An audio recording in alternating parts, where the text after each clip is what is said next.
You are my sunshine, my only sunshine. You keep me happy when skies are gray. You'll never know, dear, how. Welcome to an evening of old-time radio.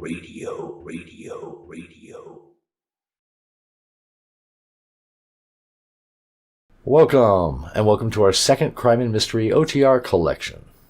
I'm Greg, coming to you from the Retro Radio Sanctorum. Some really great mystery shows for you today, from well-known ones to pretty rare shows that you may or may not have heard of before. A reminder that you can skip my commentary. Just jump right to the show that you want by using the timestamp links in the description below. And as always, every episode has been remastered and optimized by yours truly. Now let's dive into our first few crime and mystery shows. First up is Nightmare House from Big Town, that great crime drama that ran from 1937 to 1952 and starred Edward G. Robinson as corruption-fighting newspaper editor Steve Wilson and Claire Trepper as his assistant Lorelei. From 1943 to 1952, Steve was played by Edward Pauley. In this episode, Bill and Helen Barton buy a new house on Honeymoon Hill, but the builder is a corrupt man who uses shoddy construction practices. When homeowners complain, he uses arson and even murder to shut them up. Steve and Lorelei take it upon themselves to investigate. Next, Crime Does Not Pay, one of my favorite mystery shows. It was an anthology crime series based on the short film series by MGM, and it ran from 1949 to 1951. It had a lot of great guest stars over the years, like Bela Lugosi, Everett Sloan, Ed Begley, etc. In Between the Dark and the Daylight, a numbers racket in the city has a lot of competition, and Joey the Poet, a racketeer, finds himself being targeted for murder. A really good crime drama with the thugs all using the stereotypical idiomatic language. That's the way it's going to be, see? The dames are bad luck. This aired on May 15, 1950. Next, a lesser-known show, Here Comes McBride, which only ran for a few months in 1949, and it starred the great Frank Lovejoy as insurance investigator Rex McBride. In this first episode of the series, McBride finds a dead body. The detective is in San Francisco trying to track down a stolen necklace when he finds a dead body in his hotel room, stabbed to death. Now he must solve that murder, as well as another one that happens after that, and then it descends into the typical underworld of nightclubs, cops, criminals, and lots of trouble. A fantastic show, and the only one that survives to this day. It aired on May 19, 1949. Next up, The Crime Club, another one of my favorite crime dramas. It was an offshoot of the series of novels put out by Doubleday from 1928 all the way to 1991, which put out a total of 2,492 crime novels. The radio show ran from 1946 to 1947, and it featured Barry Thompson and Raymond Johnson as the librarian, the host of the show, who featured a different crime story each week. In Death Never Doubles, a lawyer and a criminal both look identical to each other, and the crook's gang mistakes the lawyer for their boss. As you can imagine, this creates quite a conundrum for the lawyer and for the criminal as well. This is a really good story due to this mistaken identity and all the confusion that results in it. It aired on June 26, 1947. Then we have I Deal in Crime, yet another fantastic crime drama that aired from 1946 to 1948, starring the great William Gargan as Detective Russ Dolan.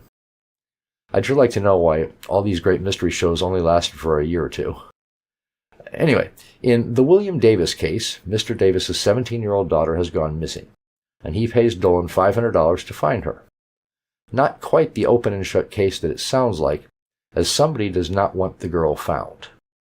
A really exciting story with some very unexpected plot twists.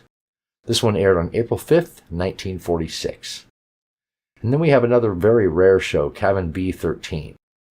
It only ran for 25 episodes, and only 3 of those episodes survive today.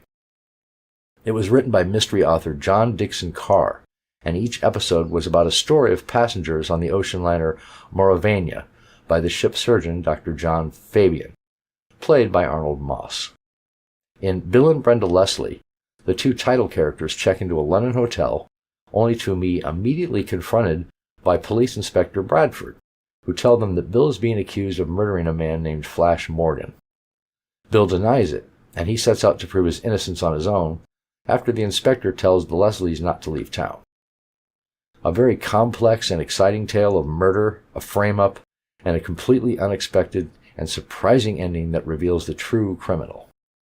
This one aired on July 5th, 1948. Let's sit back and enjoy these great crime dramas, and I'll see you on the other side. Lifeway Health Soap presents Big Town. He's all about Nightmare House. Tonight's Big Town Racket Expose brought to you by Lifeway Health Soap, used in the homes of 14 million Americans.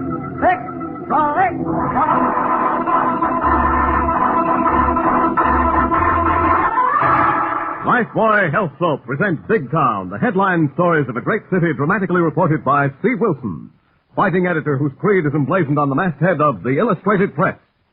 The power and the freedom of the press is a flaming sword, that it may be a faithful servant of all the people, use it justly, hold it high, guard it well. Now, Steve Wilson's headline story of Nightmare House.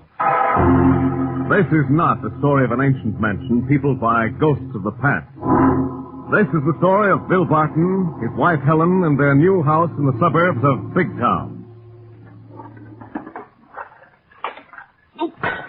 Doggone it. Oh, Bill. Huh? Oh, never mind, darling.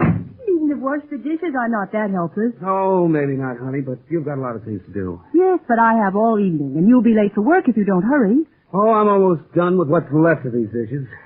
I would be, except the darn water's almost cold. Oh, it's the heater, Bill. It's no good. Yeah, like the whole plumbing system, the foundation, roof, and floors. We've been had, Helen. Yes, and so is everyone else on Honeymoon Hill. Honeymoon Hill. What a name. Nightmare Hill would be better. Oh, but it could be a lovely house, Bill. You could only make Kane live up to his contract. Fat chance of that. Have you talked to him? Yes, till I'm blue in the face. And so have the other owners. All we get is excuses, promises. And we're all through talking. What are you going to do? We're getting together. We're going to refuse to make any more payments until Kane finishes these houses according to contract.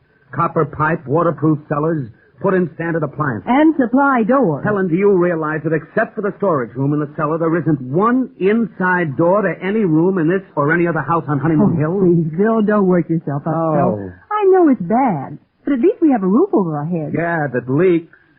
Honeymoon Hill. Well, Kane is going to find out the honeymoon is over. Someone at the back door, Bill. You stay put on that stool. I'll see who it is. All right. But you worry too much. The baby isn't due for a month, and I feel fine. You stay there and keep on feeling fine. Hello, Button. Oh, good evening. I'm Parker, Kane's new agent. Parker? Yeah. Mind if I come in? Want to talk to you. Evening, Mrs. Button. Good evening. New agent for Kane, huh? Well, I hope you'll do more about our complaints than the last one. That's what I'm here to talk to you about. We're all through talking to Kane. So I hear. I understand you got the folks up here on the hill together. That's right. And you're talking about not meeting your next payments on these houses. If you want to call them houses.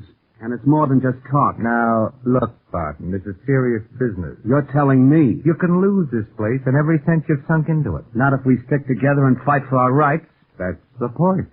Most of the folks up here won't stick with you. Just a few sawheads. That's what you think. Look, Barton, you're the leader of this movement. You started this, you can stop it. I'll stop it when Kane lives up to his contract with us. Now, look. Suppose we take care of you. Me? How? Fix up your place. Look, Parker, are you trying to buy me off? No. We'll just take care of your place first. Oh, and the rest of the folks around here can wait until the cows come home. Is that it? What do you care as long as you get what you want? Get out of here.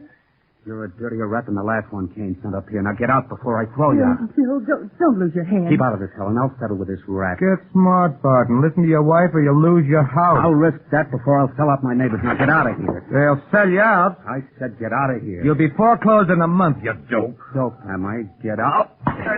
Hey. Tell Kane before we're through. We'll put him in jail. Oh, Bill, you shouldn't have done that. They can make trouble. Trouble? We've had nothing but trouble since we moved in. Now I'm going to make some trouble for Kane. We can't fight this thing alone. But what can you do, Bill? I'm telling the whole rotten story to a newspaper that fights our kind of fight. The Big Town Illustrated Press.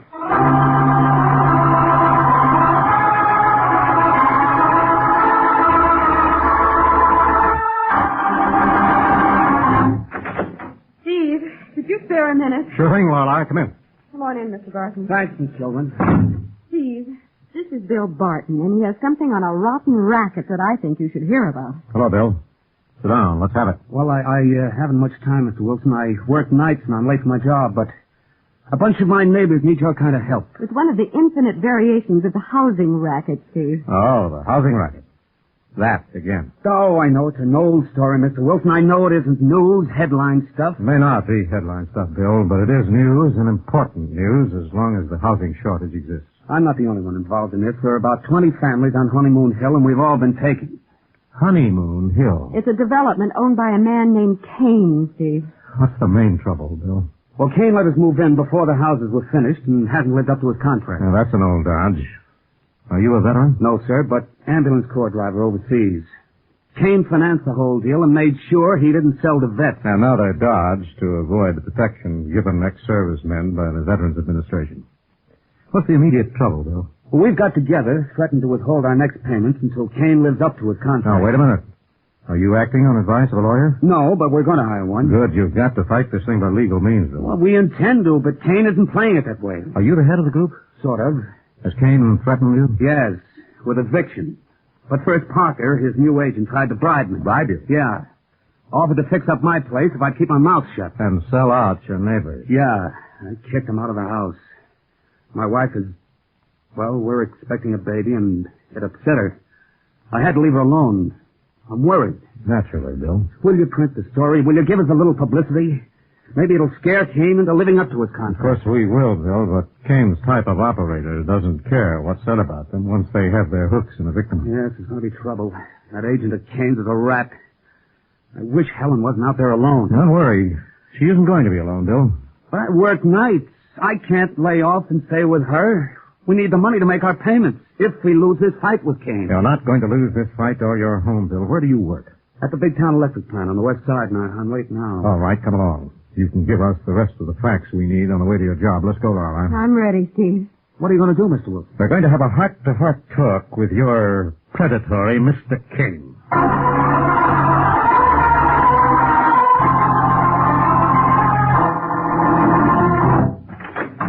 Hey, look, Kane. What's the matter, Parker? You got trouble.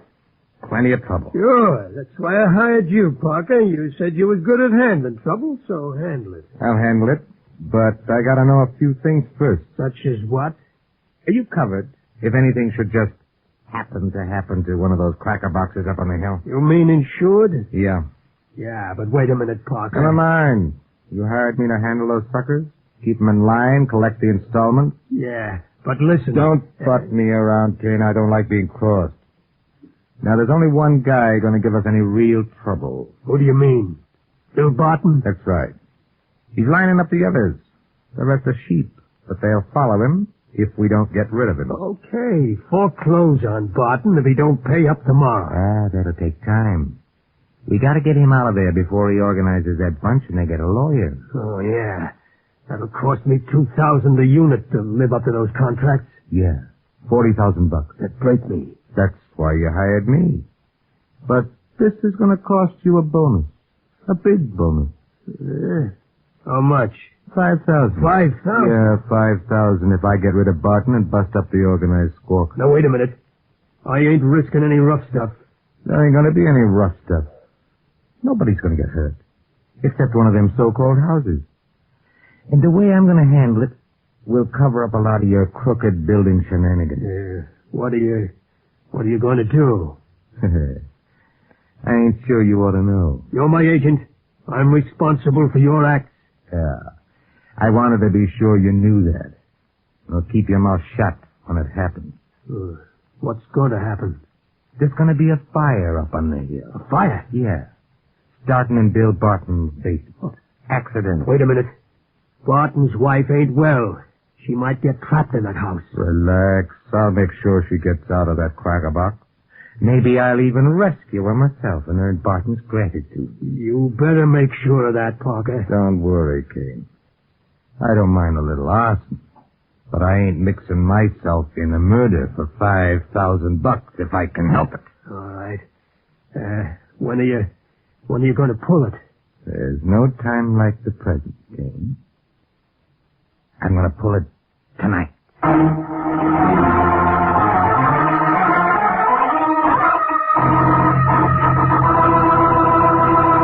Thus unaware that dangerous complications are in the making, Steve and Lorelei head for the suburbs to help Bill Barton. You know, some people think all soaps are the same. Not me. I always felt that Lifebuoy Health Soap got me cleaner somehow, and now I know I'm right.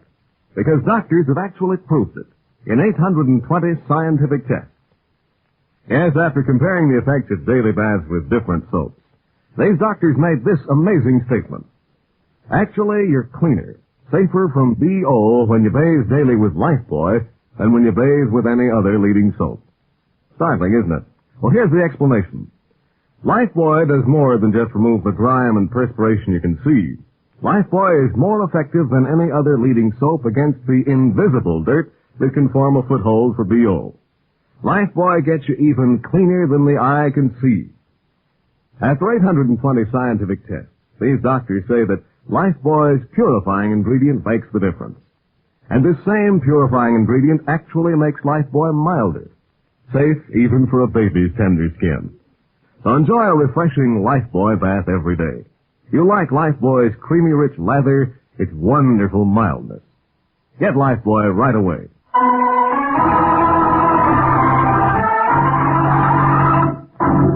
Now, back to Big Town and tonight's story of Nightmare House.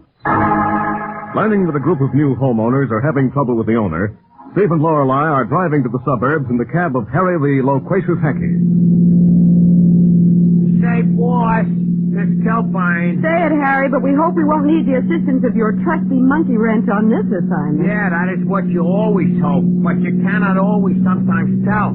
So the offer stands as per usual. Thanks, Harry. We'll hold the double negatives of doubt until we see if we can't get some positive results with a few well-chosen words of warning. You better have those words ready, Steve. We just passed a sign saying Honeymoon Hill Development, 1 mile.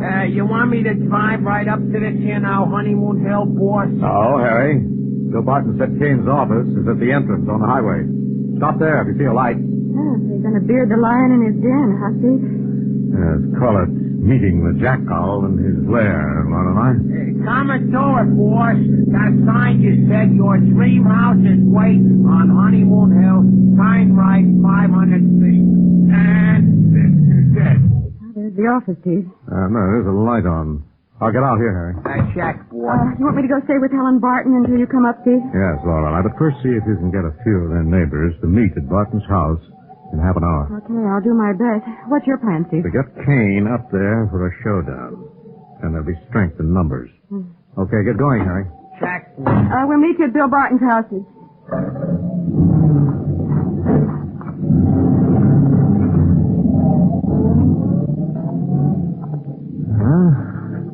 Let's see what Mr. Kane has to say for himself. Someone is burning the midnight oil. I wonder why. Yes, who is it? Come in. Thank you. Mr. Kane? Yeah, I am. What can I do for you? Nothing for me, Mr. Kane. But perhaps a great deal for yourself and the people who bought your houses up on Honeymoon Hill. What do you mean? Who are you? What are you selling? Selling?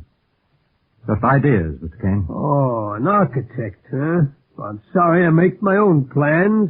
Have ideas of my own. Yes, so I hear. What have you heard?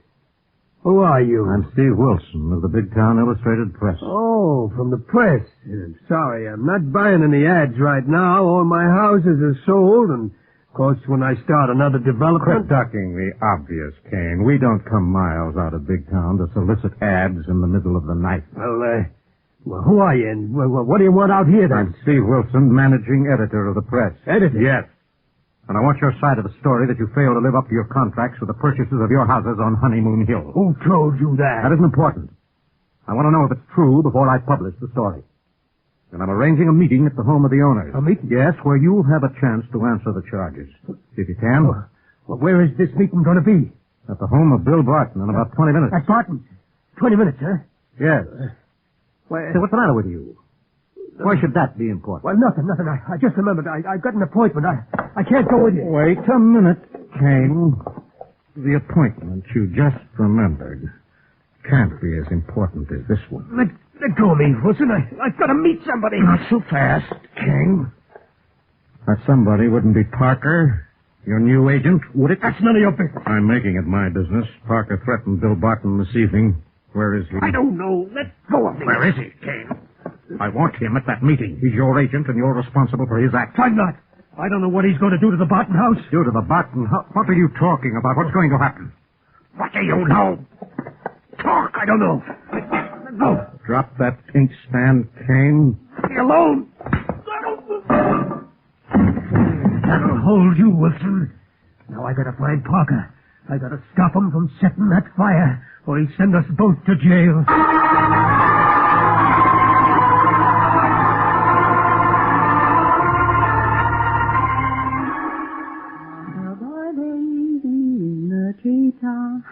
Being silly, it's too soon for that.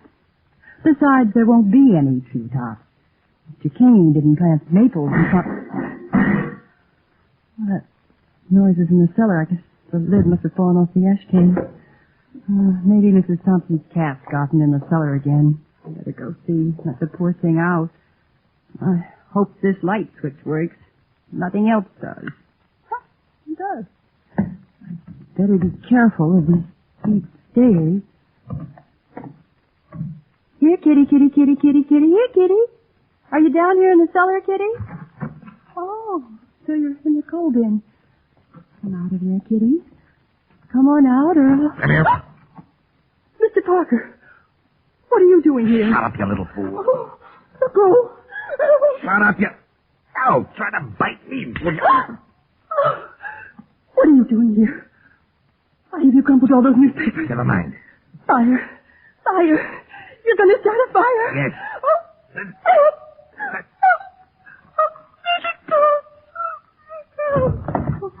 Passed out. Faded. Now I gotta go through with it. I can't let her talk. Gotta keep her here. Yeah, this storage room will do it. Good thing Kane put a door on it. I'll leave her in there.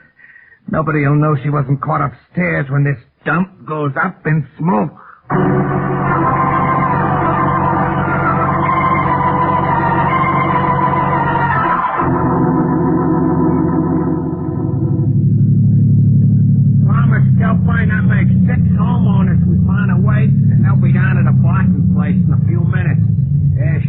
No, Harry, I think that'll be enough to suit Steve's plan, and we better go tell Mrs. Barton she's going to be host to a community protest meeting. Yeah, she'll be kind of surprised. Which place is it? The last house on this street. Better slow down, Harry. Yeah, some street. Bet you go down to the axles in mud if it rains. Yes, another Kane's unhonored commitment. Oh, that must be the house, the white one. Pull in the drive, Harry. Yeah. Right by the kitchen door, Miss Kilbride. And she must be home enough. There's lights burning all over the house. I don't blame her. All alone up here in the hill, 100 yards to the nearest neighbor. I'll knock on the kitchen door. The shades are up, but I don't see nobody. I'll try again. Maybe she's in the bedroom on the other side of the house. Yeah, maybe. Hey, Miss Kilbride, look at that little window down there next to the ground. Good heavens. There's a light in the cellar, too. Maybe she's down there fixing a furnace. Oh, golly, Harry, she's not well. She may have gone down there and fainted. Look, I'm going to try to get in. The door's locked. Well, maybe there's an outside door to the cellar, Miss Kilbride. It should be on this side. Yeah, and folks hardly ever remember to keep them locked. Maybe we can get in that way. There it is, Harry, down those steps. Well, let me go first, Miss Kilbride. I'll try the door. Okay. Is it locked, Harry? No, it's just stuck, I think. Well, try it, Harry. Try to force it. I'm worried. Yeah, something's screwy. Hey, The lights are out down here. No. They were on a minute ago when we came down the steps. Harry, look out! Harry! Come here, you nosy dame. Come on. Get in there with that Barton woman. Now, I really gotta get out this thing done. I gotta get out of here. Parker, wait! Wait! Okay. No, don't stop. Don't set a fire. Too late. Get out of here, Kane. That fool Barton woman caught me down here. That doesn't matter. Stop it. Everything's gone wrong. I'll say it has. Another dame and a hack driver showed up. I had to hit the guy with his shovel. He's laying over there. I think I busted his skull. That doesn't matter. You can't set the fire now. Why not? A newspaper guy by the name of Wilson came to my office. He's called a meeting. The owners are all coming here in a few minutes. So what? I hit him with an inkstand. I knocked him out so I could get here and warn you. Too late. I got a prison record. We gotta cover this thing and the fire will do it. No. We both get sent up for arson. Arson? I've been tagged for arson before, and I'm talking about murder. Murder? Yes, murder. That happy over there on the floor. I'll burn for it as the Barton dame and the other woman talk. Where are they? What have you done to them? Nothing but locked them in that storage closet over there. But they ain't gonna talk me into the chair. What have you got in that bucket, Parker? Gasoline. Gasoline? Yeah, I'll make a torch out of this dump and nothing flat. Get out of here unless you want to stay here from now on. No. You're not mixing me up in more murder to save your own hide. Put down that coal shovel, Kane. You put down that bucket of gasoline. All right. Now, you put down that shovel. Drop it. A gun. What are you doing carrying a gun? I got the habit from working for dirty crooks like you. Drop that shovel or I'll drop you. No. Listen, Parker, listen.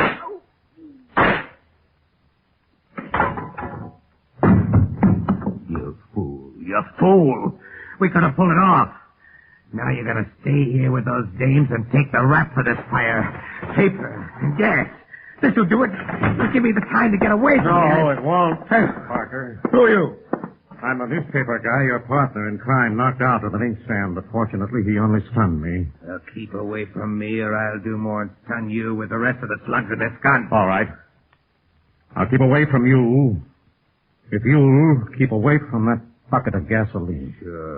Sure, I'll keep away from it, you nosy newsy. That's easy, because you're going to pick up that bucket of gas and throw it on that pile of newspapers. You murderous swine. Shut up. Pick up that bucket of gasoline. Pick it up.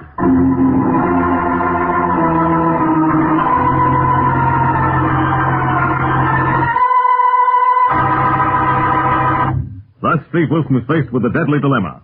In a moment, we'll come to the exciting climax of tonight's story, brought to you by Lifebuoy Health Soap. I'm going to say something you may find startling, but doctors have proved it. Lifebuoy, with its purifying ingredient, gets skin cleaner. Stops BO as no other leading soap can. Yes, after comparing the effects of daily baths with different soaps, these doctors made this amazing statement. Actually, you're cleaner, safer from BO when you bathe daily with Lifebuoy than when you bathe with any other leading soap. It's Lifebuoy's purifying ingredient that makes the difference. And remember, this purifying ingredient actually makes Lifebuoy milder, safe even for a baby's tender skin. So bathe with Lifebuoy every day. Ask for Lifebuoy in the big new bath size. It's generous, luxurious. Get the new bath size Lifebuoy.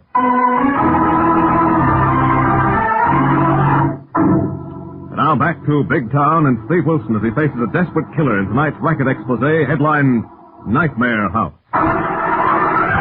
Pick up that bucket of gasoline, Wilson. I told you, pick it up. Wait a minute, Parker. Think it over before you go through with setting fire to this house. What have I got to think over? You haven't killed Harry, my hack driver. How do you know? I just saw him move and groan. So what? I had to nail Kane with this gun. I'm primed for the chair, no matter what I do from now on. You might get away with life.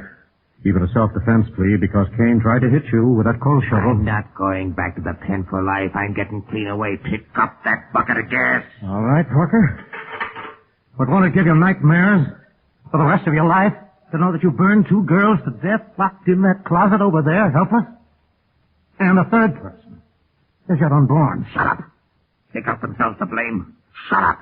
Throw the gas on that pile of newspapers. All right, I guess there's no use arguing with a madman. Shut up and throw that gas. Very well. Here it comes. Why, you dirty...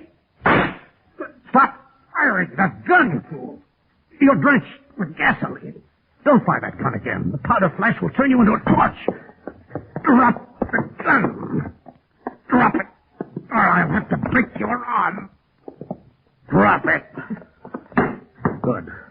And now just to make you wait for the... Police?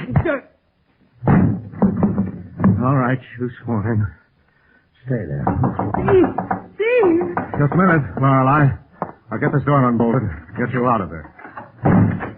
Oh, Steve, we could hear it all. Wow, I thought we were really done. So did I, until Parker made me pick up that bucket of gas. How's Mrs. Barton? She fainted when Parker shoved her in here, but I think she's all right. Help me to get her out, Steve. Poor girl. What a time to have something like this happen to her. Oh, Bill, she's coming out of it, Steve. Yeah, she'll be all right in a few minutes. Oh, Bill. Our baby. Our home. Our baby. That's all right, Mrs. Barton. Your home and your baby are safe. Yes, Mrs. Barton. There won't be any more trouble. We'll take you upstairs in a moment, and you can phone your husband. Everything's settled. Settled? Yes. Parker's gun has arranged that Honeymoon Hill will be under new management. And to see that you and your neighbors get to live in a place that is just that. In more than name only. Harry. Let's kill Oh, thank heavens you're all right, too. How's your head? Head? Oh, you mean this throbbing noggin I got between my ears? Yes. How are you, Harry? Swell elegant, boss, I think. Except it looks like I missed an awful lot of excitement. Yes, Harry. But it's the kind of excitement we can all afford to miss. And so ended happily for the homeowners of Honeymoon Hill with the death of Cain, the arrest and conviction of Parker, and a new era under new management, another exciting adventure in the newspaper career of Steve Wilson and Lorelei of the Big Town Illustrated Press. Ladies and gentlemen, this is Steve Wilson. You'll hear about next week's Big Town story in just a moment. Now, here is Hugh James with a brief but important message for every one of you. Doctors have proved it. Lifebuoy with its purifying ingredient gets skin cleaner. Stops BO as no other leading soap can. Yes, you're cleaner, safer from BO when you bathe daily with Lifebuoy than when you bathe with any other leading soap. Ask for Lifebuoy Health Soap. Next week, the makers of Lifebuoy bring you a hard-hitting story of juvenile delinquency leading to gunplay and murder, and headlined, A Date with Death. Another exciting assignment in the newspaper career of fighting Steve Wilson of Big Town. Don't miss it. In tonight's dramatization, all names, times, and places are fictional, and any similarity to other names and places is purely coincidental. Big Town features Edward Pauly as Steve Wilson, Fran Carlin as Lorelei Kilborn, and was written and produced by Jerry McGill. Next Tuesday night, same time, same station, you'll hear the newsboy calling... Evil about it. The story of Steve Wilson and A Date with Death, brought to you by Lifebuoy Health Soap, another fine Leadbird product. X.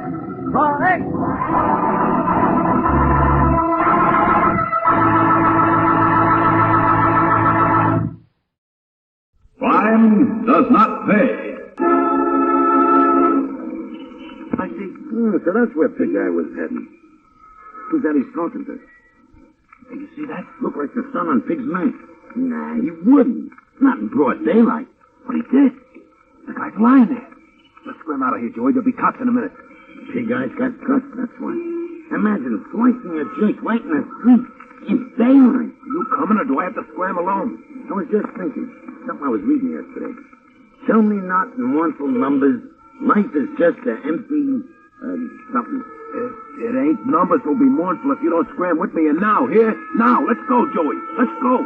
That power car ain't empty. The law's riding on it. Yeah, okay. How's that lousy thing go again? Life is real and ain't it? And, something ain't it go? In the interest of good citizenship and law enforcement, we present Crime Does Not Pay, based on the famous Metro-Goldwyn-Mayer series of short subjects. In just a moment, you will hear Between the Dark and the Daylight, starring Lionel Sander.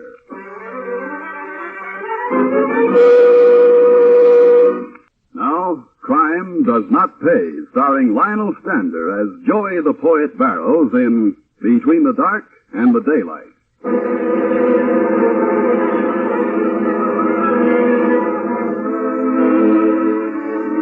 The accepted word for slums is darkness.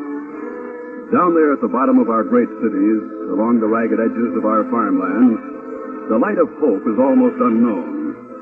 But sometimes strange gleams do pierce that darkness. Joey Barrows was touched by such a stray gleam of light. That's why they called him the Poet. Joey the Poet. Joey and his co-workers, Pig-Eye Watt and Bags King, who was Joey's special pal, hung out, as the expression is, in the back room of a certain pool parlor just outside the office inhabited by Numbers Lane. There the boys followed their inclinations. For instance, Pig-Eye and Bags liked games of chance. Not with 7. In the pig's eye, you do. Yeah, see? Okay, so I got 5, so I take you anyway. Ah, nuts to this. Two-handed ain't worth the trouble of dealing. Hey, Joey, want to take a hand? Hey, Joey. Hey, Poet, your pal is talking to you. Huh? Oh, yeah. What's on your mind, Dave? You want to get dealt in, I'm asking you. Nah, who cares about cards when you got stuff like this? Give a listen and learn something. This has got real class. This is the forest primeval. The murmuring pines in the hemlock, bearded with moss and endowments green, indistinct. Who's that, Uncle on the corner? He's got a beard and his clothes are so old they're all green. Shut up and listen like I told you. Yeah, sure, G, sure. Make with the poetry. You don't mind if I deal myself a hand of Canfield meantime, do you? Go on, Joey. Sounds kind of pretty. Da-dum, da-da-dum, da-dum, dum-dum. Yeah, dum-dum. How true, how true. Also screwy. Go ahead, Joey. In the twilight, stands like a druid of elves, with voices sad and prophetic. Joey, you should excuse the interruption, but, what's that there, druid of elves? Oh, it's like a tree, kind of, I guess. How should I know? But it sounds awful pretty. Yeah, pretty lousy. And what's the name of that there poetry? Evangeline, it says here. Or, A Tale of a Caddy.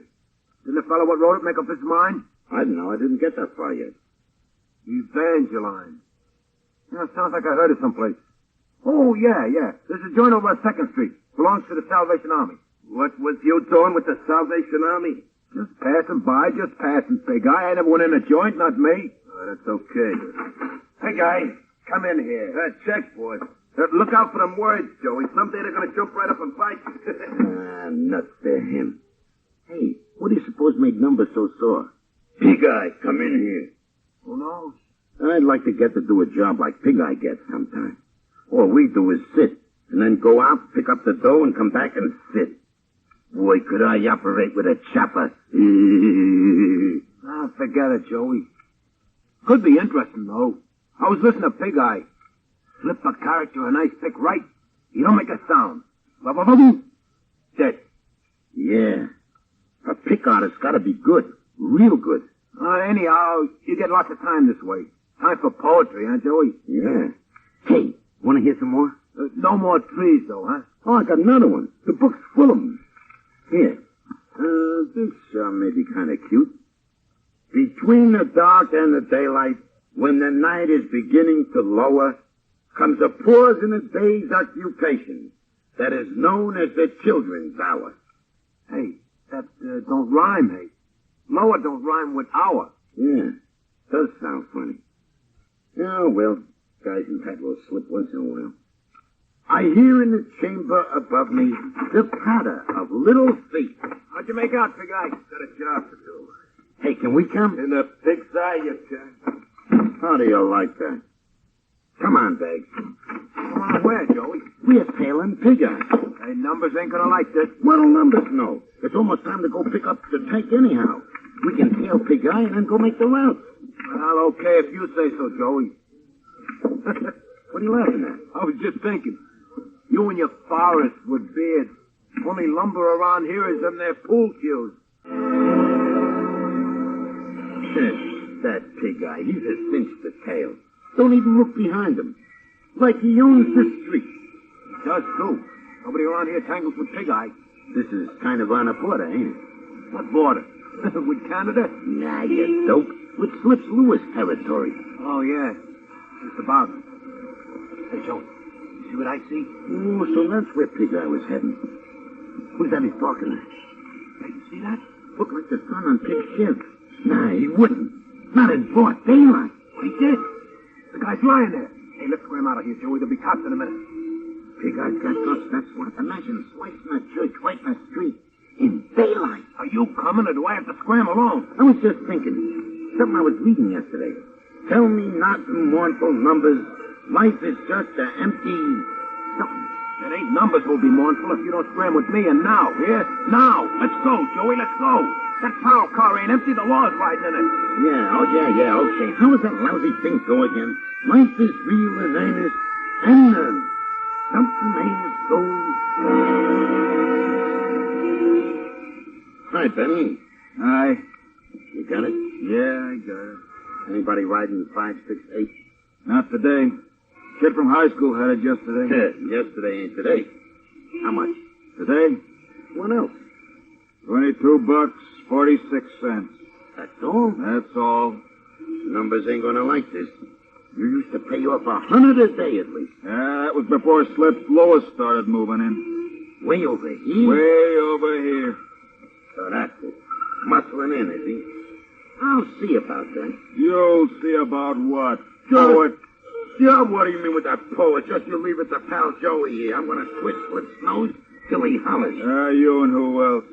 You bringing in hoods from out of town? I don't waste good money when we got an organization, see? I'll take care of Slips myself personally when I'm ready.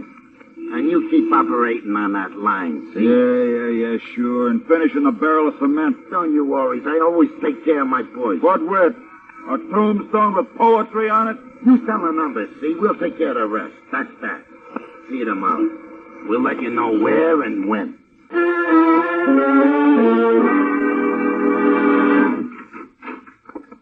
Hiya, numbers. Here's the pickup. Everything up to scratch except Benny's territory. Yeah, what's wrong over there? He's down to half his usual take. Says Slips is muscling in. I told him not to worry. We take care of it. We already did, didn't we, Pig Eye? Yeah, Slips got his warning an hour ago. Pig took care of one of his boys right on the corner. Broad daylight. Oh, yeah. What do you know about it? Well, it's in the papers already. It's in the papers and everything. What do you know, huh? Good work, Pig Eye. You did real good. Now every runner in town will know who's boss. What? Oh, you bag. Yeah, me. Here it is, boss. Not a winner in the territory. But the take ain't so good. Yeah, it'll be better tomorrow. And I'll see you, boys. But, boss, and you gonna do nothing? I've already done it. In 2 territories don't worry me none. Not the penny ante kind you collect from. I'll see you tomorrow, boys. He don't worry about nothing. Don't you get any gray hairs now. I know Joey won't. He could always read poetry. So what?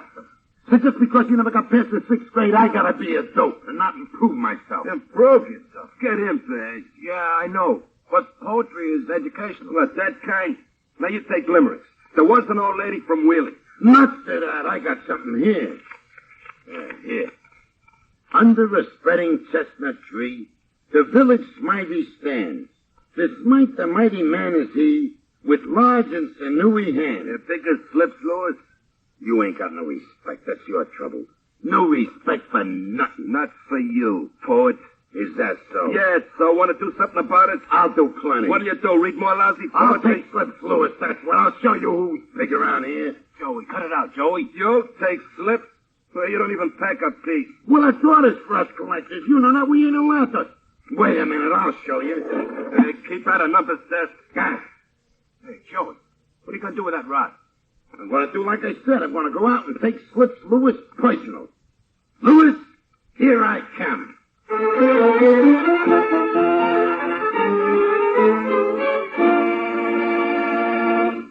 Now we continue with Crime Does Not Pay, starring Lionel Stander as Joey the Poet Barrows in Between the Dark and the Daylight.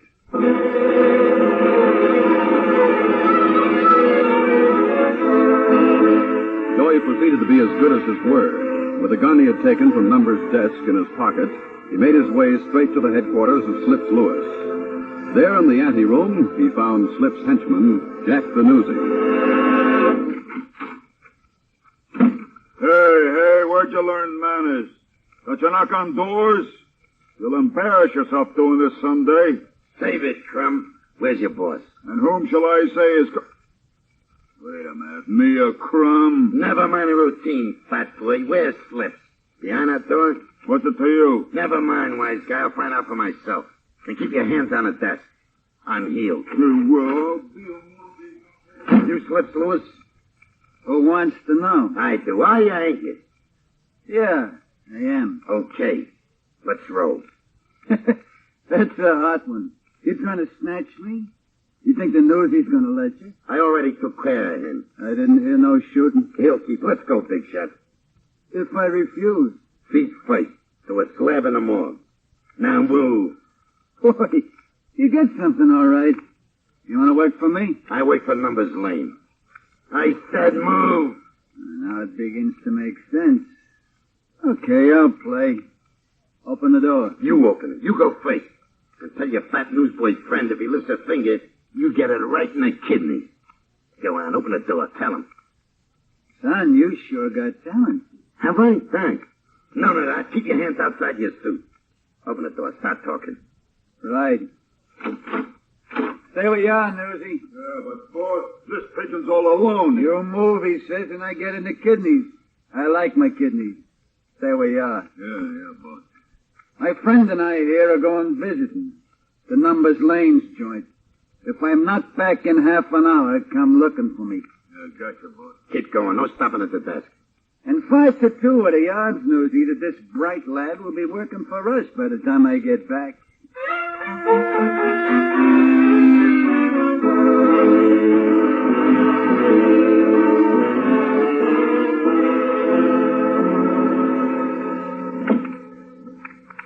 Straight ahead, Slips. The door in the back. Nice layout you got here. Oh, Numbers and me, we got it all figured neat. Including... Oh! Enjoyed your trip, jerk. Now give me the gun. Don't shoot me. Don't shoot. I never do my own killing. You said this door. Hey, you in there, Numbers? This is Slips talking, and I got a gun I took away from your goon here.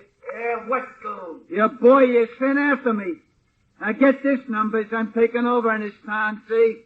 The policy game is mine. To leave my boys alone and you live longer. That's all.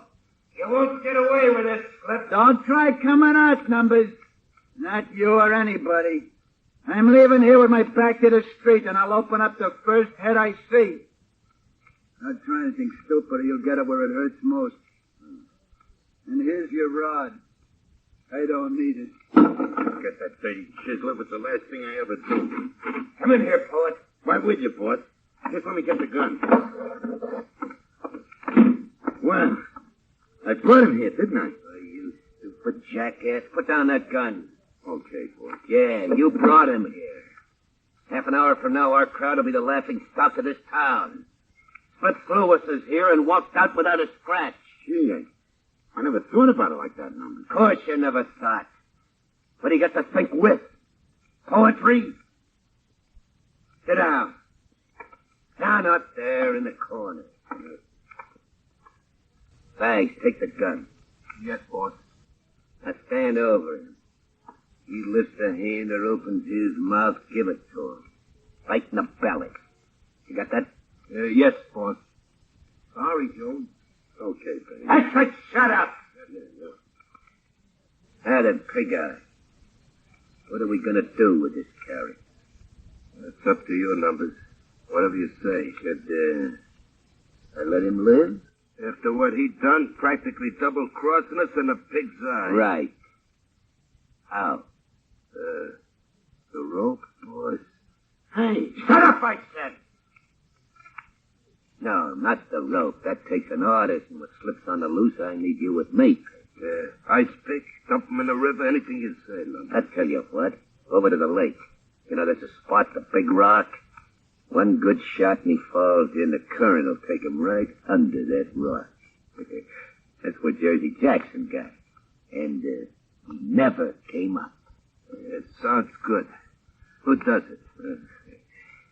Who else? Who else? No, not me. I never killed nobody. Joey's my pal. You know the rules, Bags. When the trigger man goes, his best pal always does the job. Okay.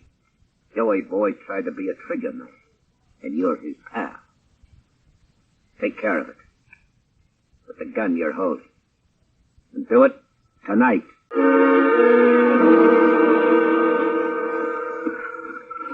Much further, Bags? See, my feet are hurting me something fierce. Mine too. I'll have to walk back. Sit down a minute, Bags, will you? What for? We're still pals, Bags. Let's talk. For the last time. Well, okay, I guess. The grass is kind of soft, ain't it? Grass always is, I suppose. It's a funny thing about grass. I guess maybe that's why them poets, the real ones, they always write about it. You know, one fella wrote a whole book. I seen it once in the window of a bookstore. Leaves of Grass, he called it. Funny. Said on the cover the fella was born in Brooklyn. You think they got any grass in Brooklyn? Who knows? Maybe. They got everything else. Well, never find out now. Why'd you try it, Joey? Why? I don't know. Maybe I was tired of being stepped on. A fella's got to break out sometimes. Now I gotta... Well, I gotta. Why'd you do this to me, Joey? We always been pals. Do you really got it, Bags? Of course I got it. Maybe. Maybe not. Numbers said the bodies don't ever come up. They disappear. Get it? They disappear. Hey, look, if I go back and the gun ain't been fired... You could fire it. Out over the lake. I could take it on the land, maybe. And disappear. If they ever find out, I'm done, Joey. I'm your pal, Bags, your pal. Yeah, sure, but... Look, if they ever find out, I'm done too. Get it? You make it sound okay. Look, Bags, by now we would have been to the Rock. If we're going to do it my way, we got to move fast. It's an awful chance, Joey. You sure you'll get out of sight? And how? It's a deal, pal. It's a deal. Good. Now fire the gun. Fire it? Not at me, dope. Over the lake. Okay. Now beat it back to Numbers and tell them I disappeared. And you won't be lying, Bags. You sure won't be lying.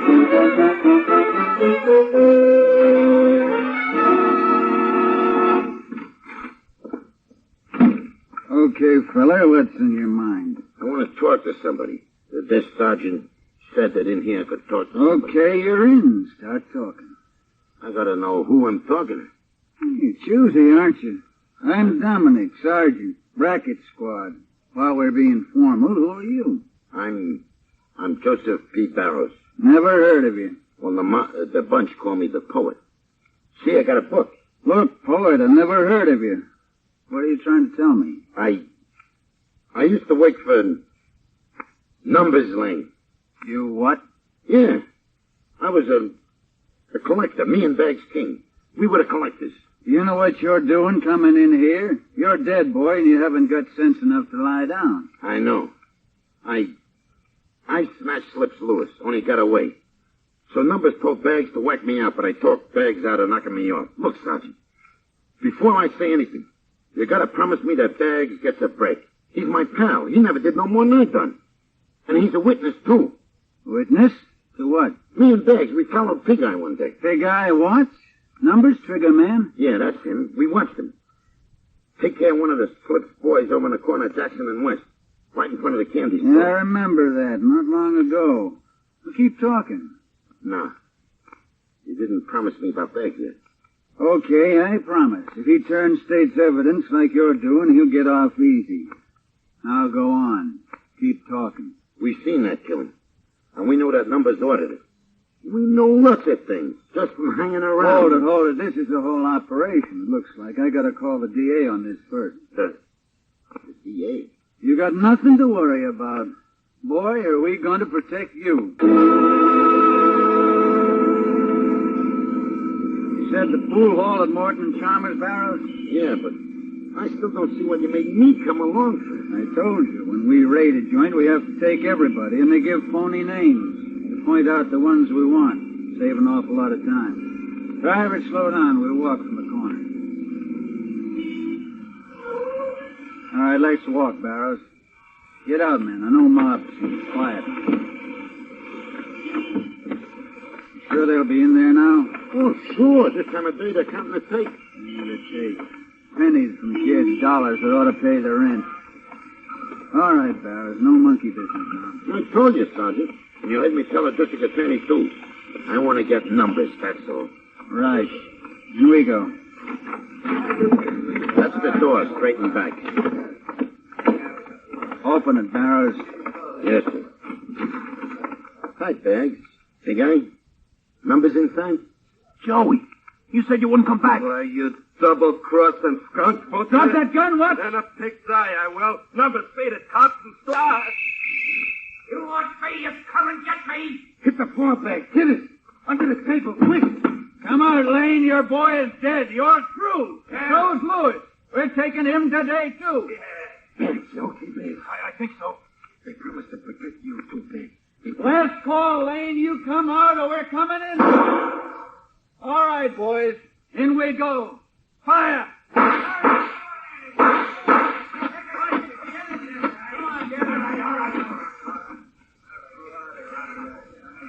It's safe, Bags.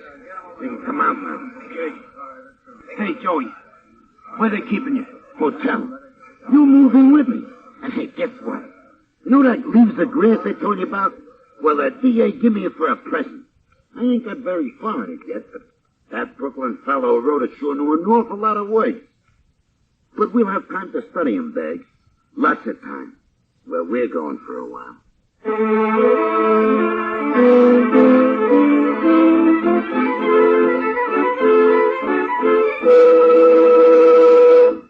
Crime Does Not Pay. Lionel Stander, who was starred as Joey the Poet Barrows in Between the Dark and the Daylight, will be back with you in just a moment. Now here in person is Lionel Stander.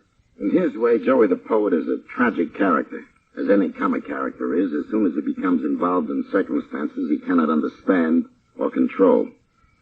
But there's more to this story in my mind than just Joey and his quirk for poetry, Longfellow's poetry. If Joey, and the thousands of real people like him, had the chance for training, for learning, for understanding, the benefit to all of us would be almost boundless.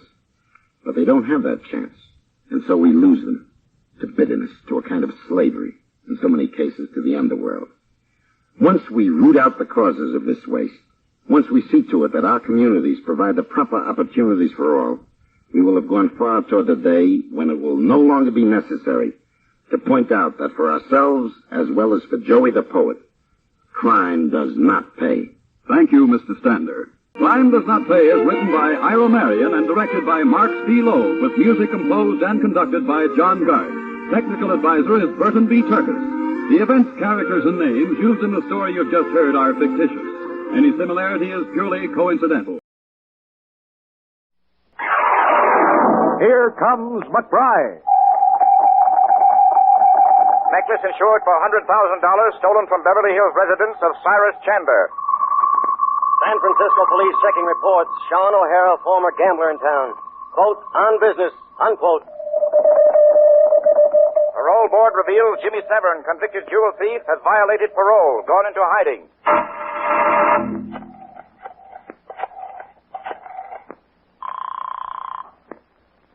Police department. Hello, my name is McBride, Rex McBride. I'm in room 414 Trojan Hotel. Better send a policeman over. There's a man here in my room, and he's pretty dead.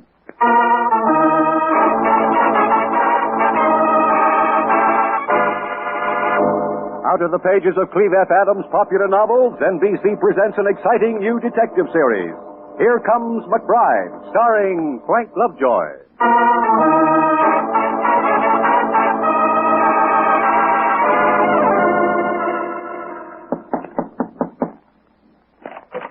Hello. Mr. McBride, I'm Susan. Hello, Susan. This is Mr. McGillicuddy, the hotel manager. Hi. Mr. McBride, 2 minutes ago you telephoned down to the desk. Susan here took your call. You said you wanted a policeman. That's right.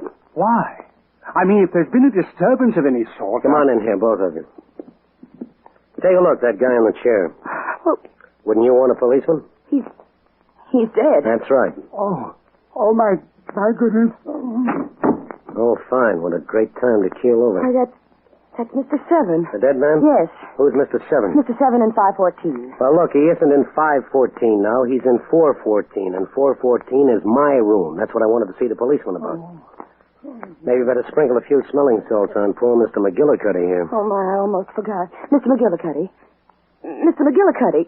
Well, don't just stand there. Get some water for him. Not me. I've already got fingerprints on the doorknob, the light switch, and the phone. That's enough. All right, I'll get it myself.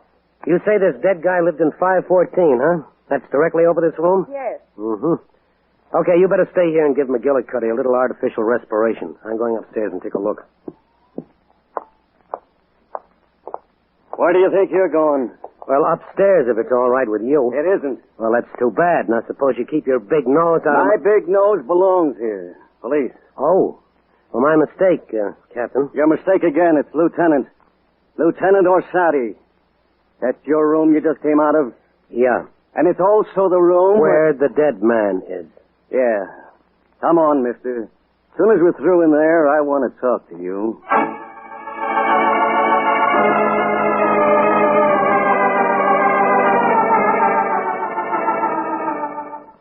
Well, McBride, we've got your room all tidied up for you again.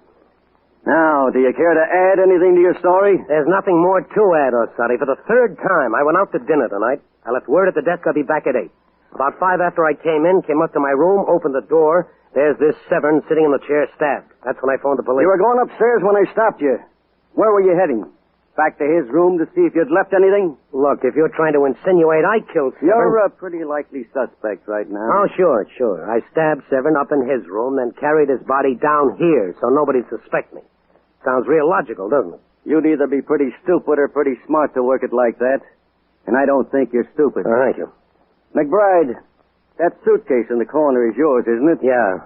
Somebody slashed the side of it. I noticed that. I also noticed a gun in it. It's mine, and I have a license for it, Orsatti. You like to hunt, maybe, huh? I'm an insurance detective. Oh, I see. No, you don't see. I came to Frisco on a... San Francisco. Okay. I came here on business. You're from L.A.? Los Angeles. Oh, yeah. Oh, we heard you were in town. What kind of business are you here on?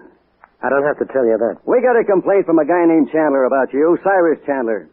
He claims you've been following him and his family. Oh? Isn't that the same Chandler who reported the theft of a diamond necklace down in Los Angeles? That's right. You know, I don't get it, McBride. If you're trying to recover the necklace, why are you following them? Did I say I was following them? Wait a minute. You maybe figure one of them faked the theft to collect the insurance. Look, Orsatti, I'll make a deal with you. You worry about the dead man, I'll worry about the Chandlers and their necklace. The Chandlers happen to be our worry right now, too. Oh, how so? This ward of his, what's her name? Celeste. Yeah, she's pretty wild. Oh, yeah, she's pretty wild. Already she's gotten herself into a couple of scrapes and bars. It's cost Chandler plenty to get her out of them. Well, I guess she hasn't changed. Oh, yeah, and another thing. There's a gambler named Sean O'Hara came into town a few days ago. We've been keeping an eye on him. You know O'Hara? Uh-huh. Didn't Chandler's wife used to run around with him? Did she? Yeah. I wonder if Mrs. Chandler lost money to O'Hara. Interesting thought, isn't it? You're talking, I'm listening. Okay, play it your way. So a guy named Severn turns up in your hotel room dead. By the way, how'd you happen to get a room in this joint anyway? You want to read the papers. There's a convention in town. I couldn't get any reservations. Cab driver told me the Trojan Hotel wasn't too bad. He was so wrong. McBride, maybe you're telling the truth, maybe you're not. Sooner or later, we'll find out which. We'll want you at the inquest, and in the meantime, don't be too hard to find. You know, San Francisco's a nice town. Stay in it.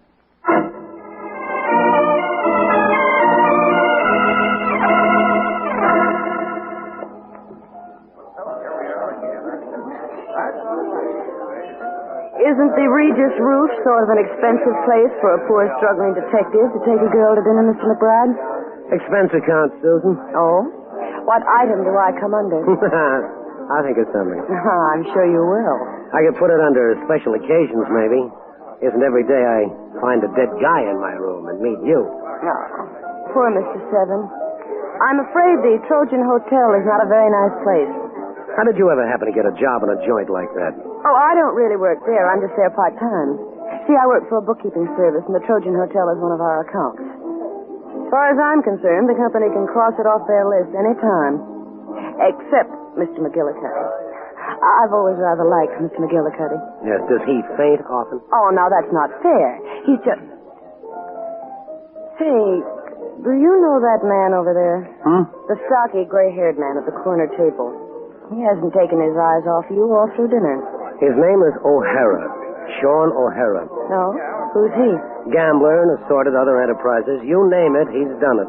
Sounds interesting. Oh, yes. He's that all right. I beg your pardon, Mr. McBride. Oh, yes, waiter? I believe you asked at the desk about a room at this hotel. Yeah, they told me no soap. You may have one now if you like. Well, I like, but how come? Mr. Sean O'Hare is turning his room over to you. Well, that's very kind of Mr. O'Hara. He wanted to know if you step over to his table for a minute. Okay, thank you. Excuse me, Susan. O'Hara must be quite a friend of yours. Yes, he must be. I had... Well, it looks like the party's complete. The Chandler family just came in. And who are the Chandlers? Oh, they're some friends of mine. I'll be back in a minute, Susan. All right. Excuse me, please. Thank you. McBride. Well, Mr. Chandler and Mrs. Chandler. This is a surprise. Mr. McBride. Hello, Rex. Like to buy me a drink? Oh, it's later, Celeste. What are you people doing in San Francisco? Well, I don't know about the others, Rex. McBride, you deliberately followed us here. Who, me? I'm just here on a pleasure. I warn you, if you persist in your ridiculous suspicions that any of us faked the theft of Mrs. Chandler's necklace, I'll... Your temper is showing, Chandler. Mrs. Chandler, Celeste, if you'll excuse me, there's someone I have to see. Sean O'Hara. O'Hara? Yes, Mr. Chandler. Remember what I said, McBride. I'll be seeing you. Don't forget that drink, Rex. Yeah. So long, yeah. Delilah, I'm not going to stand for this any longer. It is not my fault that he's following us, sir. Are you sure that it's us he's following? Well, hello, O'Hara. Sit down, McBride. I ran into an old friend of yours on the way to your table just now. Delilah Chandler. I saw her. Thanks for the room. I didn't give it to you for nothing. Yeah, I figured that. What do you want? McBride, you're trying to recover the Chandler's necklace. Where'd you hear then? I got big ears. Well, they don't show. Must be the way you comb your hair. So what about the Chandler necklace?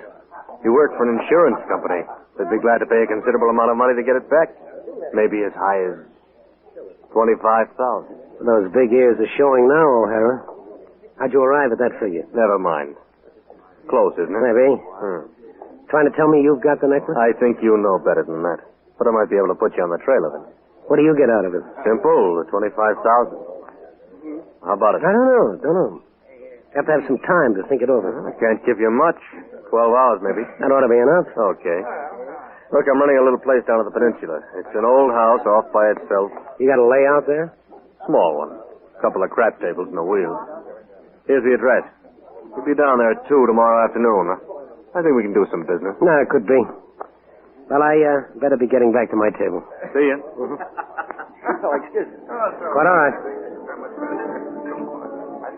Well, it's a good thing I didn't hold my breath for that minute you were gone. I'm sorry I took so long, Susan. That's all right.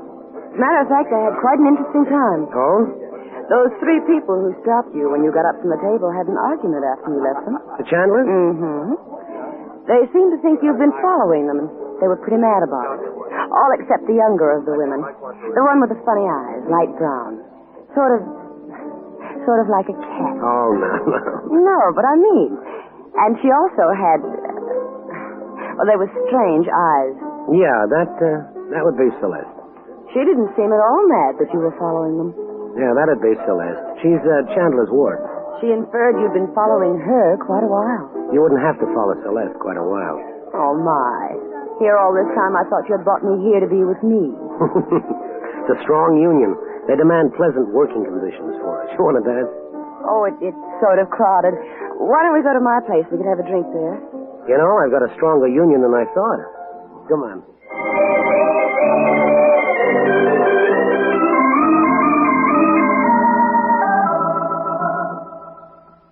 Nice apartment you've got here. Thanks. About the drink. What would you like? Come here. Scotch? Or maybe bourbon? Keep going. You haven't come to it yet. That's enough. Sure you can't break that date tomorrow night? I don't know. It's with Arthur and... Arthur? Arthur McGillicuddy. Oh, you mean Fainting Freddy? I like Arthur. He's very nice. I'm sure of that. Well, I think I'd better fix those drinks. Have you got a cigarette? Oh, yeah. I think there's one left. Yes, here. You call that a cigarette? Where have you been keeping it? In your shoe? It's my last one. And I forgot to get any this afternoon. Rex, there's a stand right across the street. Oh, now, look. It's midnight. You're not going to send me out into that fog when it's so comfortable here, are you? It'll only take 5 minutes, and I'll have the drinks ready when you get back. Besides, I think you could use a little cold air anyway. Okay. I'll get the cigarettes, but I'll give you a clue. I don't think 5 minutes will make much difference.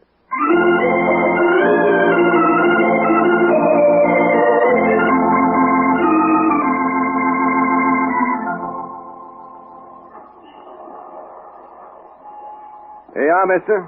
2 packs, 36 cents. Okay. Thanks. Real fog tonight, huh? Yeah. Seems like it gets worse every year. I'm thinking of installing radar. Might be a good idea. Night. Night.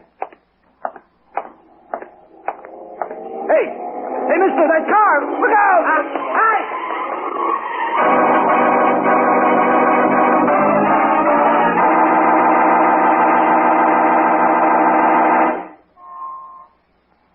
You feeling better now?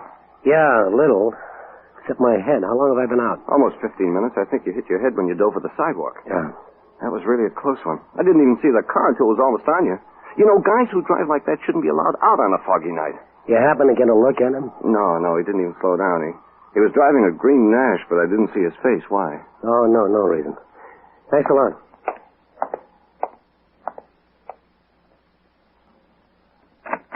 Well, where did you go for the cigarettes, Oakland? Yeah. I just about given you up. Rex, what's the matter with your head? Where have you been? Oakland. Oh, come on in and let me put something on your head. No, I'll be getting along. But, are you sure you're all right? Yeah, I'll call you tomorrow. Oh, here's your cigarettes. I hope you enjoyed them, baby. They cost me some lumps.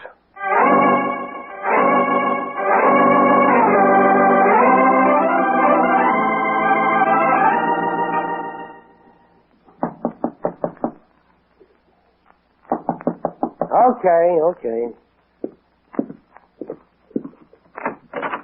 Well, Mrs. Chandler. May I come in, Mr. McBride? Isn't 8 a.m. a little early for tea? I found out you were staying here at the Regis. I just had to talk to you. Oh, come in. Thank you. What's on your mind? Well, Mr. McBride, I know you suspect the theft of my necklace was arranged by one of us. Well, no. Well, as far as my husband and myself are concerned, it's not true. But as for Celeste, I'm not so sure. Oh? Well, that's interesting. You never cared very much for your husband's ward, have you? Well, she's caused us nothing but trouble. She's wild, she gets into scrapes, and we have to pay for them. And that's not the worst of it. What is the worst of it? She's been making a play for my husband, I'm sure of it. Oh, really? I don't know what it is with her. She's all twisted around inside. It's a complex. Everything I have, she wants. Look, why are you telling me all this? Well, because I think she took my necklace. And I want you to search her room. You know, she might object. She's not there now. How come? We don't know where she is. The last we saw her was about 11 o'clock last night. She's probably out on what she calls a party. Please search her room. Well, I don't know. It means a lot to me. I mean, if it would help clear things up. Yeah, incidentally, you know anyone who drives a green Nash? Why, no, I don't. Why? Skip it. Okay, I'll take a look in Celeste's room. Have you got the key? No, but I can get it. All right. You go ahead. I'll stop by in about 10 minutes. Here, let me. Thank you. Well, Mr. McGillicuddy. Oh, I beg your pardon. What are you doing in the hall? I came here to see you, Miss McBride, but I didn't know you were entertaining. Purely business, Mr. McGillicuddy. I'll see you in a few minutes, Mrs. Chandler. Yes. Come in, McGillicuddy. What's on your mind? I forget to pay my bill when I checked out of the Trojan? Mr. McBride, perhaps I arrived at an embarrassing time, but I must say it confirms my opinion. What opinion? That's what I came to talk about. Susan has apparently taken an interest in you. Oh, good. Susan is a nice girl, Mr. McBride. You may not be interested in that phase of her character, but she is a nice girl. I'm sure of it. I'm very fond of her. I've always thought that one day I'd ask her to... Well, what I mean is... You're very fond of her. But I'm not going to stand by and see her made unhappy by a man of your type. My type? What is my type, Mr. McGill? Just now, with a perfect illustration. A lady leaving your room at 8 in the morning. Yeah, that does look bad, doesn't To it? say nothing of the notoriety you've gained in the matter of the Severn killing, I want you to stay away from Susan, Miss McBride. Well, just for my own information, Galahad, what happens if I don't stay away? I'm probably no match for you physically, but I warn you, I won't let that stop me. And I suspect you're more deeply implicated in that Severn killing than you admitted to the police. Oh? If you don't stay away and leave town as soon as possible, I'll keep at it until I find something which will incriminate you. And I'll stop at nothing. You're really all out on this thing, aren't you? Yes, I am. Well, this is really open house day. I guess I should have ordered some cocktail napkins. Hello, McBride. Well, Lieutenant Orsatti, how's the police department? Come on. I'm taking you in. You're taking me in? The Severn inquest is tomorrow. I'm taking you in now. Why? Know a girl named Celeste? Sure, she's Chandler's ward. What about her? She disappeared last night. Now, that's what I heard. Look, I don't know where she is. We do. We located her this morning. And why don't you ask her where she's been? Wouldn't do us much good. She can't answer. She's real dead.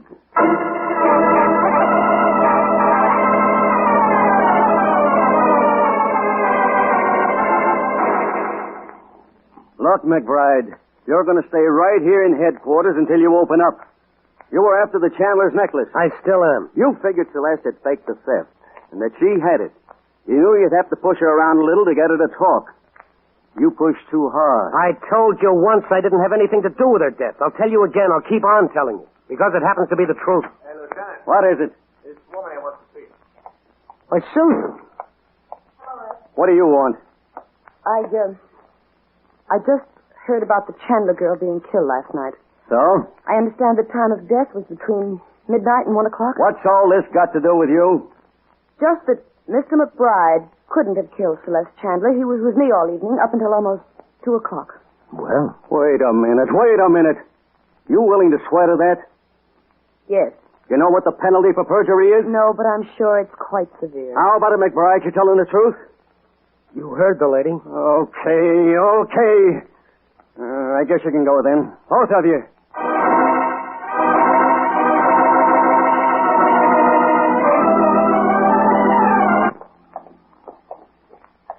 I don't get it at all, Susan. I'd rather not discuss it. I left your place around midnight for the cigarettes. I was gone almost half an hour. I said I'd rather not discuss it. And yet you told Orsatti that I was with you all evening. You really stuck your neck out for me, baby. You know that? Yes. Well, why? Does it matter why? To me, it does. Well, because maybe it doesn't take more than one night and one date for a girl to... Oh, what's the good of talking about it? You're a nice girl, Susan. You're real nice. McGillicuddy was right. McGillicuddy? He came to see me this morning. Told me to stay away from you. Well, I guess I'll have to have a talk with Arthur. And maybe you shouldn't. Yes. I'll tell him he doesn't have anything to worry about anymore.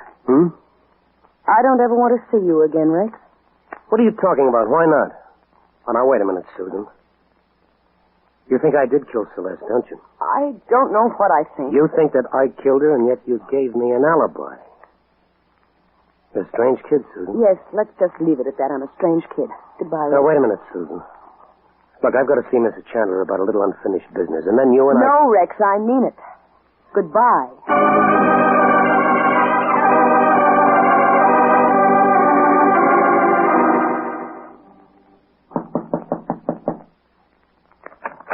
Oh, Miss McBride, I've been waiting for you. You said 10 minutes. I got detained. You still want me to search Celeste's room? Yes, more than ever now.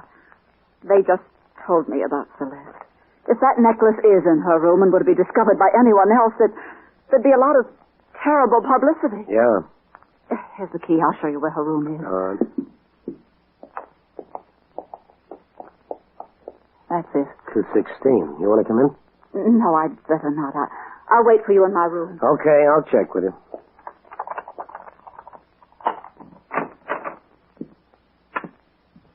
No lights.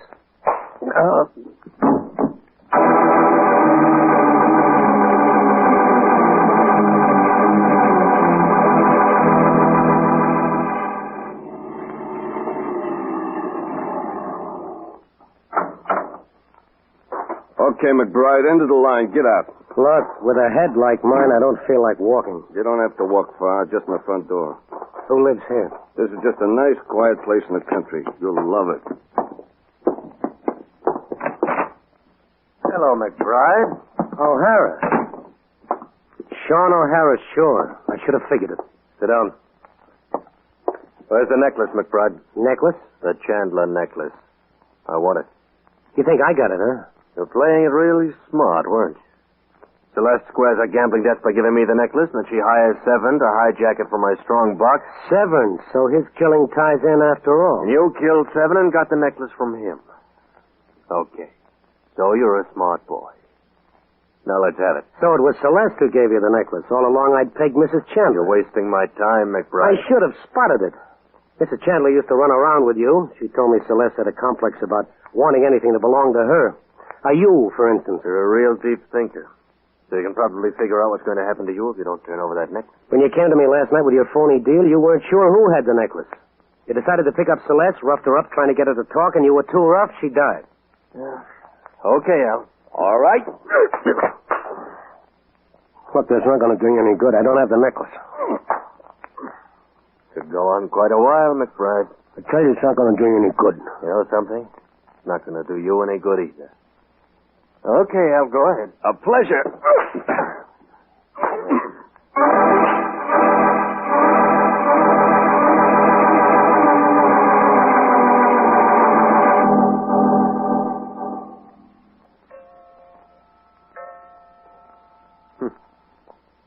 Nine o'clock.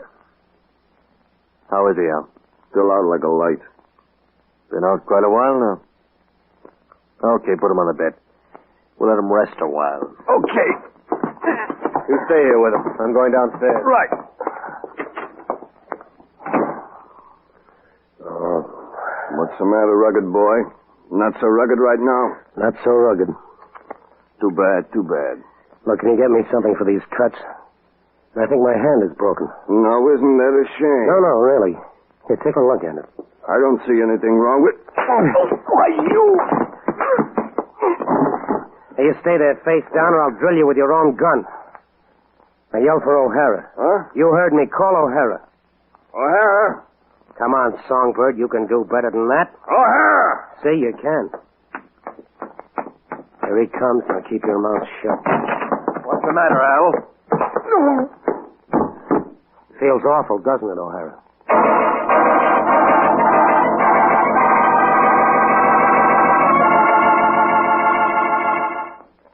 Well, Sonny, you've got O'Hara on ice. I think you can get the whole story of Celeste killing out of him. Yeah. As soon as I knew O'Hara didn't have that necklace, I realized that he wasn't the guy who killed Severn. If he had, he'd have gotten the necklace from him. So where does that leave you? With the guy who had the perfect opportunity to kill Severn and plant his body in my room. The guy who knew I wouldn't be back until 8 last night. McGillicuddy, the manager. Sure. He figured I was just a transient, so he thought he'd plant the body in my room. And he found out I was a detective working on the Chandler case, and he got worried. That's why he threatened me this morning and tried to get me to leave town. You know, McBride, you've got a very annoying habit of leading us to empty holes. What do you mean? A little while ago, I came up with the same idea about McGillicuddy. Right now, it's not doing us any good. Why not? McGillicuddy's disappeared.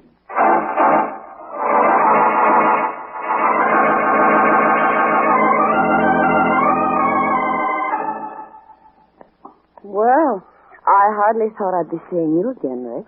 Well, I figured now you knew I wasn't a big bad killer, Susan. You wouldn't slam your door in my face if I came over. Oh, I'm really sorry for thinking what I did, Rick. Oh, poor Arthur. I still can't believe he was capable of killing anyone. From McGillicuddy? Neither could I at first. But it's pretty logical when you look back on it. He was in the perfect spot for it. How do you mean? Well, anyone who runs a joint like the Trojan Hotel keeps his ears pretty close to the wall. He found out Celeste hired Severn to hijack the necklace off O'Hara, so he killed Severn and grabbed the necklace himself. Well, I know it looks awfully bad for him, but I just can't believe it. I can't help hoping that he'll come out of hiding and clear himself. He isn't hiding, Susan. He's dead. What? How do you know? Well, it's the only way it figures. McGillicuddy's been a weak sister all along in this. He finally got to the point where even you couldn't prop him up anymore, so for your own safety, you knocked him off. I? Oh, Rex, you can't know what you're saying. Keep your hands away from your purse, Susan. The gun isn't going to do you any good now. Well, now you're not even funny anymore. I was just reaching for a cigarette. There are plenty right there on the table, baby, the ones you sent me out for last night, so that your friend McGillicuddy could run me down. That's not true. Then when McGillicuddy missed, you figured the smart thing was to cover up. That's why you gave me that phony alibi for Celeste's murder. Oh, Rex, please. You know none of this is true. It's just some horrible idea of a joke you have. Well, I know Milton Berle. But you've got no proof at all. Look, you haven't had time to get rid of McGillicuddy's body, not as thoroughly as you intended to. He's supposed to have landed with a necklace, remember? So the chances are the body's still in your car, or Sade's looking that over right now. Susan, drop that gun. I'm going out of here, Rex. No, stand still. Stand quite still. Put the gun down, Susan. Stay away from me. Put it down. I said stay away. Sorry. Pretty. Well, for crying out loud. Your timing is lousy, Orsatti. You nearly got me killed. How about her? Did you have to? No. She's just taking a little nap. Well, don't just stand there with your bare face showing. Did you find the body or didn't you? Yeah, right where you said. Oh. Speaking of body, baby here really has one, hasn't she? You got the soul of an artist, Orsatti. And wearing a derby yet.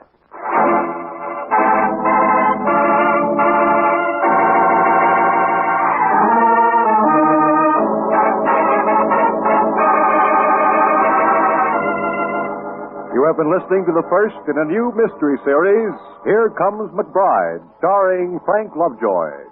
The script was written by Bob Wright, based on the popular fiction characters created by Cleve F. Adams. The program was directed by Warren Lewis.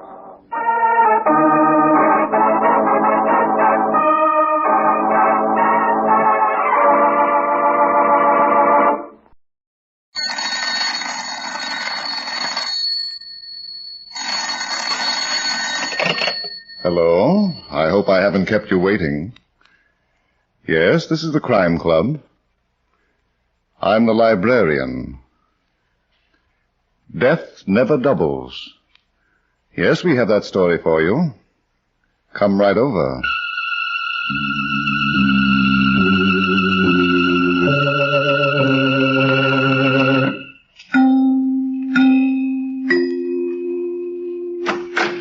Ah, you're here.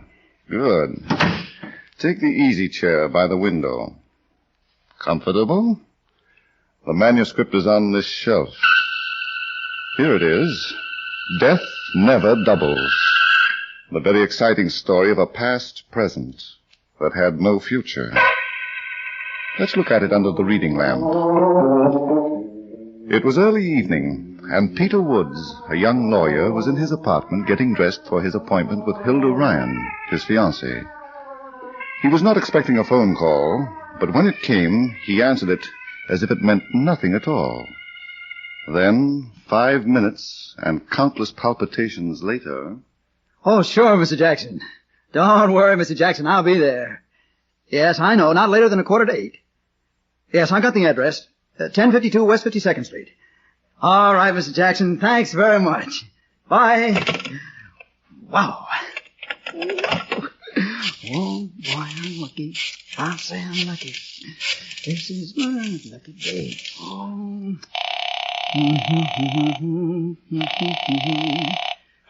Hello? Hilda, honey. Yes? Oh, my sugar-coated Cupid doll. Guess what? You're going to be late again. You're drunk. I'm delirious. I just fell into a pot of gold. Did you say gold? Uh-huh. Mr. Jackson just phoned me. Steve Jackson. Who's he? Well, I don't know. He's going to do a big operation and he needs a lawyer. He promised me $5,000. $5,000? Who recommended him to you? Nobody. Just picked my name right out of the phone book. Uh-huh. Oh, what's the matter? Oh, nothing. Now, you know I've gotten several clients that way. Did they pay you $5,000 fees? Oh, Hilda, now look, I know it's a lot, but it isn't fantastic. After all. Yes, honey. After all, he may be a nut with a bolt loose. He sounded perfectly all right to me. So do you, when you're not listening. What time will you pick me up? What? Oh, well, honey, I'm afraid I can't make it tonight. Mr. Jackson? Yeah, 7:45. And I gotta be on time. Of course. Would he mind if you brought your secretary along? Now, what's the idea, Hilda? You know I haven't got one. Oh, but you have, darling. An amanuensis from now on, who's going to keep an eye on her man.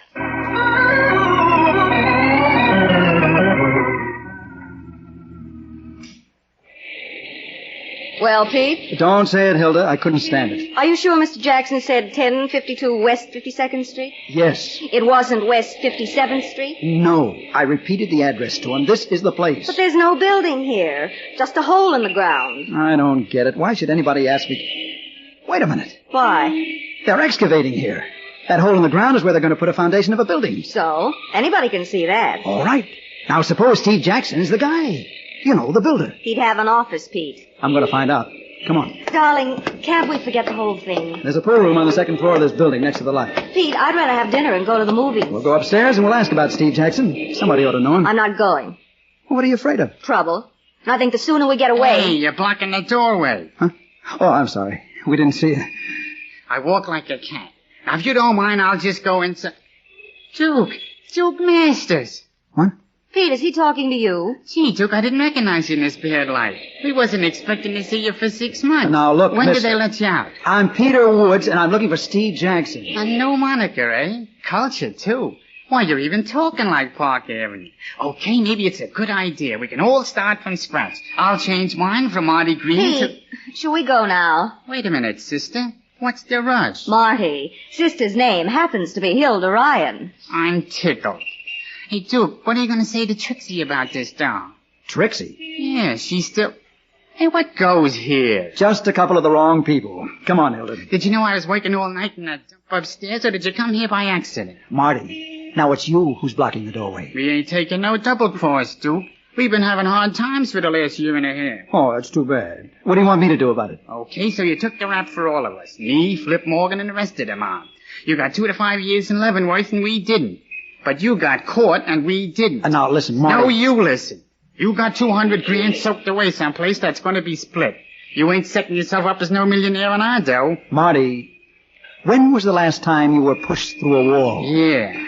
Okay, pal. But I'm telling Flip Morgan and Trixie I seen you. Yeah, do that little thing. And, brother, if you got any real ideas about spending that dough yourself, you're going to give a big chunk of it to some undertaker.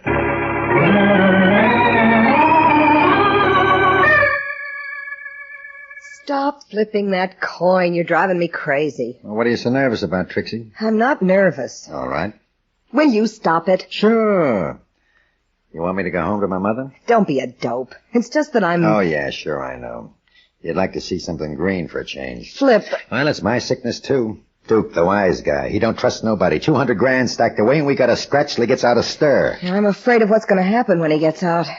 Oh, what's that? He's got only 6 months to go, and leave it to Duke. He's behaving. Won't be 2 to 5 for him. He'll get the diploma at the end of 2. Well, what's wrong with that? I can't help it if I'm scared, Flip. Ah, he's not going to do anything to you. I promised I'd wait for him. So what? You changed your mind. He'll kill me. You're crazy. I know what I'm talking about. When Duke finds out, somebody hasn't tipped him off already. Relax. Duke's a dying duck. Huh? Only he don't know it yet. Nobody's going to tell him. What do you mean? You learned how to do arithmetic, didn't you? Flip. Uh-huh. The more numbers you got to divide by, the less everybody gets. You're going to kill him. First he brings the dough out of hiding.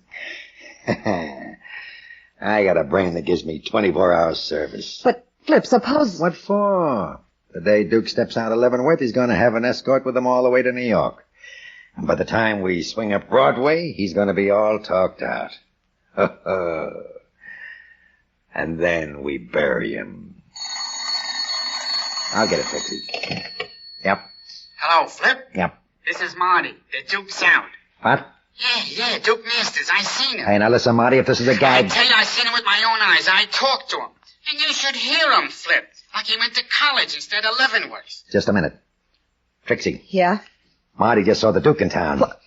What? Yeah, what a break. 6 months ahead of time. What are we going to do? Same thing. All right, Marty. What else? We're getting a double cross. Hey? Dude, the Duke says he ain't the Duke. He says he's a guy by the name of Peter Woods. Go on. And he's got some fancy dame with him, Hilda Ryan. A real cookie. Peter Woods and Hilda Ryan, hey? Where are they now? In the Bijou Club on 49th Street. Spending our dough. Okay, Marty. Keep an eye on them. But I gotta go to work. Keep an eye on them and your working days will be over. I didn't expect it, Flip. I never figured on time off for good behavior. Give me the phone book, Trixie. What are we gonna do? The phone book, baby. I want to take a look at the odds.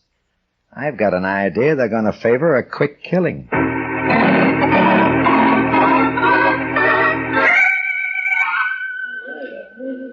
I can't help it, Pete. I've got to say I told you so. Yeah. Going haywire because somebody picked your name out of the phone book and offered you $5,000. Couldn't you smell a plot? Can I help it if I look like Duke Masters? You're a lawyer. You're supposed to be smart. Hilda, you see any gangsters around? And that name, Steve Jackson. Yeah, it sure sounds like a phony. And now... Oh, well, I'm going to the powder room. All right. And then you're going to take me to the movies. All right. I'll be back in a minute. I missed you, Duke. Huh? Why didn't you let me know you were coming home? Now listen, Miss, whatever your name is, I want you and your gang to get one thing straight. I'm not Duke Masters. So I heard. Is it on account of that girl? Now, I'm warning you, if you don't leave me alone... What'll you do? Scream? Huh? Yeah, it shoots. The restaurant's full of people. There's nothing safer than a crowd. You ought to know that, Duke. Yeah. When you and the boys stuck up that mail truck, there was a big crowd all around. Didn't keep you from getting the money, did it? Oh, now listen, you got me all wrong. It won't keep me from pulling the trigger. I've got my identification card. Look, if you give me until tomorrow, I'll get you my birth certificate. Why the double-cross, Duke? What's the use? Is it because you heard some stories about me and Flip Morgan? I never even heard of you. They're not true. I said I'd wait for you, and I've been waiting. I don't care what anybody's been telling you. I've been on the level with you. Sure, I believe everything you say. Oh, Duke. Duke. But let's keep it strictly impersonal. Okay, I can wait until we're alone. Listen, Duke, I got an idea. That $200,000. If you don't want to split it with the gang... Why, Trixie. By the way, that's your name, isn't it? You'd rather be a clown, huh? Maybe we better go now. Where to? Your apartment. The one I never saw. Are you serious? You don't hear me laughing, do you? But I can't leave now. Hilda wouldn't understand. Duke, did you ever see such a cute little gun? A few minutes ago. It disappears in the palm of my hand, see? Trixie. Are you ready? No, and I'm not willing either. I'll overlook it, Duke. As long as you're able.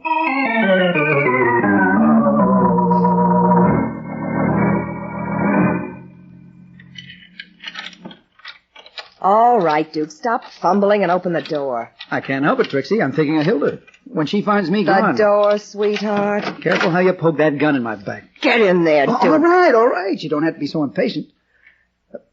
Hey, what's happened to my apartment? We gave it a thorough cleaning, pal. Huh?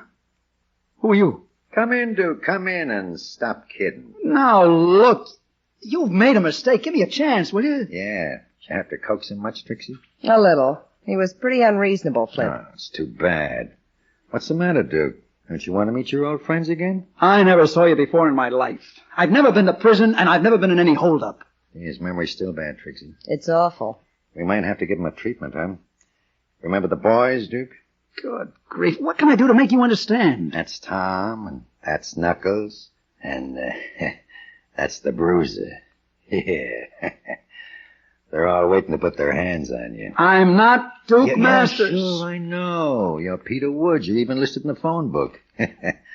Nice going, Duke. You took this apartment, hid the dough, then you took the rap, but not for us.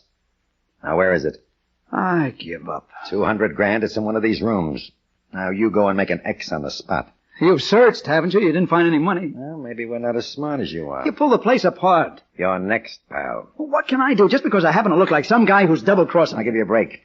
Tell us where you stacked the dough and we'll cut you in. We'll let bygones be bygones. You can't let something be that never existed. Oh, you become a philosopher, too, huh? You do great things at Leavenworth these days. Sit down, Duke. What for? We're going to give you something to think about. Come on, Trixie. The boys want to be left alone. Listen, Flip, don't you think... There's nothing to worry about, sweetheart. They're going to see how many times they can bounce the punching bag off the wall. Before the air gets out of it.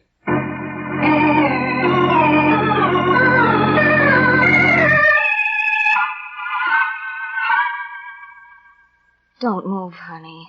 Don't move, she says. As if I could. Oh, if I could only get my hands on the men who did this to you. It's no use, Hilda. I'll have to leave town. Oh, Pete, how could they have beaten you up like this? Your face. Sorry about that, lady. Huh? I'm not Duke Masters. No, Mr. Woods. I am. You? Why, Yeah, you... I know how you feel. It's tough. You got born with the wrong face. But it's not only the face. You're not human, Duke. Okay. Maybe you'll change your mind when I pay you off. What? You mean you're gonna... After all you've done to me already? I promised you $5,000, didn't I? What? Hilda! I know, Pete. That's Steve Jackson. Yeah. I hope you'll excuse the masquerade. It had to be done that way. Are you trying to make us understand? I don't want you to consider me a bad guy, lady. When I got expelled from Leavenworth last week, I never thought my luck was going to change, but it did. So did mine. A couple of days ago, I spotted Marty Green going into a pool room on West 52nd Street. I found out he works there. He was always a second-story mug. You ought to know your friends, Duke. Yeah, I know him. Well, yesterday was my big day. I was walking along Madison Avenue when who should I see coming out of an office building? You, Pete. So I followed you all day, my head spinning with ideas. Too bad it didn't spin Shut right up, off. lady, and let me talk to my lawyer. I'm not your lawyer, Duke. Don't kid yourself. You're either my lawyer or you're going to be my corpse. Well, that doesn't give me much choice, does it? Doesn't give you any. Would you like to know how I got your name? I'm sure you're going to tell me. The doorman of this house gave it to me. I walked in and he says, "Good afternoon, Mr. Woods." What was I going to do? Well, I did it. I went right to a phone book and looked up Mr. Woods at this address until I found one with a Peter in front. That was you, pal. Duke, you're almost as smart as the devil. Smarter, Cookie. I get what I go after. But what do you want? You got $200,000. No, Pete. What? I had it. Sold it away in a little cabana I own at the beach, my own private get-away-from-it-all place. Nobody knew, not even Trixie. Were you planning to keep it all for yourself? I wasn't telling them where to find it, not until I got out of stir. I was taking no chances. Not much, I wasn't. What do you mean? A couple of months ago, Trixie wrote me about tough times. What was I going to do, let her go hungry? So I told her to take a few grand and keep a trap shut about the rest, but she took the pile. And she never wrote again. Naturally. She's been too busy flipping with Morgan. She's double-crossing him, too. All right. You don't have to get mad at me. I wasn't sure of it until tonight. Flip Morgan hasn't seen a dime of that 200 grand. How do you know? Take a look at your face in the mirror. Oh, you mean... You get the idea. I see. Well, Duke, as your lawyer, my advice to you is to go to... Pete. No, look, Duke, I was only kidding. Get him up, lady. He's got a lot of work to do. Not for you, he hasn't. You go and get yourself beaten up for a change. We gonna have an argument? There's no shortage of guns, is there? We're going over to Trixie's apartment. She lives in a rooming house on West 49th Street. What are we going to do there? Not we, Cookie, him. He's gonna persuade Trixie to part with 200 grand. Oh, no. I've had enough of that woman to last me for a lifetime. Oh, now, Pete, don't irritate me. You'll lose a good client. You don't say. That ought to kill me for sure. Yeah, for sure.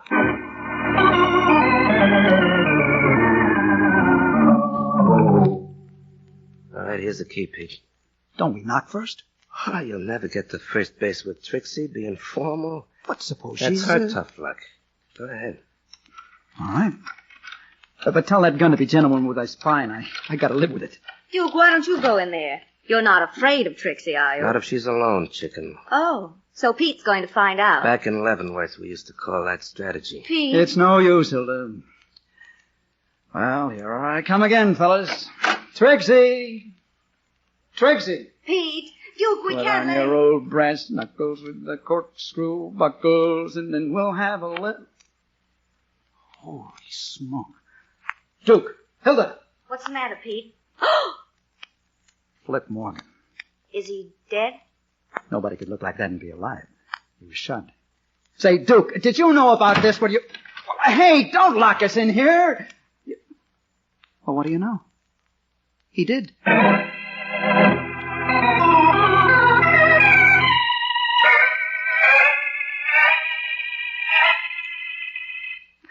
Oh, I'm sorry, Hilda. I can't get it up. Oh, dear. Of all the windows to be stuck, it has to be the fire escape window. What are we going to do? I don't know. Those guys knocked me senseless. But I do. We can stick our heads out of the other window and yell. Honey, have you gone berserk? We've got to get out of here. Sure, but don't call for help. There's a dead body in this room. How are we going to explain it? There's no law against telling the truth, Pete. Who's going to believe us? Pete. Shh. There may be Duke coming back. What are you going to do with that chair? Come on, quick. Behind that door. Hey, you two. Trixie. Put on that chair, Duke. No, while you're still behind the door. Okay, you can close it now. But how did you know we were... Look over there. Oh. I guess there's nothing like a well-placed mirror, is it? But, Pete, darling, there certainly is. Huh? Hilla, what are you talking about? A well-placed bullet. Have you forgotten? You know, in that corner. Flip. Never again, Trixie.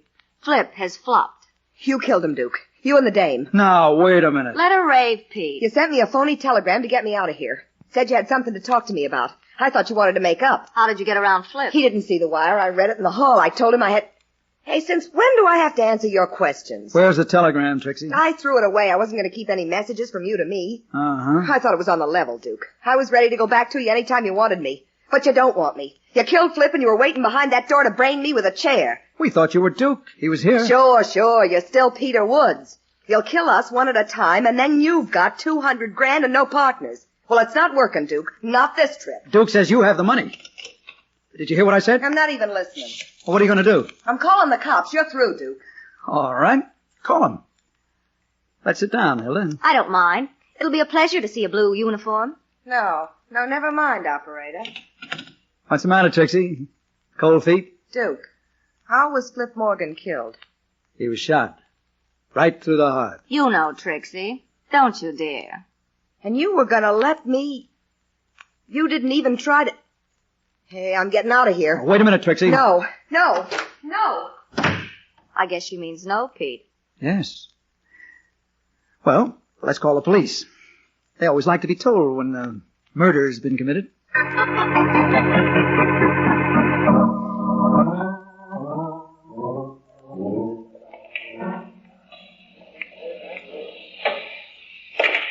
Moneyball inside pocket. Marty.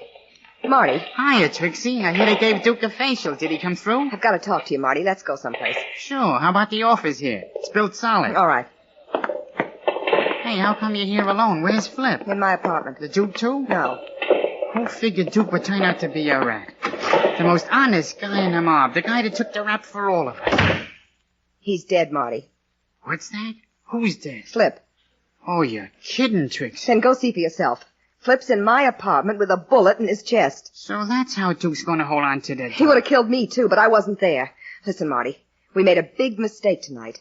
That man we thought was Duke Masters... What do you mean, thought? He isn't. What? Now, don't tell me, Trixie. I seen him with my own eyes. You saw, I saw, but we were wrong. Duke's around somewhere watching us. Well, what's the deal, Trixie? The what? The deal. You got any special reason for wanting us to think double? Marty, don't be a dope. I'm telling you, we haven't seen Duke yet. Flip saw him and he's dead. Would I tip you off if I was working with Duke? Yeah, you wouldn't, would you? But what makes you so sure about the other guy? When I came back to my apartment, he was there with his girlfriend. Then I saw Flip and I started to call the cops. Marty, he told me to go ahead. He didn't try to stop me. Hi. Duke. Yeah. What's the matter, Trixie? Aren't you glad to see me? Yes, sure, Duke. Well, you might show it. Take a walk, Marty. Anything you say, Duke. It's good to see you again. Don't go too far. I'll be here all night, Duke. That's the kind of a job I got. And don't send for any help. The boys are all downtown being questioned by the police about Flip Morgan. Huh? But, Duke, I wasn't going to do nothing like that. Yeah. It's amazing what protection a nickel will get you. Go on, beat it. Well, Trixie. Duke, what are you going to do? Oh, no, don't rush me, Cookie. I got a lot of looking to do first. Yeah. You're still a knockout. Oh, Duke. I've been waiting for you. You don't know what it was like, not knowing whether you'd be locked up for 2 years or 5 years. There were nights I couldn't sleep. I'll bet. I never dreamed you'd be out in a year and a half. Oh, Duke, darling. Hold me close. Like this? Closer. I want you to hurt me. Is that how Flip used to do it? Flip, what's the idea, Duke? You tell me, I'm the guy who wants to know. You're crazy, stir crazy. Like every man who goes to prison, all you can see is a woman cheating, lying, dancing around with other men. Oh, I said nothing about other men, chicken. I only named one. Well, suppose I did let him buy me a few meals. Did you leave me any money to live on? Didn't even answer my letter a couple of months ago. Didn't I? I begged you to let me know where you'd hidden the $200,000. I promised I wouldn't take any more than I needed. Why didn't you answer my letter? That cabana at the beach, Trixie. Nice place, huh? Cabana? What are you talking about? You must have thought it was beautiful when you found the dough there. Duke! I answered your letter, baby. I told you where to look. I told you what to do, but you had ideas of your own. Finders keepers. Why do a split when you can dance on a dime? Duke, I didn't know. You never told me about a cabana. I took the rap and kept my mouth shut, but you were going to close it for good. You knew what the mob would do if I didn't come up with the dough, so you waited and played dumb.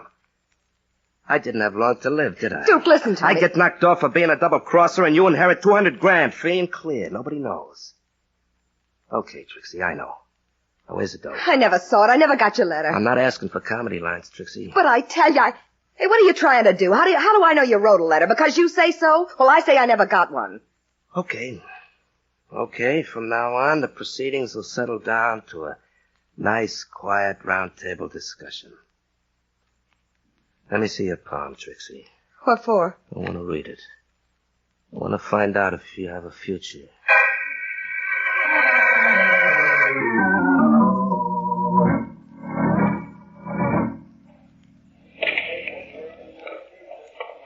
Okay, buddy, you take table 6. Table 6 ready? Hello, Marty. Remember us? Huh? Sure. Gee, Mr. Woods, I'm sorry we topped you for Skull and Bones, but you know, an honest mistake. That's quite all right now, Marty. As long as Pete can be himself again. We ain't going to bother him no more, lady. What brings you here? Want to shoot some pool? We're looking for Trixie. Oh, you're out of luck. Isn't she here? I left her and the Duke in the office about an hour ago.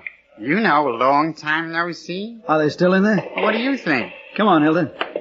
Hey, wait a minute. You'd better leave him alone, Mr. Woods. The Duke gets awful mad. He won't hit me, Marty. It'll be almost like hitting himself. Now, take my advice and be smart. Now, don't... I'll try to stop him, Duke, but they... Save your breath, Marty. You're talking into a vacuum. Pete! Yeah. Strangled with a piece of cord. Holy smoke. Close that door, Marty. Sure. We don't want no riot. Marty, you said the Duke was in here, too. Well, I didn't see him go out. If he had gone out, would you have seen him? Well, sure. I was out front all the time, near the door, where the counter is. Well, then how did he get out of here? How? That's an open window, ain't it? Wide open. You mean Duke jumped out of there? We didn't have to jump, lady. This is the second floor. He could have dropped down. It's only about 12 feet. Is it? No, I can drop down from that window myself. You work here nights, don't you? Yeah, so what? Take a look out that window. Something's been happening next door. Next door? There's an open lot. There was, Marty. Now there's a great big hole in it, about 30 feet. What? For the foundation of a new building. 30 feet? Mm-hmm. Steam shovels work during the day. You see Duke's body down there? Oh, I didn't see nothing. It's too dark. If Duke went out that window, he should still be down there. Want to take a trip? Not with you, mister. Pete! Don't be alarmed, Hilda. I've been facing guns all night. How's it feel to be rich, Marty? Great. And I'm going to stay rich, see? That $200,000 is mine. I worked for it. 1 hold-up and 2 murders. So what? Duke's going to take the rap. It's no secret he used to be nuts about Trixie. It's no secret she was double-crossing him with Flip. Marty, how'd you get the money? I watched the mails at Trixie's house. I don't trust nobody. You watched the mails? For almost a year and a half. Trixie lived in a rooming house. The mail used to be left on the table in the front hall. And then, one day, a couple of months ago... Yeah, the payoff. A letter that told where Duke hid the dough. And it said, don't tell the mob. I was in. You're smart, Marty. Yeah, but who are you going to tell it to? Marty, hasn't anybody told you that shooting makes a lot of noise? I got that figured out, too. Turn on that radio, pal, loud. Oh, hey! Different now, Marty. You just learned one thing. Never take your eyes off a moving target. Drop that gun. Drop it, or I'll twist your arm out of shape. Now, you weasel. There. Why, Pete, you knocked him out. With one punch. Let me catch my breath. Phew. You're a bright girl, Hilda. You took an awful chance screaming that way. I had to, darling. It was now or never. And I figured if it had to be never, why not now? Oh, no, don't faint now, Hilda. I need you. Hilda! Hilda?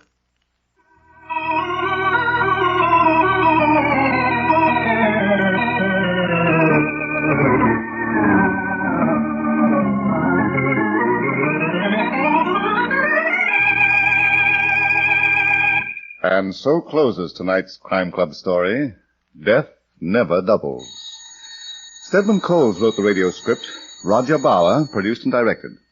Tonight's cast included Chet Stratton as Peter Woods, Larry Haynes as Duke Masters, Julie Stevens was Trixie, Arthur Vinton played Flip Morgan, Phil Kramer was Marty, and Charlotte Lawrence was heard as Hilda Ryan.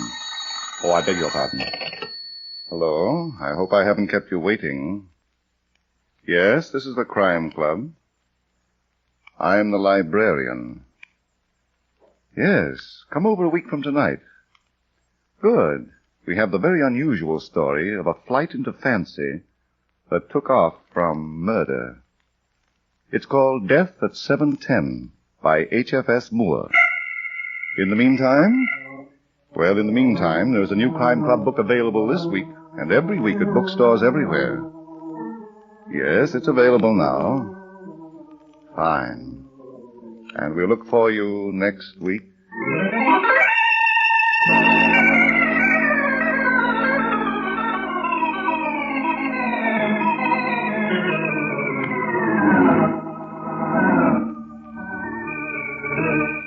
This program came from New York.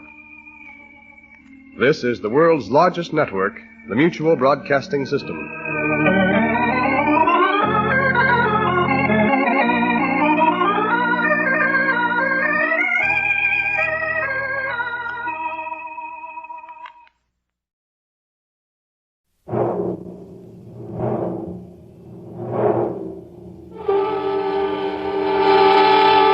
I deal in crime. The American Broadcasting Company presents I Deal in Crime, starring William Gargan as Ross Dolan. This is Ross Dolan speaking from one of the ringside tables at the Rose Room Dance Palace. Yeah, you guessed it. 50 beautiful hostesses. Count them, 50. If you're wondering what I'm doing in a spot where they tap you a dime for a 2-time whirl around a small floor, it's because somebody gave me a lifetime pass. Also because a man named William Davis came to see me. William A. Davis, if you please. He was one of those stuffy little fuss budgets, about 50 years old, and tried to cling to a dull youth by brushing his thin hair over a rapidly spreading bald spot. He walked into my office one bright afternoon and said, Mr. Dolan, you're a detective. I want you to find my daughter for me. Sure, Mr. Sit down. I haven't time. My name is Davis. William Davis. William A. Davis. Well, glad to meet you. My name is Dolan. Ross Dolan. The only second name my father gave me I got when I broke the mirror in the front parlor. I have no time for levity, Mr. Dolan. Oh. Naturally, since my daughter has disappeared, I've been quite concerned. Even a trifle distraught, if I may say so. Oh, say anything you want. I live up in Mission Valley. Lived there for 20 years. And one day last week, my daughter simply disappeared. How old is your daughter, Mr. Davis? She's 17. A dangerous age. Yes. Also, you'll find her self-willed. You may have trouble bringing her back. Uh-huh. Any boyfriends, Mr. Davis? I know of none. I've prepared a sort of brochure on Jacqueline. Pictures a complete history, so you'd have something to work on. Here. Oh, thanks. She's a pretty kid, isn't she? Yes. Let us discuss your fee, Mr. Dolan. My ceiling is $5 per day. $5 a day? Mr. Davis, you better either raise your ceiling or lower your floor. You're talking to the wrong man. I'm a sporting man, Mr. Dolan. I'll make you a proposition. If you find Jacqueline, $500. If you don't, nothing. Now, of course, I'll pay your expenses. Mm-hmm. I think I'll take you up on that, Mr. Davis. Yes, I thought so. You have a reputation for being quite a gambler. Thanks. I presume her mother is quite concerned, too? I don't know, Mr. Dolan. Also, I don't care.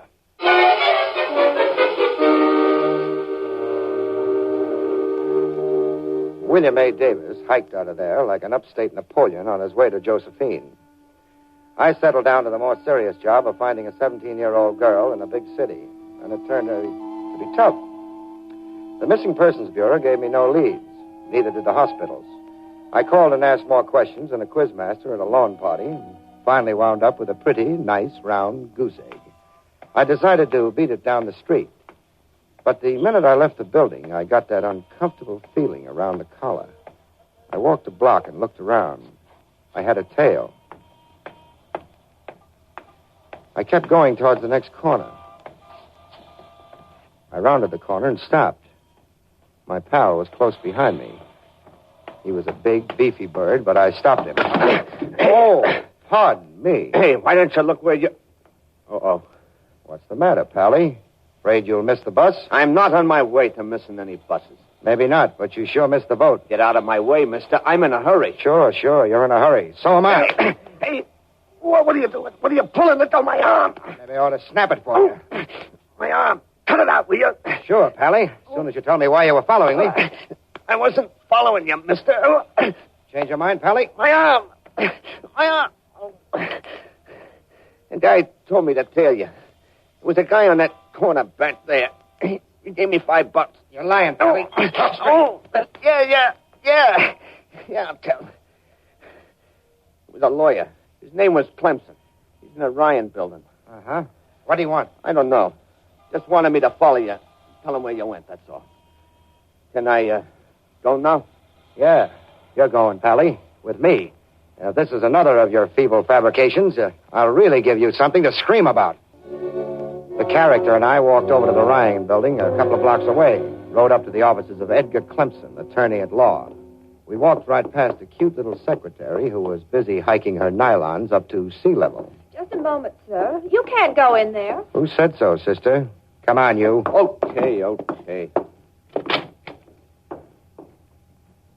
You, Clemson? How did you get in here? Who are you? I got in through the door. My name's Dolan. I brought you something. What do you want? I'm busy. I brought your tail back, Clemson. Next time, get a guy who's a little smaller than a two-car garage and a little smarter than a Ubangi. Really, Mr. Dolan, I don't know what you're talking about. Don't go spreading that around, Clemson, because I know better. You hired this mug here to follow me. He says so. Follow you? Really, Dolan, I'm engaged in the practice of law, not a scavenger hunt. One more crack like that, mouthpiece, and I'll twist your trumpet. The next time you put this dumb lug on my tail, I'll mail you back his arm. Now listen here, Dolan, I got... Quiet. You're under the impression you're pretty tough, aren't you, Dolan? Suppose I am. Just remember that I'm a lawyer, Dolan. You get tough with me, and I'll tenderize you like a $2 ham. Now get out of here.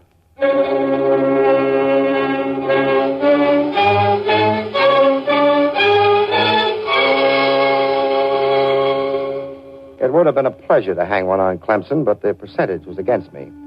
Then I remembered the story of that Greek hero, the one with the weak heel. I figured Clemson might have a weak heel, too. He did, and I was kind of sorry about calling her a heel. It was Charlotte Crandall, Clemson's secretary. I promptly picked her up and just as promptly sat her down again, in one of those cozy spots.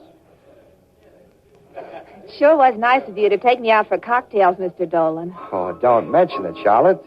When I saw those nylons, I was a gone gosling. Oh, I'll bet you say that to all the girls. All the girls I know don't have nylons. They don't? Gee, it sure is swell in here, Mr. Dolan. I've never been here before.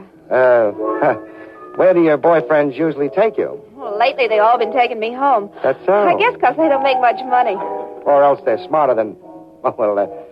Say, how's your boss? Boy, was he mad at Butch, the guy who followed you. I can imagine. Butch do a lot of work for Clemson? Just where Lucky Maxwell's concerned. Lucky Maxwell. Don't remember him. Lucky isn't a he, Mr. Dolan. He's a she. No. She's one of Mr. Clemson's best clients. And you know something? No, why? She runs a diamond dance place. It's called the Rose Room. Must take it in some evening. Oh, I don't think you'd like it. It costs a dime every time you dance with a girl. Besides, I dance with you free.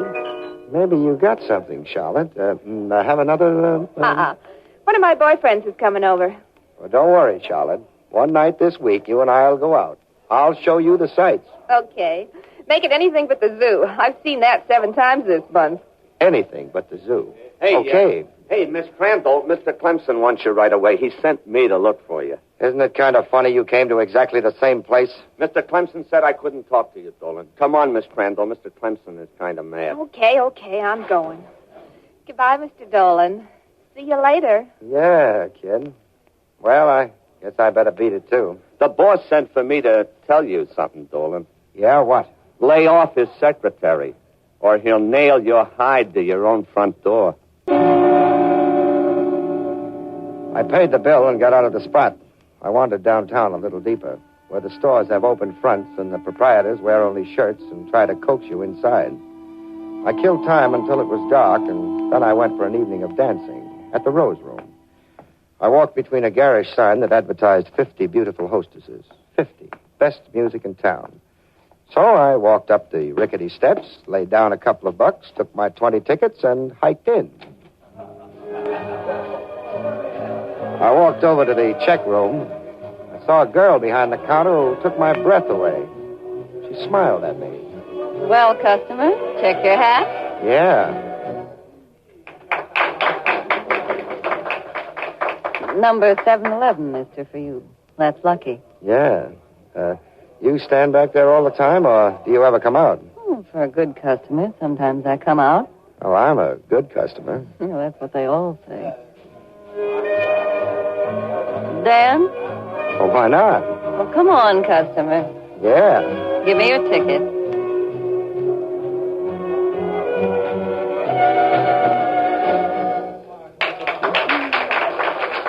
I'll have to have another ticket.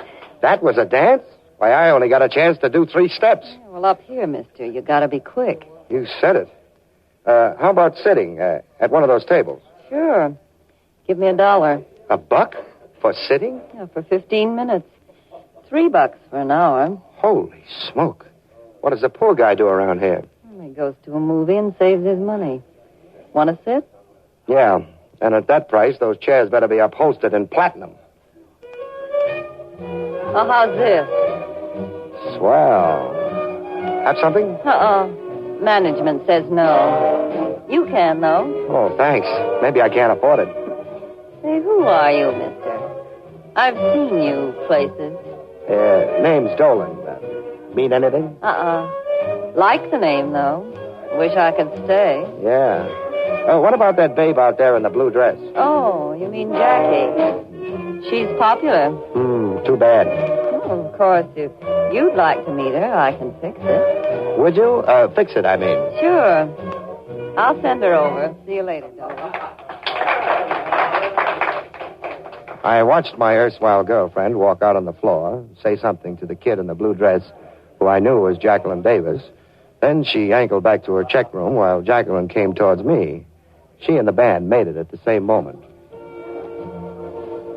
Well, hello. Hello. You want to dance? Or sit? Let's try one, huh? That's what we're paid for.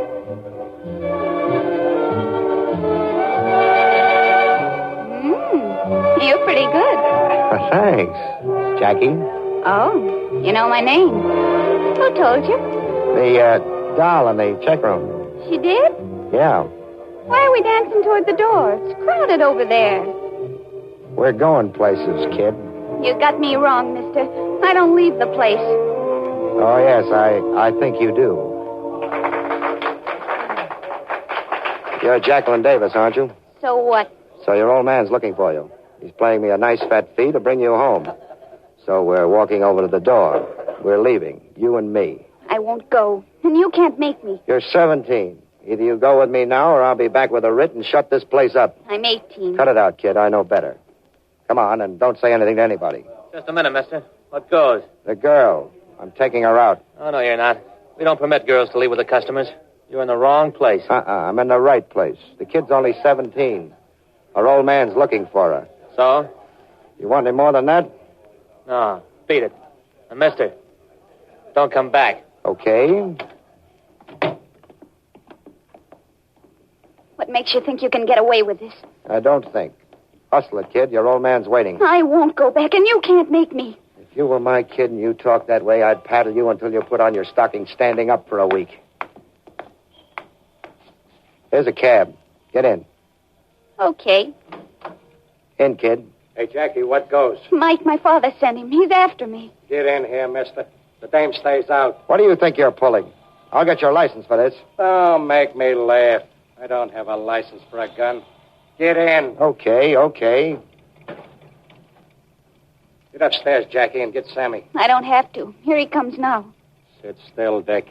As soon as Sammy gets here, we're leaving. Oh, is Sammy going along? I see you caught him. Get going, Mike, out the post road. I got something for this monkey. Why, Sammy, are you talking about me? Shut up.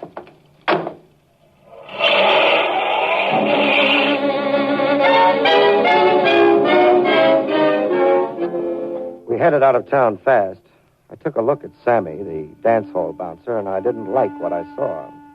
He had those tight little lines around his mouth and a cold gleam in his eye. He didn't say a word until we got about 10 miles out. Then in a nice, quiet spot, he opened up. Pull up, Mike. This is it. Okay, Sammy.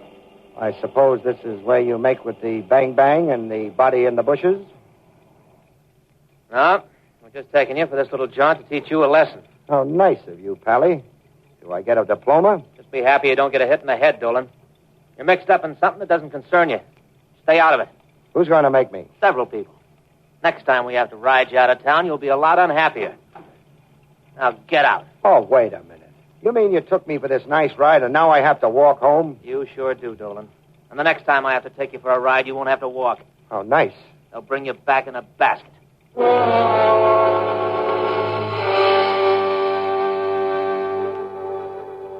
The cab door slammed, and my two pals got away from there fast.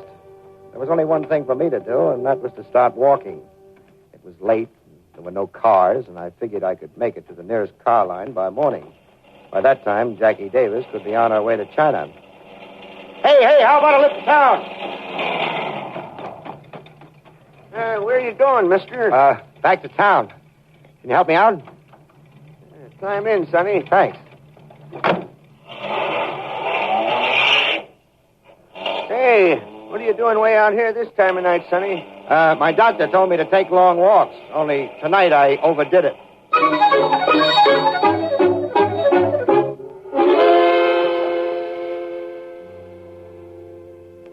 The old man edged away from me as though I were a psychopathic case, but he did run me into town. He chugged right down to the corner opposite the Rose Room where he let me out. I walked across the street and hid in a dark doorway next door to the main entrance. It was 10 minutes to 12. I made it just in time because Jacqueline Davis was coming down the steps with Sammy. Don't be silly, kid. I just took him for a long ride and make him walk back. But are you sure he's not around? Not unless he flew back. He's got a long walk, kid. Now, don't worry about a thing. I hope nothing goes wrong, Sammy. My father hired him to bring me back. I know. Now, forget it, will you, Jackie? Here comes Mike right on the button. Get in, Jackie. I'll ride home with you. Thanks. I'm kind of scared. Hey, anybody tell you, Mike? Nah, I'm clean.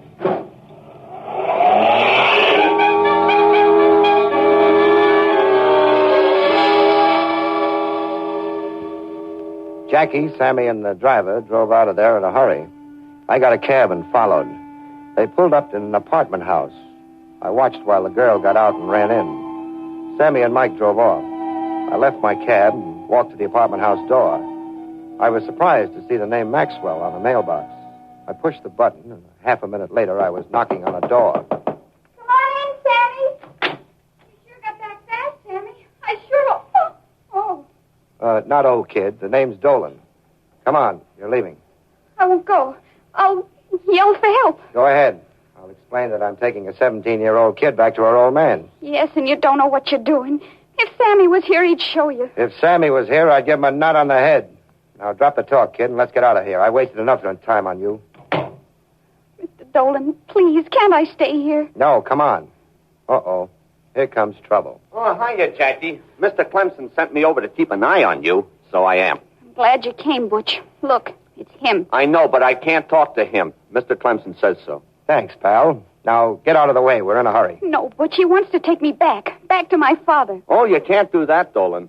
Mr. Clemson says for her to wait. Out of the way, dopey. I don't like being called a dope, see? For the second time, out of the way, dopey. I just remembered I don't like you very much, Dolan. That's too bad. Now, come on, kid. We got things to do.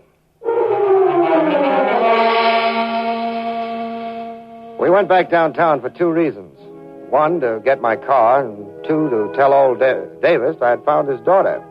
I called Davis on the phone. You've got her? You've actually found her? Sure, Mr. Davis. What now? Bring her up here. At this hour of the night? How soon can you leave? In about 10 minutes. Good. You can make it in an hour. Take the post road. The post road? Yes, it's faster that way.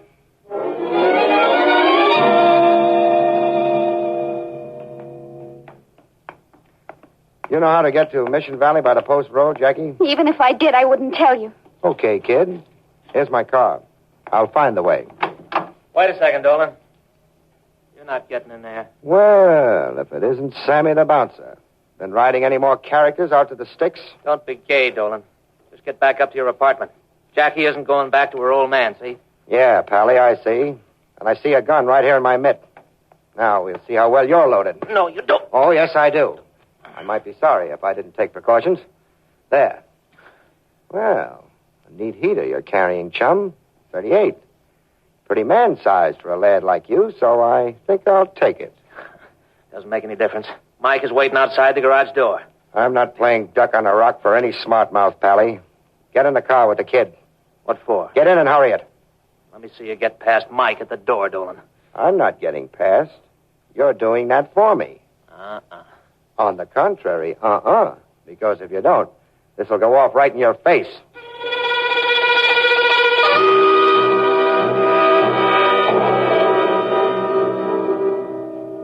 Sammy had a lot of nerve, but the gun scared him.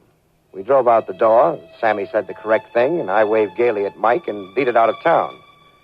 I remembered how kind Sammy had been to me, so exactly 10 miles out, I dumped him off to hoof it back to town.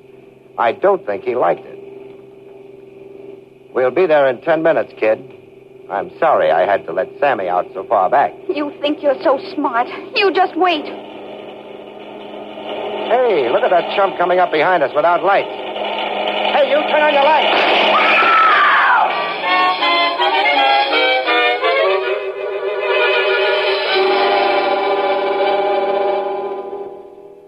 A cream-colored sedan had sneaked up behind us, and as it passed, a series of stabbing flames shot out of the window. One of the bullets hit my front tire, and I wheeled off into the ditch. I sat there for 5 minutes, but the car never came back. He must have been positive that he got us. I changed the tire, and 10 minutes after that, led the girl into the Davis living room. A splendid job, Dolan. Splendid. Thanks, Mr. Davis. But did I hear shots down the road a while back? Somebody tried to shoot us off the road. And you, my dear, did you enjoy your trip to the city? Please, Mr. Dolan, don't leave me here. I'm scared. What a way to speak of your own father, Jacqueline. Here, Dolan, I'll write you out a check. Please, Mr. Dolan. He took all of Grandfather's money. The money I was supposed to get. She's talking like a child, Dolan. Come, I'll write you a check. Sure, you'll give him a check. You've got plenty since you drove Mother out of the house. Jacqueline, you don't know what you're talking about. Is that so? Mother told me everything. You stole everything Grandfather left me. Your mother is a... Be quiet, Jacqueline. You're just a big crook. You've always wanted everything for yourself. Come, Dolan, I'll make you out your check. Just a minute, Davis. Jackie, is your mother, does she work down at that joint, kid? She owns it, Mr. Smarty. She's Lucky Maxwell. Jacqueline, I'll teach you to run off to the city and blab to your mother. That'll teach you a few things. That'll be enough of that, Davis. If you want to beat your kid, do it when I'm not around. This is my affair. You keep out of it. I'll get your check. Please don't leave, Mr. Dolan. He'll kill me. Honest, he will. You be quiet, Jacqueline. Maybe I ought to hang around, Davis. You'll get your check and get out. That's what you'll do. Jackie, what kind of a car does your father drive? Why, Jacqueline? It's a cream-colored sedan. Mr. Dolan, you don't think... Uh-huh. You know, Davis, I've made a mistake. I've been working for the wrong person. You drove that car tonight. You asked me to drive the post road so you could knock us off. You were playing a little murder game on the safe side. Put up your hands, Dolan. That's what it is. You hired me to get the kid out in the open so you could knock her off. Too bad you ever learned to think, Dolan. Yeah. Now you'll have to get rid of both of us, won't you? I told you he brought her up here, Mr. Clemson. See? Yes, we thought we'd find you here, Dolan. Mother, what are you doing here? Drop it, Davis. Drop the gun. Haven't you done enough? Yeah, Mr. Davis. You're in enough trouble now. No, you don't. This is my house, and I've got a right to defend myself against all of you. Even you, my dear. You'd really shoot, wouldn't you? Of course I would. No, he won't.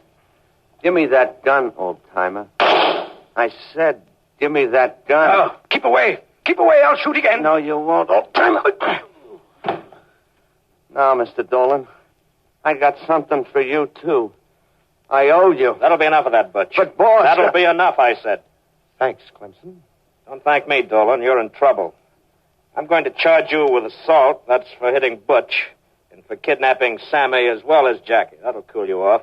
Yeah, and I don't blame you. For once, I was on the wrong side of the fence. Well, nevertheless, Dolan, we heard you outside the door. By doing what you did, you probably saved Jackie's life. Yes, Dolan, so under the circumstances, we're willing to drop any possible charges if you'll help Miss Maxwell in her suit against Davis. I'll be glad to. Say, sister, didn't I hear Jackie call you Mother? Naturally. I'm not her grandmother, you know. The whole story came out then. Jackie was to be 18 in 2 days. In spite of the fact that her mother was to have her, old man Davis wanted to keep her. Then he could cover up the fact that he'd stolen most of the money left her by her grandfather. Clemson forgave me, and so did Butch. The kid, Jackie, kissed me for sticking up for her. Lucky Maxwell?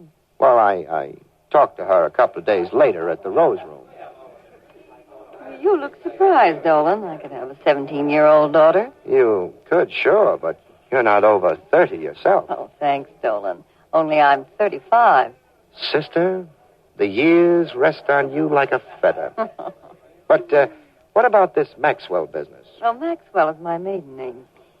He threw me out because he thought it'd make it easier for him to get his hands on the money my father left Jackie. And all the time I thought he was on the level. Well, naturally you would. But do you know that for a long time, even I was a virtual prisoner? When Jackie grew older, she sneaked down to see me after I'd left him.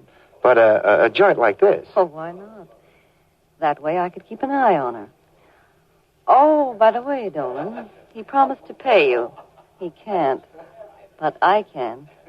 Here, it's a check. Oh, thanks, Lucky. You know, you should get married again. You're young. Am I? Oh, and you're beautiful. Like a rose. You're breathtaking. Mm-hmm. Am I? Now, take Clemson. He's pretty good Joe. No, he's my lawyer. There's no romance in legal matters. Well, someone else, then. Sure. Let's dance. Come on. But, I'm too young to get married. Are you? Besides, I left my wallet at home. Yeah, I thought you would. Here's 10 tickets.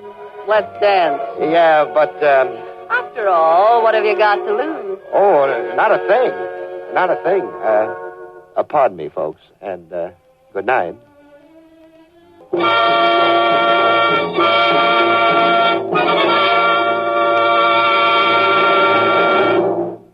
Don't forget to listen again next week, same time, when you will hear William Gargan say, I deal in crime. I Deal in Crime, starring William Gargan as Ross Dolan, is a special presentation of the American Broadcasting Company. Written by Ted Hediger, directed by Leonard Rieg, with original music composed and conducted by Skitch Henderson.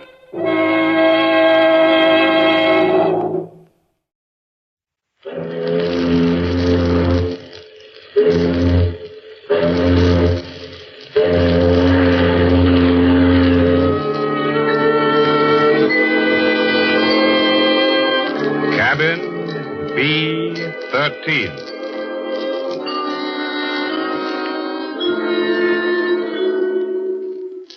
My name is Fabian, ship surgeon of the luxury liner Mauravania. Tonight, as we lie alongside the docks at the great port of Southampton, the ship is ghostly, deserted. Our passengers on this world cruise have gone to London. And as I sit here in my cabin, B-13, I'm reminded how the tides and storms of 1,000 voyages have wrought nothing more strange, more sinister than man's desire for adventure in the strange ports and lands we touch. I remember Bill and Brenda Leslie. It was years ago before the war, and the effect on their characters of the mortal terror that overtook them in London. CBS brings you John Dixon Carr's famous Dr. Fabian, ship surgeon, world traveler, and host in Cabin B-13 for strange and incredible tales of mystery and murder, directed by John Dietz.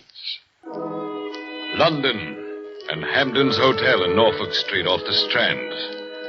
A quiet little street sloping down to the river, quiet little hotel. So dingy with its stuffiness of old carpets and yesterday's tea trays that you'd never suspect how fashionable it is, or how expensive. Can't you hear the lift whining as its two latest arrivals, the husband American, the wife English, go swaying up to a bumpy stop? This way, sir. Come on, Brenda.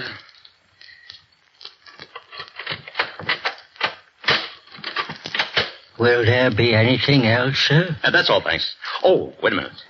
Here. Oh, thank you, sir. Bill, darling, please don't look so bewildered. Was I looking bewildered? I know the furniture's red plush and dates back to the 1860s. I know we can't get a private bathroom. By George, the waiters look as old as the furniture. But if only we'd gone to Claridge's or the Savoy or any one of a dozen places I suggested. But, darling, you don't understand. No? Who the devil wants to go to Claridge's or the Savoy? This is London. Oh, Bill, I'm afraid I still don't understand. I've been in the diplomatic service for 7 years. I've been stationed in 3 capitals. But I've never been here. It's a lovely old town. Oh, it's home. It's home to me, too, in a way. It's put a spell on my imagination ever since I was a boy so high.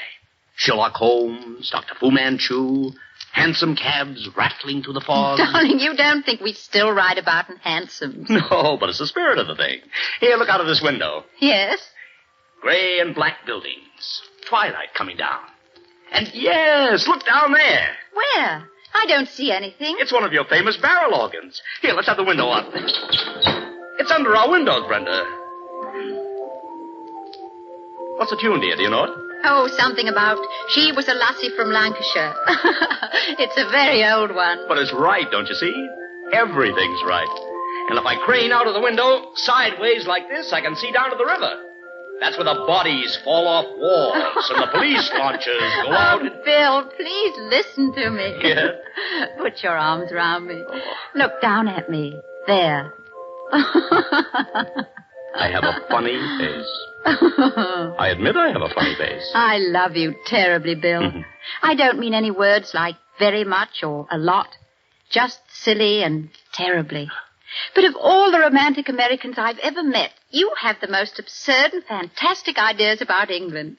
You don't really expect to find Scotland Yard men in bowler hats trailing you every step. Now, do you? That wasn't the point, Brenda. When you think about it, just remember the barrel organ. Safe, stodgy, comfortable. That's London, Bill. Will you remember? Well, at least they've got telephones in this place. Hello? Mr. William Leslie? Yes, speaking. This is the reception desk, Mr. Leslie. There's a man here who insists on seeing you. In fact, the man is on his way upstairs. He's a police officer. What did you say? A police officer, sir. A police officer, huh? I see. He isn't by any chance from Scotland Yard? Yes, sir. I thought you might like to know. Did you hear that, Brenda? Yes, I heard it, but surely... About 6 hours in England. Oh, this is ridiculous, Bill. There must be some mistake. Well, there probably is. All the same, come to think of it, I don't feel very keen about facing one of these bowler hats in real life. But why do they come to us? We haven't done anything. Nothing I can think of. That's what worries me. Get ready for the hat and the raincoat and the cropped mustache. Yes? Mr. Leslie? Mrs. Leslie? That's right. Won't you come in? Thank you. Sorry to have to trouble you, sir. I'm a police officer. Metropolitan CID. Here's my warrant card. I see. Chief Inspector... Radford, sir. And I'm bound to tell you I'm here about a pretty serious matter. But we haven't done anything Easy, Brenda, easy. Sit down, Inspector. Thank you, sir. Now, don't mind my notebook. It's a mere formality. You and your wife arrived this morning by the Mauravania. Your wife is British and carries her own passport, correct? Yes, that's correct. A week from today, you leave by the same ship for Lisbon. At Lisbon, you take up a new diplomatic assignment at the American Embassy. Correct? How does that concern Just you? one moment. I'd like you to look at this snapshot I have here. Who is it? But it's Bill. I mean, well, except for that awful shirt and tie. Well, it is Bill. So help me, I never had that picture taken. I know you didn't, Mr. Leslie. That's Flash Morgan. Ever hear of him? Never. Is he wanted for something? He's wanted for several murders. We won't mention bank robbery. Also, he's a ripper, if you know what that means. He uses a razor and likes it. Me, the image of a famous murderer? They don't look so different from the rest of us. Do you realize, sir, you can't leave this hotel without being nabbed as Morgan by the first copper you meet? But I can prove who I am. I've got my papers. You got your papers. Right. Suppose Morgan gets them. Morgan? The Mauravania sails a week from today. Somebody called William Leslie, carrying diplomatic immunity, sails with her. What's to prove it's really you? You mean he might... I do. Oh, that's impossible. He couldn't get away with it. No, I don't think he could, but I'll give you 10 to 1 he tries it. This is too small a country to hide in, and he can't get away. He's desperate. This is his last hope. What about Brenda here? There are several things that might happen to Mrs. Leslie. All unpleasant. There's just one more matter I'm bound to warn you of. You've warned us, Inspector Radford. We appreciate it most awfully. What else could there be? Morgan may try to get into this hotel. Safe, stodgy, comfortable. I see what you mean, Brenda. Beg your pardon, sir? Oh, just a little joke between my wife and myself. It's getting chilly. Better close the window. Look here, Inspector. This, Ripper, or whatever he is, couldn't possibly know there's a man who looks just like him. He couldn't, eh? Have you seen any evening paper? No. Some fool took a picture of you getting off the boat train. It's been published with comments on the resemblance. You'll find Morgan's story also with pictures on the front page. Here's the Standard. Read it. But haven't you got any idea where this man is? No, madam, we haven't. He used to have a hangout at 96 Fleet Street up over a barber's shop. But he won't go there now. He's loaded with money from the Whitehall bank job. He's got a razor. And he's ready to use it. Now, if you'll excuse me... Inspector, wait. What do you want us to do? I want you to stay in this hotel, both of you, until that boat sails. Cooped up here for a week, just on a theory of yours? Yes, Mr. Leslie. Just on a theory. Suppose I do go out. I can't stop you, sir. The guard I'm leaving here can't stop you. But I might send you some photographs of people with their throats cut. Sorry to have upset you. Good day.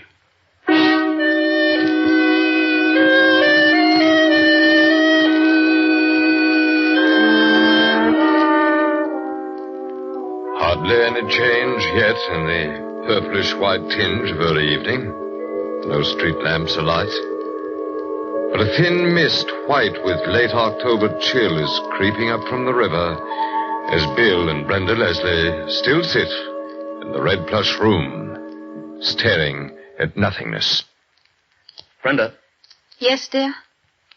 What was the number of that address Radford gave us, where Morgan used to hang out? I don't remember. 96, wasn't it? 96 Fleet Street? Why do you want to know? Because I'm going there. And I'm going now. Yes, I thought that was it. Bill, you can't. You mustn't. You can't do anything there. I know. Then why go at all? Sweetheart, you know what our life is. It's a wonderful life. Oh, with you, yes, every minute of it. But the diplomatic service. Vous allez bien, Madame la Comtesse? I am sure, Signor, that the Rio Alta Bridge will be a great success. Who precedes whom at dinner? Does the envoy's wife eat artichokes? Look, Brenda, suppose I captured Morgan before the police do. Bill, are you absolutely mad? No, darling. Once or twice in every man's life, something taps him on the shoulder and says, come on, I dare you. Mostly we turn away and pretend we don't notice. But not this time. I'm taking the dare. Bill, come back here. You're not to go. Where's my overcoat? I've got it. Now, this address... If you go, I'm going with you. Oh, no. This isn't a woman's kind of dare, and you know it. It's as much my dare as it is yours. 96 Fleet Street, up over a barber shop. How do I get there? If you don't tell me, Brenda, I can easily find out. Oh. Well, as a matter of fact, it's not very far from here. You could walk it in 10 minutes. That's better. That's much better. What about your identification papers? I'm throwing them out here on the bed. Morgan won't get those. But if you haven't got those papers, you won't be able to prove who you are. I'll have to risk it, Brenda. See you later. Bill, come back. If you had any reason for going there, I wouldn't mind. But it's idiotic. Oh, don't leave me. Please come back. Please. I'll be with you, Bill. I'll be with you if Morgan doesn't see me first. Footsteps. Slow-moving footsteps. Footsteps on gritty pavement where, beyond Temple Bar, Fleet Street curves down into dimness. A dead street, hushed and shadowy, with St. Paul's like a grey cloud far ahead. Too late for office workers? Too early for newspaper offices. Let's be Leslie on the left-hand pavement. I can tell you, believe me, every half-thought that tumbles through his brain as he walks. Can't see the numbers, that's the trouble. Fool, son, I wish I hadn't tried it.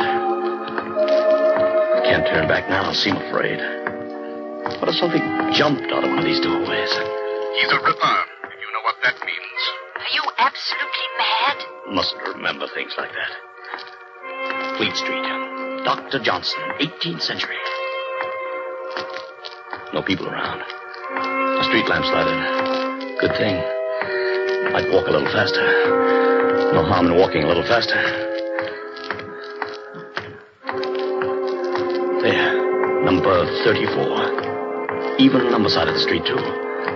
Can't be far off now. Mist rising and as cold as... Is that a policeman's helmet? Behind me, up against the sky. Doesn't matter. Police mean safety. If you haven't got those papers, you won't be able to prove who you are. Still doesn't matter. Nobody can see my face. Another policeman's helmet. Swear to it. Over in that alley. A little faster.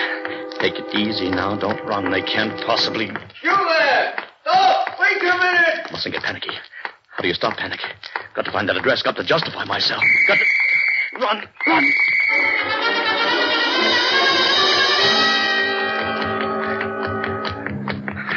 96. Little entry. No door. Flight of steps. Easy on the jump now. Run up quiet as you can. Door with glass panel. Henry M. Jenkins, Bob. Door open and... A large room, perhaps not too clean, with a cork floor giving back no sound. Facing you, a window. On your left, another door. On your right, a wall of mirrors with two white barber chairs. This is what Bill Leslie sees amid a gleam of mirrors and a thick odor of hair tonic. On a white stool sits a little old man with yellow-white hair and a reddish nose, peering up from a paper with Cockney friendliness. Why, I beg your pardon. I didn't mean to crash in like this. Not a bit of it, sir. Nobody here, sir. Glad to have you come up any way you like. I've come about something important. Oh, I want to shave, please. And I'll just close this door. Shave, sir? Very good, sir. If you'll just come over here. That's it. Your overcoat, sir. Allow me. Oh, thanks. And in this chair, please. Now, we'll just whip out the cloth and round your neck it goes. Oh, wait a minute. Don't tilt me backwards yet. Are you Mr. Jenkins? And now that, sir, is what I call a real honor. What's so funny about it? Sorry, sir, it's only a joke. My name is Jenkins, and that's a fact. But mostly the gentlemen call me Old Scratch. Old Scratch? Oh, not in a religious way. Lummy, I should hope not. With me, a chapel goer for 40 years, and a teetotaler so's me hand wouldn't shake. Excuse me, sir. Mix the lather. No, sir, it's only a joke. If they call me Old Scratch, or as it might be Old Nick, it's 'cause they know I won't nick 'em. Never miss with a razor, I don't. There now. Now we just tip the chair back. And I'll bet this lather I'm putting on is as comfortable as going home to tea and kippers on a night like this. It's remarkable, sir, how comfortable... Here, sir. What is it? What's wrong? I was trying to signal you, that's all. Hey? Keep on lathering. Don't speak any louder than I do. What is it, sir? What's up? Flash Morgan has just come in. Who? Flash Morgan. But there's nobody here but you and me. Lift your head up and look. You didn't see him. You were looking at the shaving mug. I saw him come in by the door from the stairs when you moved the chair. You sure you don't know who Morgan is? So help me, Harry, I don't. He's a killer. Wanted by the police. The police? Here now. I'll finish with the lather. Then start shaving. But make it quick. Get a razor. Yes, sir. But... That's it. Where's the bloke? Is he a blooming ghost? He didn't look at either of us. He didn't make a sound. I saw him in the mirror. He bolted the glass-paneled door on the inside. Look over and see if it isn't bolted. Yes, sir, it's bolted. He walked to a door at the back of this room. Behind me. Can you see it? Yes, sir. Of course I can see it. Where does that door lead? Upstairs? No, sir. There's no upstairs on this side of the house. But there's got to be. Morgan lived... or had some friends who... Don't move your chin like that. Keep your head where I put it. If you was looking for 96 proper, you must have seen the numbers in a bad light. Oh? That's under the arch and round the back, like a lot of these old houses. This is 96B. And where does the door lead? Only to a cupboard, sir. A big cupboard. Somebody's hiding there now. That's right. Morgan's there with his razor. That's the end of the shave, sir. I trust it's satisfactory. Hot towel, sir. Here's thanks. Hot and steaming. Hang on to your nerve, Old Scratch. We'll get him in 2 minutes. Towel satisfactory, sir. I'm a peaceful man, Governor. I don't want no trouble. Now listen. When you take the towel off, go to the shelf under the mirrors and mess around with the bottles. Ask me if I'd like some kind of lotion. And edge toward the glass door. When you get near it, run like blazes and yell for the police. The whole neighborhood's full of cops. Morgan will come out fighting when he hears you run. I'll pick up that high stool and try to hold him off. The cops didn't find me because they went to the wrong 96. That door behind you. Well? The knob's moving. Then we'll have to do it when I count 3. I can't, sir. I just ain't up to it. You can run, can't you? 1, 2, 3. Let her stay where you are, both of you. Oh, well. Do I hear in Chief Inspector Radford? You do? Sorry to break the glass door, Old Scratch, but it seemed to be bolted on the inside. Yes, it is. In you go, boys. We may need several men here. Well, Inspector, don't you recognize me? I'm Bill Leslie. Yes, you probably are. Where's Morgan? He's in that cupboard over there. I don't want to handle him. Have your men got guns? We don't carry guns. Sergeant. Yes, sir. Go over and guard that window. Davis, you stay here. I'll take the wasp out of his nest. Right, sir. Coming out, Morgan? No? All right, have it your own way. I'm turning the knob and... Lord almighty. Find that blood, sir. It's Morgan, all right. But he won't give any trouble now. His throat's been cut. His throat's cut? But who? Who? Curse it, Mr. Leslie. Why do you have to go and kill him?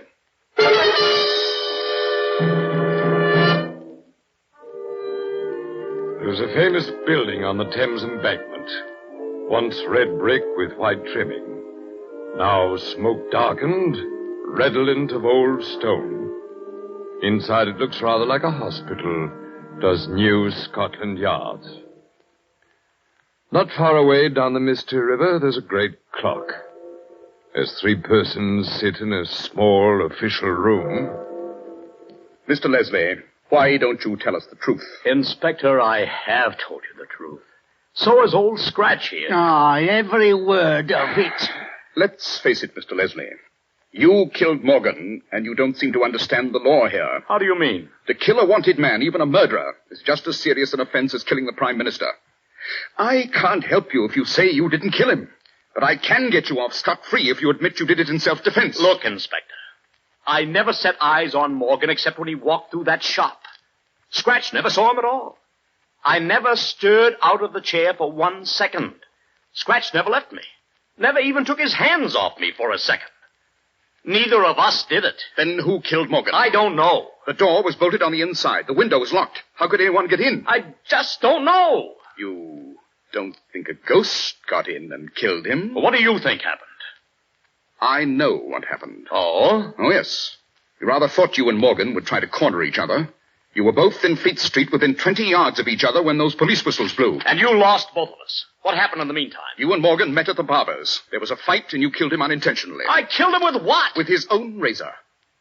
We found it in the cupboard. Then you bribed old Scratch to keep his mouth shut. Here now, Inspector. Easy, Scratch. Stop rocking back and forth. Oh, I'd like to tangle up my hair and pull it out by the roots. Oh, I'd like to stand on the track with a engine coming. Oh, I'd like to... Lummy, ain't there any justice? Morgan was loaded with money, carried 1,000 quid in an oilskin tobacco pouch. It wasn't on his body. If you gave it to Scratch and Scratch hid it in the confusion after we broke in... You know, Inspector, I've been wrong about this whole thing. Oh, that's better. Oh, not the way you mean. I thought my big trouble would be to prove my identity. But you don't doubt my identity. Or do you? I don't know. But officially, until your wife identifies you... That's what I've been asking all night, and you won't answer. Where is Brenda? Well, sir, the fact You is... haven't got her locked up somewhere. No, of course not. The fact is, we can't find her. Isn't she at the hotel? No, your wife left the hotel just after you did. Brenda left the... Where'd she go? To 96 Fleet Street. How do you know that? The real entrance to 96 is at the back, up a flight of stairs past the barber's window. One of our men saw her there, then lost her. You mean Morgan may have seen her before he came into the shop and attacked her? Mr. Leslie, you're the one who's got to take it easy. Just sit down, gentle-like.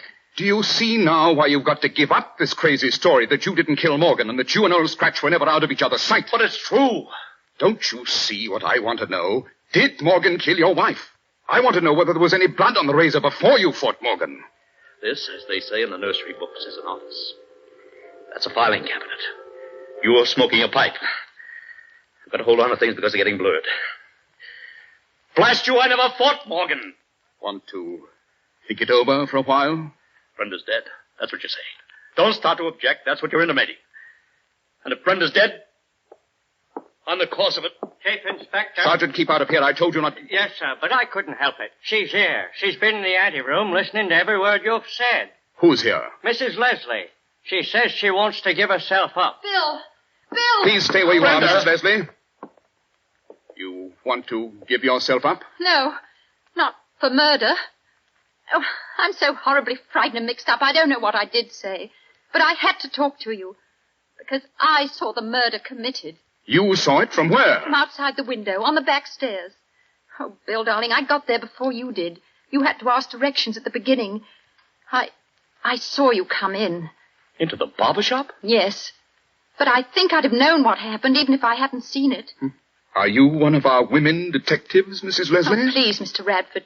It's because I am a woman that I'd have noticed. You're too used to it. Bill thinks that man you call old Scratch was never out of his sight for a moment. But he's forgotten something. Forgotten what? You've forgotten there were 30 seconds when you had a hot towel over your face and eyes. Sergeant, better grab our friend Scratch's arms, quick. Get away, hurry, please! Got him safe, man. Go on, Mrs. Leslie. Well, he went to the cupboard.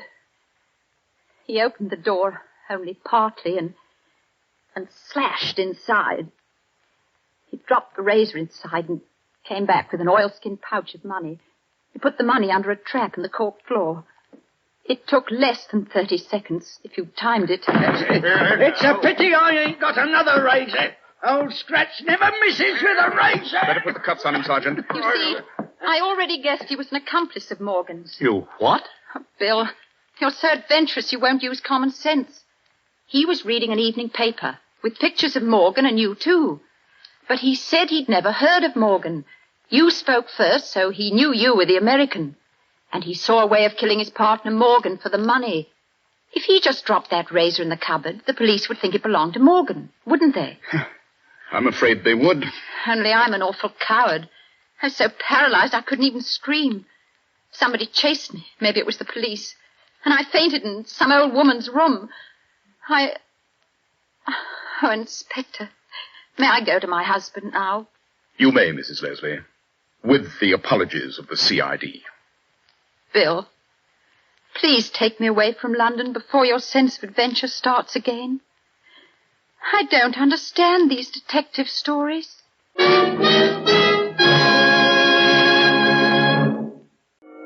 And so, in rather a pleasant vein, I end my story of the husband who sought trouble and the wife who got him out of it.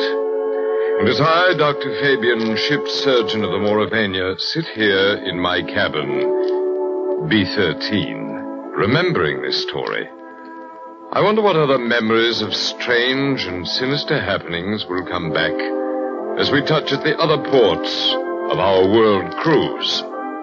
I hope to greet you again next week in cabin B13.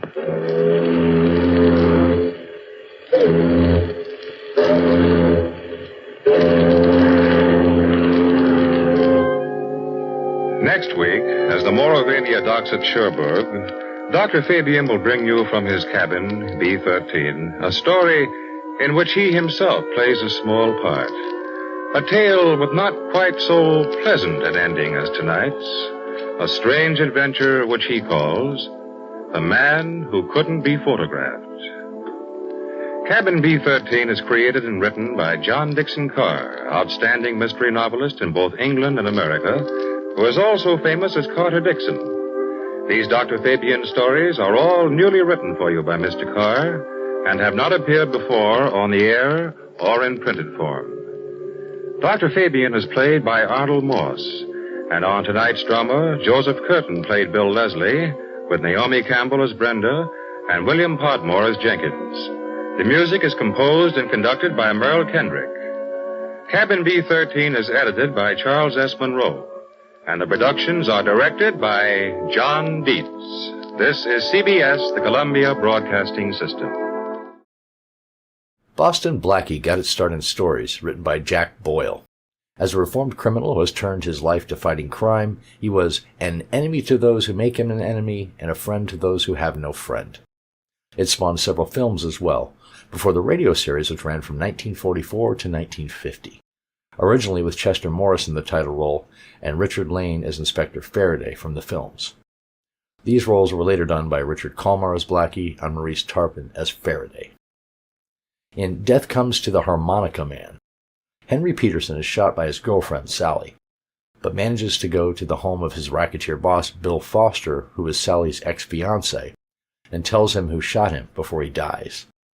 Shortly afterwards, Henry walks into a police station playing his harmonica, not a scratch on it.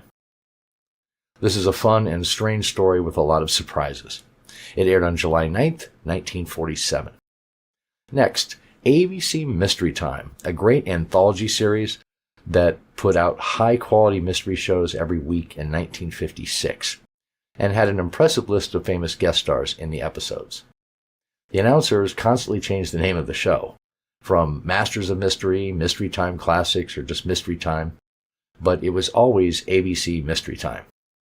In Death by Proxy, we have a very strange mystery tale that is about a man, Bart Lane, who returns from the dead in order to expose his wife's betrayal and culpability in his alleged death.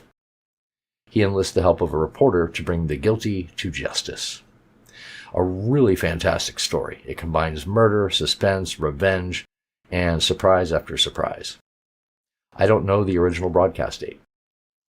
Next is another rare show, A Half Hour to Kill, with only a single surviving episode, Blackout, which I'm not sure even aired, to be honest with you. It's an audition show meant to tempt possible sponsors. This stars William Conrad in the starring role. He tells the police that he doesn't remember anything before 24 hours ago, when he woke up in a ditch with blood on his hands. The story he tells about his amnesia and how he slowly put the pieces of what happened to him back together is a really riveting tale with excellent voice acting by Conrad and a fantastic ending. It's a shame that the show never caught on. And if any of you know anything more about this great show, please leave a comment. I would appreciate it. Next, we have Box 13, that crime drama about newspaper man turned mystery novelist Dan Holliday, starring Alan Ladd. Holliday puts an ad in the paper looking for stories for his new novel that says, "Adventure wanted, will go anywhere, do anything. Write Box 13, Star Times." It ran from 1947 to 1949, another short-lived series that is a shame because I think it was a great show. In The Perfect Crime, a dying criminology professor tells Holliday that he knows how to commit the perfect murder. He discusses all the conditions necessary to get away with it with Holliday, and then Holliday and him have a conversation about the supposed hypothetical crime, and at the end of the discussion, Holliday bids him adieu, and they part ways. A few days later, the professor calls Holliday and asks him to fly with him to Chicago, where he confesses to having killed a woman, Carolyn Standish, as his example of the perfect murder. A really unique story and probably one of the best of the series, in my humble opinion. It aired on July 24th, 1949.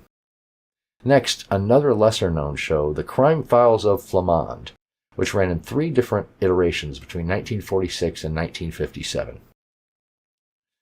It starred Arthur Wyatt, then Mike Wallace of 60 Minutes fame, with Patricia Dunlap playing sidekick Sandra Lake. And then in 1956, it featured Everett Clark as Flamond and Muriel Bremer as Sandra. Flamond begins each episode by asking Sandra to pull a card file, which contains the information of a case.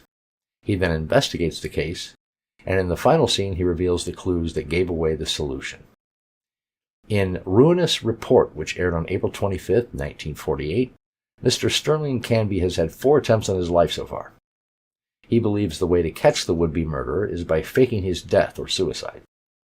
But then he actually is found dead, and so is his girlfriend, as well as the original detective that was hired to solve the case. Fantastic story, fantastic writing, fantastic production, all around. Next, The Adventures of the Thin Man, that comedy/detective show that ran from 1941 to 1950 on all 4 major radio networks at one time or another. It starred several actors as Nick Charles and Claudia Morgan as his wife Nora Charles. It was based on the film series, which was in turn based on the 1934 Dashiell Hammett novel. In The Case of the Wandering Corpse, it's Nick and Nora's anniversary, and Nick arranges to have flowers and a diamond necklace delivered to his wife. However, the florist sent lilies with a sympathy note, along with the necklace, to Gwen Gilroy instead, a dead showgirl who Nick used to date. This is a really good story with quite a bit of the trademark humor that the show was known for, and a really surprising ending. It aired on October 10th, 1943. All right, let's enjoy these great shows. I'll be back in a little bit.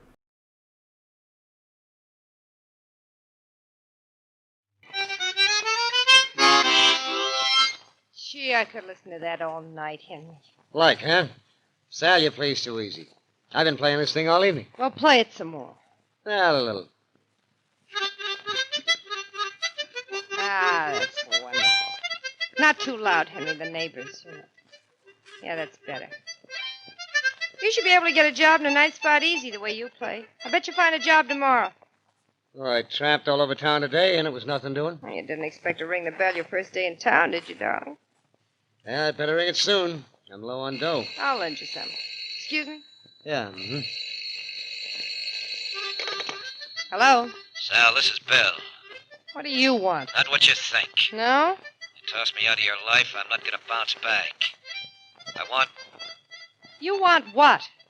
Do I hear a harmonica? Well, it's not the Boston Symphony. That guy Henry Peterson's with you, huh? The guy you told me was coming to town. Uh-huh, and there's nothing you can do about it either. Oh, no? No. Well, when I get through with that joker, he won't be playing a harmonica. He'll be strumming a harp.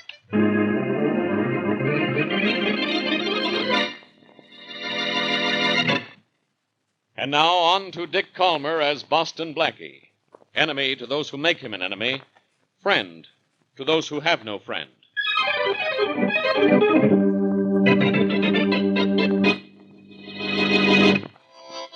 Will you put down that harmonica and listen to me? You don't have anything to say. I don't go with a gal who still has a boyfriend. I heard that phone conversation just now. Bill's nothing to me anymore. You're something to him. Henry, you're going to stay here whether you like it or not. Well, I don't like it, and I'm not staying. You have to. I gave up Bill for you. The day I got your letter about coming here to live, I told Bill it was all off. Well, it's all off with us, too. I know Bill Foster's rep on his record, and I don't want to be the reason the cops are looking for him for murder. Henry, if you walk out on me, I'll kill you. What a choice. If I stay, Bill will kill me. If I leave, you kill me. I'll take a chance you won't. So long, Sal. Be a good gal. I'm warning you. You leave and I'll use this on you. Oh, the gal has a gun. My mother never told me which way to duck in a case like this, so I think I'll just duck out. Well, think again, music man. I gave up an awful lot for you. Bill loves me, and Bill's rich. And I turned him down for you, and now that I did, I'm keeping you. Forget it, will you? You and I were a quick thing that just isn't anymore. Go on back to Bill. I'll go back where I came from. So long. Henry, if you walk out on me, I said so long, Sal. Oh, yeah. Here. Here's a little thing to remember me by.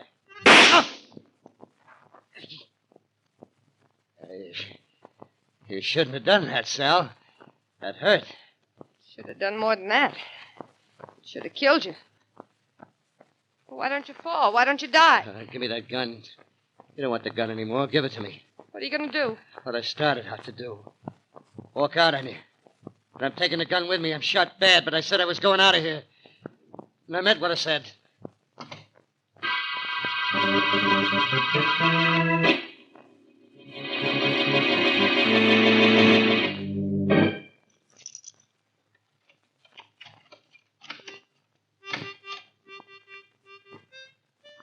Who's that? Me, Bill. Who's me? Turn on the lights and see. This is your apartment. Turn them on. Who are you? I'm Henry Peterson. Yeah. What's left of me, anyway? Hey, what's the matter with you? What are you... Hey, you've been shot. Yeah, nicely, too. I held on just about as long as I could. Just long enough to make it here. Well, you idiot. What are you trying to do to me? What's the idea of coming here? I just wanted you to know who did the job. Your pal, Sal. Sal? Yeah. She's a good shot. This is the gun she used. Oh, well, you're dying, you jerk. Now get out of here. I've got a record. If you die here, the police will never believe I didn't kill you. Now, don't frame me, kid. Go on, get out. I'm sorry, Bill. Just don't think I got the time.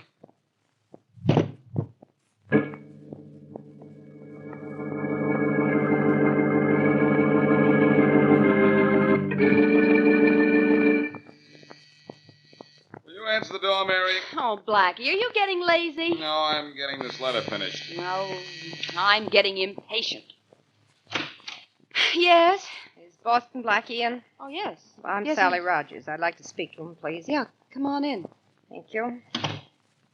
You're Miss Wesley, aren't you? Yeah, I am. How'd you know? I've seen your picture in the papers with Blackie. Oh. Blackie, there's someone here to see you. See me? Mm-hmm. A very pretty girl. Very pretty girl. You said someone, Mary? Blackie, this is Sally Rogers. And something tells me she's in trouble. Are you, Miss Rogers? No, I'm not Blackie, but I'm afraid Henry Peterson is. Who's Henry Peterson? He's a friend of mine. He's a professional harmonica player. When he left me last night, he said he'd be back this morning, and I haven't heard from him all day. I'm afraid something's happened to him. What, for instance? Well, I was engaged to Bill Foster before I met Henry. Henry was going to see Bill when he left me. In other words, Bill Foster's happened to him, huh? Well... That guy shouldn't happen to anyone. Are you talking about Bill Foster, the racketeer, Miss Rogers? Yes, Miss Wesley, I am. And Bill threatened to do something terrible to Henry. Blackie, will you help me find him? Your boyfriend has been missing less than 24 hours, Miss Rogers. I don't think there's anything to worry about, but if there is, why don't you go to the police? No, I'm afraid to because of Bill. He may be watching me. Go to the police, Miss Rogers. And if you're afraid of Foster, ask them to protect you. The police would love to pin a rap on Bill Foster. They'll give you plenty of help. Well, if you think I should. I know you should. And if you're not satisfied with what the police accomplish, come and see me again. Thanks, Blackie. I'll do that. Goodbye. Goodbye. So long. Well, you certainly got rid of her in a hurry, Blackie. What's the matter? Isn't she your type? I help people who need help, Mary, and she doesn't. Well, you seem very sure. I thought she was terribly upset. And if Hey! Good night. What was that? Gee, someone in the hall just screamed. As if you didn't know. Come on, let's go and see. Oh, Blackie, I have an awful feeling. Mary, it's not a feeling anymore. It's a fact. Look there on the floor. Yes. Near the elevator. That's Sally Rogers. What a nasty gash on her head. We'll take her into my apartment, and you can do whatever nurses are supposed to do in cases like this, while I have Faraday grab Bill Foster, which is what I do in cases like this.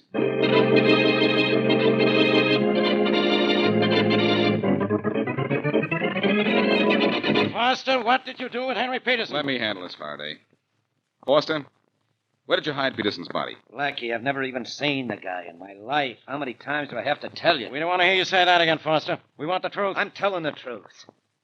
Didn't even know the guy was in town till I called Sal and heard him playing the harmonica. Miss Rogers told Blackie you threatened to kill him. Sure, Inspector, sure I did, but I was just kidding. Some sense of humor. You slugged Miss Rogers outside my apartment, but first you killed Henry Peterson. You did kill Peterson, didn't you? Come in. Inspector Faraday? Yeah, Blaine? Inspector, there's a man out here who wants to see you. Who cares? I'm trying to get this guy here to admit he killed Henry Peterson. But the man outside is Henry Peterson. Henry Peterson? And I killed the guy, huh? Yes, you... Send him in here, Blaine. Yes, sir, right away. Come in here, Peterson. The inspector will see you. Well, I think you're about through with me, aren't you, Inspector? Sit down, Foster. I have a hunch there's a lot... Inspector, this is Henry Peterson. Come in, Peterson. Thanks, Inspector. What an entrance. What an audience. I understand you think I'm dead. I had reason to believe you were.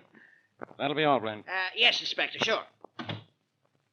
Do you know this man, Peterson? This one here? Yeah. Yes, by reputation only. He's Bill Foster, isn't he? I know him all. I understand he's supposed to have killed me. Whatever gave anybody that idea? Well, I'm sure I don't know, Henry, but I'm glad you showed up before these guys beat a confession out of me. I'd be here. Peterson, I understand you're new in town. Yeah, just got here yesterday. Came in yesterday. Is there anyone in town who can identify you, that is, besides Sally Rogers? Well, let's see now. No, I don't think so. I haven't seen anyone else. I have my driver's license right here in my wallet. I'll show you that. You look at it, Faraday. Peterson, I understand you play the harmonica. Yes, how'd you know? Sure, I play it. Miss Rogers told me. You don't by any chance have a harmonica with you, do you? Yes, certainly. I always carry one right here, sure. But can you play one? Shall I play what you want or what I want? Anything. Well, I don't know that. But how about this?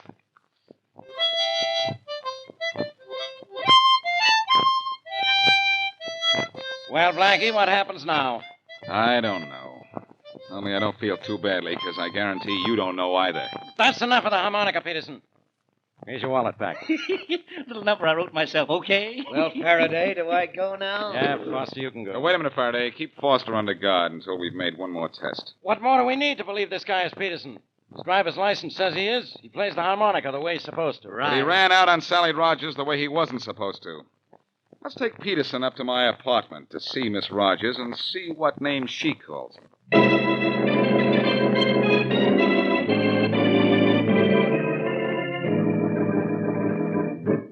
Mary, how's Miss Rogers? Is she all right? Oh, yes, Blackie. The cut on her head wasn't as bad as it looked. She's lying down in the bedroom. She has an awful headache. Yeah, and I'm going to have one. This guy here isn't Peterson. I'm who I say I am.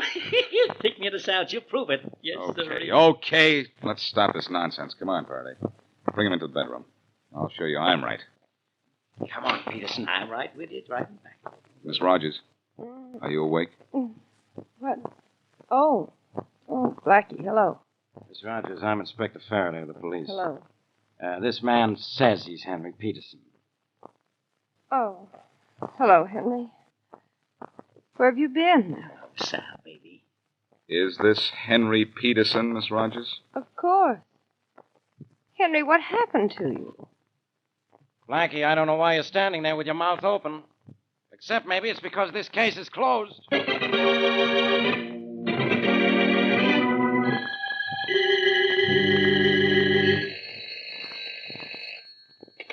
Hello? Bill? Yeah. This is Sal. They let you out of jail at last, didn't they? Couldn't hold me, Sal, not when I hadn't done anything wrong. You recovered enough from that smack on the head I gave you to go home, huh? Mm-hmm. Well, that ought to teach you to keep Blackie out of this. Bill, what'd you do with Henry? Never mind what I did with him. You did something, I know that. Huh. You think so? I know so. I followed him after he left my apartment. I saw him go to yours. Where is he now? Some place where he won't do either of us any harm. That bullet of yours finished him, sweetheart. Dead? Sure. Only if I were you, I'd keep quiet about it. Why? What do I have to be afraid of? He died in your house. And the police will always take my word against yours. Now, look, you. It's because you didn't shoot the guy where he dropped dead right away, I almost got loused up. Now, you keep your mouth shut, or I'll have it closed permanently. You know, I'm pretty sure you would. When they brought your friend to see me at Blackie's, I said he was Henry. I caught on quick, don't you think? Well, stay caught on. We'll go to the chair. Both of us. Don't you worry, darling. This is one time we've not only fooled the police, we've made a fool out of Boston Blackie.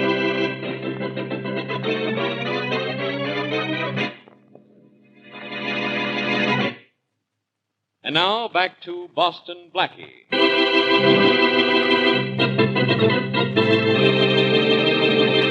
Harmonica playing Henry Peterson is shot by his girlfriend, Sally Rogers.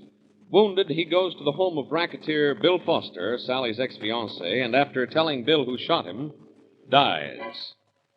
Sally, who saw Henry go to Bill's, comes to Blackie to complain that Henry is missing. Blackie and Inspector Faraday then pick up Bill and are about to charge him with the murder of Henry Peterson when, apparently, Henry Peterson appears very much alive. Sally identifies him as her missing boyfriend, so Faraday releases Bill Foster and the case is closed. As we return to our story, Blackie, convinced that the real Henry is dead, questions one of Sally's neighbors. Mrs. Stone, Sally Rogers had a visitor last night. I wonder if Oh, you could yes, tell me... indeed she did. I heard him playing the harmonica all evening. Walls are thin, you know. Well- I just loved the way he played the William Tell Overture. I've never heard it played like that. It was simply Well, wonderful. that's... the way... yes, that's fine, Mrs. Stone. But did you see him? Oh, goodness gracious. No, indeed I didn't. He was still playing the harmonica at 10 o'clock. I was fast asleep in bed. Well, and I- besides, I'm not interested in what my neighbor's friends looks like. I mind my own business. Yes, of course. No, indeed But- I'm not. And there's no use in asking anyone else in the building because no one saw him come in or go out. Oh, you asked around? Well, maybe I was a little curious. He played the William Tell Overture so beautifully. I don't doubt it.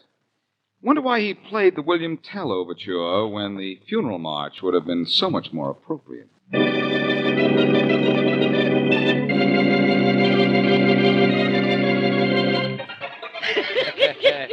Yeah, Clarence, I'm going to will you this house of mine for what you've done for me. There was nothing to it, Bill. Anybody could have done it with nobody knowing what poor Peterson looked like. Well, it was the way you played that harmonica that convinced Faraday, though, Clarence. Yeah, it's real. Lucky you thought to take it along, huh? I had an idea Sal might tell somebody he played the thing. It's a lucky thing they didn't ask me to play anything complicated. I'm not that good. Well, you were good enough to cover up for me, Clarence, and, thanks a lot. Oh, it was a pleasure. It was a pleasure. Say, Bill, what did you do with Henry's body? Fed it to the fish. What do you think of it? That's not one of the boys at the door, Bill. You want me to die? No. Just sit still. Come in. Hello, Bill. Blackie, come in. Thanks, Bill. I was in the neighborhood. Oh. I didn't know you and Henry were such good friends. Yeah, we get along. Now. Funny. I thought you two were rivals for the same girl. Oh, that's all We both decided she'll do better back in circulation. Mean you're both in on Henry Peterson's murder? What murder? I'm Henry Peterson. So you keep telling everybody. But I told you that... Blackie, what's with you wasting time on the murder of a guy who ain't dead? I'm still not sure he isn't, despite Miss Rogers' identification. She could have come to me for help and then been scared into helping you by you. Look, the police told the whole I'm story. not the police, Henry, or whoever you are. Look, you have your harmonica with you? Why, sure. I never go anywhere without it. I never know when I might get an audition and land a job, you know? Well, how about auditioning for me right now? Oh, sure. How about this? Wait a minute. I'll pick the tune. Sure. Go right ahead. Let's hear the William Tell Overture. Yes. William Tell Overture? Yes. Oh, you don't want to hear that? You mean you don't want to play it? Well, no, I don't like it. Exactly, that's right. You mean you can't play it? So what if he can't? Musician doesn't know everything that was ever written. That's right, Bill. That's right, yes. But if Henry doesn't know it now, he has an awfully short memory because he played it for Sally Rogers last night. How do you know? A neighbor with big ears heard him play it. Oh, yeah? Now, play a little of it for me, Henry, or I'll get big ideas. Okay. Go on, play it for him, Henry. Sure.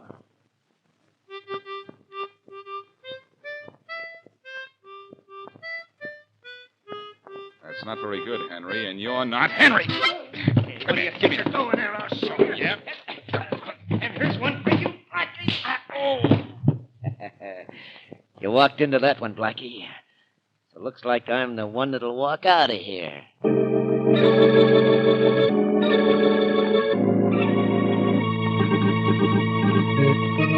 So you're not Henry Peterson, huh? Well, don't just sit and stare at me. Say something. Maybe his jaw is still sore from the poke I gave him, Faraday. Yeah, your eye looks plenty sore from the poke you took. Forced to do that? Yes, and it's going to be one of the last things he ever did. I'll have him here in your office an hour after I leave here. One at a time, Blackie. Let's hear a few words from you, whatever your name is, one at a time. What's your name? Clarence Brown. Why did you say you were Henry Peterson? Bill hired me to say it. It's a gag. He hired you to say it because the real Henry Peterson is dead and you know it. I don't know nothing about that. I just did what Bill paid me to do, and I didn't ask any questions. Well, I'm going to ask you one.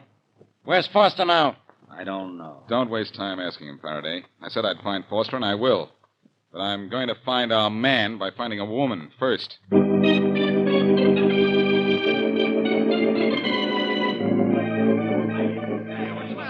right now.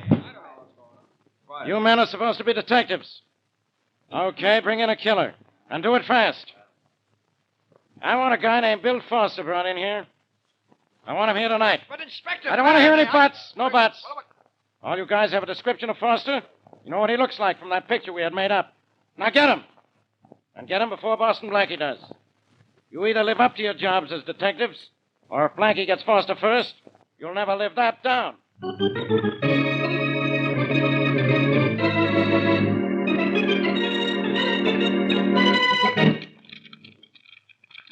Why it is, Mary, but sometimes the simplest lock is the toughest to pick. That's because your heart isn't in your work.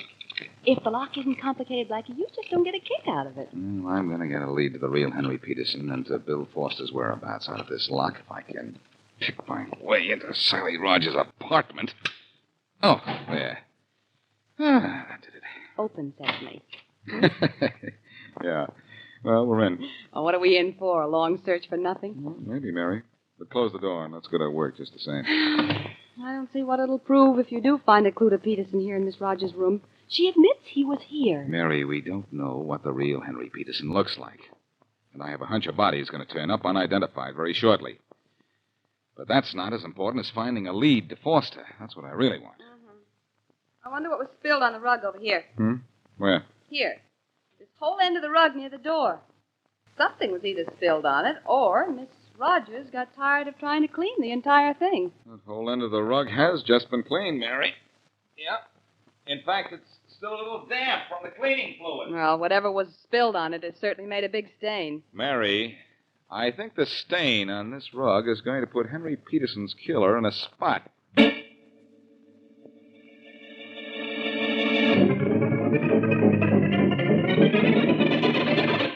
Faraday, I've got great news for you. I Listen got to this. better news for me. I'm having you thrown out of here right now. Oh, no, Well, look who's here. Hello again, Blackie. What'd you do, Foster? Give yourself up? Sure, right after two of Faraday's men grabbed me at the airport. Just going on a business trip. Sure. You deny you killed Peterson. You deny you slugged Blackie, too? No, I did that. He got tough in my apartment, and I clipped him. Now, don't tell me you're sore about that. If he isn't, I am. Blackie, Foster admits he hired Clarence Brown to pose as Henry Peterson. But he won't say he killed anyone. I have a reason for that, Faraday. A very simple reason. I didn't kill anyone. No? I'll make you admit it before I'm through with you. If you do, you'll be lying, Faraday. He'll be lying flat on his back. Come in. Hello, Inspector Faraday. Oh, get out of here, Miss Wesley. I have enough trouble with Blackie. But Blackie said for me to come here. And he asked me to bring Miss Rogers along with me. You remember Miss Rogers, don't you? Yeah. Now, both of you get out of here. Faraday, better do some listening, some fast listening. Miss Rogers, you agreed to come here with Miss Wesley? Of course. She told me I was to hear a confession in the Henry Peterson murder case. Mm-hmm. I couldn't understand what she meant, inasmuch as Henry is alive, but I came just in case. Peterson isn't alive, and nobody knows that better than you. You mean Bill Foster finally got to him? I imagine the real Peterson finally got to Foster, but I'm ahead of my story. You identified a phony as Henry Peterson, Miss Rogers. Why? Foster made me do it. He threatened me. Why, that's a lie. What do you mean? It is a lie. It probably isn't, but it's beside the point.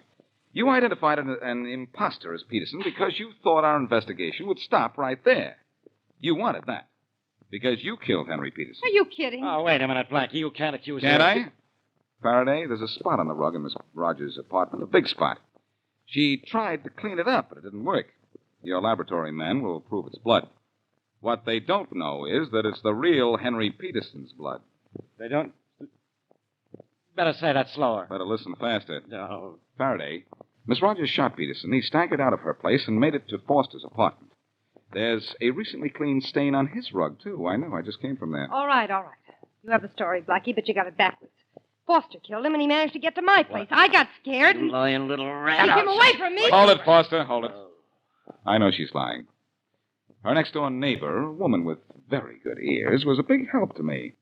She not only heard a harmonica playing the William Tell Overture, but about 20 minutes later she heard what she thought was a backfire the night we know Peterson was killed. That was Miss Rogers' gun going off.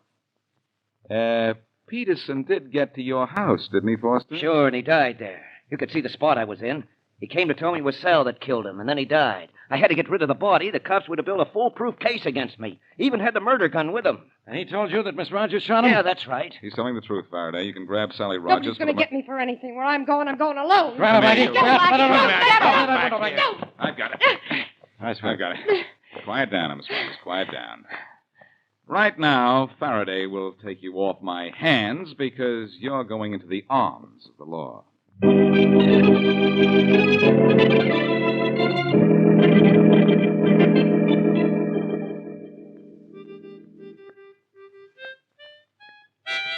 Blackie, do you have to play that harmonica? Mm-hmm. Oh, do you have to play it that badly? Apparently. Blackie, that's the last tune that poor Henry Peterson played, and look what happened to him. And he played it right. Oh, I don't know about that. He ended up on a sour note, too, in the river. Faraday found his body just a little while ago.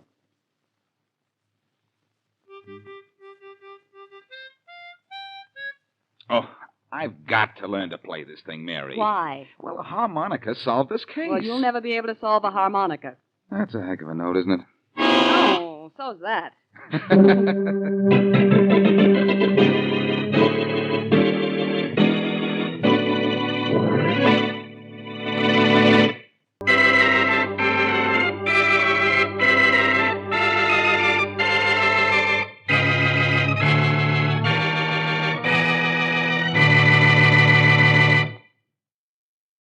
It's mystery time.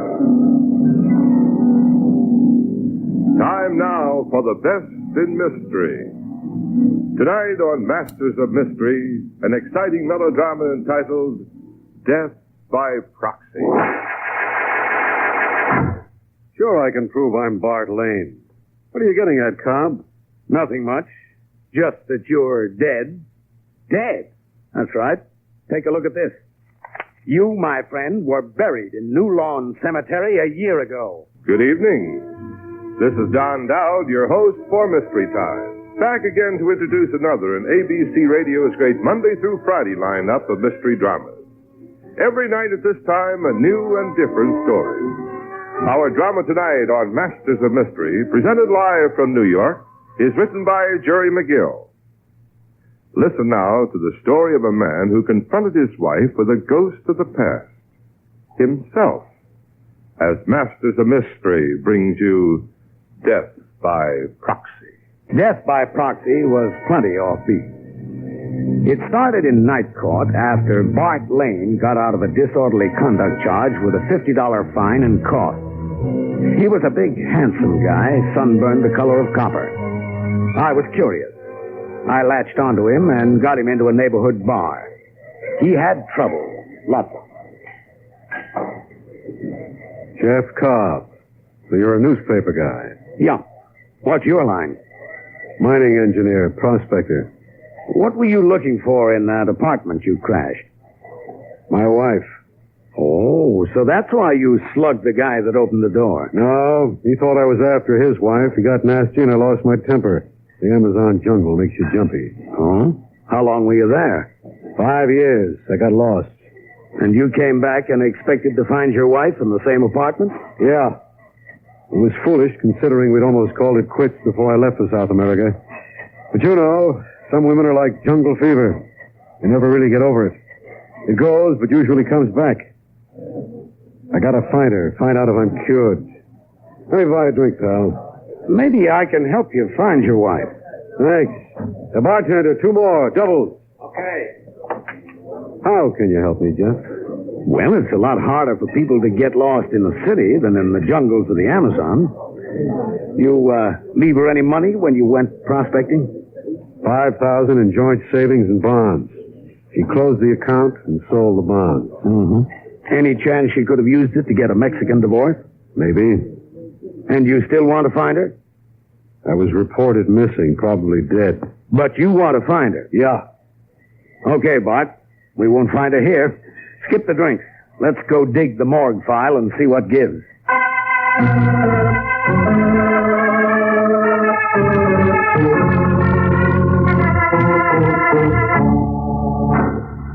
I took Bart Lane to the news leader office and left him in the reception room to cool his heels while I dug through the morgue file for a lead on his wife. I found it all right, but with a twist that sent me out to the reception room for a fast double check on his story. You find anything, Jeff? Yeah, plenty. What? Where is she? Well, first, I want to know when you got back in the States. Yesterday, by plane from Rio. Why? Under what name? My own name. Say, what is it? Can you prove that you're Bart Lane, the mining engineer who was lost in the Amazon jungle 5 years ago? Sure I can prove it. By my passport. All right, let's see it. The picture doesn't look much like me anymore. Here. The jungle does things here. Well, what's the big idea? You're dead. Dead? Yeah, dead. Killed. Oh, that. Sure. Missing and presumed dead in the jungle. Not many get out once they're lost. No, I don't mean that. What do you mean? Here. Look at this. Barton Lane, a mining engineer only recently returned from South America, was instantly killed when his car went out of control on West Highway. That's impossible. I never came back. I don't own a car. In spite of the fact that his body was partly destroyed by fire that followed the crash, the remains were positively identified by his widow, Mrs. Mildred Lane, of 10 Highwood Avenue. It's my wife's name, Mildred. Then you are legally dead and buried in New Lawn Cemetery. When did I die? May 10th, 1956. About a year ago. Yeah. Now what goes? I don't know. But I'm going to find out. What was that address where Mildred was living? Oh, now, wait a minute. Hold it. You're in a spot. What do you mean I'm in a spot? Well, stop and think. Somebody was killed driving a car registered in your name, and your wife identified the body and buried it. Why? That's what I'm going to find out. Were you carrying any life insurance when you left 5 years ago? Yeah, $30,000. Who was the beneficiary? Mildred, my wife, but the policies must have lapsed. Well, she could have kept up the payments. Couldn't wait 7 years to have you declared legally dead. Yeah, but who was in that car? Somebody was killed. Ah, now you're getting it. If you're Bart Lane and alive, somebody else died for you by proxy. And it was probably murder. It wasn't Mildred. She wouldn't have the nerve to try it. Well, she may have had help. 30,000 would buy a lot of help. I gotta find her. Talk to her. Yeah, and I'm going along for the interview. But you keep your shirt on. If you don't, you're liable to trade it in for a sheet on a slab in the morgue. And I don't mean our newspaper file.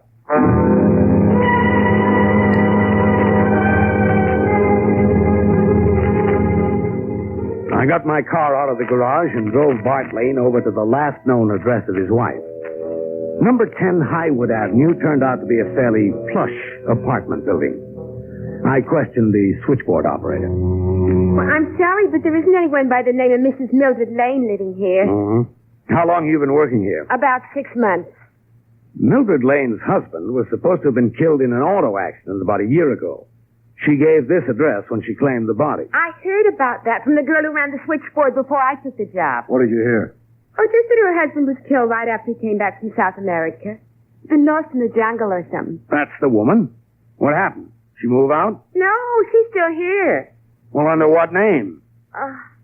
Well, I'm not supposed to give out information about our tenants. How about making an exception to the rule and just giving us her new name? Well, who are you anyway? Well, I'm a reporter following up the story of her husband's death. Who's the other gentleman?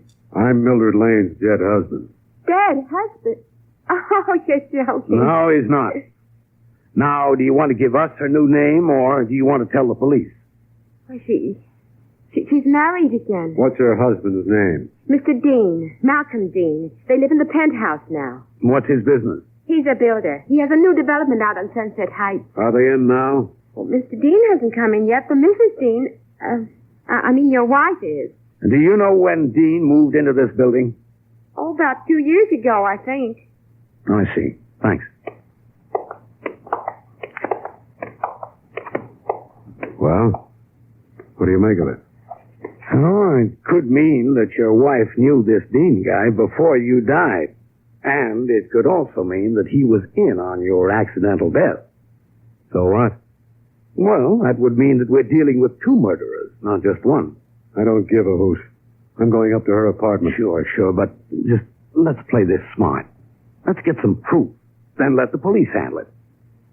How? Well, you go up there like the prodigal, returning for the fatted calf. Like you didn't know that you're supposed to be dead. What good will that do? Well, you might find out a lot of things. Try it. Keep your shirt on. See how she reacts, what she says, what she wants to do about it.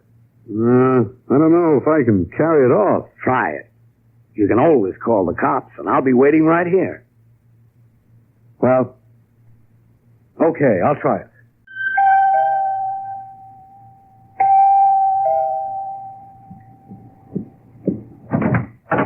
Yes, what is...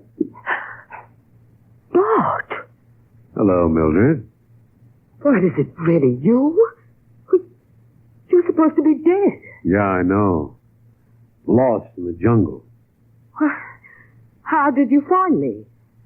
Compared to getting out of the upper Amazon, it was a cinch.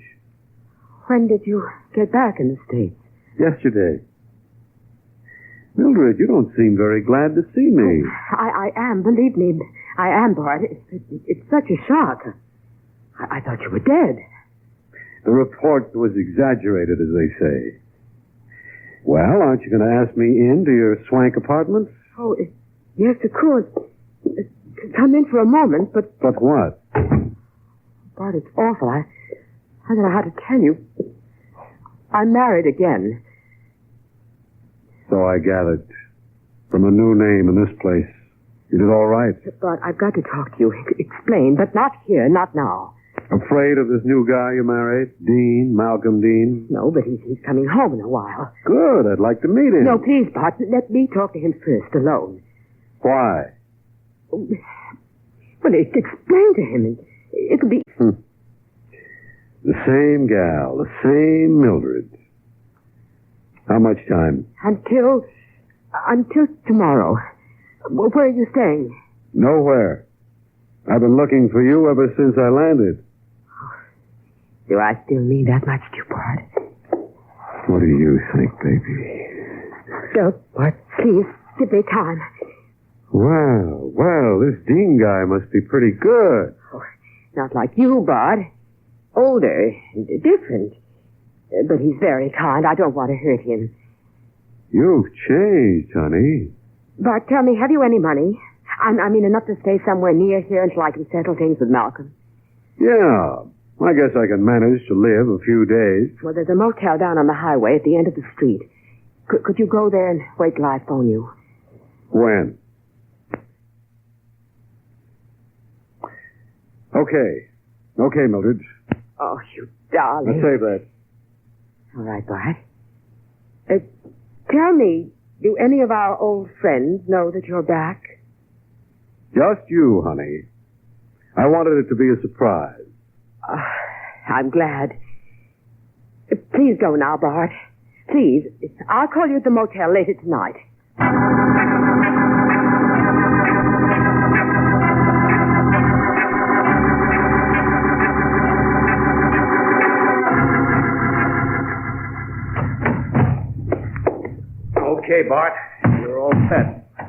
I told the motel manager you're expecting an important call, and he'll switch it to this cabin. Thanks, Jeff. I don't know that I want to go through with it. Why not? I don't know. It isn't the way I thought it was going to be. Well, how did you think it was going to be? I thought I'd want to get Mildred back at any price. Or kill her. And how do you feel? Sick, tired, old. Almost as if I were really dead. Oh, come on. Snap out of it. You can't stay dead all your life. Why not? Look, aren't you forgetting that you didn't just die a natural death? It looks like you were murdered for your insurance. It looks like your wife and this guy, Dean, are parlaying your money into a fortune. I don't care about the money. Well, then think about the guy they must have killed to take your place. You owe him something. And I owe you a story, don't I? No, there'll be a story no matter what you do. I know enough already to be certain a crime has been committed. Now, if you don't want to help find out how and why, I'm calling the cops. Okay, you're right. Besides, I would like to know what Mildred's going to do. Well, I've got a pretty good notion. And I don't think we'll have long to wait.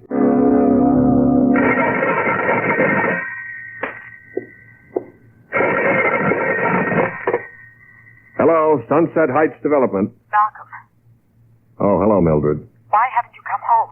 Well, I'm busy. I told you I'd be late. You've got to come home right away. Something terrible had happened. What? I can't tell you over the phone, and I'm afraid to leave the apartment.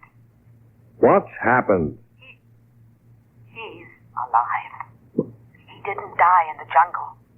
He's back here in the States. Found me somehow. Came here just a while ago. Alone? Yes.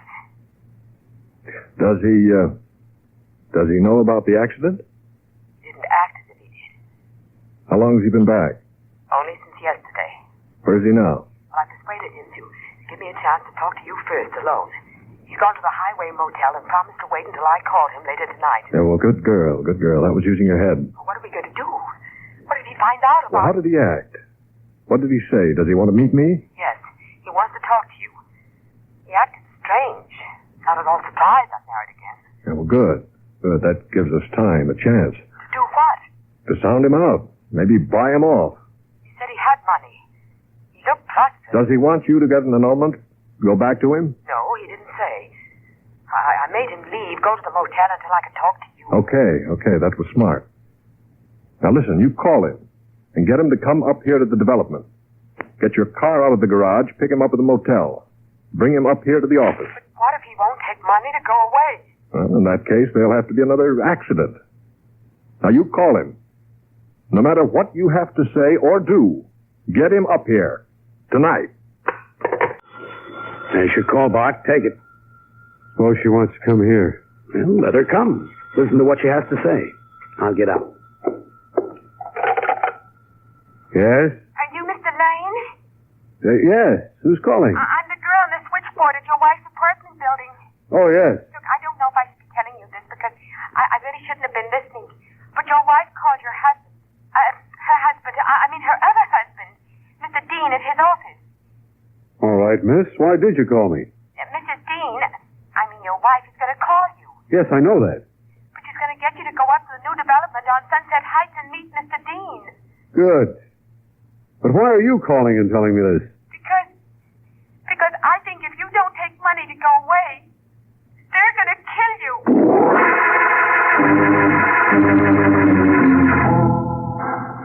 Once in a blue moon, you run into a yarn that has more twists than the rope that hangs a lot of people who think they can get away with murder. When Bart Lane told me what the switchboard operator had passed on to him, I knew it was time to call in the long arm of the law. But before I could persuade Lane... Never mind the cops. That'll be Mildred. Let me handle this my way. Not a chance, Lane. If you go with Mildred, it's an even bet somebody will be killed. Maybe. Hello? Hello, Bart. Listen, I've just talked to Malcolm at the office. What did he say? Well, naturally, it was a terrible shock. How did he take the news I'm alive? Oh, Bart, he's so kind, so understanding. What's he going to do about it? He wants to see you at his office, meet you and talk to you. I'm willing. When? I'll come for you in my car. wait for me on the highway outside the motel. I'll be there in 10 minutes. All right, Mildred. I'll be waiting. 10 minutes. Okay, Bart. You've made your date. Now let me make mine. Who are you going to call? The homicide squad, just in case Mildred and her new hubby decide to kill you a second time. How much farther, Mildred? Oh, it's just ahead, in the woods along the ridge. What are you stopping for? Oh, Bart, let's talk for a moment. Why? What's there to talk about? You? Us? What really happened? I got lost. Died, remember? Well, I mean, did you find what you went after? You mean the gold? Yes. Did you find any? A little. Much? Enough. But what do you care? You seem to have done pretty well. Oh, not really. Malcolm isn't rich. His real estate development is speculation. But that isn't what I'm getting at. What are you getting at? Oh, Bart, you know. Couldn't we try again? Go away, out of the country, far away. What about Malcolm? Oh, I can handle him. He wouldn't dare say anything. We might even be able to get some money out of him. If you haven't enough. You'd do anything for money, wouldn't you, Mildred? Bart, don't say that. I'm only thinking of you. Oh, how you must have suffered all these years. Stop it, honey. You're breaking my heart. Oh, Bart, don't you believe me? No, Mildred, he doesn't. Malcolm! Yes. I saw your headlights from the office. I saw you park here, in fact. I thought I'd come over and see how you two were getting on. Great. I gather you got an earful. Oh, yes, quite an earful, Lane. And don't bother to get out of the car. We're going on from here. Where? Well, I want to show you our new development. It's quite interesting. We have several excavations dug all ready for the pouring of the concrete. One of them will make a very nice grave. Malcolm, you said... Just too much has been said, my dear. Now start the motor. I'll get in the back of the car. Wait a minute. What's the idea of the gun? Let's have it on the line. Well, it's really very simple, Lane. You're a dead man. You died in an automobile accident over a year ago. Yeah. So I found out. Malcolm, he knows. Yes, I suspected as much. I think he came here to blackmail us. Bleed us white as the price of silence. Wrong, Dean. Dead wrong. Well, it doesn't matter. What about Mildred, our loving wife? I haven't quite made up my mind. Malcolm, I was only leading him on, trying to find out if he had any money. Oh, well, now that was greedy, Mildred. Foolish. But you've always been greedy, haven't you? Never quite satisfied with what you have. His insurance wasn't enough. How well he knows you, my dear. And by the way, Mildred, who is the guy you identified who died in the car in my place? Go ahead, tell him, Mildred. It doesn't matter. You did it. You arranged it. Picked up that hitchhiker, wrecked the car, burned the body. Oh, so that's how it was done. Yes. So now let's go over to the side of my first model house, shall we? Being built with your insurance. Let's not, Dean. Malcolm, behind you. That's right, Dean. Drop that gun. And without turning around. That was smart. I'd hate to have to shoot anybody in the back. You better get out of that car, Bart. You died in one last year, remember? Yeah.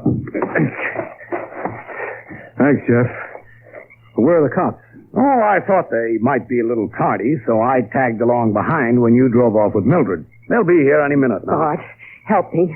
Believe me, I didn't kill that hitchhiker. Malcolm did. He planned the whole thing from the very beginning. It was his idea. It won't do, my dear. Murder isn't like your kind of marriage. We're in this together, Mildred. Until death do us part.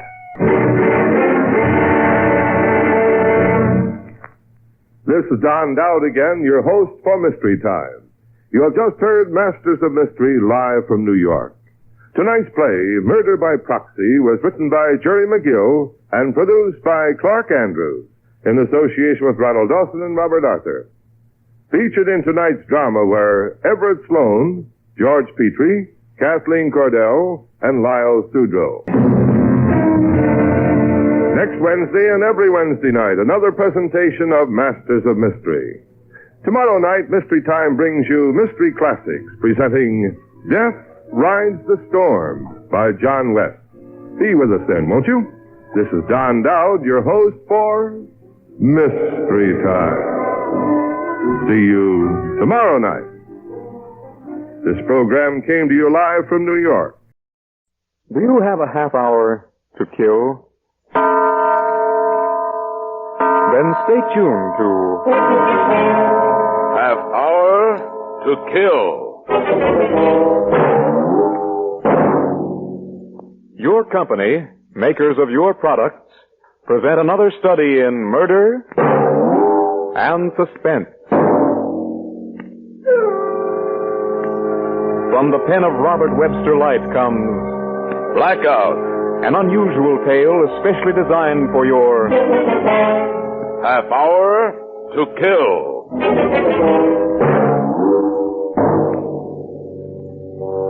And now we give you the eminent actor, Mr. William Conrad, in Blackout. Tell me, Mr. Police Commissioner, how long ago did life begin for you? 40, 45 years ago? That's about right. Yeah. Well, for me, life began about 24 hours ago. Yeah, that's all. 24 hours ago, I woke up. I was lying in a ditch beside a railroad track. When I first opened my eyes, I saw the sky. It was clear and very blue, and I sat up and I saw that my knee was sticking out through a hole in my pants and that my clothes were dirty and torn. And I started thinking, wait a minute, what's happened to me? I rubbed my eyes like you'll do when you first wake up, and my hand ran across something sticky, and I looked at my hand, and it was blood. Dry, sticky blood. I didn't get it. I didn't get it at all. In the distance, I could see a train. Could I have fallen off it or been thrown off? And then a guy started walking toward me. He looked like a bum. I could see him quite a ways off. Hi there, young fella. Yeah? You hurt? No, I'm all right. What's the matter? Nothing. I'm all right. It's dizzy, I guess. You've been kind of banged around. Get bumped off the rods? I don't know. But how'd you be here in the ditch if you wasn't bumped off the rods? I don't know, I tell you. Okay, Pete, okay. My name isn't Pete. Oh, I just call everybody that. What is your name? My name is... Wait, my name is... Well? I can't remember my name. You can't remember? You kidding? What are you trying to pull? Don't know your own name. I tell you, it's true. I don't know. I can't remember. It ain't so easy to forget your own name, Pete. Look, don't ride me, will you? Something's happened. I don't know just what, but something's wrong. Where you from? What? Where you from? I don't know that either. I just can't remember. It's all crazy. Say, you really got it bad, ain't you, Joe? Let's see now. No, it's no use. Well, look in your pockets. Maybe you'll find something with your name on it. Yeah, that's an idea. Let's see. Here's a handkerchief. Some keys. Any money? No money. Anything with your name on it? No, I can't find a thing. How about a wallet? Look in your coat pocket. Oh, nothing. My inside coat pocket's been torn, you see? Like the wallet's been torn right out. Yeah. You probably had a fight and lost it. It's hopeless. What am I going to do? If I was you, the first thing I'd do is try to find out who I am. That's kind of important. Yeah. I seen the train pass through, the train you fell off of. It was coming from Chicago.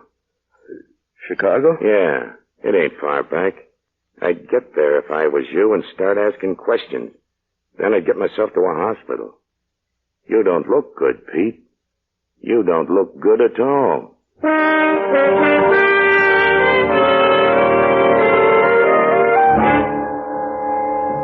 Yes, Mr. Commissioner, that's how it started, with loss of memory, amnesia. I was bad enough, but if I'd known how much bigger and more terrible my problems were going to be, I'd never have come back to Chicago. Never. Well, I hitchhiked in, and when I saw how people were looking at my torn clothes, I thought I'd better pay a visit to a tailor. Good afternoon. Come in. Thank you. Such a beautiful day, I don't feel like working already. But when it's got to be, it's got to be. What can I do for you? Well, my clothes... Such a mess. You had an accident? Yeah, I'm afraid I did. What's the matter with me? Sit down, sit down. You look terrible. You could use a little drink? Some brandy, maybe? No, thanks. I feel okay now. I'd just like to have these clothes sewn up and pressed a little. Could you do it while I wait? Certainly, and with pleasure. Look, go into the back room. Throw the clothes through the door. You'll find a wash basin. You can wash that cut on your face. That's very kind of you. There's only one thing. Yes? I'm flat broke. I couldn't pay you for them now. Maybe in a day or so. All right, a day or so, a week or so. Go on, make yourself at home, and while you're washing up, I'll mend the pants and get them in first-class shape. So I went into the tailor's little back room and took off my suit. Then I went over to the washstand and started to wash. My head felt better as soon as I got a little cool water on it. I sat down and I tried to figure, what would I do? Where would I go from here? And then I noticed something about my pants belt. It was bulky. It had a little zipper in the back, and when I opened it, money started falling out in tight rolls. The bills were crisp and new, and I thought my heart was beating loud enough for the tailor to hear it as I counted the money. There was $50,000. Hey, mister, are you coming with the clothes? Huh? Oh, yeah, they're ready. I'll hand them to you through the door. Good. I'll have them fixed up like new in no time. You sit there and relax. You look like you could stand it. Yeah, relax. Relax with $50,000 strapped around my stomach. Well, the little tailor fixed my clothes, and I looked fairly respectable again. You know, I never seen such nice material in a long time as that suit. Is that so? Yes, it cost a beautiful dollar, believe me. Where did you get it? Where? Why, wasn't there a label on it? No, the label had been ripped off. So why am I asking so many questions? Goodbye and good luck. What do I owe you? So when you earn a few dollars, come back and we'll figure out. Will this do it? What? $20? But before you said you were broke. This I don't understand. That makes two of us, my friend. You can imagine how I felt, can't you, Mr. Commissioner? I didn't know what to do, where to turn. I thought of going to the police, but something in my subconscious warned me against it. When the little tailor had fixed my clothes and I looked fairly respectable again, I went out on the street and began walking. I didn't know where I was going or why. $50,000. I tried with every ounce of strength to crush through the wall that separated me from the path, but it was no use. I must have walked for miles because suddenly it was dark and I was on a dismal little side street lined with hock shops and hamburger joints and honky-tonks. And then some punk kid brushed against me. Hey, mister. Huh? You better fade fast. What? You're being tailed. What do you mean? Not so loud, not so loud. A guy's been following you for the last hour. Following me? Relax. Don't get so jumpy. Boy, you must really be hot. Now look into this window. You can see his reflection. The tall, skinny guy in the white suit. I see him. How do you know he's been following me? 'Cause I've been walking a little behind you ever since you turned down 14th Street. And I can tell when a guy's being tailed. Why are you telling me then? 'Cause maybe you'll be big-hearted and slip me a bill for it. And 'cause maybe I don't like cops. Cops? Sure he's a cop. I can tell him a mile away. Yeah, you must really be hot, mister.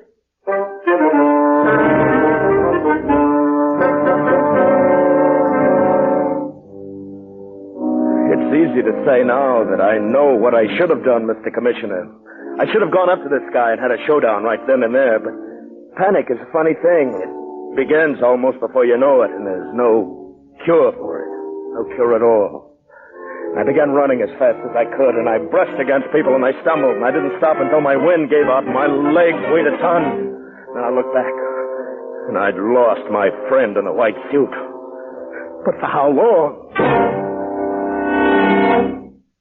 I had to find a place to sleep that night. I saw this little hotel on Side Street. I straightened my tie and wiped the sweat off of my face and started through the lobby. There was no one at the desk. I rang the desk bell, and a little fellow with glasses came out. Yeah? I'd like a room. Rates are $1.50 in advance. Yeah, that's all right. No luggage, huh? No, I'm just staying overnight. Oh, that's all right. Very few of them bring any luggage. What's your name? What? What are you getting so excited about? Just want your name for the hotel registers, huh? My name? The name's Bronson. Yeah, Howard Bronson. Howard Bronson. I thought for a minute you were going to say you were one of the Smith boys. Here's the key, Mr. Bronson. Okay. And now for the $1.50. Yeah, here you are. $20? Is that the smallest you have? That's all I have, yeah. Well, then I suppose I can change it. You sure it's good? You didn't make it yourself now, did you? It's good. No offense. Just my own little joke. Okay, take another nickel out for this newspaper. Sure thing. Here's your change. Now, why don't you go up to bed? You look very tired. I tried to sleep, but it was no use. Why had that man in the white suit followed me? What had I done? Not knowing almost drove me out of my mind. Out of my mind? I was already out of my mind. Then finally I must have dozed off because I was suddenly in the middle of a terrible nightmare. No, I won't give it up. I won't. Stay out of here. Leave me alone. Leave me alone. Leave me alone, Bailey!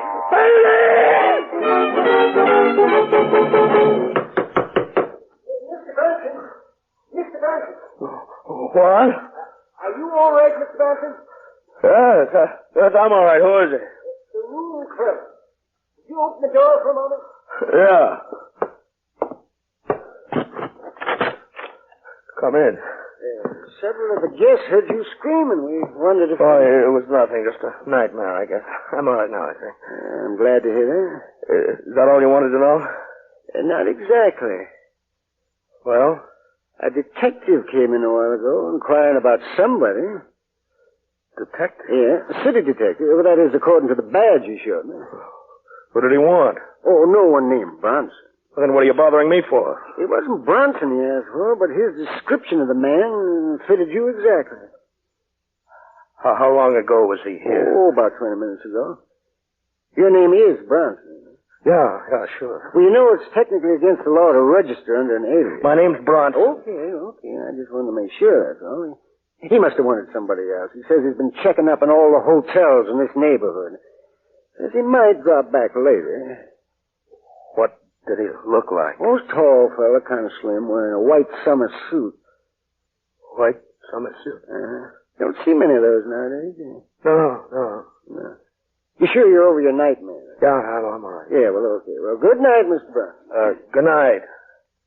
Oh, say, Yeah? If that fella does come back... The detective? Yeah, if he does come back, let me know. I just want both him and you to make sure that I'm not the one he's looking for. Oh, yes. Okay, Mr. Brown. Good night. After that, I didn't want to sleep. I got very jittery.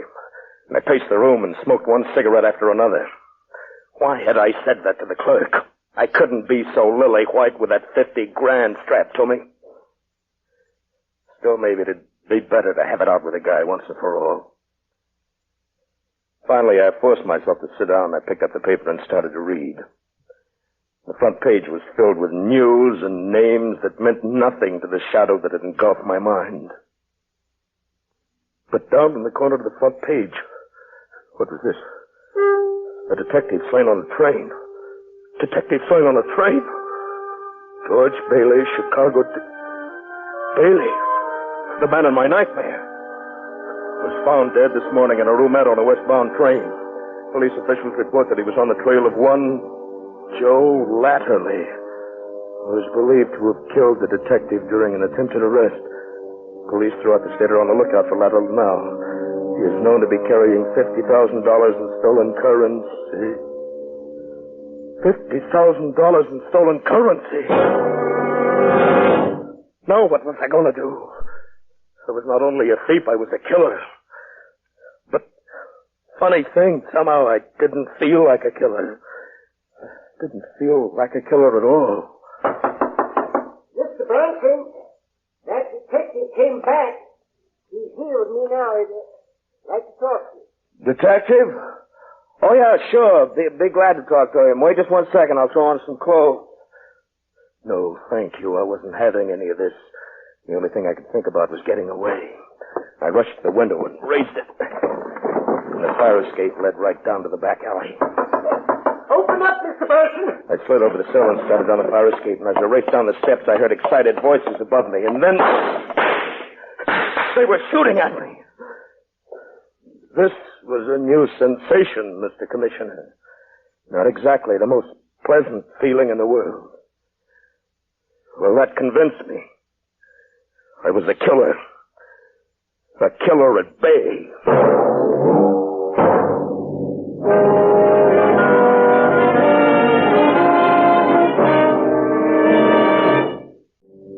What could I do? Where could I go? It was almost midnight. There was not one person in the whole world that I could turn to, that I knew. I didn't even know my own name. Hey, wait a minute. Yes, I did know my own name. Joe Latterly. The newspaper said Joe Latterly. I saw an all-night drugstore down the block. I just about ran all the way. Closed myself in the phone booth and started thumbing through the directory. Sure enough, there it was. Joe Latterly. I wrote down my address and began dialing my telephone number.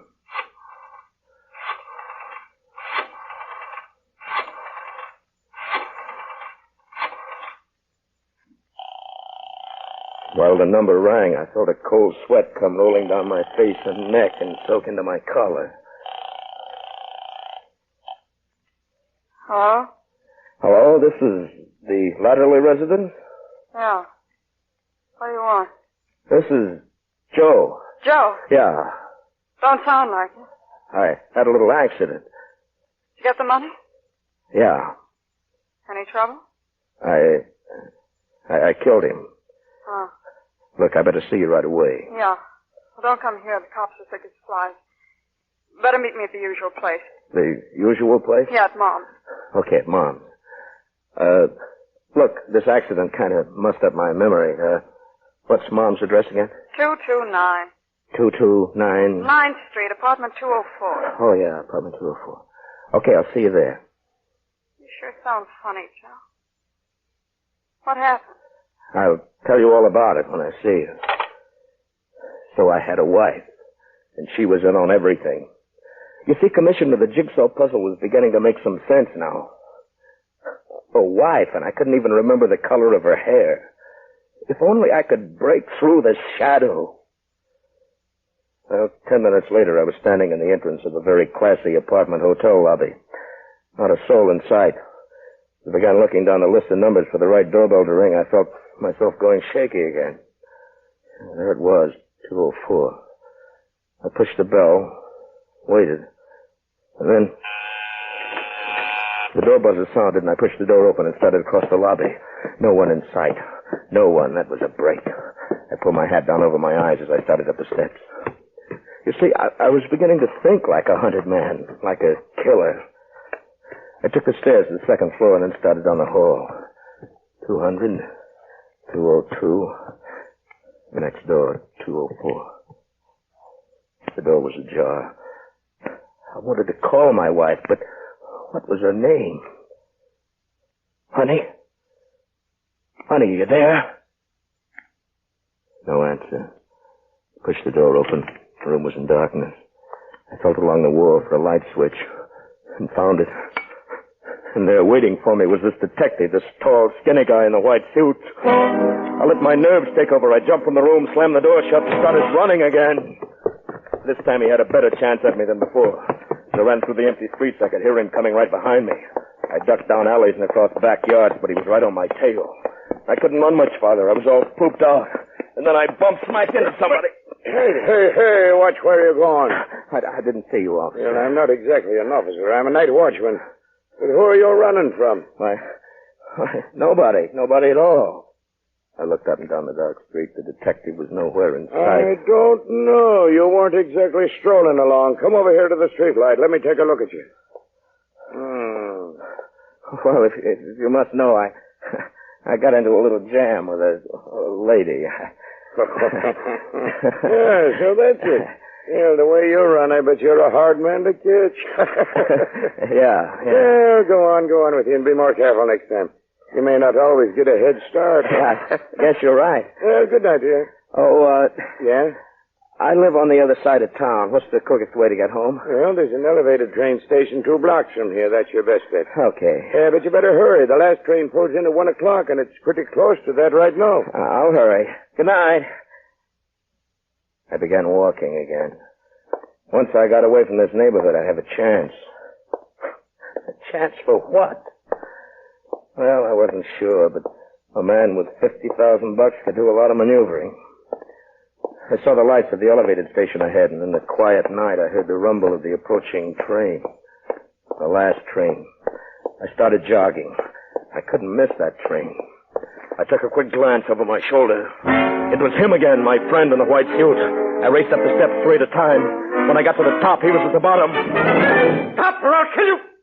I'd never heard a deadlier sound than that voice. There was no one else on the elevated platform. Even the ticket seller had closed up shop and put a little sign on his window, "Pay on train." And the last train was just pulling in. The detective was coming up the stairs. Kind of slow for some reason that I didn't have time to figure out. The train stopped and the doors swung open and I got in. The door closed and the train was on its way. I looked back and the detective was standing on the platform just looking at the train. I didn't get it. Why hadn't he come after me? I couldn't figure it. Then I decided I'd better get some information from the conductor. Say, could you help me? Yeah, sure. What do you want to know? Oh, where does this train go? 190th. 190th. Yeah. Can I get to the state highway from there? Nope. You're going the opposite way. I kind of got mixed up in my directions, I guess. Well, the only way to get where you're going is to take another car back to the loop. That was what I wanted to know. I decided to get off on a block or two in case the cop was waiting for me at 190th. He must have figured he could beat me there and would probably have quite a little reception committee waiting. So I got up and started to walk to the door. Hey. Yeah? Where you going? Well, you said I was going the wrong way. I was going to get off the next stop. You can't get off till 190th. This is an express.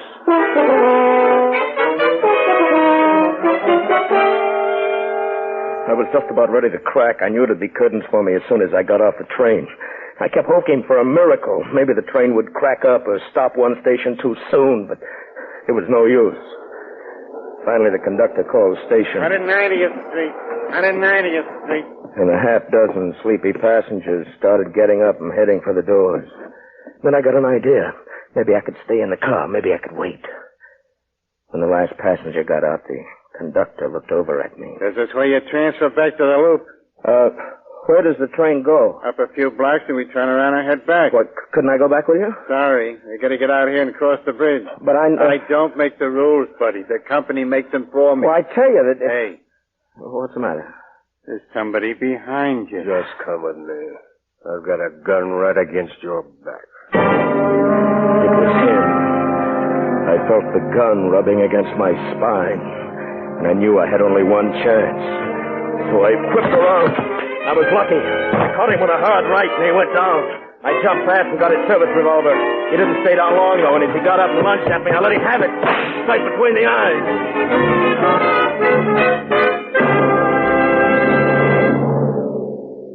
Oh, there's my story, Mr. Police Commissioner. I'm Joe Latterly. I've killed 2 cops. One today and one last week.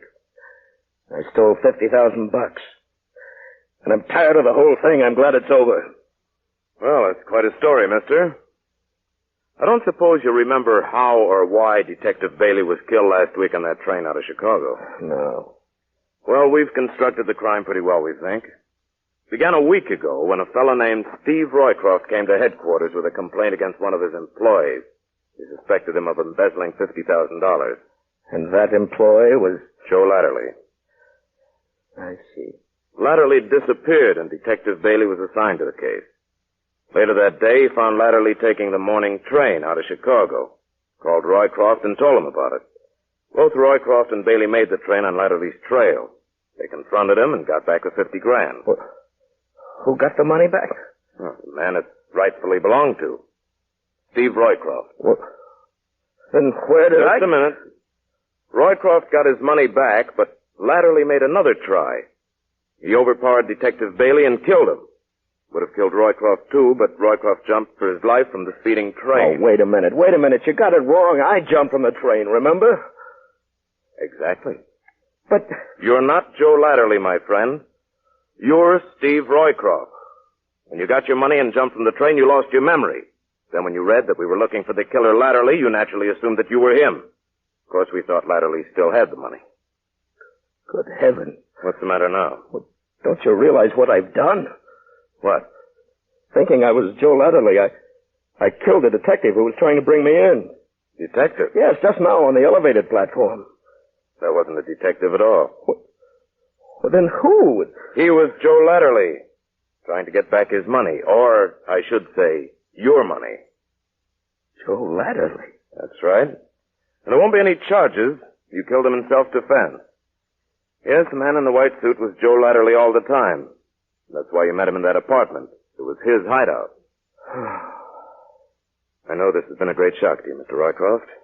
Shock? Yeah. You're not well. You need rest. I've sent for an ambulance to take you to the hospital. The psychiatrist there will be able to help you recover your memory. I hope so.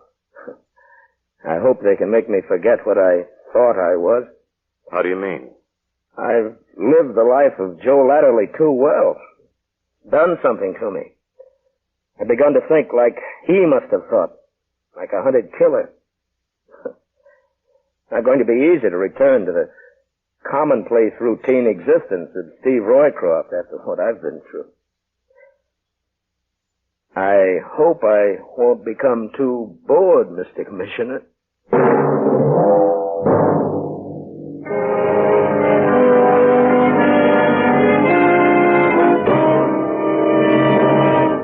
Another unusual tale especially designed for your half hour to kill.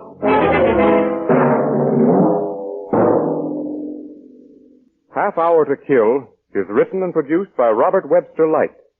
Original music is composed and conducted by Henry Russell. Mr. William Conrad, recently featured in Mark Hellinger's production The Killers, was supported in tonight's presentation by an all-star Hollywood cast, including Peggy Weber, Norman Field, Howard McNear, Ken Christie, Paul Frees, and Byron Kane. This is a Teleways feature, produced in Hollywood.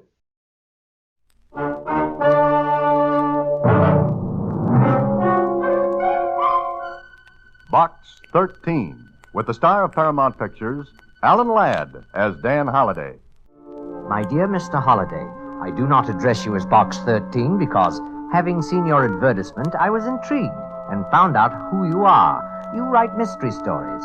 I am a professor of criminology at the university. I think I have something of enormous interest to both of us. The perfect crime. I am going to commit it. Won't you be my audience? If it pleases you, come to my room.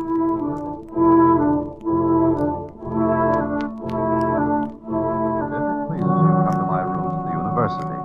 Sincerely, Dr. John Dobbs. At first, I wasn't sure whether the letter was on the level or not. Then, when I saw Dr. Dobbs, I was sure it was. And he did commit the perfect crime. Almost. And now, back to Box 13 and Dan Holliday's newest adventure, The Perfect Crime.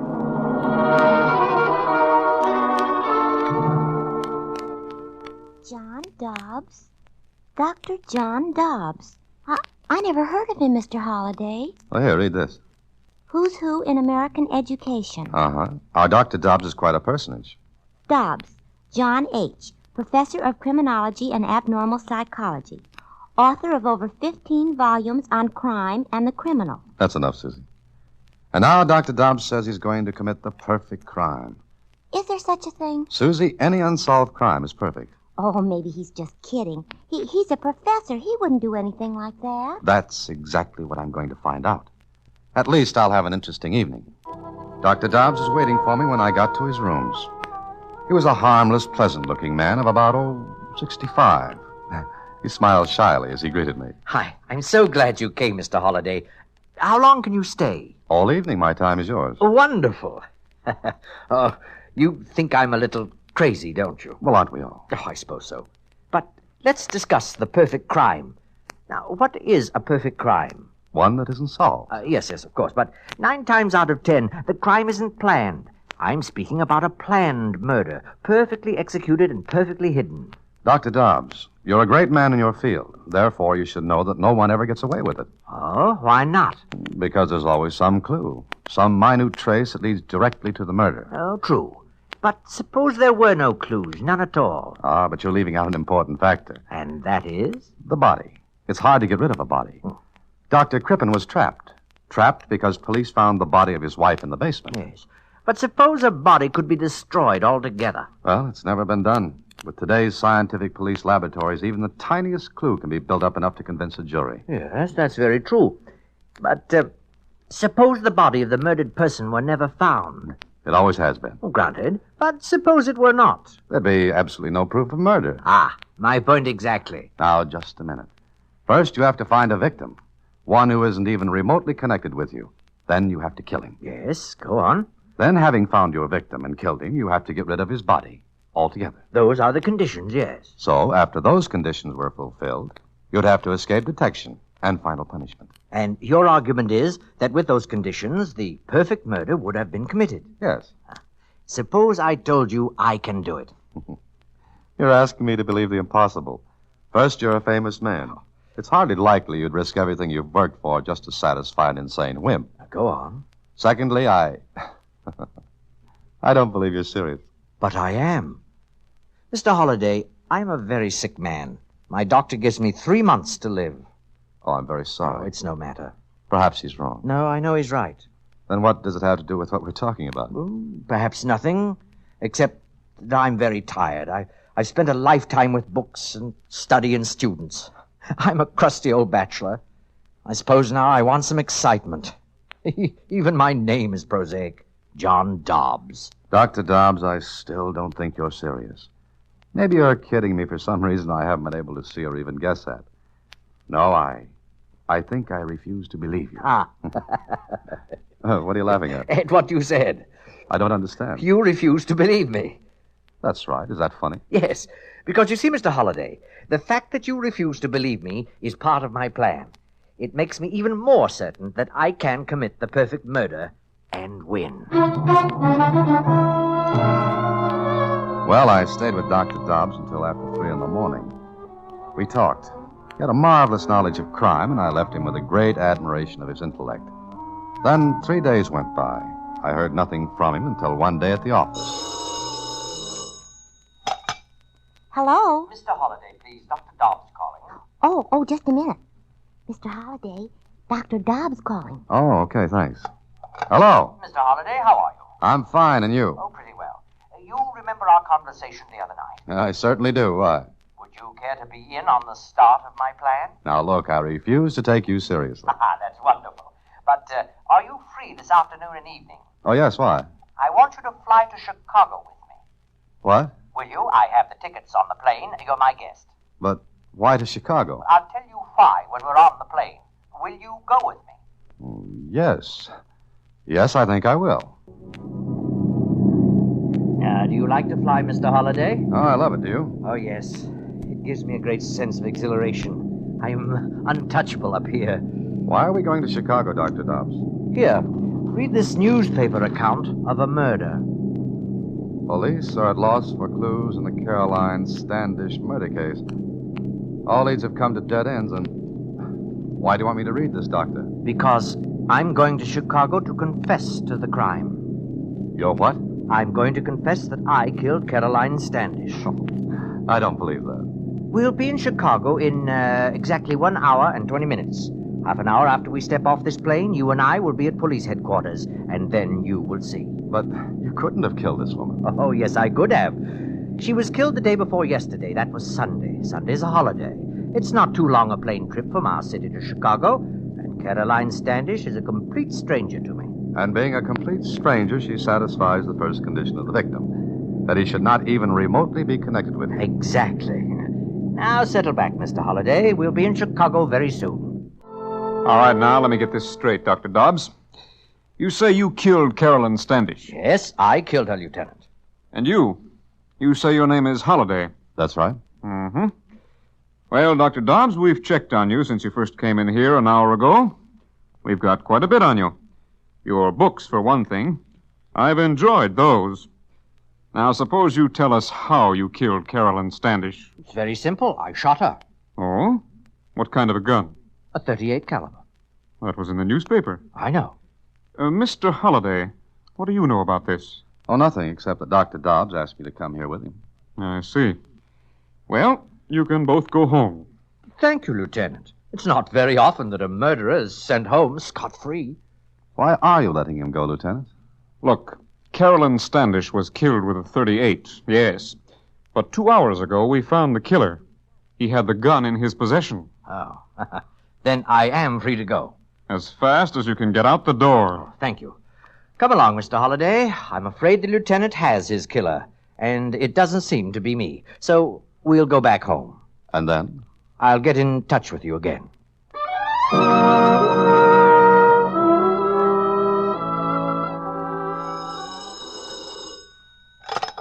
Hello. Mr. Holliday, this is Dr. Dobbs. Oh, you.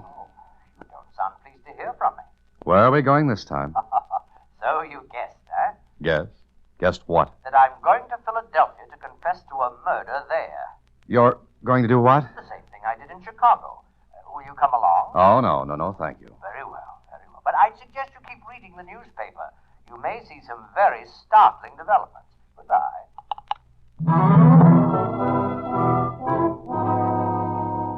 Mr. Holliday, I'm leaving for Boston this evening to confess another crime.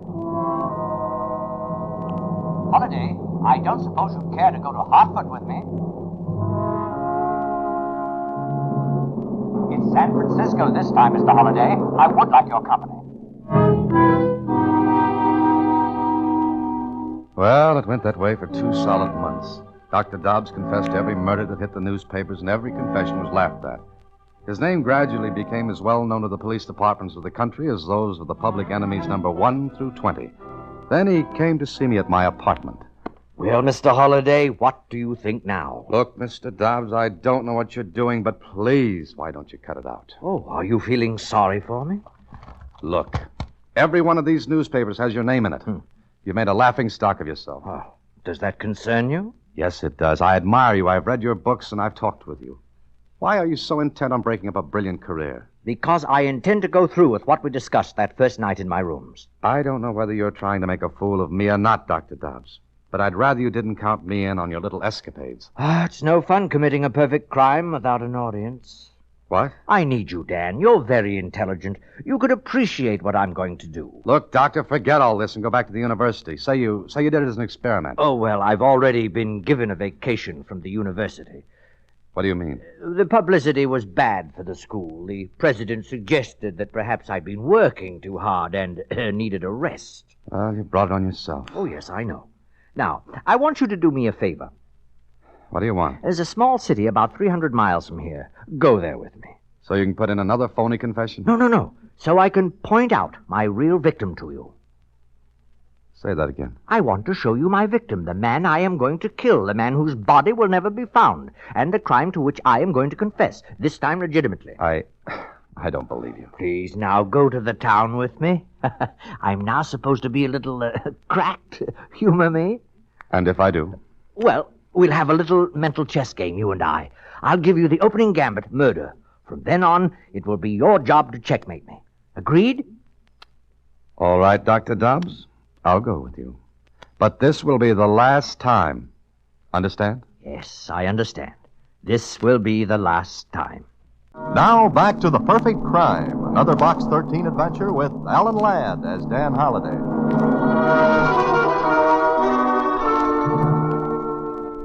Well, I went with Dr. Dobbs to the small city, and he took me to a restaurant.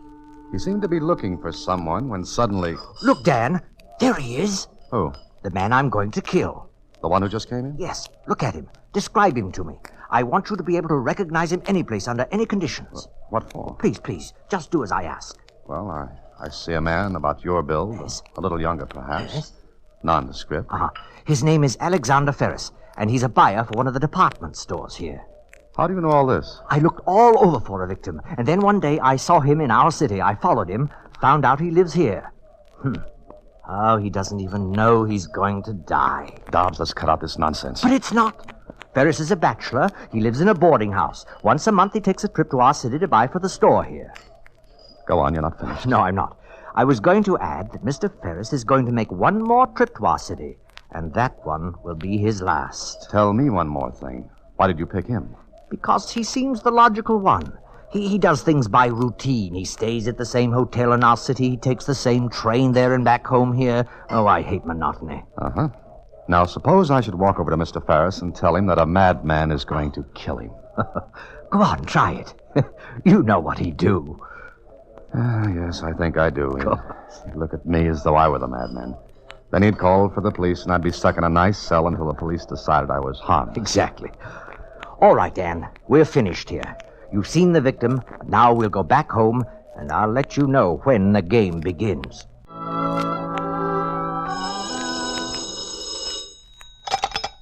Hello? Mr. Holliday, please. Oh, just a second. Mr. Holliday, it's that man again. Dobbs? Uh-huh. Okay, give me the phone. Here. Hello. Look, Doctor, let's call off this race. I'm getting tired of it. Mr. Holliday, Alexander Ferris leaves his town this afternoon. He will arrive here at 7:30 this evening on the Lakeshore Limited. He will go to the Barrett Hotel. He will never leave there alive. Goodbye. Hello. Hello, Dobbs. Hello. What do you say this time? Same thing, still harping on the perfect crime. Do you think he means it? He's got me over a barrel. I don't want to believe him. Sometimes I don't, but... But what? That there's something earnest about him when he talks about it. Well, I can't take a chance. I'm going to keep my eyes on Alexander Ferris. I decided to warn Ferris, so that evening I met the Lakeshore Limited. I tried to get to him, but before I could, he hurried into a taxi. I grabbed the first empty cab I could find and went to the Barrett Hotel. Ferris had already registered and was disappearing into an elevator. I ran across the lobby, but the elevator door closed and Ferris was gone. I got his room number, 708. Took an elevator. We were just passing the 5th floor when... Those were shots. And they came from the 7th floor. I missed my guess. I didn't miss it because on the 7th floor... All right, back to your rooms. Go on, everybody. Go on. You too. You're the house detective? Yeah, who are you? My name's Dan Holliday. Did those shots come from this room? Yes, they did. Dobbs. Hello, Dan. What's happened? Look, I'll take care of this. Of course, but the shots came from that room. I know, because my room is next door. You're next door? Yes. Since I left the university, I've been living here. The house detective will verify that. Sure. But that's got nothing to do with this. Hadn't you better get inside the room and see what's happened? This is my job. But since you stuck your nose in, stay right with me. Have you got a passkey? Yep. You can still smell the powder from the shots. Yeah. And where's the guy that came in here? Look in the bath. Close that door. Now, you two stay right there. I'm going to give this place a look-see. Something fishy here. So your curiosity got the better of you, eh, Dad? You're next door, huh? Yes, convenient, isn't it? Where's Ferris? He's dead. You shot him, I suppose. I killed him, yes. I saw him get on the elevator and come up here. All right, you saw that. What then? Where is he? I don't get this.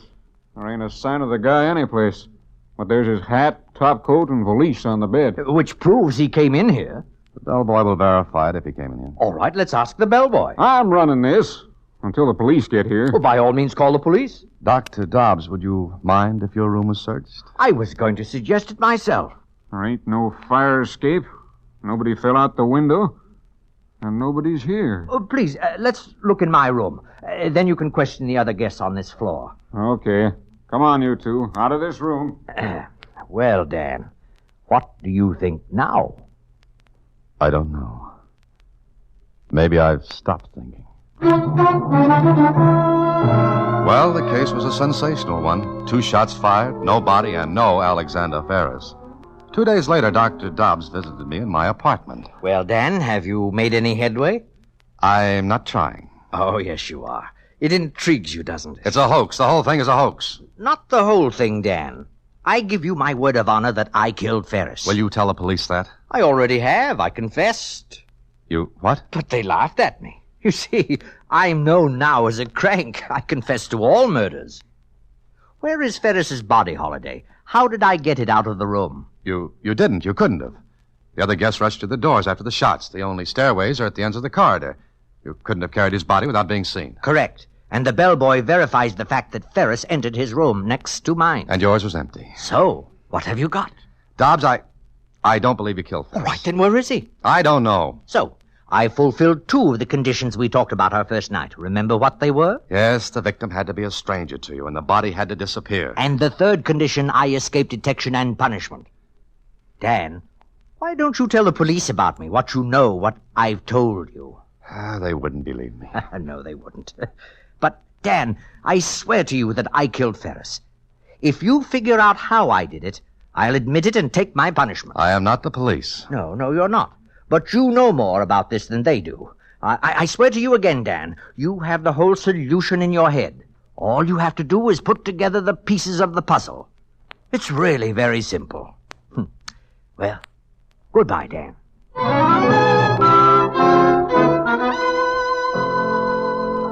Mr. Holliday. Mr. Holliday. Oh, I'm sorry, Susie. I was daydreaming. About Dr. Dobbs? Dobbs. Gee, I think it's some kind of a joke. There just isn't anybody. They've been looking for almost a week now. That's what bothers me. Ferris is missing. He left his hometown, took the train, came here. I saw him, Susie. I saw him then. No Ferris. And the police won't believe Dr. Dobbs. Or me. Kling thinks I'm in the same class as Dobbs. I know. Oh, well, thanks. There's got to be an answer, though.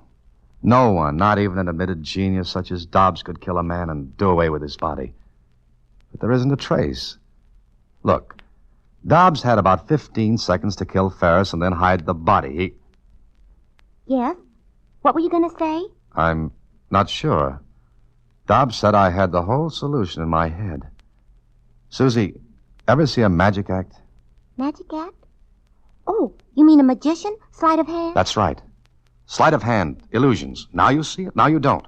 Watch the little lady disappear from under your very eyes. Keep your eye on the magician and miss how the trick is done. I don't know what you're talking about. I'm not sure I do, but I've got an idea. Susie, we're going to send a telegram. Where to? To Alexander Ferris's hometown, to the chief of police. But that's been done. You know that. Sure I do. But the other telegrams were about and concerning Ferris. Well, what's yours going to be? About a perfect stranger.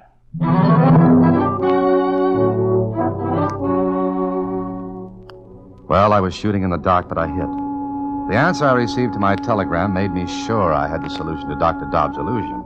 Smart police work in Ferris's hometown proved it. So that night, I went to see Dobbs. It's nice of you to come to see me, Dan. I was wondering if you'd forgotten me. Everyone else seems to have done so. No, you're not forgotten, Dr. Dobbs. Quite the contrary. Oh? How do you mean that? Just the way I said it. May I sit down? Certainly, please do. Thanks. May I offer you a drink? Oh, no, thank you. Mind if I have one? Please do. You've come to see me for a very special reason, haven't you? Yes, I have. Read this telegram. It's from the police in Ferris's hometown. Huh? Did you guess, or did they? I did. I'm glad. Glad you were my audience. It was fun playing to you. Yes, you were the magician. I was the kid in the audience with his mouth open and his mind closed. Magician? Not quite. Oh, yes. Like the trick where the magician shows the audience a nice big red ball. He gets them used to seeing it. He conditions them to its size, its shape. Then he covers the ball with a handkerchief, makes a mystic pass, and the ball is gone. Go on. What then? But the ball never disappears. It never goes under the handkerchief. All the audience sees is a similar shape, outlined under the silk. Yes, I'm very happy I chose you as my audience. I'm not. I don't like to be the one to catch you. Why not? I took the risk. Ferris never came to the city. You got off the Lakeshore Limited that night. And what else, Dan? You called me and told me Ferris would come here. That day in his hometown, you pointed him out. You made me take a good look at him. About your height and build. I even mentioned that, I think. Yes, you did. Go on. Before he left, you came here. You intercepted him. Killed him. In his own hometown. You took his top coat, hat, and valise. Then you dressed him in entirely different clothes. Took his body to the freight yards. That telegram from the police there verifies that an unidentified man was found dead. Yes, unidentified because the police weren't anxious to identify that body. But they did this afternoon. Dental work proves the man to be Ferris. You see, Dobbs, there's always a clue. Always. There is no perfect crime. But just a moment. There were 3 conditions to the action of committing a perfect murder. Now, I fulfilled 2. Now the 3rd. I must escape detection and punishment. How is anyone going to prove what you've just said? By your admissions, Dobbs. The police are in the next room and outside in the hall. They've heard every word. Oh. There are still a few things to clean up, but there isn't time, is there? I still have to escape punishment. I'm sorry, but you can't. Okay, boys, come on in. Well. The police. But, Dan, I still say I've fulfilled the last condition, to escape punishment. It's a good thing you didn't take the drink I offered you. I knew as soon as you came in that you had me. Dan, explain how I did it. It's no fun doing something clever if no one appreciates it. Dobbs. Dr. Dobbs. So long, Dan. Don't forget to explain the rest. It's been a wonderful chess game. Now, checkmate.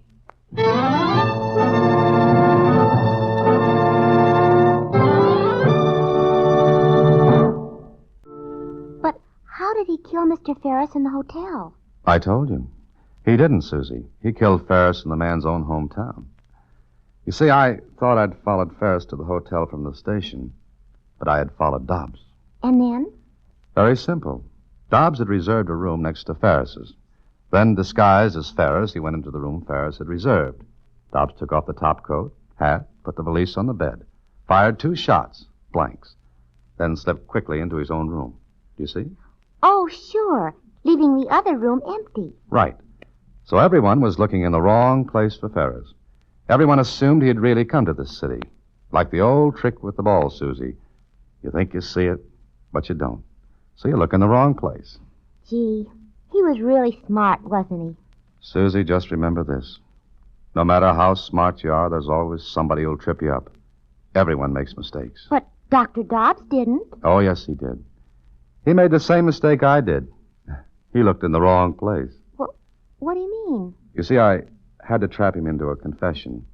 He assumed that dental work would identify Ferris's body.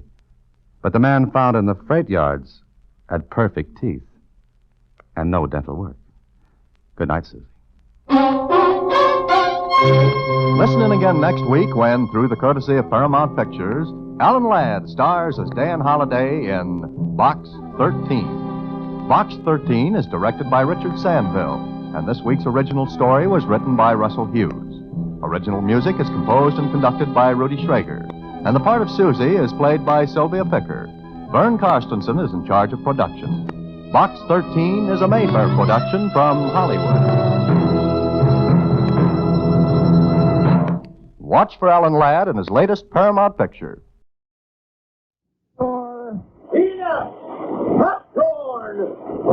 Swing Canada!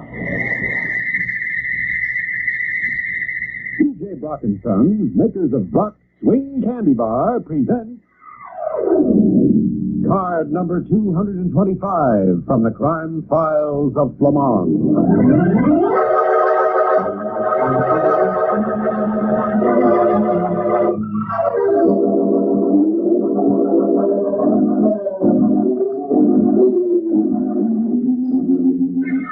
A new file card, please, Miss Lake. Manufacturer says he wants to see us about a counterattack against unknown would-be murderer. Says haste is imperative.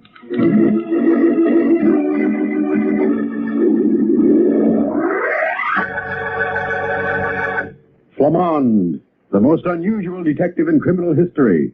Flamond, the famous psychologist and character analyst. Flamond, who looks beyond laughter and tears, jealousy and greed, to discover their basic origins. In a moment, card number 225 from his amazing crime files. Right now, here's Bob Elson. Good evening, friends.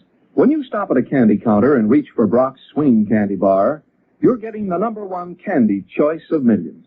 Brock's Swing Candy Bar is the only candy bar of its kind in the world. There's no match anywhere for the luscious double-thick coating of Brock's famous milk chocolate on Brock's Swing Candy Bar and that golden, crunchy peanut butter honeycomb in the center. Have another Brock's Swing Candy Bar the next time you pass a candy counter. Remember how good the last one tasted? The name is Brock's, B-R-A-C-H-S. Brock's Swing Candy Bar in the bright yellow wrapper. Made at the House of Brock right here in Chicago and sent out fresh every day to candy counters everywhere.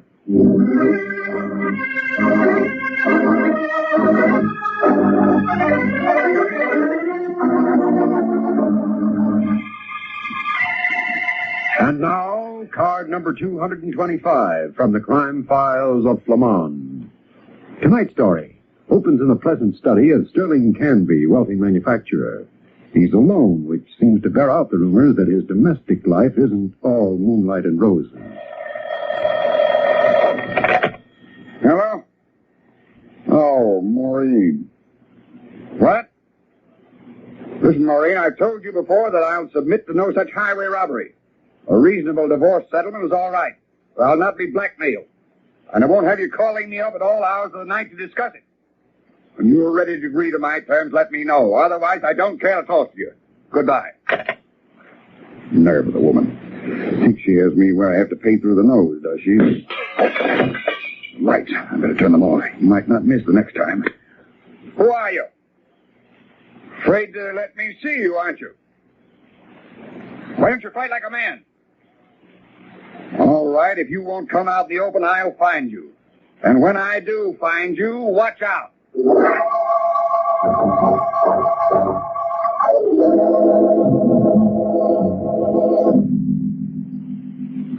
I've chosen you, Flamond, after considerable thought. I'd like to order a murder. You say you want to order a murder, Mr. Canby? That's right, Miss Lake. That's what I thought you said. You heard what the man said, Flamond. He wants to order a murder. Where's your order book? We're fresh out of murders, Mr. Canby, and murderers. They're almost as hard to get as good domestic help. Oh, but this is an extremely mild murder, Flamond. My own. You want to be murdered? In a mild way, yes. Nothing that can't be remedied at the proper time, of course. But it mustn't look like a fake. It has to be convincing. That's a bad kind of a practical joke, Mr. Canby. There's nothing even remotely funny about it. A mild, temporary sort of murder seems much more appealing than a safe, permanent one, don't you agree? Somebody's trying to murder you? There have been 4 attempts against my life. I believe the only sure way to stop a murder is to eliminate the intended victim. In this case, me. But you couldn't stay in hiding for the rest of your life. I have a feeling that after my supposed death, my would-be murderer will show his hand. There must be a motive, and it should become apparent when I'm gone. Any ideas on motives, Canby? Several. My wife and I separated 3 weeks ago, and she's demanding an impossible divorce settlement. Simply outrageous. What's the cause of the separation? She's a bit young for me. She has husband number 2, all picked out and waiting. Oh, then he has a motive, too, hasn't he? I hadn't thought of that. Yes, I suppose so. And there's my dear, dear brother. And his motive? Hate. Open hatred. I forced him out of the firm for taking money that didn't belong to him, but he says I embezzled the money. He even tried to pin it onto me. Mr. Canby, if I were in your position and wanted to fake my own death, I think I'd make it suicide, not murder. With a fake suicide, you'd get the desired effect without putting innocent people on the spot. And if you fake a suicide, nobody has any logical reason to hide the body, and without that, there has to be a body. Well, if I were doing it, I'd take some clothes down to the riverbank, pile them up, and leave a suicide note with them, a note saying, when you find this, I'll be at the bottom of the river, or something of that sort. But when they don't find the body... Bodies aren't recovered from the river for months sometimes. Yes, thank you, Flamond. Thanks very much. I wish you'd watch things for me after I'm gone. I will, Mr. Canby, but if any of your enemies learn that you're really alive, get in touch with me immediately. You'll need help, and lots of it.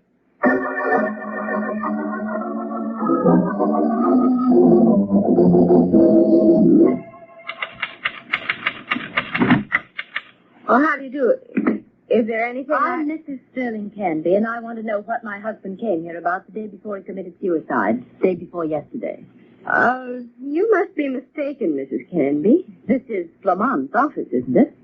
I'm not mistaken, and you know it. What I want to find out is why he was here. I really don't know, Mrs. Canby. Maybe I can refresh your memory. He was trying to frame me so he could get a divorce without spending any money on it. He'd already hired one man to do the job, and it hadn't worked out. Your boss wasn't being hired to frame me, was he? You quite obviously don't know Flamond, Mrs. Canby. And I wouldn't suggest you're asking him that question. I don't think he'd like it. Where is he? Out. He'll be back before long. I'll wait. Do you have any idea why your husband took his life, Mrs. Canby? He'd gotten away with murder for years and was catching up to him. His brother was about to send him to jail, and I was about to get his money. He was in a corner, and he couldn't take it. That's not the way I heard it. Well, that's the way it was. He wanted to get rid of me so he could marry a young widow with a lot of money. And he was stupid enough to think he could hire a French gigolo to compromise me. My understanding was that you'd already picked out a second husband. What? Why, that'll... Jacques Ribot, I suppose. Sterling hired the fellow to run after me himself. Well, what difference does it make now anyway, Mrs. Canby? Your husband's dead. Difference? The police are acting like there's something funny about it, and they won't let me draw a dime from his bank account till they recover the body. Well, they act almost as if they don't think he's dead. And you do think he's dead, Mrs. Canby? Of course I do. He left a suicide note, didn't he? If you were watching him closely enough to know he'd been here, you should know whether he's dead or not. You're pretty sharp, aren't you? Well, there are plenty of things I don't know, but I'm going to find out. Well, that must be for mine now. Maurice, No, you talk to the detective? No, he isn't here yet. Thank heaven. Come, quickly. You must get out of here. But I don't understand, Jacques. Never mind, only come. Flamond, this is Mrs. Sterling Canby. And as for the man, Jacques Ribot, monsieur. I'm a friend of the lady. Oh, and you show up at my office. Have you heard? Heard? She does not know, monsieur. I came to tell her to forget about seeing you just before your arrival. It is no longer of any importance. What were you going to tell me, Jacques? The police have recovered Sterling Canby's body. His body? You mean body? Mm-hmm. Yes, Sandra. I mean body. Lifeless body. Then I guess I don't need to discuss anything with you. I need to discuss some things with you, Mrs. Canby. Your husband didn't commit suicide. He was murdered. But no. The police said... I don't care what the police said. He was murdered, Mr. Ribot. I've demanded a complete autopsy. What right did you have Any to demand... citizen has the right to demand that murder be punished. And I bet my last penny the autopsy will show that Sterling Canby was murdered. Surprised, Mrs. Canby? See here, you cannot accuse No. Who should I accuse, Mr. Ribot? You? No. Louis Canby, the dead man's brother. I think you should talk to him at once, monsieur, by all means. Yes, so do I, Ribot. And I'd like to have you and Mrs. Canby with me when I do it. I'd like to see how your stories jibe.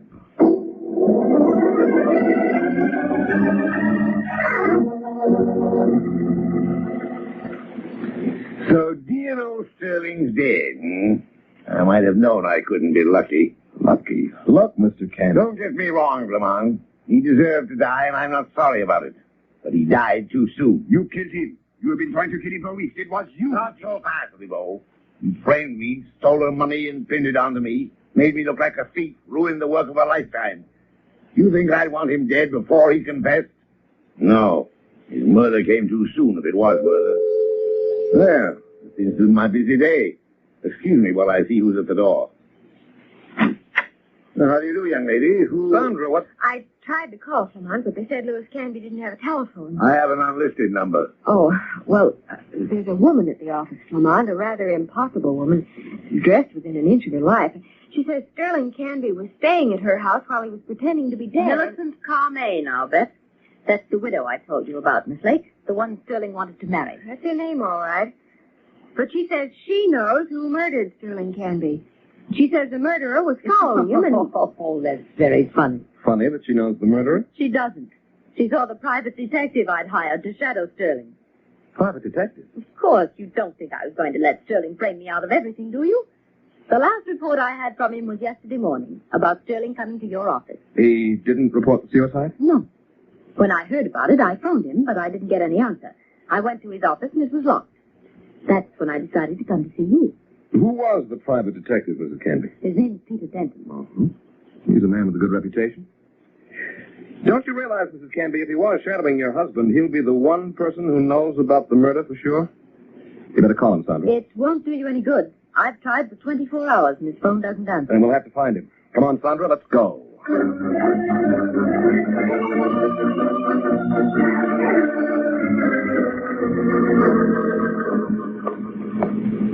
I don't like the idea of leaving that Mrs. Millicent Carmade alone in our office. Better wait.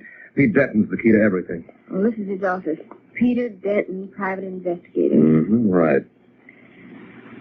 Flamond, I have a feeling. Oh, you too, Sandra, Well, let's see. Oh, I did hope my feeling was wrong. Why do people always have to be dead when we find them, Flamond? Shot through the heart, the poor devil. Flamond, look. On the table in front of him. Look, report to Mrs. Sterling Candy. Let me see that, Sandra. Oh, it's all folded, ready to mail. Sandra, listen to this. After planting fake suicide evidence, your husband took a cab to the home of Miss Millicent Carmade. I watched the place long enough to be reasonably sure he was going to stay there. I think he'll be there for some time in hiding and doubt the necessity of putting on another man to cover the house day and night. However, if you want to be absolutely sure that he doesn't leave town, let me know, and I'll put a second man to work at once. I suppose we'd better notify the police. Later, Sandra. Nobody can hurt Pete Denton now, and I want to talk to Mrs. Millicent Carmade as fast as I can.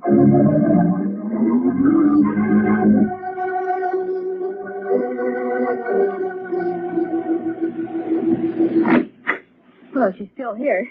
Mrs. Carmade, I'm sorry we were so long. Wait a minute. Oh, no. Flamond. Shot through the temple. Do you realize this makes 3 murders, Flamond? 3? Yes, I realize it. But the worst of it is, Sandra, there'll be more.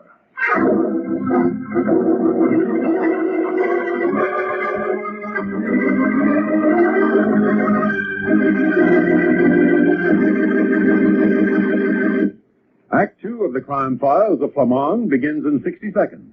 Here's Bob Elson. Friends, have you ever tried Brock's Chocolate Mint Bar? Have you ever tasted that luscious, creamy, snow-white mint candy, so cool and smooth, with its rich flavored coating of Brock's famous bittersweet chocolate? Well, I'll be modest about Brock's Chocolate Mint Bar, friends. I won't say it's the best chocolate-covered mint in the world. No, I won't say it, but you will. The first time you try it, you'll realize that Brock's Chocolate Mint Bar is something special, something you should have known about a long time ago. Brock's Chocolate Mint Bar outsells all others wherever it goes.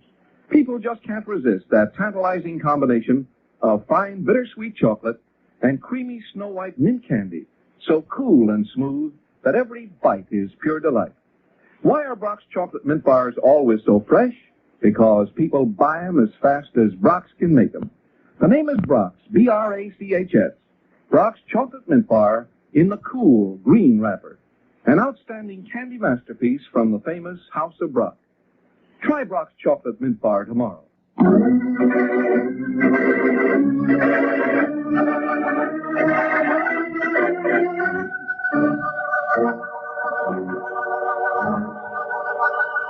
And now, the second act of tonight's story. The scene is Maureen Canby's apartment. Jacques Ribot glares at Flamond, his fists clenched. I do not let people insult me, Flamond. You admit Sterling Canby hired you to try to compromise his wife, Ribot. Your job was to get her to agree to almost any divorce terms to avoid a messy scandal. Well? That is no secret. Maureen knows. That's true. Jacques told me exactly what he's been hired to do. You see, Flamond, when I failed utterly and completely to carry out my assignment, I became a sincere admirer of Maureen's. I am in love with her, which is also no secret. You're in love with money, Ribot. Anybody who'd take a job like that in the first place has to be. And you're smart enough to know that Sterling Canby would have paid you for a couple of months' work, and you'd have been through. But by tipping Mrs. Canby off and becoming the devoted protector, you thought you'd get yourself a lifetime job. I have warned you, Flamond. I will not... You... How dare you strike Quit me? waving your fists around, Ribot. I'll really hurt you. Now, what I came here for was to ask you two just one question. What is it? When we left Louis Canby's apartment, Sandra and I went to Pete Denton's office. Where did you two go? Well, I don't know about Jacques, but I... Maureen, no. Don't you see? And that was clever, Flamond. He wanted to know if we left Louis Canby's together, Maureen. Since you've given it away that we didn't, we're both under suspicion of that woman's murder. But neither of us had any reason for killing her. She was killed for only one reason, Mrs. Canby. Because she knew the identity of your husband's murderer. But Louis Canby left alone, too. He could have gone to your office. I know. I'm trying to narrow the field, and I can't without help. Unless something happens, I guess that will be up to the murderer. You don't think... I think another murder will help solve the case. And I think another murder is inevitable. But no, there's no reason for another murder. Oh? How can you be so sure of that, Mrs. Canby? Louis has no reason to kill me. Or Jacques, either. And I know he was the one who was trying to kill Sterling. I know it. How? How do you know it? I was to meet Sterling for lunch to discuss our divorce plans 2 weeks ago. We didn't decide anything or agree on anything as usual, and Sterling stormed out to his car without getting me a cab. I saw Louis Canby lunge out of the doorway next door to the restaurant and get into his car. He followed Sterling. I saw it. Doesn't mean a thing. It does, though. Sterling called me about an hour later to accuse me of following him and firing a shot at his tires. He'd nearly wrecked his car. Well, thank you. Maybe we can prevent another murder after all. Good night. Where are you going? To talk to Louis Canby, of course.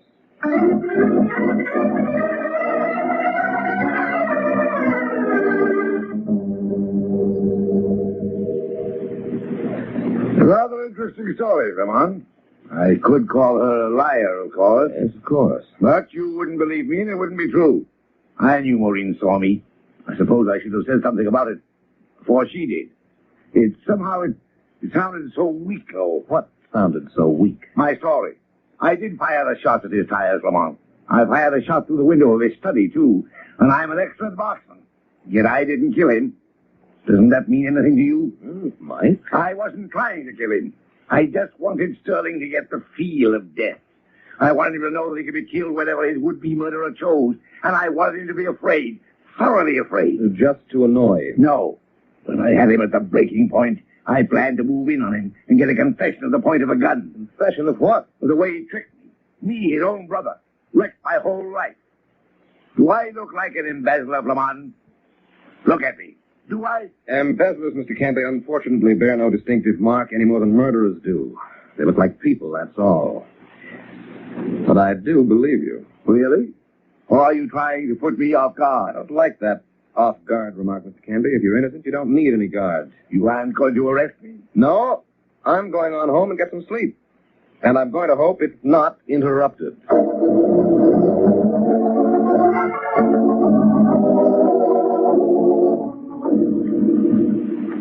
All right now, Sandra. Have you got everything straight?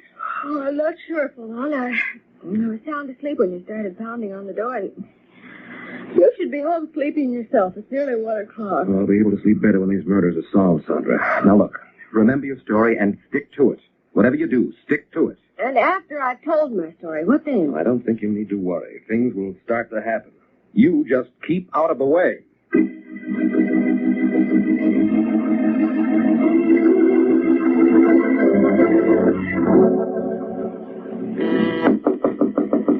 Mrs. Canby. Oh, Mrs. Canby. Mrs. Canby, get up. What's the meaning of... Oh, Blake. Is something wrong? Plenty's wrong. I got a phone call from Louis Canby to get right over to his apartment, but he was dead when I got there. A bullet through his chest. But I don't believe it. Look, Mrs. Canby, you think I'm running around at 2 o'clock in the morning to play jokes? If you think murder's anything to fool about... Just a minute. I'm going to call Jacques. But if he's the murderer... You're afraid? I have a gun here if he gets any ideas. You let me handle this. Oh, he's probably asleep. After having murdered a man? I doubt it. Hello, Jacques. Maureen. Why, yes, there is something wrong. I can't tell you over the phone. I said I can't. What? I know it's the middle of the night. Do you think I'd call if it weren't important? Your car's what? Oh. Well, very well, then. I'll come over there. Right away. Goodbye. He had the boy take his car over to an all-night car washing place when he got home. We'll have to go to his place. Well, do you think we dare? Of course. And the sooner the better. All right, if you say so.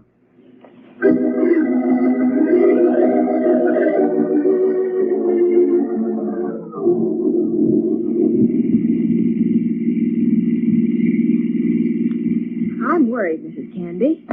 Seems odd to me that Mr. Ribot would want you to come to his apartment. Well, he explained about not having a car. Do you have any cigarettes? No, I don't smoke. I'm nervous. You stay here. I'm going to run into that all-night cafe and get a pack. Going to get a pack of cigarettes, huh? Maybe she thinks she's kidding. I could feel the pack of cigarettes in her side coat pocket.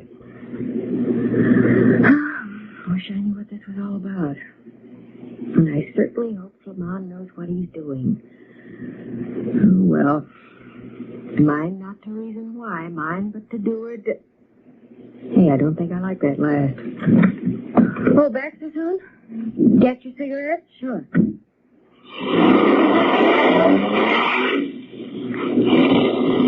Wait a minute, I thought you said Ribot lived on Westland. He does. But you're I'm heading for Louis Canby's apartment. But you told Jacques Ribot would be right. I didn't talk to Ribot. I didn't talk to anyone. I dialed my late husband's number because I was dead sure he wouldn't answer. But what's the big idea? That's what I want to know, and I'm going to find out.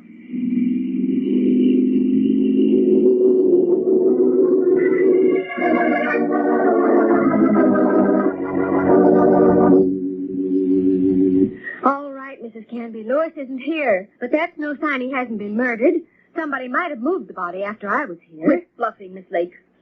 What's your game? I don't know what you're talking about. Oh, yes, you do, and you know very well Louis Canby isn't dead. I never believed that line for a minute.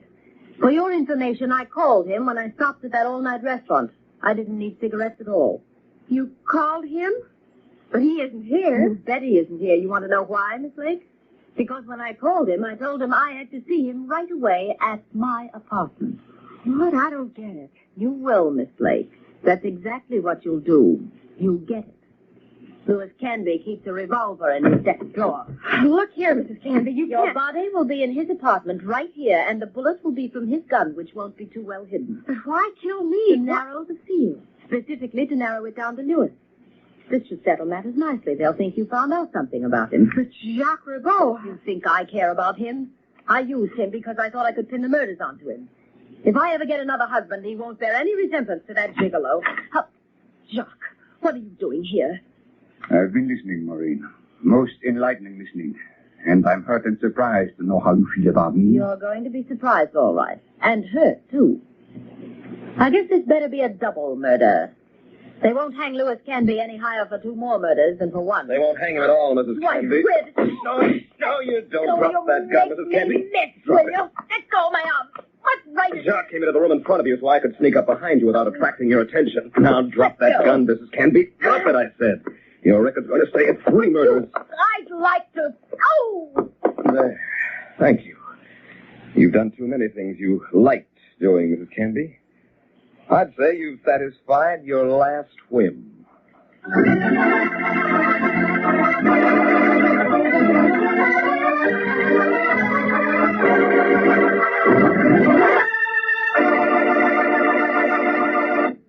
Flamond and Sandra will be back in a moment with a basic clue in tonight's story. But first, Bob Elson. Friends, have you heard the great new daytime show sponsored by E.J. Brock & Sons? It's Jingle Jackpot at 4:45 every afternoon, Monday through Saturday on WGN. Every day you have a chance to hit the Jingle Jackpot and win as much as $25 cash just by writing a simple little jingle about Brock's famous chocolate mint bar. It's easy. Here's an example. Speak right up. Don't just hint. Ask for Brock's Fine Chocolate Mint. Just send in your jingle enclosing as many Brock's chocolate mint bar wrappers as you please. 1 wrapper, 5, 10, any number up to 25. You can win $25 with just 1 jingle by sending in 25 wrappers. If your jingle is read on the air, then you hit the Jingle Jackpot, and you win $1 for every Brock's chocolate mint bar wrapper you've enclosed with your jingle. So listen at 4:45 tomorrow afternoon and every afternoon but Sunday for Brock's Jingle Jackpot on WGN. Hundreds of listeners have hit the Jingle Jackpot for cash, and so can you. Remember 4:45 every afternoon but Sunday on WGN, the Jingle Jackpot.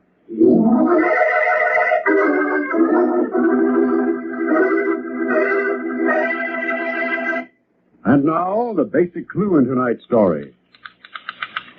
Flamond, it seemed to me that both Louis Canby and Jacques Ribot were just as good suspects as Mrs. Canby, and yet you aimed the whole frame up at her. Well, of course, Sandra. Because I knew that she was guilty. I don't want to seem impolite, but you did no such thing. You couldn't have known. Sandra, even you should have known. That report on Pete Denton's desk was a complete giveaway. Suppose either Jacques Ribot or Louis Canby had murdered Pete Denton. What would have happened? You tell me. Well, Ribot would have destroyed the report because he wouldn't have wanted Maureen Canby to be implicated in any way. Louis Canby, on the other hand, would have taken it and sneaked it into Maureen's apartment, so it would be discovered as highly incriminating evidence. Oh, yeah, I suppose he would. Maureen Canby didn't dare admit that she'd gotten the report, but she didn't dare deny Denton had been working for her either. You see, she didn't know how much we knew. Her best bet was to kill Denton and leave the report on his desk as if it just hadn't been mailed. But how did she kill her husband? Well, she's confessed the whole thing.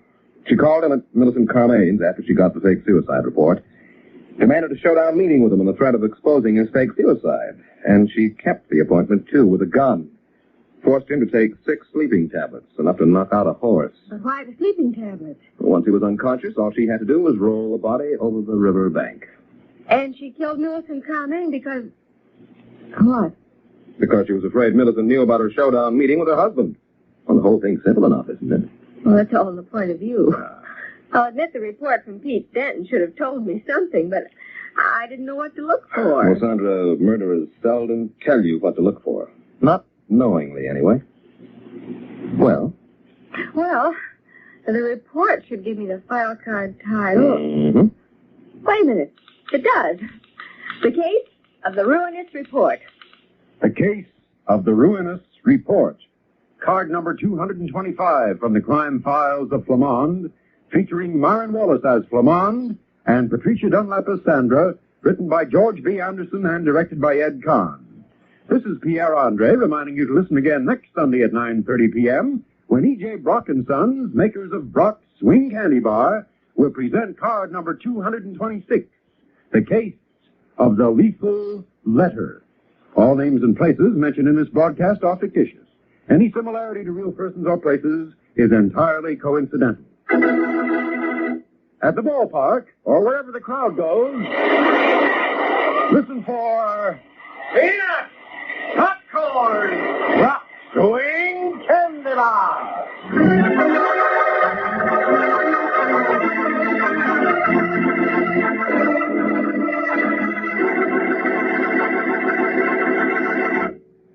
This is the Mutual Broadcasting System.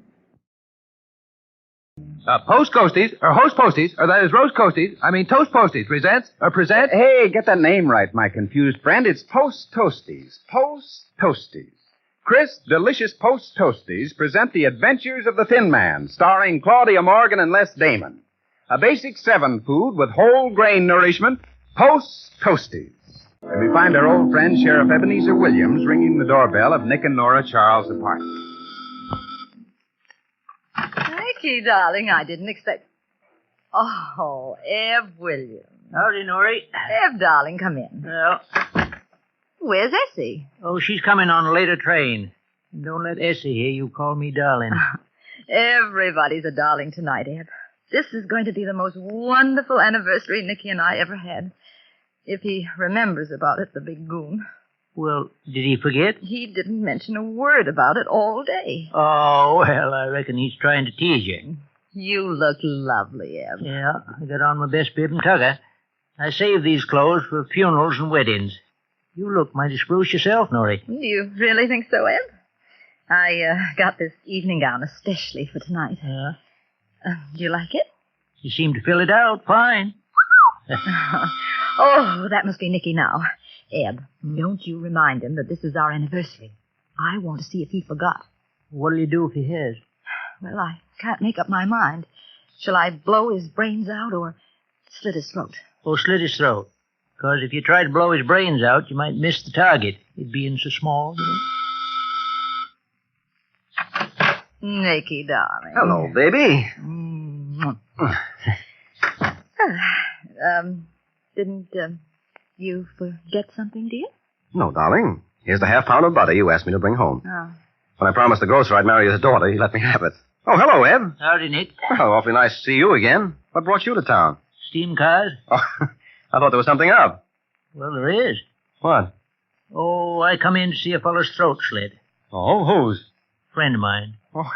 Well, Nora and I haven't seen an interesting throat slitting in a long time. Can we come along? Yes, be glad to have you. Say, Nora, what are you all dressed up for?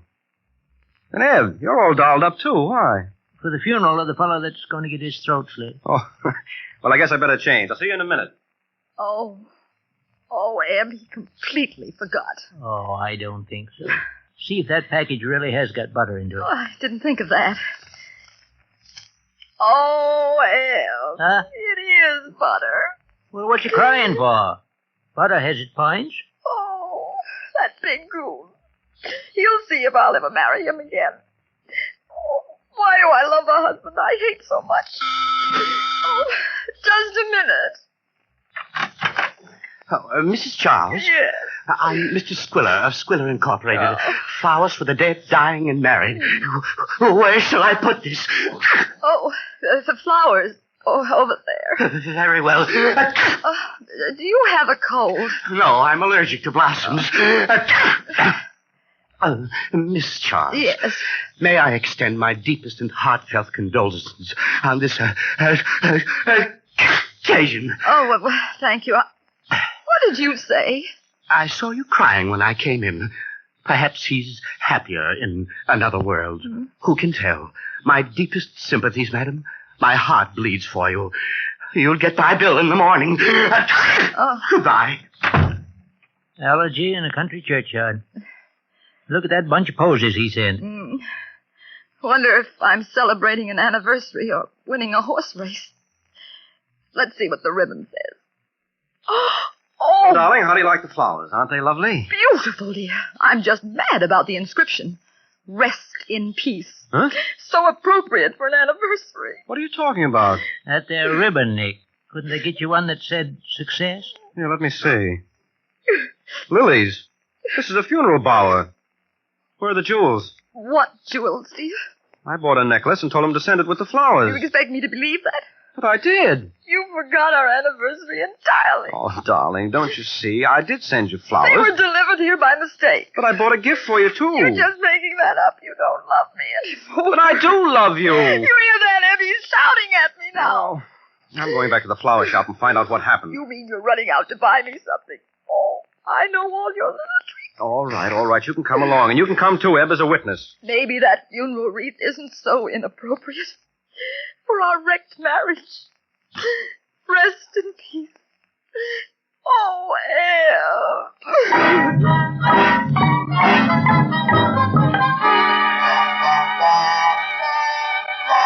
Oh, please, don't scream at me so. I can't bear it, Mr. Charles. It drives me mad. Gesundheit. Oh, look, Mr. Squiller, all I want to know is who got the necklace I left with you. If he left any necklace. Which I'm beginning to doubt. Don't confuse me so, please. I'm suffering acutely from allergies. I'm sneezing my brains out. I hardly know what I'm doing anymore. All right, look, I'll make it simple.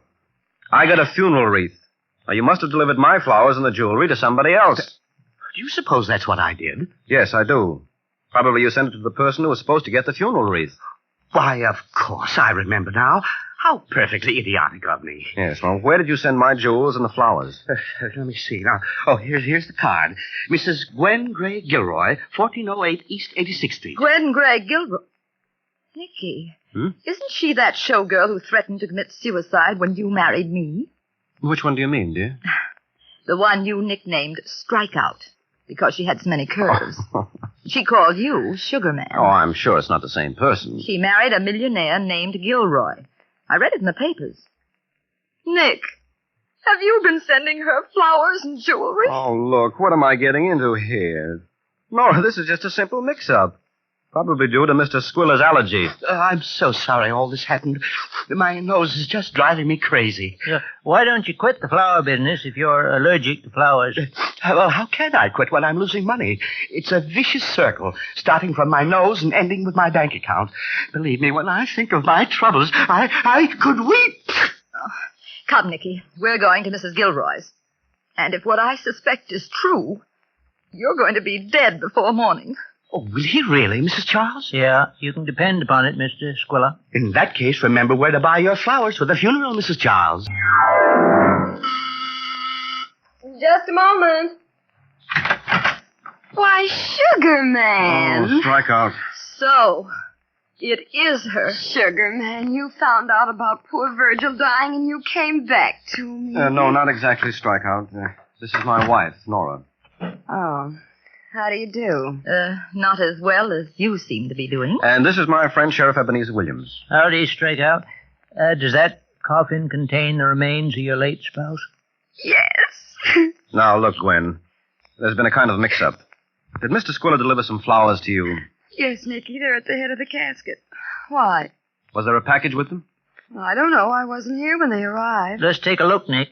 Maybe it's with the flowers. Yes, come on. How did he work out as a husband, Nora?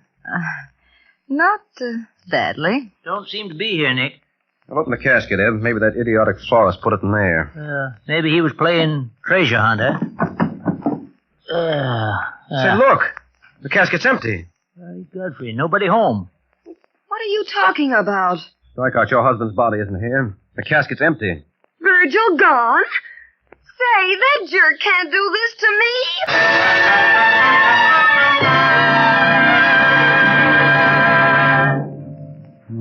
Too bad Nick didn't send that package by post. Toasties, Ted. Huh? Whenever you say post, follow up quick with Toasties. Post Toasties. You know, delicious, crisper cornflakes. Oh, yeah, but I'm talking about a package. Large or small. You know, Ted, Post Toasties come in different size packages. Well, sure they do. And my friend, when you always buy the largest package instead of the smallest size, you save up to 17 cents on every dollar spent for Post Toasties. Now, that's something you can count on, a basic saving. Hey, did you say basic 7? But you know, Post Toasties are a basic 7 food, one type of food our government urges us to eat for wartime strength and fitness. Post Toasties are a swell source of quick energy with whole grain nourishment, including iron, niacin, vitamin B1. Well, what do you know? I've been eating Post Toasties just because they taste so good. Well, you keep right on, my friend. Enjoy that good ripe corn flavor, that toasty crispness, that valuable whole grain nourishment. Enjoy Post Toasties. A delicious, nourishing, crisper, basic 7 food, Post Toasties. Mrs. Gwen Gray Gilroy, known to Nick and Nora as Strikeout, has just found that her husband's body is not in the coffin. We heard her say, Virgil gone? Say, that jerk can't do this to me. Maybe he stole the necklace and beat it. He couldn't. He was dead. Are you sure of that, Gwen? Sure, certainly. I saw him croak with my own eyes. Well, somebody stole that necklace. Somebody stole my husband's body. Reckon there's a crook around here, by Godfrey. Well, come on, Eb. We're going to turn this place inside out. I'm sure it's... Say, here's the body. Where? Behind the sofa. You must have misplaced it, Strikeout. How did it get there? I reckon he was just hiding to scare us. Say, Strikeout, is that a picture of the deceased? Yes. And he didn't die of disease. Heart attack, the doctor said. Looky, Nick. That there ain't a picture of the corpse. Let me see.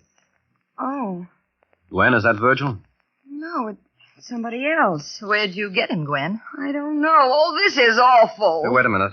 I found something here. What is it, Nick? Another cadaver? No. It's a bill from the Luxury Deluxe Hotel in this fellow's pocket. It's $1.25 for a week's board. Reasonable. Yes, this hotel's down on the Bowery. Sugar Man, won't you find poor Virgil's body for me? The funeral's all arranged and I have a lovely black dress already. Never mind about that body, Nick. You'd better find that necklace. If there was one stolen. Nick, do you think the same crook that stole the body stole the necklace? You've got something there, Eb. We're going to the Luxury Deluxe Hotel right now. Oh, this is awful. This is terrible. No. Don't take it too hard, Strikeout. Your husband had to go sometime. That's not why I'm crying. Suppose Virgil is alive. I won't collect a penny. Oh, he's just got to be dead.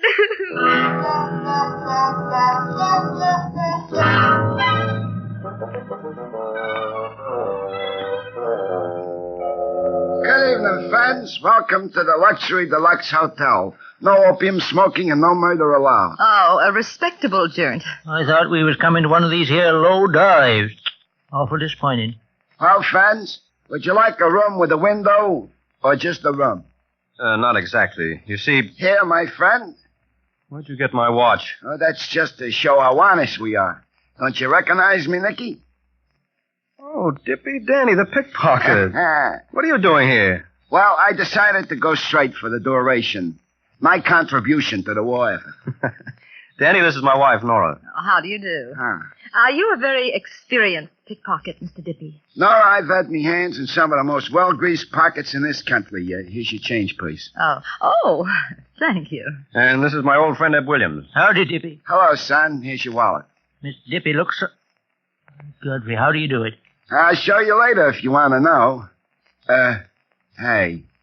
How you got in that sheet over your shoulder, son? All right, Eb. Put him down there and uncover him. Okay, baby dokey. Easy does it. You recognize him, Danny? Kind of stiff, huh? Yeah, I know him. Who is he? Fellow named Joe Jones. Died here 3 days ago. We found him in a swanky apartment uptown. How'd he get there? Well, it's kind of a queer story. A dame come in and wanted a dead body. What? Yeah. She wanted to rent one. I told her I had one, so I rented them to her for $2. Is renting bodies part of your regular line of business here? No, but I don't mind picking up a little spare change now and then. A fella needs it, you know, what with taxes. Yeah, sure. What else do you know about this woman? Well, she rented a room here. It's right down the hall. You want to see it? Yes, I certainly do. What's her name? Mrs. John Smith, she says. You think she was lying, Nick? What does she look like? I couldn't see. She was wearing a black veil. Here's the room. Oh, it looks like an ideal honeymoon suite for a couple of zombies. Oh, look, Nick. Well, say, what do you know? That's the body of Strikeout's husband. Yes, and he's been struck out, all right. But good. Here, look at the eyes, Eb. He's been poisoned. Murdered, by Godfrey. I knew it. Can't we ever have an anniversary without a murder? Nora, you and Eb go home. There's some checking up I want to do. I'll be there in an hour. All right, Nick. I'll be glad to get out of this terrible place. Wait a minute. Did you say he was poisoned, Nick? Yes, Danny, why? He should have known better. It's against the rules of the hotel. The only way we'll find out who stole that necklace is by solving this murder. I'd like to have a nice, cozy talk with Strikeout. Oh, no, you don't. Not on my wedding anniversary. But, well, Eb, you think you can find out what I want to know from Strikeout? Sure thing. You know how I handle women, Nick. All right, Eb. You get her to tell you everything she can about Barton Bellows. Yeah? She's been seen around with him. Find out if she's got a black veil and find out just what happened when her husband died. All right, I'll go right now. And be careful, Eb. Strikeout can be dangerous when she's cornered. I'll keep her away from corners then. See you later, Nick. Bye. Who are you calling, Nick? Barton Bellows, baby. Oh. Hello, Mr. Bellows' residence. Oh, are you Mr. Bellows' maid? Yeah? Are you happy working for Mr. Bellows? Well, I don't know. Why? Well, my name's Nick Charles. Maybe I can offer you a better job. Do you like it there? Well, Mr. Bellows ain't married, so we don't have a wife who'll let me wear a fur coat like in the last job I had. Oh, well, my wife would let you wear hers. Can I speak to your wife? Why, sure. No. Get her to quit her job right now. Not only is it necessary, but we can also get a maid. Oh. Hello? Your husband says I can wear your fur coat if I wait for you. Well, of course. What kind of a coat have you got? Persian lamb. Oh, Persian lamb. I can get lots of jobs with a Persian lamb coat. Oh, but I also have a mink coat. Oh, mink? That's more like it. How much will you pay? Well, how much do you get? $30 a week. I'll give you 40. 2 nights off a week, and can I use the telephone when I want? Yes? Also, can I have my boyfriend in Saturday night? Yes, of course. That's the kind of a job I want. Then you must quit right now and come over here. The address is 409 Park Drive. Okay, I'll be there right away. I hope you don't think it's odd, my stealing you from Mr. Bellows over the phone this way. Oh, no. That's how he got me. It's wonderful being a maid these days, Mrs. Charles. Goodbye. Goodbye. Well, we've got a maid. So now what? So now, Nora, you're going to find out a few things about Barton Bellows for me. You are going to be a Swedish maid applying for a job. Oh, you mean a vain girl who scrubs clean like anything by Jumpen Jimenez?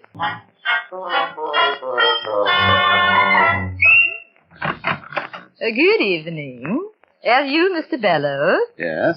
I ben expert Swedish maid, cook, housekeeper, nurse, a laundress, and dishwasher.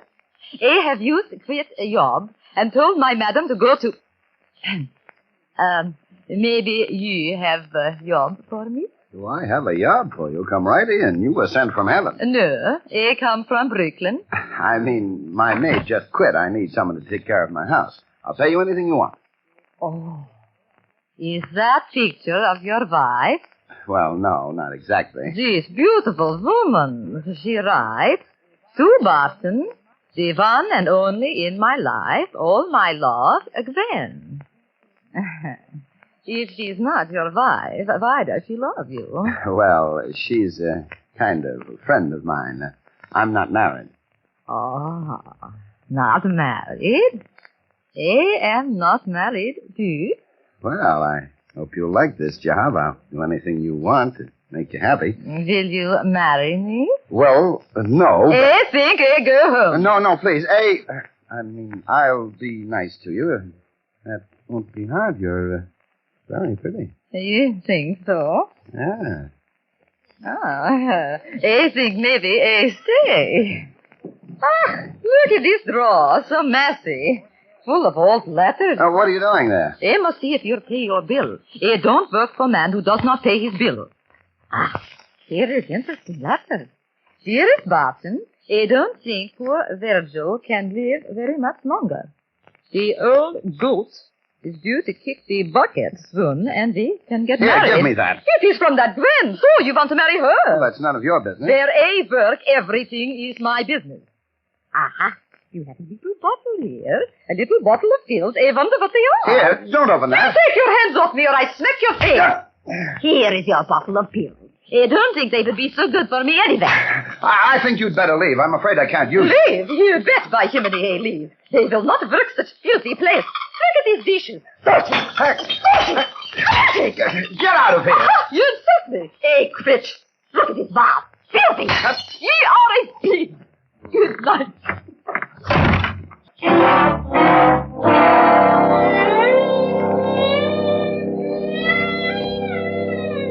But, Ebbie, are you sure he was poisoned? Yeah. Now, you better tell me all you know about it, Strikeout. This is murder. You can go to jail for that, by Godfrey. Have you told the police yet? No. Don't tell them, Ebbie. I'm sure they'll suspect me. You will be a nice little boy and not mention a word about it. Well, it ain't easy to keep a thing like this secret. I know, but won't you do this for poor little me? If you kept the thing like... Ain't you misplaced your arm, Strikeout? Oh, don't misunderstand, Ebbie. I'm just telling you because I'm frightened. You're just like my daddy. You know what he used to do when I was frightened? Don't knock my derby off. What? He used to hold me in his arms like this and then kiss me like this. Your daddy done that? Mm-hmm. Sweet papa. You're sweet too, Ebbie. You won't call the police. Will you, Daddy? Well, I reckon I'll think about it. Where's your clothes closet, Strikeout? There. Why? I just want to take a look. You wear this black veil very much? What do you want with that veil? Hello, darling. Oh, I see you have company. Barton, I didn't hear you come in. Eb, this is Barton Bellows. Howdy, Barton. Hello. Gwen, I've got to talk to you. And I got to see you, too. They found Virgil's body. I'll open it. Oh, hello, Eb. Why, Norrie Nick. Come in. Eb, your lipstick's smeared. I reckon I got that comforting Strikeout here. Sugar man, you won't let him call the police, will you? Just wait a day until I see my lawyer. Strikeout, is that man Barton Bellows? That's him. The Swedish maid. Say, what is this all about? You'll find out in a minute. Mr. Bellows, you'd better sit down. Sugar man, what are you going to do? Strikeout, who was here on the night that your husband got killed? Just Barton and me and Virgil. Why? When did he die? About 9 o'clock. We had brandy in this very room. And Virgil stood up and collapsed. What did you do with the body? Barton put a sheet over him. I was hysterical, so Barton gave me a sedative, and I went to bed. I see. Ed, did you find anything here? Yeah, this black veil, Nick. Just like the time that your pal Dipper see. Nicky, sugar man, what's the veil got to do with all this? Gwen, the person who murdered your husband tried a very slick trick. The killer obtained the body of a man who died naturally and put it under that sheet to deceive the examining doctor. Your husband's body was hidden in the luxury deluxe hotel in the Bowery. It was hidden there by a woman who wore a black veil, Gwen. The killer had only one problem. The bodies had to be exchanged again. The poisoned man's body would have been buried, and nobody would even know your husband was murdered, Gwen. Isn't he brilliant? Only one thing went wrong with this almost perfect murder, Gwen. The killer planned to change the bodies tonight. But after the corpse of the Bowery derelict was removed from the coffin, there was an interruption. Flowers arrived. The flowers that were sent here by mistake. So the killer quickly hid the corpse behind the sofa. Well, how do you know that? I checked with Mr. Squiller, the florist. He heard something being moved about just before he came in. Now, whoever moved that corpse is the killer. Now, Gwen, the elevator boy said you left word when you went out to let Mr. Squiller in with the building's passkey. That sounds like a good alibi, but can you prove you were out of the house at that time, Gwen? You're not going to get away with this. Grab her, Nick. She's going for that drawer. Blackout, don't get try her it. up. Good by Godfrey. Stand back, all of you. First one who makes a move to touch you is going to get killed. I'm getting out of here. Oh, lights! Who turned out the light? They're still going to get away. No, let go! Don't! Eb, light a match. Okay. Nora, turn on that switch. That one over there. All right. Eb, take this gun and cover Bellows. Shoot the kill if he tries anything. Are you crazy? She was trapped and she committed suicide. The gun's still in her hand. She shot herself. Nicky, is she dead? No, Dave, it's just a flesh wound. She'll be okay. Phone the police and tell them to send an ambulance. All right. Fellows, you're under arrest for murder. You don't know what you're talking about. Her attempt to kill herself proves she's guilty. You see Gwen's wristwatch? The crystal doesn't get crushed when you try to commit suicide. It got crushed when you grabbed her arm in the dark and twisted it and turned the gun on her. You murdered her husband. Nora got one of the poison pills you used when she went to your apartment. You'll never be able to prove this. I got proof already, pal. For instance, you're the only one that would be familiar enough with this room to know where the light switch is. And what's more, you left fingerprints all over that room at the Hotel Luxury Deluxe when you come down there in the dress and clothes that you stole from Gwen. Yes? What else have I done? She stole your necklace, Nick. Yeah, here it is. Where'd you get that? Out of your pocket. Why, Eb, I didn't know you were a pickpocket. I got Danny the Dipper to show me how to do it. Well, that about cinches it, Bellows. That proves you were here when the flowers arrived. You murdered Virgil Gilroy because you wanted to marry Strikeout after she inherited his dough. And stop shivering, Bellows. You'll be warmed up soon enough.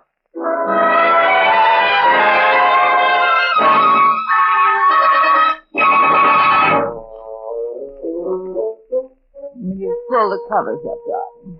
It's getting chilly. Okay. Hey, is that better?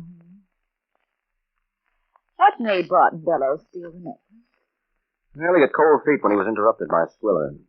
He figured it would come in handy if he had to clear out in a hurry and needed money fast. Why'd Strikeout pull that gun? Yeah, she thought she was being framed and she lost her head. There, does that clear up everything? Mm-hmm. Darling, it was a lovely anniversary. Even if we did have to celebrate rather late. Uh-huh. Should we go to sleep there? No. Let's stay up and remember old times. That's what people should do on anniversaries. Oh, no, I want to sleep. You didn't feel that way on our wedding night. No. You're getting old, Nicky. Who's getting old? I can stay awake forever if I want to. Me getting old? It's ridiculous. I can stay up all night for a week if I want to. I just don't want to now. You're fibbing. You can't. Okay, I'll show you.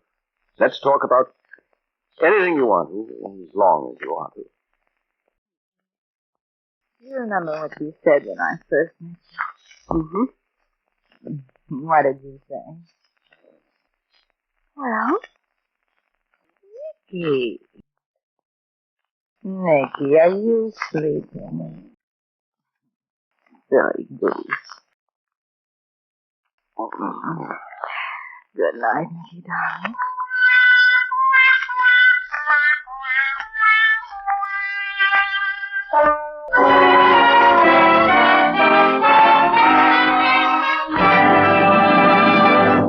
Tune in next week to radio's most popular mystery comedy, The Adventures of the Thin Man, brought to you by Chris Post Toasties, the Basic 7 food.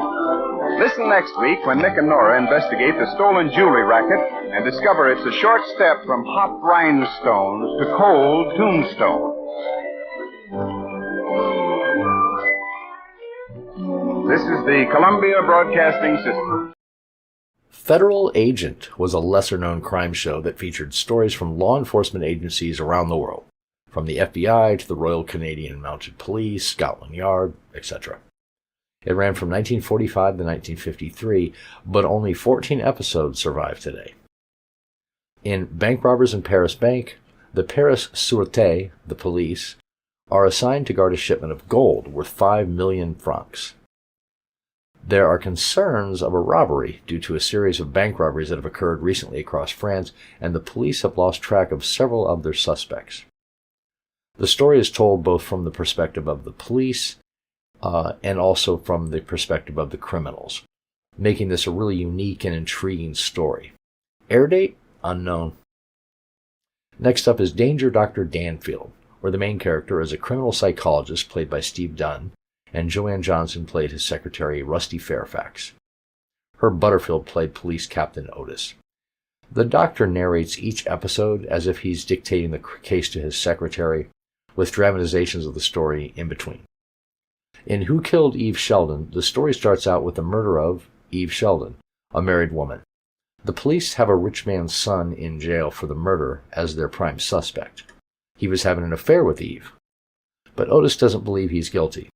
Eve's husband had gone to the police before her murder to have the boyfriend arrested for trying to break up their marriage.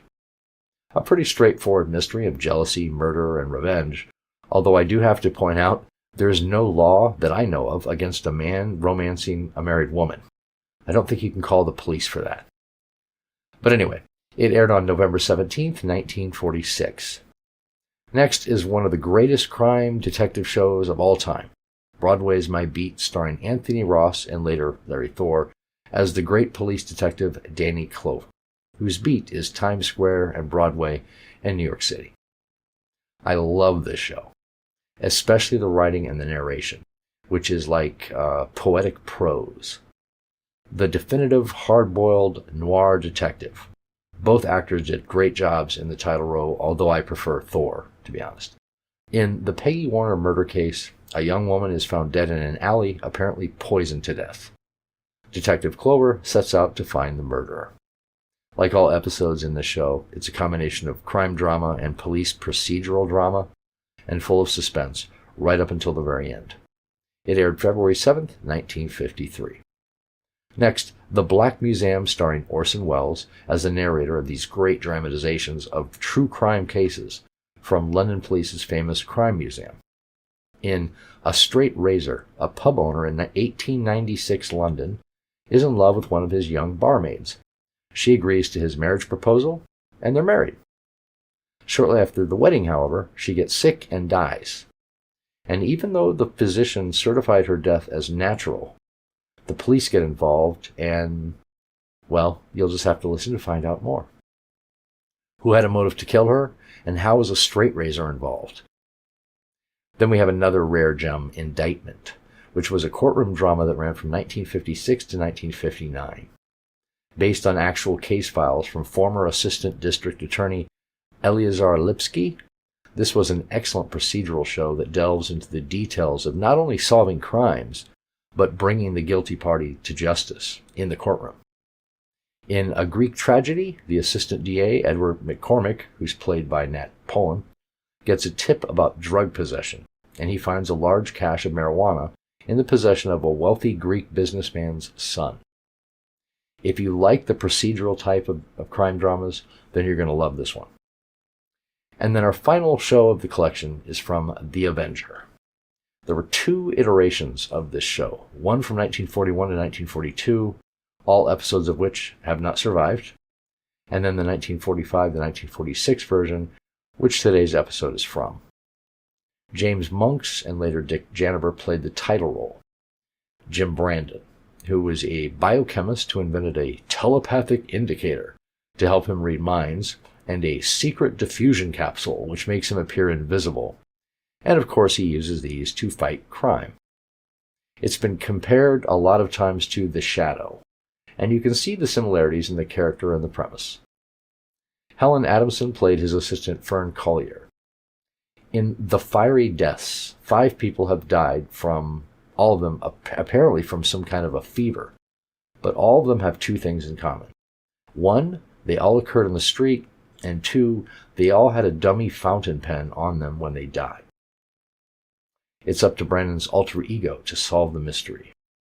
A really good superhero/detective/crime story that aired on August 10th, 1945. Let's sit back and enjoy these great crime shows, and I want to thank you very much for watching and enjoying. Be sure to give the video a like if you did. I'll see you on the next one.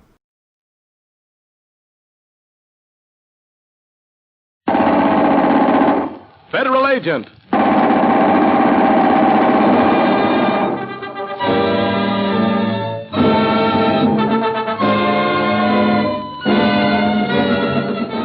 Federal Agent, backbone of today's crusade against crime. Scotland Yard, French Sûreté, Royal Canadian Mounted Police. These men are joined in a modern crusade against crime.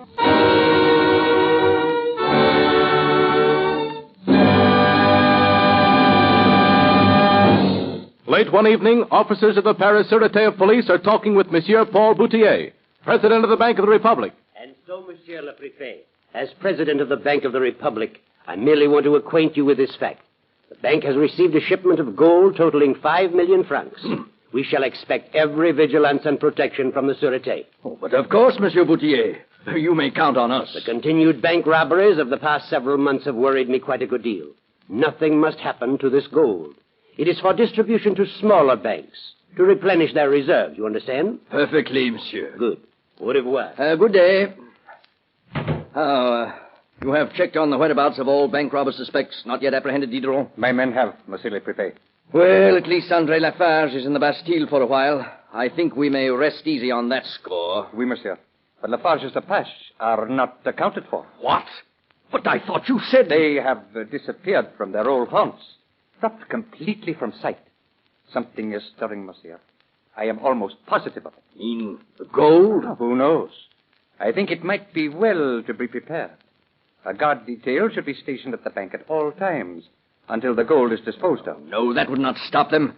It was only a stroke of good fortune that we trapped Lafarge.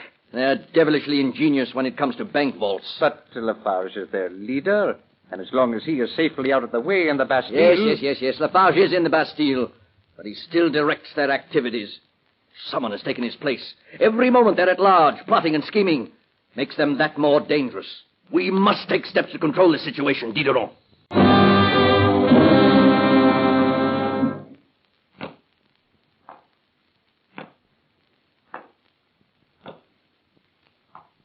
In the name of the saints, stop your infernal pacing, my lord. You'll wake the dead. I can stand it no longer, Lafarge. Cooped up in this cell, a slap they call food. It is too much. Yes. But you will learn, my friend. Lafarge. You remember my visitor yesterday, the old lady? But yes, your aunt. So the guards believe, but it was my partner, dressed as a crone. The pigs did not even suspect. I have friends, too, on the outside. Yeah, but while the guards were not looking, he gave me something. See this, Lafarge? Gun. You intend to escape, then? Have you a plan? Yes. When a guard makes his rounds. Are you with me, Lafarge? You work fast. I am with you. Only you must furnish a place to hide. These police of ours, they give you no rest.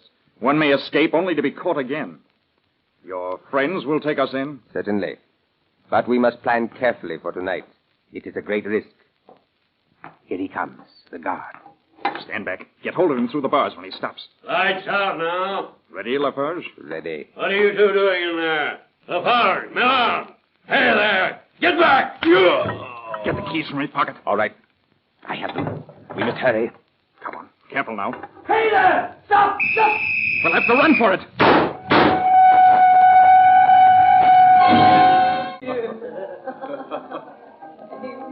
So, I have kept my bargain. Eh, my lad?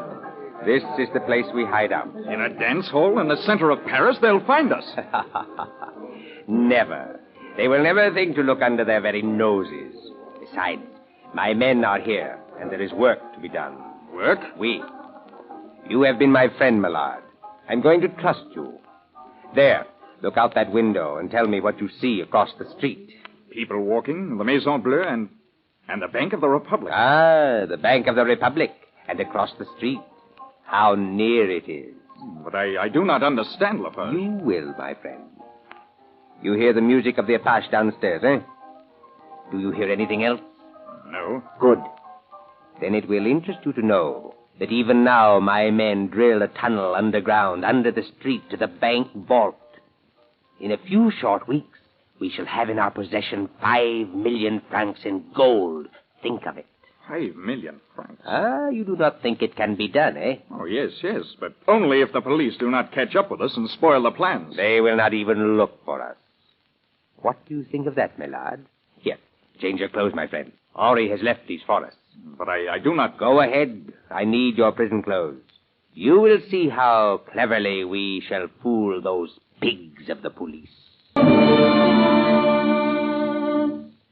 On the following morning, the chief of the Sûreté receives a report that a mysterious gas explosion in the poorer section of the city has claimed as its victims Lafarge and Millard, the escaped men.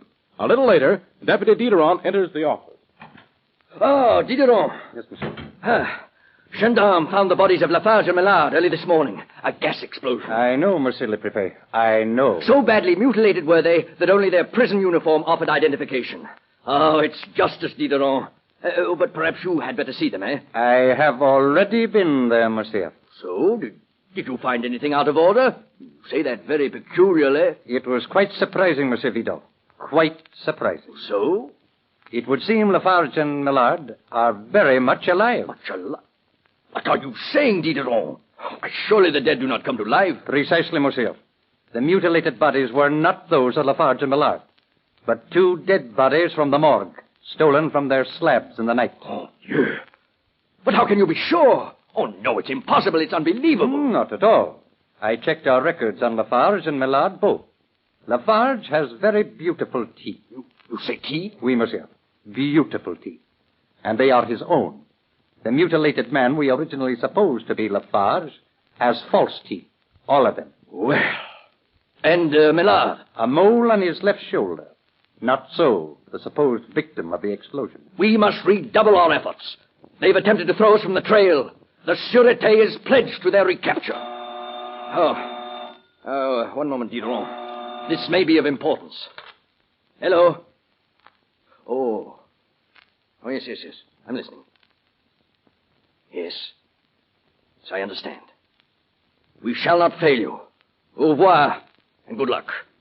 The call for which we have been waiting? Diderot, it is tonight, at last. I had best get my men. Everything is all right? Thus far, yes, but it's dangerous. We must not fail. Everything must be in order, precise to the minute.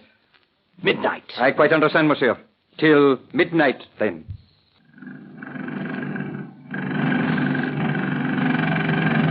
Henri. How much farther? Almost there, Lafarge. Then up through the floor of the vault. And it's ours. A matter of minutes. We shall see the gold before midnight. It will be a task to carry it back. Lafarge, we are through. They are cutting into the vault. Fine. Come, my lord. Let us watch them enter the Bank of the Republic as Paris sleeps. All right, Lafarge. I'm behind you. Almost through. See? The acetylene torches are cutting a nice square for us. Easy there, men. Careful of that stone. Now, quiet, everybody. We are entering the bank. Come. Up with you, Henri. Yes. Now, you, Millard. Hurry there. Give me your hand. Now to gaze at the impregnable vault that no man can enter without the combination. Your plan has worked to perfection. Now let's see where... Quiet. I hear footsteps in the passageway, Lafarge. Give me your gun, Henri. No one must interfere with us now. Drop that gun, Lafarge! My lord, you my prison mate. Yes, the Sûreté de Police. Did you really believe it's so simple a matter to escape from the Bastille? Why, you... Just stand where you are. Your game's finished, my man. Finished. Drop that gun. Not yet, Millard. Back against the wall, men. Back. Drop those guns. Millard, are you hurt? In the arm, but I'm all right, Diderot. I thought you'd be late. They broke into the vault a little sooner than I expected. We'll have that arm attended to immediately. You did a fine job, my lord. What seems to be going on in here? Monsieur Diderot, what is the meaning of all this? Ah, Monsieur Boutier. How fortunate that you are here. I had important business tonight which kept me late at the bank. I heard the shooting. How did these men get in here, Diderot? Tunneled under from the dance hall across the street, monsieur, and... Pardon, Diderot. I think that Monsieur le Président already knows how these men entered the vault. Eh? What's that? Just what do you mean, sir? I mean, monsieur, that you're a definite part of this plan. The instigator, in fact. How dare you? This to me, the president Unfortunate for you, Monsieur Boutier, that the dance hall lease was in your name. Lafarge told me of that, too. You are sure of this, my lord? Oui. He thought to receive the lion's share of the gold, even as he put the blame on the others and sought police aid. Then be so kind as to accompany the gendarme, Monsieur le Président. Oui, monsieur. Take them all, men. Come, my lord. We shall see to the doctor about your wound. A hard job well done.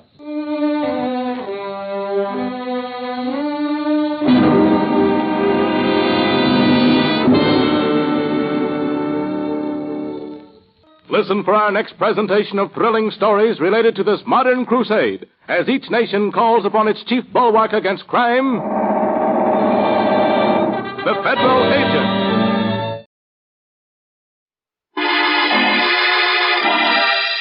Danger, Dr. Danfield. Danfield, my wife was murdered, and there's the man who did it. Oh, don't believe him, Doctor. I didn't do it. Then who killed her? He did. He arranged it purposely to put the blame on me. The gun in my hand, the witnesses, he planned it that way from the beginning. Dr. Daniel Danfield, student of crime psychology, has many times provided police with a solution to a baffling case. And at times, too, the alert Dr. Danfield has found that his pet theories on the workings of the criminal mind must be subject to change without notice. There's an interesting case ahead for the young doctor today. Let's see how he handles it.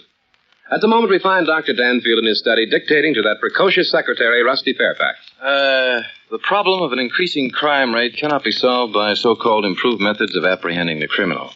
We must seek first to check the causes of crime, to detect the crime before it's committed. Now, how's that sound? Do you want my honest opinion, Doctor? Well, certainly. I think it's pretty stuffy. Stuffy? It's the truth. You asked for my opinion. In other words, Miss Fairfax, you think this is going to be a dull speech. You think my audience is going to be bored. I don't think they'll be bored. Before that happens, they'll all be asleep. Great. You know, Rusty, sometimes I wonder if there's anything under that lovely red hair of yours except skull. Oh, there have been times when you mentioned certain points of interest. Please don't change the subject. I'm trying to make plain that the crime problem is anything but a dull topic. Have you any idea how many crimes are committed in this country every day? Well, I saw a movie last night. That was one. Rusty, my little angel face. In the United States of America, a crime of violence is committed on the average of once every 8 minutes. No. Yes. And a good percentage of them right here in this city. Oh, it's impossible, Dan. Well, I have a lot of fancy figures from eminent authorities to prove it. That's what's wrong, Rusty. People won't believe these things are happening all around them. They have to be made to understand or realize Oh, that... how can you make them realize? Look out the window. The sun going down over the city. You couldn't make anyone believe that in that beautiful scene there's crime. But there is, Rusty.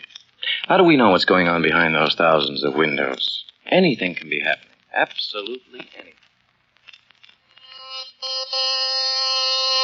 Just a moment. Who is it? Who's there? Who is it? Oh, it's you. Why didn't... Oh. Why do you have that gun? What are you going to do? Oh, put it down. Don't shoot! Don't!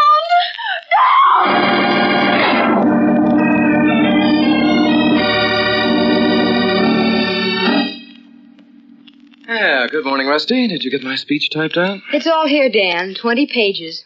This isn't a speech, it's a filibuster. I thought it sounded rather good when I dictated it last time. Well, the fact that I stayed here until midnight taking it down is an indication of something. An indication that you like your job, perhaps? Oh, or my employer. Oh.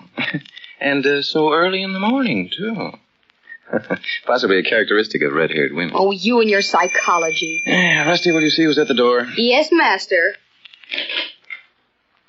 Good morning, Captain Otis. Good morning, Rusty. Well, Captain, glad to see you. Hello, Dan. Am I interrupting? No, not at all. Always happy to see my favorite minion of the law. Tell me, what's new at headquarters? I see you have the morning paper. Did you read about the Eve Sheldon murder? Yes, and also that the boys have the killer behind bars. It's quick work. Something of a surprise, though. Neil Morton being tagged for murder. Because of the rich family and all that? Sure. Only son of a millionaire, no criminal record. You're positive he killed her? Well, I was. Oh, what do you mean? It's a peculiar case, Dan. I find myself in the embarrassing position of having arrested a man for a murder I don't think he committed. But, Captain, the newspaper said you found Morton standing over the woman's body with the gun in his hand. Looks like pretty conclusive evidence, Captain. True, very true, my boy. The trouble is it seems a little too conclusive, if you get what I mean. You think Morton was framed? That's what I think, but I have no proof. Here's the story. I know it well because I happened to be in on it from the beginning. Last night about 6:30, Roy Sheldon, Eve Sheldon's husband, came to my office. He was upset. Very worried. Got to help me, Captain Otis. I'm going out of my mind. The police will do what they can, Sheldon. But we can't go out to this Neil Morton and arrest him simply because you think he's fallen in love with your wife. Well, you could if I prove he's trying to break up our home and take my wife away from me. There's a law against that, isn't there? Can you prove it? Yes, listen. Neil Morton and I both went with Eve when we were in college. There was plenty of competition, but she finally married me, even though Neil had all that money. Go on. I told Eve I'd give her everything that Neil could give her after we were married. Well, it didn't work out that way. I had a lot of bad luck. So Eve decided she'd made a bad choice. Huh? Yes, Neil helped her. He kept dragging us down to that estate, showing off his cars and stables, his servants, rubbing it in. I appreciate your problem, Sheldon, but I still see nothing to justify a criminal charge against Neil Morton. But you will. Tonight, in half an hour, Neil is coming to our apartment to get Eve's decision. Decision? Yes. 2 days ago, I overheard them talking. Neil was trying to sell Evie the idea of divorcing me and marrying him. Apparently, he'd been trying to talk her into it for weeks. She promised to give him her answer tonight. Well, what do you want me to do? Wait. Tonight, I'm supposed to be at a lodge meeting. Neil is coming at 8 o'clock. Oh, but Mr. I'm not Sheldon... asking you to snoop. Just come with me. We'll wait outside. I won't even ask you to go in. Unless there's a good reason. I still don't think this is a job for the police, Sheldon. But if you wish, I'll go with you.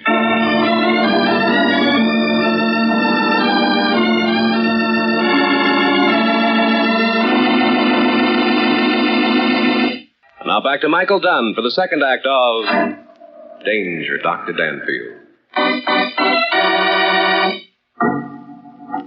Well, it's an interesting story so far, Captain. How'd it end? Just the way you read it in the newspapers. Sheldon and I went to the apartment and waited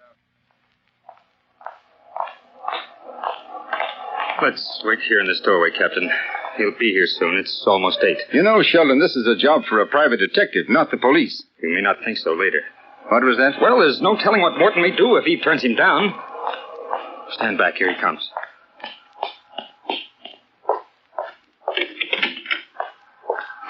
Now, come with me. Aren't you rushing things? We've got to follow him in. But it seems to me you ought to give the man a chance. No, he won't beat around the bush. He'll have her answer ready when he steps in the door. Let's go.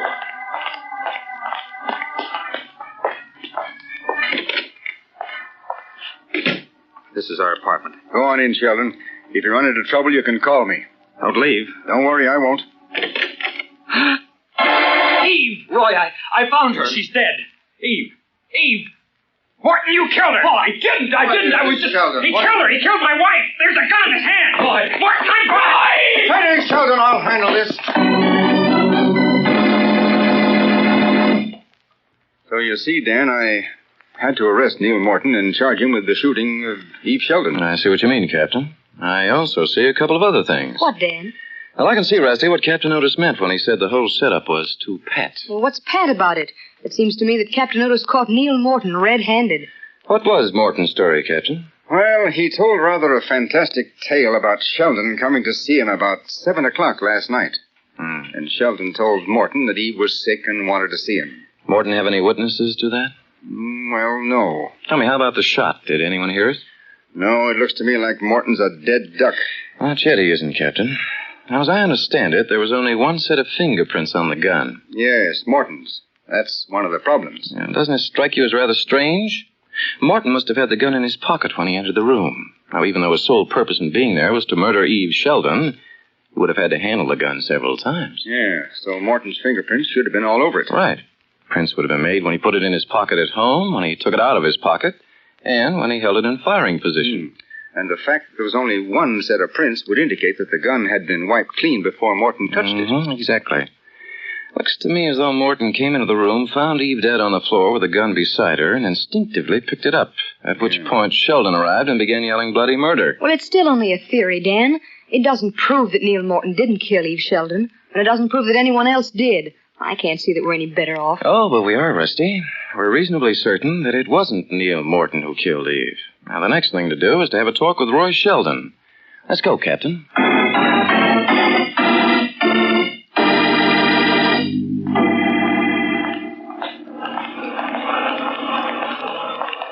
This is the apartment house, Dan. Yeah, not exactly a ritzy place, is it? Sheldon claims he couldn't afford anything better. It's halfway down the hall. Well, if he promised his wife luxury, he certainly missed the boat. Yeah. Well, here we are.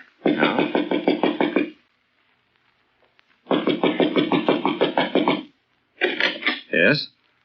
Oh, Captain Otis. Hello, Sheldon. This is Dr. Danfield, the crime psychologist. Crime psychologist? May we come in? Well, Couldn't you come back some other time after all? Sorry, Sheldon, this can't wait.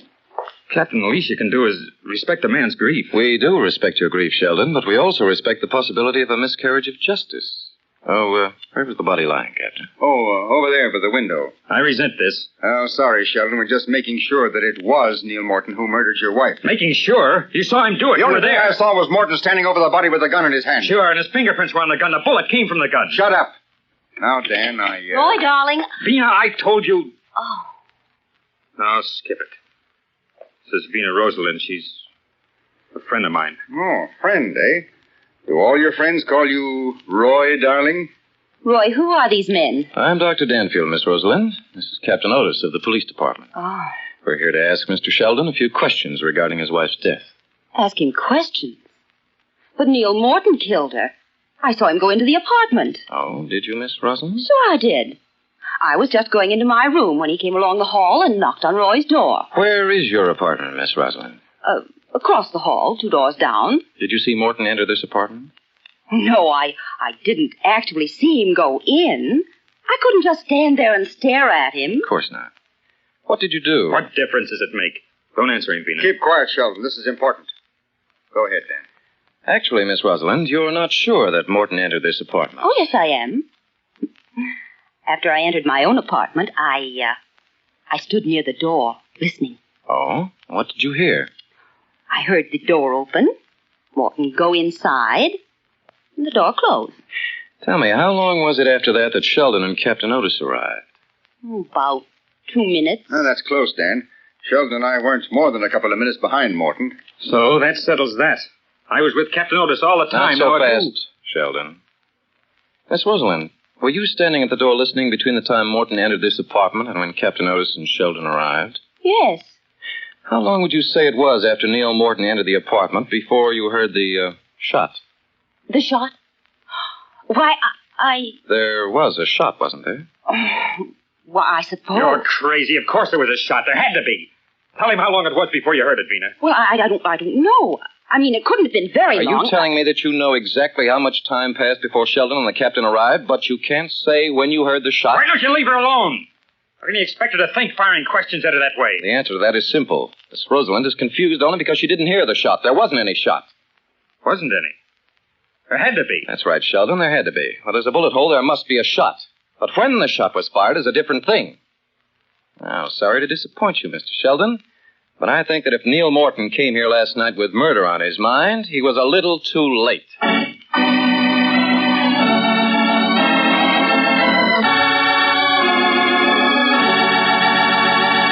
Now back to Michael Dunn for the third act of Danger, Dr. Danfield.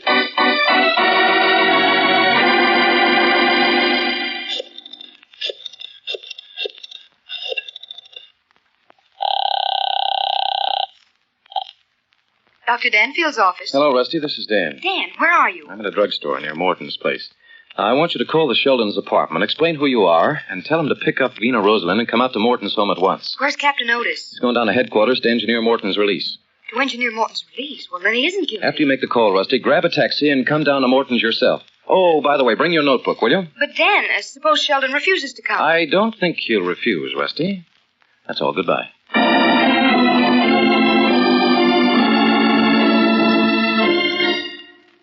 Yeah? All right, I get it. Yeah. Who was it, Roy? Danfield's secretary. He says Danfield wants us both to meet him at Morton's house in an hour. Why? I don't know. Roy, are we going? Sure we're going. But, what if they've found out something? Don't worry, they haven't. There isn't a chance. I wish I were sure. Come on, honey, quit worrying. Just leave everything to me. Kiss me, Roy. That make things better? Only it could always be like this. It will be. No one's ever going to know. Unless... Unless what, Roy? Lena, what'd you do with the gun? Gun? What gun? After you shot Eve. After I... Roy! Okay, you don't have to tell me. It's probably better that I didn't know. Roy, you're not trying to say that I... Oh, no, you can't be that rotten. What do you mean, that rotten? What are you talking about? You know what I'm talking about, saying that I shot Eve. Oh, stop putting on an act. We're together in this thing. We were together. But if you think you could put the blame on me, why, you cheap double-crossing... Are you accusing me of murdering Eve? You bet I am. You did it, and I'm just the girl who can prove it. You little... Skip the act, Roy. I'm Vina, remember? The only witness you've got. Shut up! Oh. Okay, Roy, if that's the way you want it. Come on. Let's go over to Morton's. It looks like Danfield is going to hang out the wash, and I want to be there when you go through the ringer.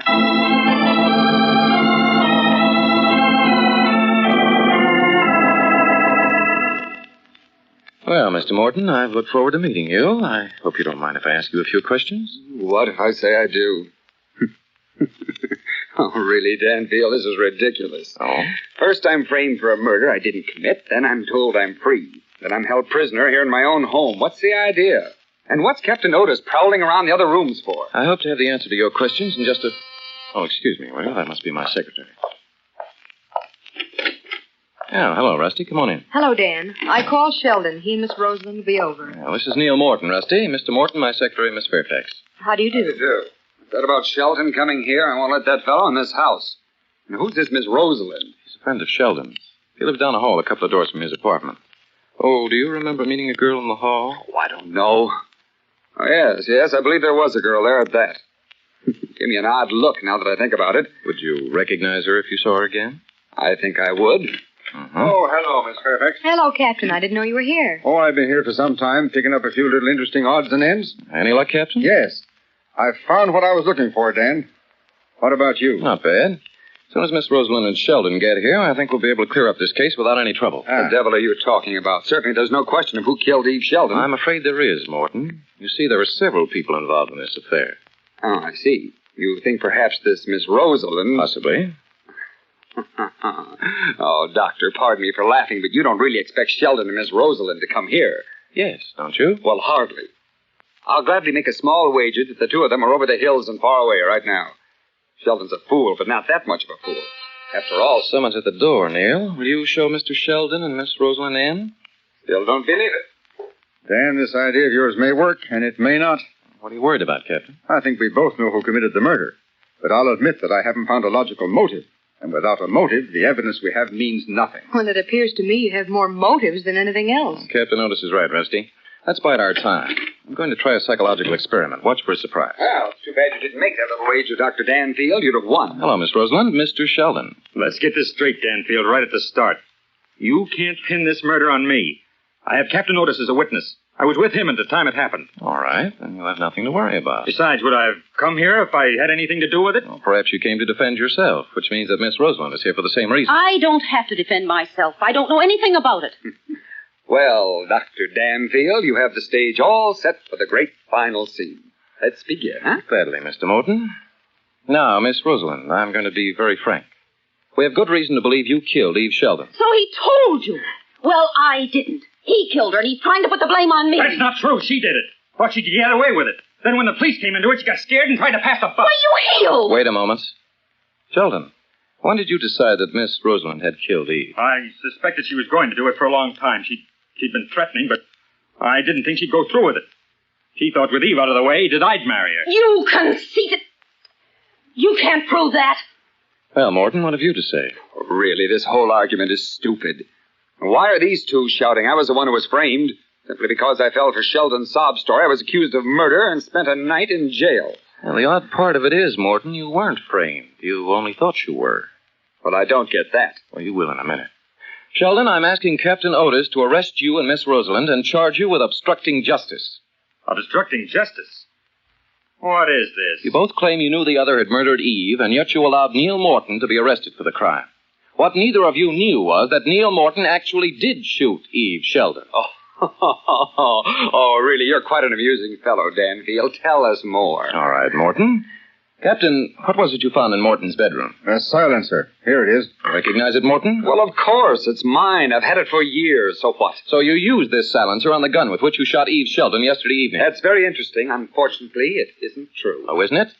Morton, you'd been in love with Eve Sheldon for years. When she married, you were furious. Still, you thought it would be easy to win her back because you had money and Sheldon had nothing. Danfield, this is stupid. Oh, wait. Yesterday evening, about 6 o'clock, you went to Sheldon's apartment. You shot Eve using this silencer on the gun. Oh. You left the gun there, but removed the silencer and came home. And who's going to believe a story like that? Well, naturally, I have proof, Morton.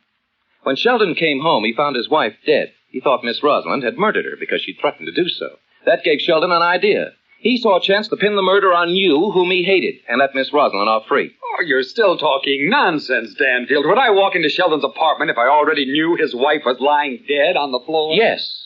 You reasoned when Sheldon came and told you his wife was ill and asked you to go and see her that he hadn't discovered her body. If you refused to do as he asked, you'd be giving away yourself completely. Oh, and just how do you think you're going to prove all this? I'll show you.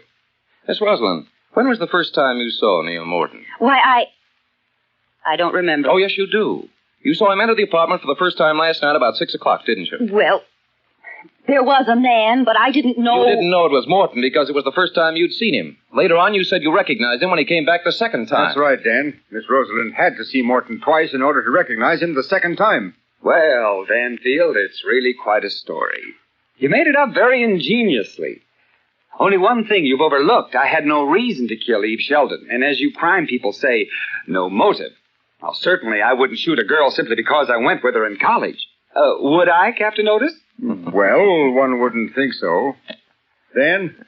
All right, Morton. Let's say I've made a good try. I should have eliminated you as a suspect in the beginning. Well, I'm glad to hear you admit it. You haven't the courage to be a killer. Now you're getting personal, Danfield. I deal in criminal psychology, Morton. I marked you immediately as a moral weakling. Now, just a moment. In college, you wanted to be a ladies' man, but no girl would have you because there's no manhood in you. Look here, Danfield. All your life, you've been a pampered child, Morton. You've gotten what you want by throwing a tantrum. Why, You wanted Eve Sheldon, and you couldn't have her. She scorned you, ridiculed you, just as women have always done. Stop it! Dan, he has a paper knife. I'll kill you, Danfield! Oh, no, you won't. Morton, Sheldon, help me! I'll kill you, Danfield, just like I killed Eve Sheldon. I'll kill you, too. You can't stop me. You dirty rat! You dirty stick! It's up, Morton! I'll tie you on!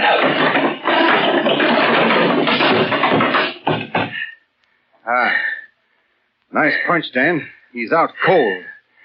Well, Captain, there's a successful illustration of applied psychology. Well, you can call it psychology, Dan, but it looked to me like a perfect left hook.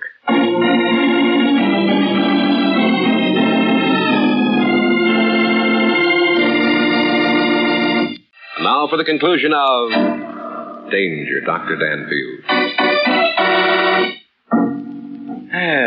Draw up a chair, Captain. Yeah, thanks. Plug in the percolator, Rusty, will you? Some hot coffee will do us all good. It's plugged in and practically perky. Now, let me look at your arm. Huh? Did he get you with that paper knife, Dan? Yes, but not where he intended to, Captain, fortunately. Dan, that's a nasty cut. I'll get the first aid kit. But I want to know, Captain, who pays for sewing up the rip in the sleeve of this suit? Oh, don't let him fool you, Captain. That coat's been ready for the rag man for years. Blabbermouth. I thought we were all through, Dan, when Morton brought up the motive. Up to that point, there just wasn't one. Well, I played a hunch that time, Captain. I've known men like Morton before. Under certain circumstances, they suddenly revert to childhood. It's the hysteria of frustration. He proved he was capable of a murder, didn't he? Yes. I thought for a moment he was going to make it, too. I was trying to keep away from him, figuring he'd confess.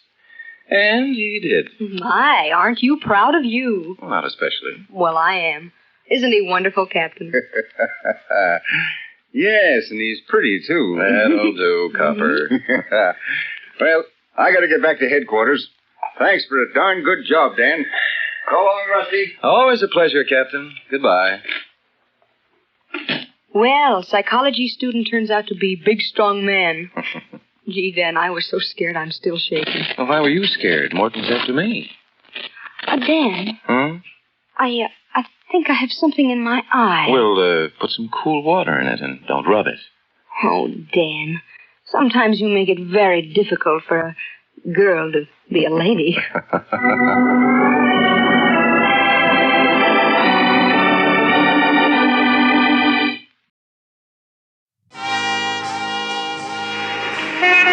Broadway's My Beat, from Times Square to Columbus Circle, the gaudiest, the most violent, the lonesomest mile in the world. Broadway's My Beat, with Larry Thor as Detective Danny Clover. The February winds spin, dance, race in the morning avenue, and Broadway lurches in their wake, and hands are frozen to early editions of newspaper, and winter lies against cheek and mouth. And search the headlines for what the winds are taking to die with them. And search memory, too, for January images sworn to remembrance. Ice on masts of freighter bound for the tropics. And further back, deeper in memory, the holiday time and the holiday women. And they dance by now in chill embrace of winter wind. And solace is the corner coffee stand and the donut. And waiting a little way up the street, the time clock.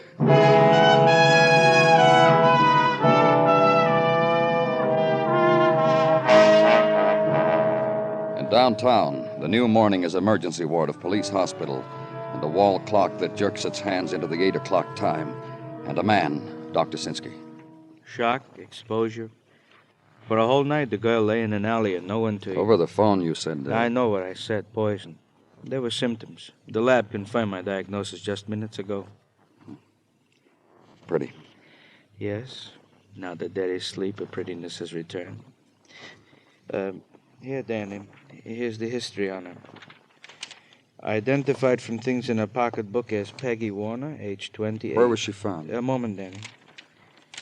Alley emptying into 19th Street, back of Tate's Bar and Grill on 3rd Avenue. Mm-hmm. A woman came running to Patrolman Carnes on the beat, yelled a drunk girl was sleeping in the alley, and then... Poison, shock, exposure. What are her chances, Doctor? What do you want me to say, Danny? I gave her sleep for a little while. To give her back her life? What do you want me to say, Danny? And outside now. The morning is a wind wall, so adjust yourself to it. One hand in overcoat pocket, one hand on hat, lower the head. Short walk to squad car, and the drive downtown. Crowd going to work time. Rush beneath long triangles of gray and splinters of sunshine. Uncadenced quick step of pedestrian, and blare of the car-borne taking turns according to the green light and the red.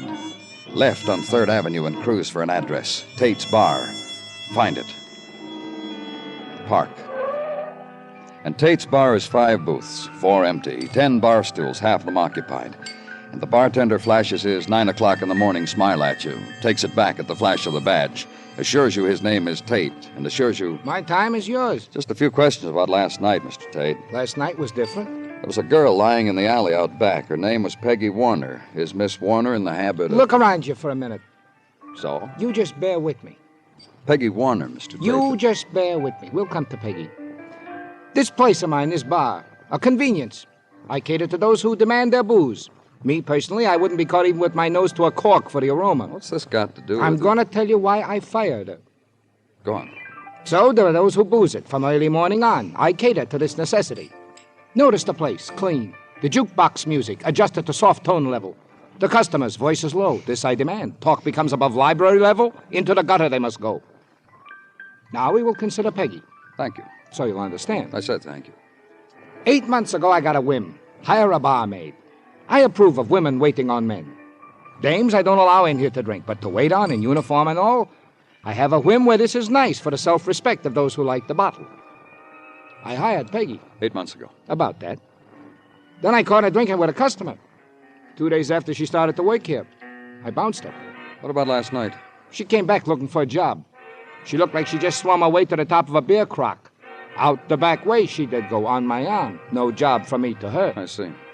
What else can you tell me about her? 8 months ago when I fired her first.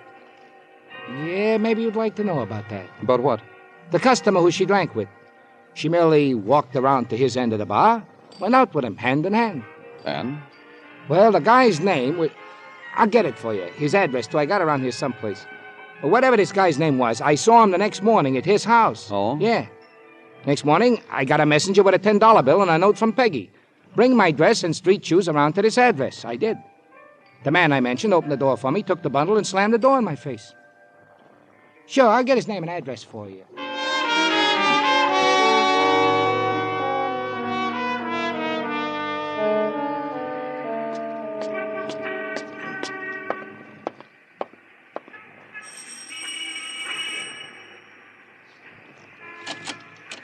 Yes? What do you want? I'm from the police, Danny Clover. And please be brief. You've chosen a very bad time. A woman's morning is quite crowded enough without... Charles Blake live here? Charles Blake, I was given this address. Charles is my husband. Well, do I have to stand out here and discuss it, whatever you... No, Mrs. Blake. Well, then let's go inside. I'm chilled to the bone. Here in the hall will do. Just let me warm myself at the register a moment. Ooh. Now, what's this about Charles? I want to talk to him. Where is he? In his office, maybe? Out with one of his clients, maybe? What do police have to do with Charles? A girl was found in an alley early this morning. There you go again. I've read how you people do things. Make it sound big. Toy with it. Act smart and fresh and knowing... You'll let me finish, Mrs. Blake? What alley? What girl? Some girl Charles is supposed to know? Something you found in an alley and right away... What girl? Peggy Warner, girl your husband... Oh, Peggy. That one? Funny, Mrs. Blake? Yeah, just like a girl like that. Where else but in an alley? Strikes me funny I was so right about her. Do you mind? What else did you feel about her, Mrs. Blake? That she had a fresh mouth and she was sloppy and lazy and had to be yelled at to make her do things. She was our maid, you know. I didn't know. Oh, yes. Charles brought her home one evening and said to me, standing right there, he said to me, Martha, I've brought you that maid you've always wanted. And Tom, my son. Tom said, you've always wanted one, Mother. Let's try it for a while. And I thought about it and I said, all right, Charles, all right, son, if you both think we need one. And was she drunk when you people found her? She was poisoned. She's dying. And I tried it. For 2 weeks, I really tried it, honestly, but I just couldn't bear her anymore. Sloppy and just fresh-mouthed, and we paid her off and dismissed her and... Oh, excuse me. Hello? Yes, Tom. Where are you? Oh, no. No, I don't think so. I'd rather you didn't. Not here. You tell your father... Not now, Tom. You and your father are not to... Now, you listen to me. Your son, Mrs. Blake? Just a minute, Tom. Yes, it's my son. Do you mind waiting He's with his father? Why, yes. He's with Charles, and I don't see any need for them to traipse all the way up here from downtown just... You're right, Mrs. Blake. As long as they're downtown, just tell them to drop in at headquarters right away. Ask for me. Now, go on. Tell him, Mrs. Blake. Tom? Yes, there's someone with me, a Mr. Clover from the police. He wants you and your father to go to police headquarters right away. Well, I don't know, son. I don't know. I'll tell him. Son? Tom? He hung up. They'll be there? Yes. Mr. Clover? Yes? That girl. It's all she was, what I told you. It's all she deserves. Just sit down, gentlemen. What's this all about? What are my father and I doing in a police station? Pop, I told you... Take it easy, son. Mr. Clover must have a reason. What do you do for a living, Mr. Blake? I'm a tax consultant. What about you? I used to help out my father. I'm on my own now. And he's very good, Mr. Clover. Look, Mr. Clover, my father and I were on our way home. Either one of you know a girl named Peggy Warner? Come now, Mr. Clover. Surely you asked my wife the same question, and surely she told you that Peggy once worked for us. Tell me about her. Of course. She worked for us. Maid. She was unsatisfactory as a worker. She was fired. Who fired her? I don't remember. Who fired her, Tom? What is all this? A maid waved a dust mop around our house. She was found in an alley, poisoned. Suicide? Well, for one thing, she's not dead yet. For another... I still don't get this at all. We haven't seen Peggy since last summer sometime. July, around then. That go for you, too, Mr. Blake? Of course. Now tell me about how you first met her, Mr. Blake. How do you know it was I? About Tate's Bar. Tell me about that. I'll be glad to. My office was nearby. I stopped in for a quick one at Tate's Bar. Peggy waited on me. I drank to her health. She told me she wished she could drink to mine. I bought her a drink. She drank it. Her boss saw her, fired her. You figured it was your responsibility to take care of her, is that it? Not to take care of her, to see that she got located again. Listen, you. My mother had been screaming for a maid, so my father brought her one. Peggy was a lousy maid, that's all. And I'll tell you something else. My mother didn't like the way she took too long to clean up my room. That make you happy? No sense making up lies, Tom. There's nothing. Who's lying? I say. Well, that's about it, Mr. Clover. All we can tell you honestly now, my son and I were having a beer together. My wife is expecting us. She'll worry. Sure, go home. If I need you, you'll be there, won't you? Of course, but why should you need us anymore? Let's get out of here, Pop. And son walks away from it. Opens door for father. Grins. You want to make a production out of it, Pop? Let's get out of here. Come on, Pop. The man said... Pop, you listening? For a little while longer, the father sits in silence, then rises, walks past the boy, into corridor, without waiting, without a word to him. And boy winks at me and closes door.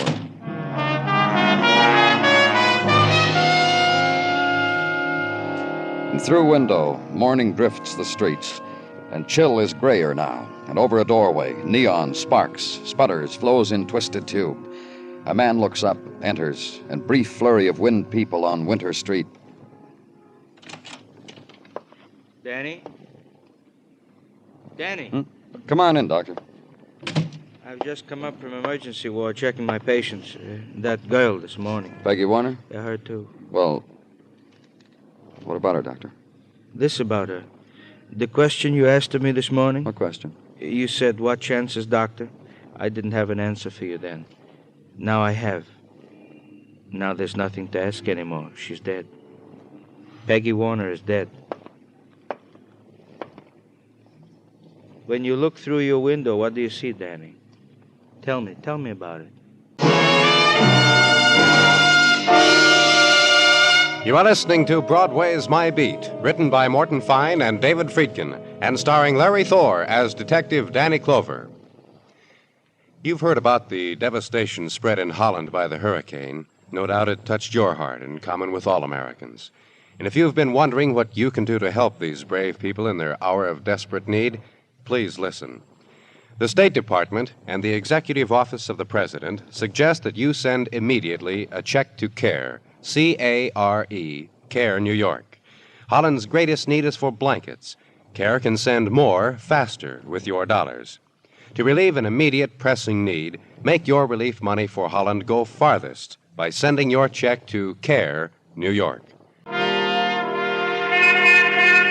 When it begins, when the February part of winter comes around, there's a kind of joy on Broadway. The time is starting to end. Peek under the calendar page and know that spring will come again, and the smile you make makes a little warm inside. But there'll be the winter things to remember. The evenings just as nighttime drifted in, when lights danced their patterns just for you, and later when you made the stars do things just for her. And Winter Park, snow in black tumbled hair, and Hudson dawn, fingers against cool curve of cheek and laughter. It's starting to end, but there's still time. Run after it. Hurry.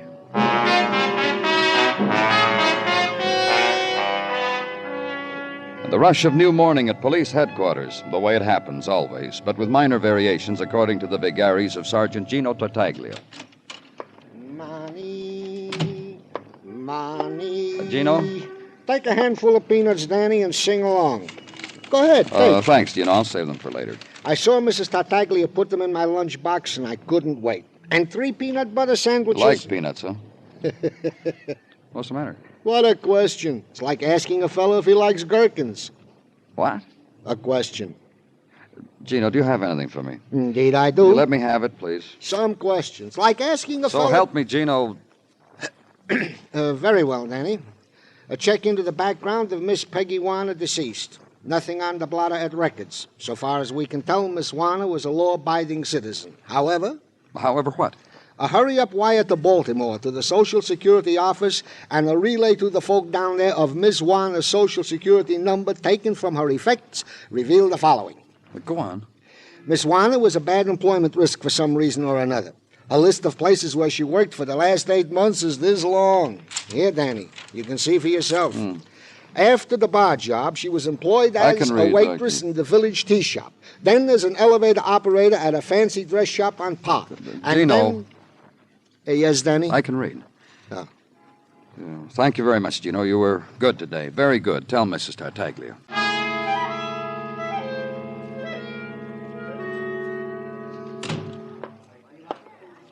There'll be a very small wait for a table, sir, so if you'll just give me your name. Danny Clover. Danny Clover, with one L, of course. You see? There you are in big block letters on my pad, right under Mrs. Trafer and party of 3. And if you'll nuzzle among those others on the bench, we'll have you teed and fed in just the smallest time. I'm not eating. And then we'll put you with someone who is. And if you're fortunate, you'll get a fat one who's dieting, and you can have her blue plate dessert with your tea. I'm from the police.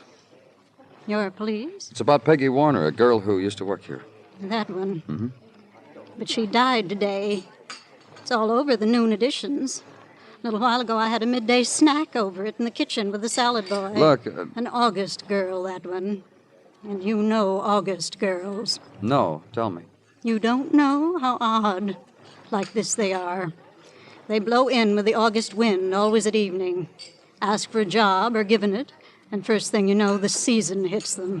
And there's nothing to do but sack them, fire them, give them the boot, the old heave-ho. The weather affects their work? You really don't know, do you? This Peggy, this August thing, was doing very well on table. So well, in fact, I put her on tea leaves. Huh? Fortunes, of course. The extra charge is minute, and the men seemed to like it when it was Peggy at the leaves. But when she made their futures all come true, went out with them on the side, dated them at odd hours, what else is a person to do, I ask? The heave-ho, huh? Your compassion is so welcome. Oh, pardon.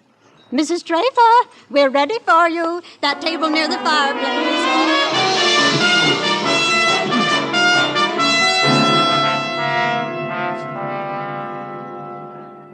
Peggy Warner, is that the name? That's right. She worked here in this dress shop, didn't she? Why? What about her? What about her is that she's dead. Why is because I'm a policeman and I'm asking. Miss Warner worked here. She ran the elevator. I was floor manager in the college shop at the time. I remember her. I'm glad you do, because I want you to tell me about her. There are only 3 floors here. There's not much to tell. She lasted 3 weeks here, Mr. Austin. How come such a short time? She's dead. That's right. And there's an investigation. That's right. Murder? We're pretty sure of it. I see. She nearly cost me my job. That's why I signed the complaint slip against her for personnel. It was on my account she was discharged. I know. That's why the manager of this place sent me to you for a fuller explanation. Sometimes cheapness attracts a man, I'm sorry to say. You? I took her out a few times, 3 beers and a second-run movie each time. And goodbyes each time, not good night. I didn't like myself. So you had her fired? I couldn't stand her around. I'm thinking of marrying a lovely girl who... Well, I had to get rid of Peggy. I did. Now she's dead. Now I can stop looking for her. And leave him. And 2 other places where a girl, now dead, had worked, had been fired, had made other brief impressions. Usherette in a theater on West 125th Street. Handled uniform and flashlight real clever until one day showed an early matinee movie lover to a loge seat. Sat down in the empty one next to him right through second feature, newsreel, animated cartoon. Candy intermission also while the lights were up. Also laughed loud through very sad passages. Fired. Turned in flashlight and uniform. And a 5 and dime on East 26th Street. Lawn changed several men customers till one day she did it to lady store detective. Laughed right in her face. Fired. And the home insulating firm where Peggy Warner had been hired as house-to-house canvasser had made a house call. After an hour, phoned the home office, said she thought she needed a vacation. Our canvassers work on a volume basis. Fired. The life work, the employment rundown on Peggy Warner. And forget the rest of the list. Go back to headquarters. And a man in your office waiting for you. You been hustling, Danny? Gino said you've been waiting. He said Detective Muggavan had something for me. You got something, Muggavan? I've been making a routine rundown on Charles Blake. I figure maybe I could save you some legwork. Oh, tell me. Charles Blake, you remember, the big-hearted fellow meets a girl, buys her a drink, gives her a job in his own home, a maid for the wife and kid. I remember. What about him? Well, Charles has been separated from his wife 6 months now. A stunner, huh? Go on. He hasn't lived in his home. Kindly folk, neighbors, clients, very glad to cooperate with you boys of the police department, that type. They told me. Told me other things. And you'll tell me, huh? It's what I knew you'd ask, Danny. Yeah. They told me how Charlie Blake didn't deserve a nice home like this, a nice wife, how Charlie was a chaser, also a hunter. All right, he hasn't been in his home for 6 months. You find out where he has been? You got that list Tartaglia gave you? Places where Peggy Warner worked? Yeah? Give it to Oh, me. look, Muggavan, I've been through the list. Oh, just give it to me, huh? Thanks. Now, come over here to the wall map, Danny, a map of the city. I've been circling some spots on it while I waited. Here. Oh, what about it? Places where Charles Blake has opened a tax consultant office in the last 6 months. Sometimes with living quarters, sometimes a rented room right in the neighborhood. A wanderer, huh, Danny? Yeah. Now check these against the addresses of places where Peggy Warner worked. Here, West 125th Street. Charlie's office here. This one, Mrs. Teamy's Tea Shop. Charlie here. Bank Street in the Village. Charlie's office on Bank. This one. Get a squad car, huh, Muggavan? That's why I waited, Danny, so you'd tell me to do that.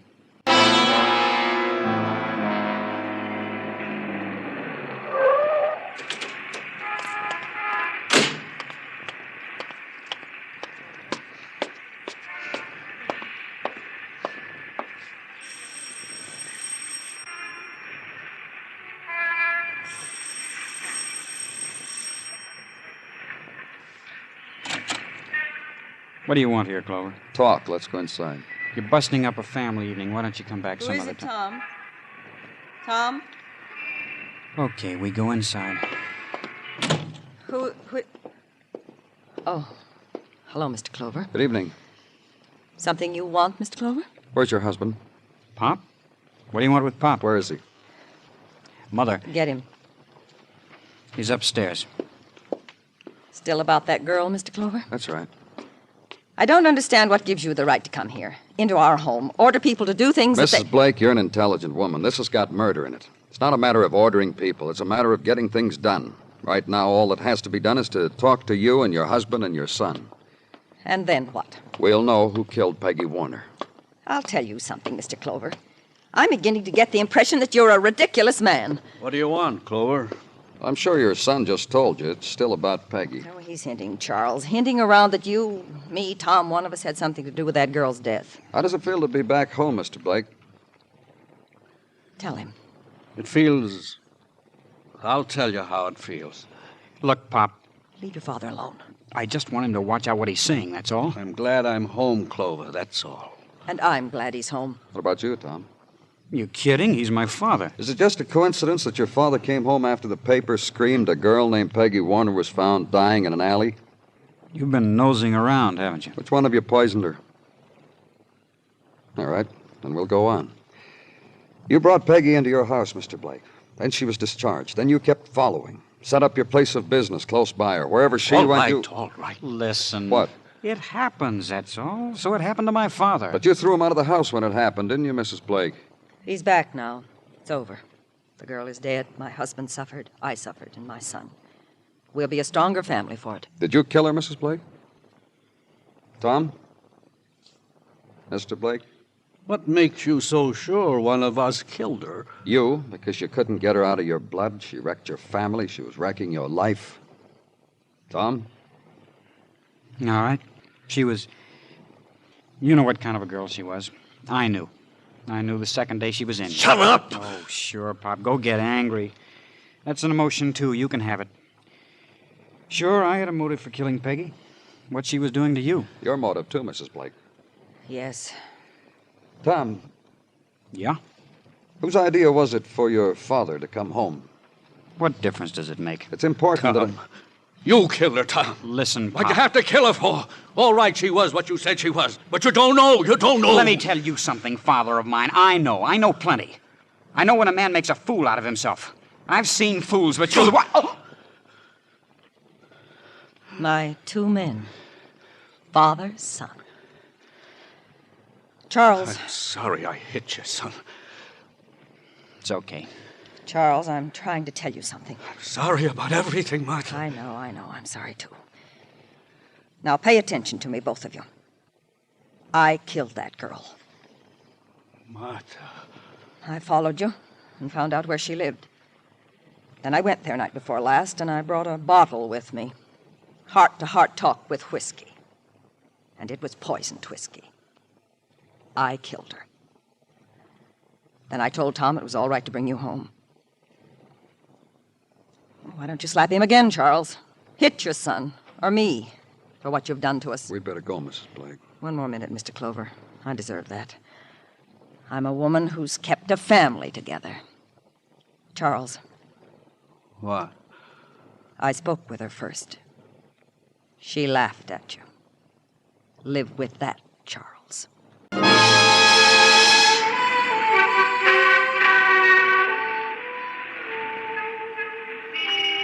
In the minutes before dawn, Broadway lies huddled in a dreamless sleep. It's the time of no stars and the silent wind. But walk the streets, take the slow walk, and listen. It's there. It's always there. The sound of weeping. And you know that nighttime will never leave. It's Broadway, the gaudiest, the most violent, the lonesomest mile in the world. Broadway, my beat.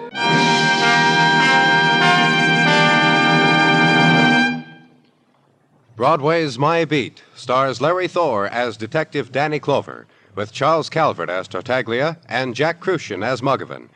The program is produced and directed by Elliott Lewis, with music composed and conducted by Alexander Courage.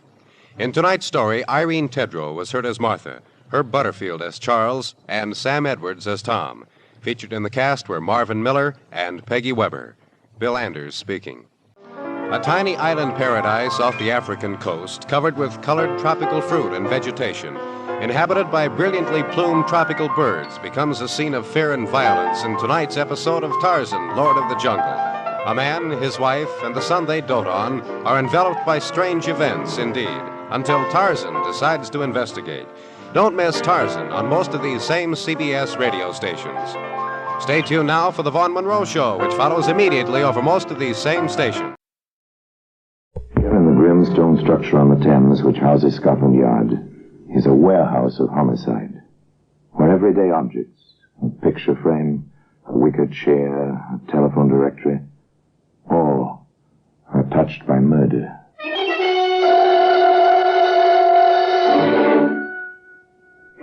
A straight razor. It's a familiar object, a straight razor. Perhaps your father used one like this. Mine did. Straight, keen-edged bit of steel, beautifully sharpened and stropped to remove a man's whiskers, or perhaps... A most efficient bit of Sheffield, isn't it, Sergeant? Yes, Inspector. For its original purpose as well as the other. Matter of fact, I use one exactly like it every morning. A grim sort, Sergeant. A very grim sort. Today, that razor can be seen in the Black Museum. From the annals of the Criminal Investigation Department of the London Police, we bring you the dramatic stories of the crimes recorded by the objects in Scotland Yard's Gallery of Death, the Black Museum. In just a moment, you will hear The Black Museum, starring Orson Welles. And here we are, in the Black Museum. Scotland Yard's mausoleum of murder. Yes, here lies death. Row on row of death, marked with names of killer and killed, of murderers caught and of the murdered whose murderers were never found. It's a fascinating room. And here's a steel filing cabinet. Prosaic, and yet observe the sharp corner of this drawer. See? It's a stain. Small bits of hair. A woman fell against that drawer and struck her head. She died. A woman fell, or was she pushed? A book of jokes. Yes, funny stories. Ridiculous that this should be here. Well, perhaps not. The dying man turned down a page on which was printed an old joke about a wife. Ah, here we are. The razor. It's one of a set of 7. They used to come in wooden cases. You remember the 7 straight keen blades marked, one for each day of the week? And this one, well, it was used by a good-looking fellow of about 40 who had a way with the ladies. And no matter where, at home, in a parlor, or even in a hansom cab. Mabel, you are the sweetest little thing. Oh, I don't think it's proper you should talk to me like this, Mr. Wilson. After all, you are my employer. Mabel, darling, my name is Larry. And what if you are my barmaid in my establishment? If you'll only say yes, you shall be my wife. Mr. Wilson. Oh, Larry. Oh, but you can't mean that. A man like you would... But apparently he did want the likes of her. To all appearances, Larry Wilson had fallen head over heels in love with Mabel Dill. Now, listen to Larry for a moment. Mabel, little one, you've got to marry me. I can't see you waiting on the customers, drawing ale, working with me every day. I can't, and not have you for my wife. An interesting accent, Intriguing. Certainly to a susceptible young woman, that voice and that touch of accent was attractive. And when one has been a sheltered girl in 1896, as Mabel was, well... Father, there's a letter from Mabel. Is there now? I should think it about time our daughter wrote to us. Oh, my goodness. Something wrong? Oh, yes and no. Ridiculous. How can a thing be wrong, yes and no? Mabel's wanting to be married. And to her employer. What? Well, there it is in the letter. And a note from him, too, telling her how much he loves her. Oh, very well if he means it. How do we know? Oh, perhaps it would be best if we went to find out. Excellent, Mother. Write to Mabel at once. Tell her she's to do nothing, absolutely nothing, until she's had the chance to talk with us. Simple people, the Dills, and eager to protect their daughter's future. So off they went, bag and baggage, to the Statue Tavern. A pub, in fact, owned by Larry Wilson, where Mabel was tending bar. My word, it's a party, isn't it? Looks like a wedding party to me. Oh, must be there's a bride somewhere. Oh, there she is. It's Mabel. Here now, my girl. What's the meaning of this? Oh, Dad. Oh, I'm so happy your mother got here today. Oh, Mabel, darling. Oh, didn't you get my letter? Oh, there was no letter. Oh, come along and meet my Larry. You'll be as happy with him as I will. Not much the Dills could do about it, was there? Mr. and Mrs. Larry Wilson, proprietors of the Statue Public House, the pub. And happy over it, too, both of them. Of course, things do happen sometimes in the most well-ordered of homes. There we are, Mrs. Wilson. I'm sure you'll be all right. Oh, Doctor, I'm so sick. I can't keep anything in my stomach. Oh, Doctor. She is so ill, Dr. Grant. What is it, do you think? Probably something she ate. This tonic will fix her up. The Welsh rabbit, that's what it was. Tasted a bit funny to me. I didn't finish it, remember, Mabel? Oh, I like rabbits so. Certainly right, I suppose, for being so greedy. Well, you've learned your lesson, little lady. From now on, more care. Fill the prescription, Wilson, and I'll look in on it again this evening. Right. Mind now, less indulgence. Strict diet. An upset stomach, that was all, nothing serious. Except Mabel just didn't seem to get better. Mother Dill came to visit and decided to stay. I'm staying on, Larry.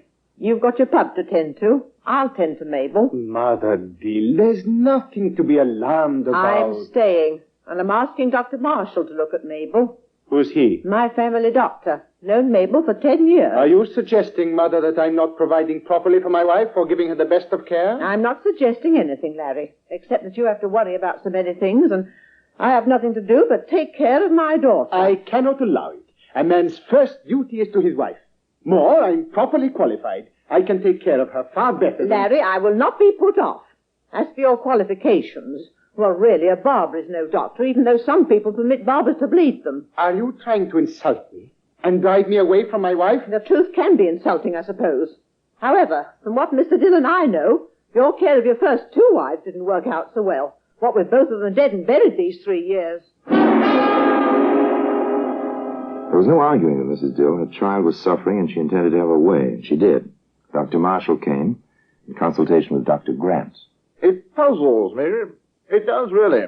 You can see my position, Marshal. I've done everything the symptoms seem to call for. Nothing helps. Well, we'll see. Meanwhile, if we can get her to take some nourishment, the poor child's just wasting away. I've known her 10 Of course, years. this was 1896, remember. There are no methods yet, such as a series of gastrointestinal tests or a basic metabolism test or any other of the modern means to determine the cause of intestinal ailments. The doctors had to work by observation and an occasional chemical reaction. In the case of Mabel Dill Wilson, it was tragic indeed. Larry. Larry. He's downstairs, darling. Mother's here. I want Larry. Oh, it's Larry. I'll call him, dear. Larry! Will you leave the bar and come upstairs? Larry! Larry Wilson came upstairs, and quickly, two at a time. He raced up the stairs and entered his wife's room. Is that you, Larry? Yes, sweetheart, it is. I waited for you, Larry. Goodbye, darling. Mabel, darling. You took good care of her, Mother Dill. Excellent care, I must say. Your daughter, my wife, is dead. Oh, no.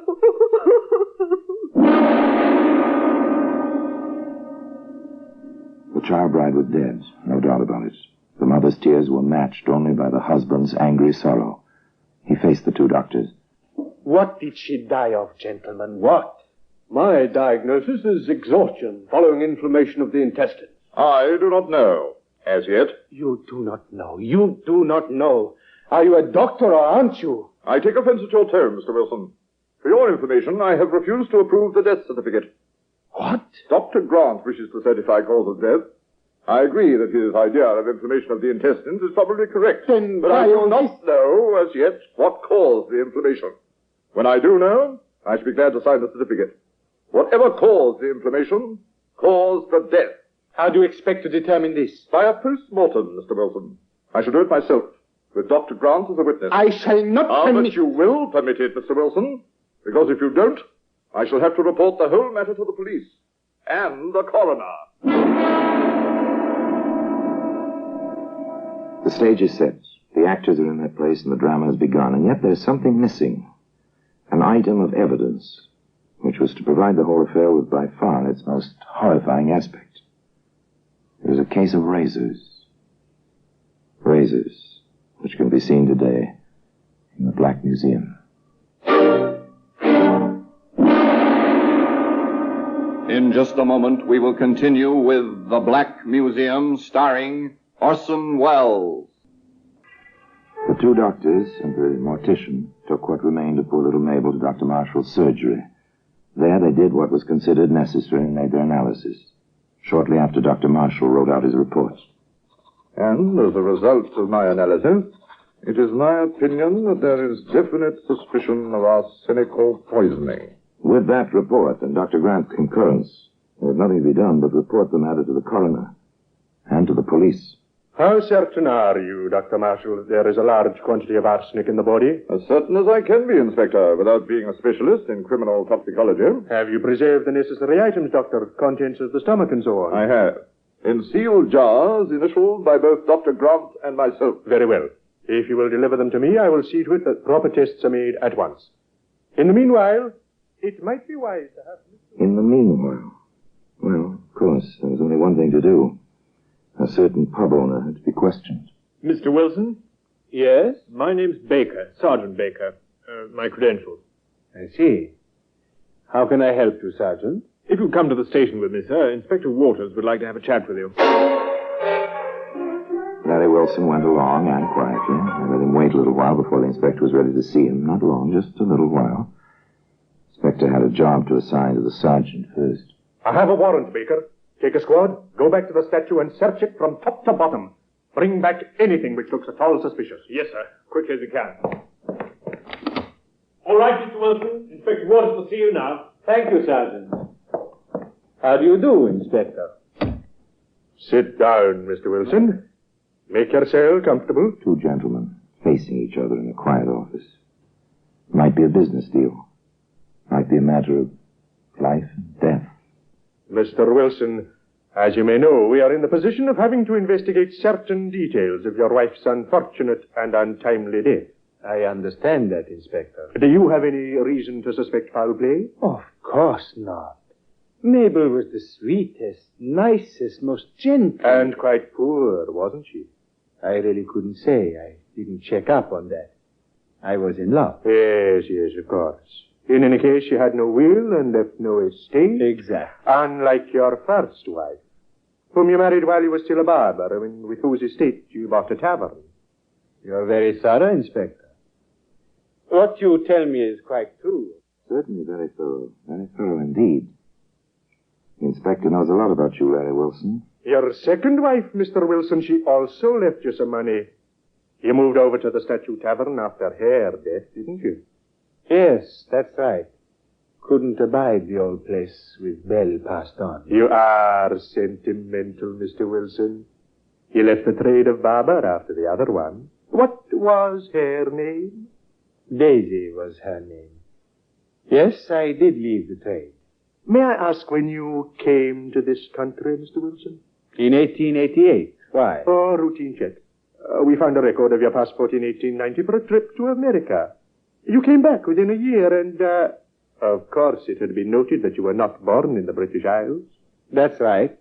And then your name is not Wilson, is it? I wasn't born Wilson.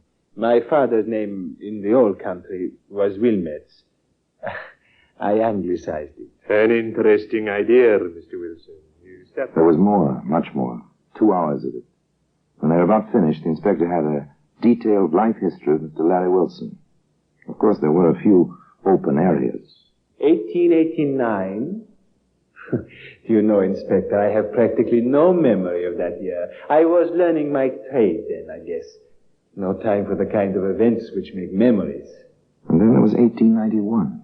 I had to re-establish myself after I came back from the States. Took some time. It was in 92 I married Daisy. And stayed married to her until she died in 94. And then married Belle, who passed along in 95. Now it's 96. And... Well, we found one thing. Oh, excuse me. I didn't know you were still here, Mr. Wilson. That's perfectly all right, Sergeant. I was just about to go. What have you there, Sergeant? A case of razors, sir. What? But those are mine. Yes, they are. I dare say the sergeant found them in your bathroom. He's been busy with a search warrant, you see. Yes, I begin to see a lot of things, including the reasons behind my being kept here. Is my mother-in-law in on this? On the contrary, she knows nothing yet. Where did you find those razors, Sergeant? Hidden, sir. Hidden in the bin on top of the spare bedroom closet, sir. Thank you, Sergeant. Very well, Inspector. While you're on your way, Sergeant, will you escort Mr. Wilson to his room? Of course. What's the idea? Are you arresting me? Not at all, Mr. Wilson. Not yet, at any rate. We're detaining you temporarily on suspicion, sir. Suspicion of what? I'll let you know in 24 hours, Mr. Wilson. That's the limit the law allows. After that, of course, I shall have to prepare charges of some sort, but by then the toxicologist will have reported. Won't he, Sergeant? The inspector was puzzled. Here was a possible case involving poison, and the suspect had hidden his razors where only an unreasonably thorough search might turn them up. It didn't fit. The inspector filed the fact in the back of his mind. Turned to other things. The toxicologist report is in, Sergeant. The girl was poisoned, all right, but not with arsenic. Her body was full of antimony. We'd better charge Wilson or he'll be out of our clutches before we know it. So, they entered a charge against Larry Wilson. Larry Wilson, you are under arrest on a charge of willful murder. I must warn you, anything you say may... And then they proceeded to do a little more digging, both figuratively and literally. I want an exhumation order, Sergeant, for the bodies of the first and second Mrs. Wilsons. Of course they found it there, too. The laboratory reports, sir. Both the women were poisoned with antimony.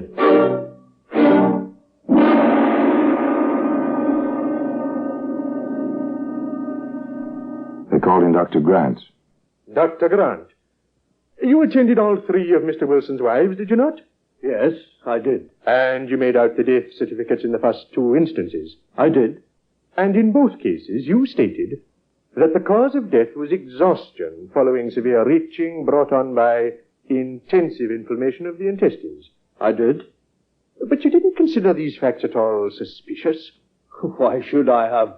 I've seen many such cases. Fatal cases? No, not fatal. However, with the symptoms in all the cases so remarkably alike, they were alike, weren't they? Definitely. Oh, most definitely. Now that you mention it, Inspector, the whole thing does seem a trifle too coincidental, doesn't it?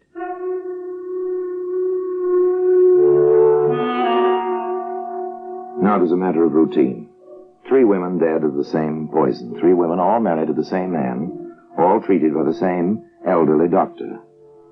There didn't seem to be much more necessary to be done except to trace the poison to the thrice bereaved husbands. The police canvassed all the drugstores, the chemist shops in the neighborhood where Larry Wilson had owned his barber shop and his taverns. What can I do for you, sir? Good morning. My name is Baker. My credentials. I see. CID. How can I help you, Sergeant?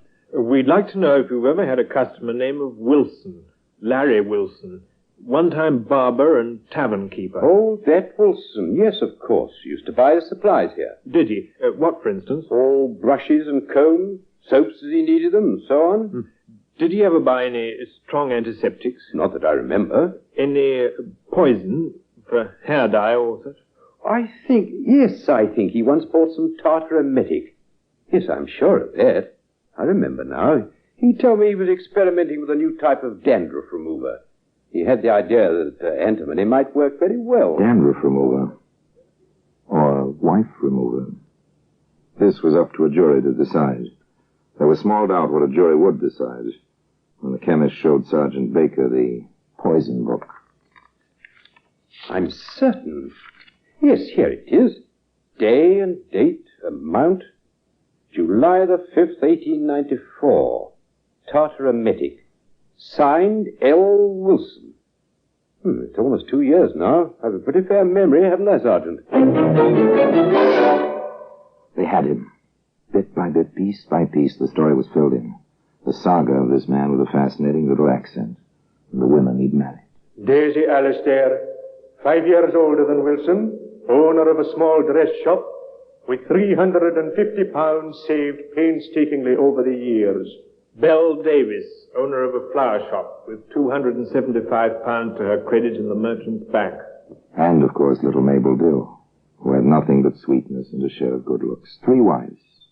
3 deaths. The poison. But still, the inspector was puzzled. You sent for me, Inspector? Yes. Sergeant, where do those razors you found fit into this pattern? The man was a barber, wasn't he? You do mean Wilson, don't you? Yes. But why did he hide them? He says he was afraid somebody would cut himself. Nonsense, there were no children. Sergeant, I may have hit on an angle. I sent over to Criminal Records for this file. Look at it. I see, sir. The description of this man fits Wilson perfectly. Of course, this man was seen only once. True enough, but it's the identical coloring, height, weight, even the brief sound of his voice. It proves nothing, sir. I know, but there's more. The cases in this file began in 88. Wilson came to Whitechapel in 88. The cases stopped in 90, when Wilson went to America. But in that year, it's noted here, there were 3 identical cases in New Jersey. They stopped in 91 when Wilson came back here. As Dr. Grant would say, it's too remarkable a coincidence, Inspector. Would you, Sergeant, in this room and having seen this record and knowing about those razors, hazard that Larry Wilson is Jack the Ripper? I'd hazard it, sir. I couldn't prove it. Neither could I, but I'm convinced all the same. Perhaps he... well, we've got him on other matters. We can hang him only once in any case. I'd handle that razor with care, sir. It's mighty sharp. A most efficient bit of Sheffield, isn't it, Sergeant? Yes, Inspector. For its original purpose, as well as the other. Matter of fact, I use one exactly like it every morning. A grim thought, Sergeant. A very grim thought. We shall never know the full story. But most people would agree with the inspector. There was more than a reasonable chance that justice had finally caught up with Jack the Ripper. Certainly that case of razors deserves its place of honor in the Black Museum.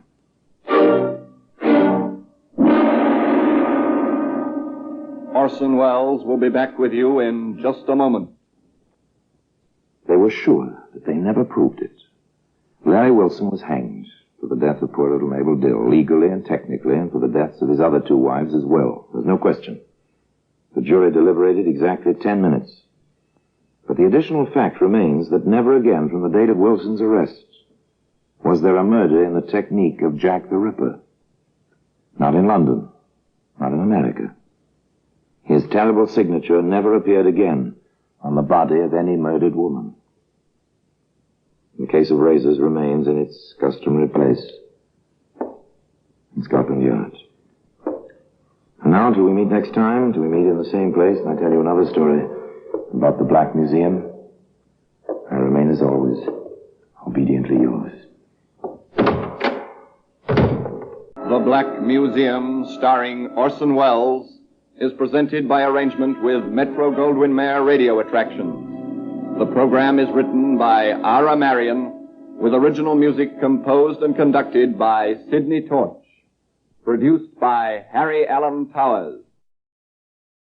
Indictment, a formal written charge of crime as the basis for trial of the accused. If the balanced scales of justice are to remain righted, there must be trials, there must be convictions. The vital step which leads inexorably to these is the accusation of guilt by the grand jury. The indictment. Indictment.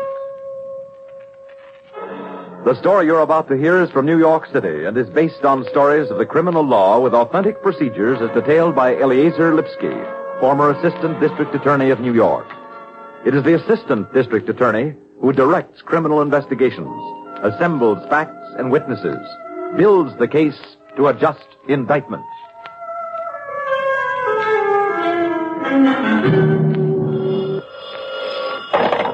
Special Bureau, Detective Russo. Who is district attorney who break up drug cases I read about in papers, please? You want Mr. McCormick. Hold on. Ed, on 4. Sounds like we're tuned in on the Acropolis. Okay, Tom. This is Mr. McCormick. Can I help you? No, I help you. You got pencil, paper? Yes, who is this, please? Never mind. You just write down Socrates Aristopoulos, 427 Morningside Lane. 427. What apartment? 4B. You go check camera case in Socrates' room. You'll find plenty of marijuana. Thank you. Wow. Thank you. Did you hear that, Tom? Yeah, I heard it, but I can't spell it. 4B at 427 is good enough for me.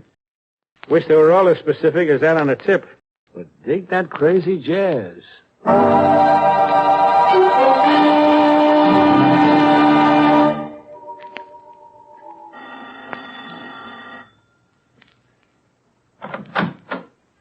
Ne? Here, ne? Mrs. Aristopoulos? Yes, what is it? Well, my name is Russo. I'm from the district attorney's office. This is Mr. McCormick. He's an assistant district attorney. How do you do? Police. You must got wrong place. Oh, that's all right, ma'am. We're just checking on some people who may have bought some cameras they didn't know were stolen. Oh, man. My son Socrates just by camera. Would you mind if Detective Russo checked the number, please? Of course not. You come in. Come in. Thank you. Excuse me. I turn off the phonograph. Socrates' room is over there. Plato's over there. My husband is patriotic Greek. He give them famous names, no? Would you check, Mr. Russo? Yes, sir.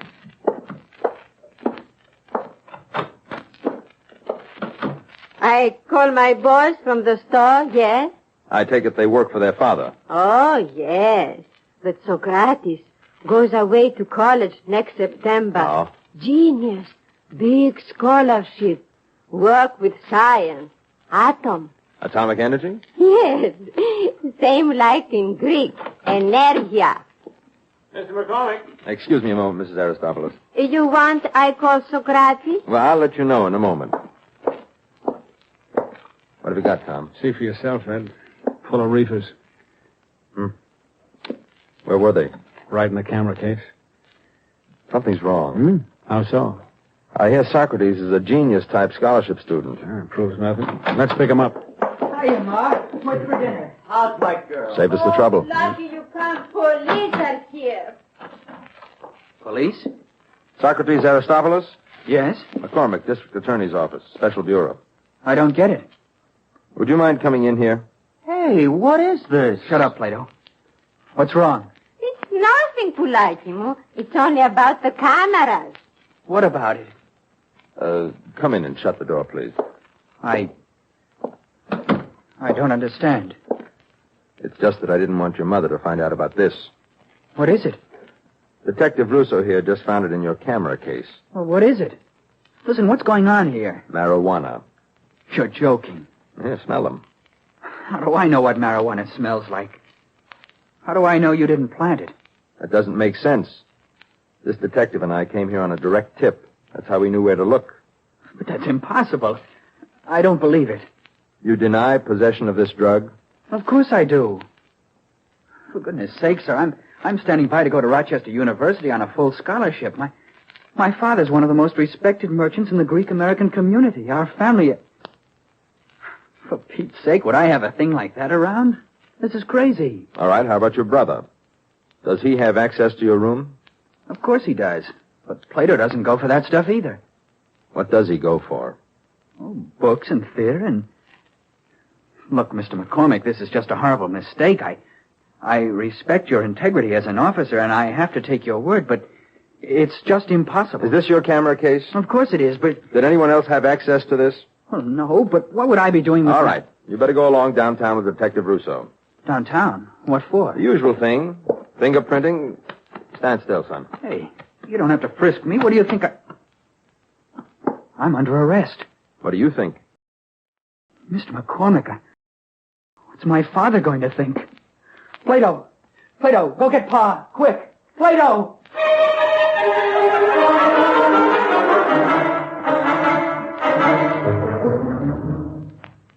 Socrates, I'm going to level with you. You're in a pack of trouble. Mr. McCormick, I swear that marijuana didn't belong to me. I wouldn't know what to do with it if it did. Sir, I'm a science major. Don't you think I realize what marijuana is? Suppose you tell me. Why, it's nothing but hashish. Cannabis indica. Do you think I could have made Phi Beta in physics and gotten a full scholarship at Rochester University if I were a hashish addict? Can't you see it's just plain impossible? The fact remains that it was in your possession. Mr. McCormick, you've been very fair with me, and I appreciate the fact that you have to go on what you've got, but... Look, you say that you got a tip that the marijuana was in my room. More specific than that. In your camera case. All right. Now, please don't take offense at this, but I'm going to overlook the fact that you made an illegal search of my room without a warrant. Because I'm just as anxious to get this straightened out as you are. And the question is, who was that tipster? We've gone through this before. Are you sure you don't have any enemies?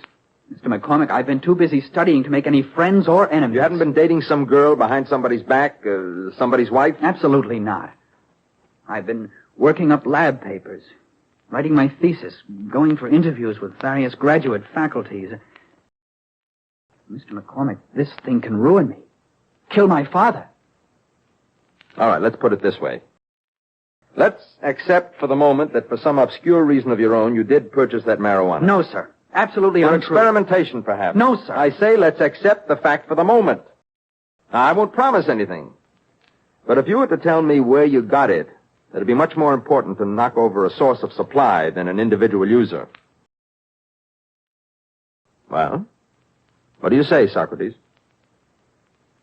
I say I've heard of people being trapped like this and having no answer to anything but the plain, ordinary truth. I didn't do it. But I never thought it could happen to me. Mr. McCormick, so help me God, you're making a terrible mistake.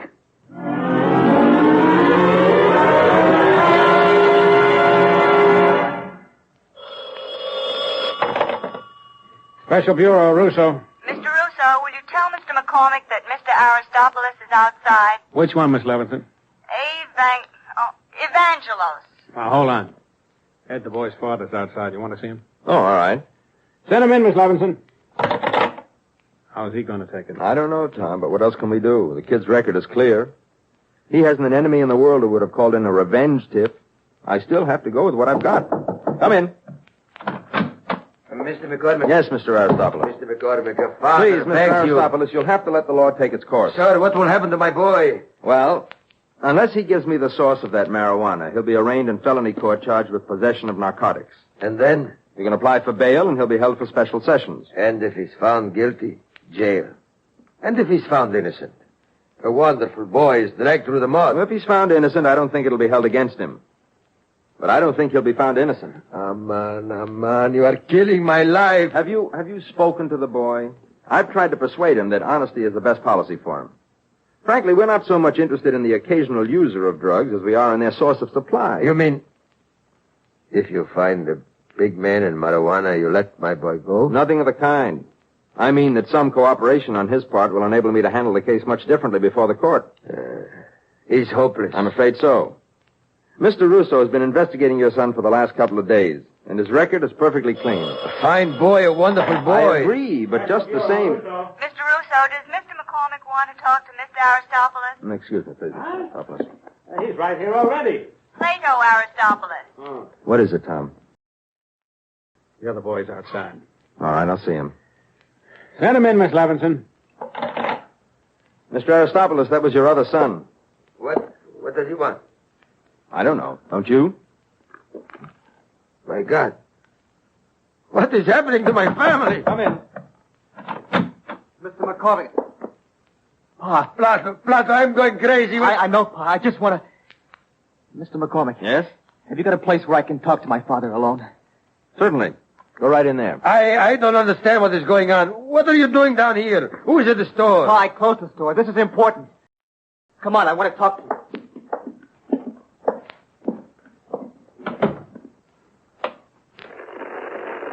Listen, Pa. I'm glad I found you here. Turn up the volume, Tom, huh? You know something about Blackie? Yes, Pa. I know he's more important than I am. But what kind of talk is this? Important, not important. Both of my sons I love. Both of my sons are important. What are you saying? I'm saying, Pa, I'm just a nut.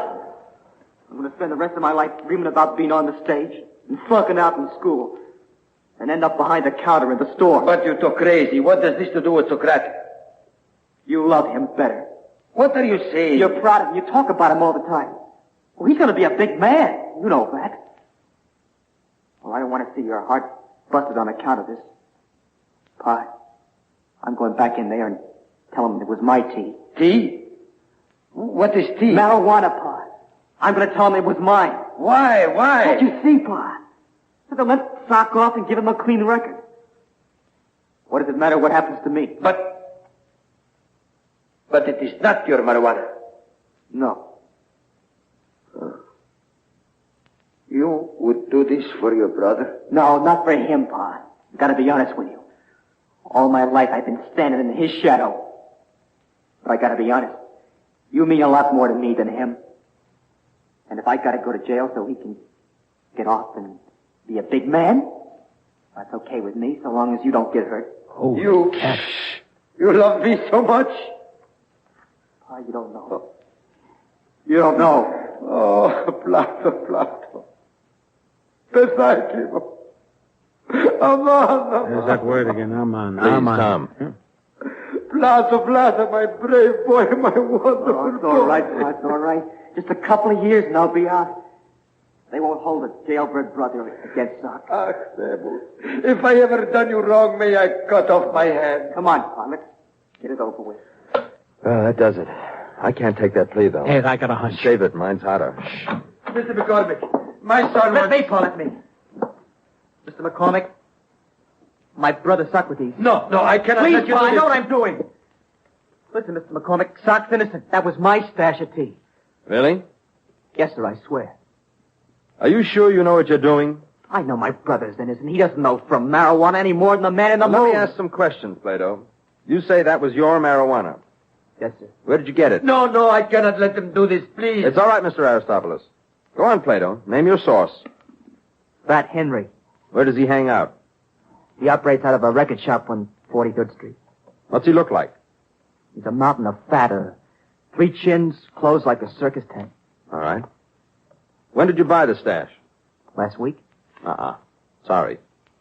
I personally sent Fat Henry up for 5 years last month. Oh, no, I took from him up until then, see. This was something I had left over. I mean, he left it at the shop for me. A drop, huh? Yes, sir. And then what? Sir? What did you do after you bought it? I went home and planted it in Socrates' camera case. You're sure? So help me. Why? Never mind. Yeah.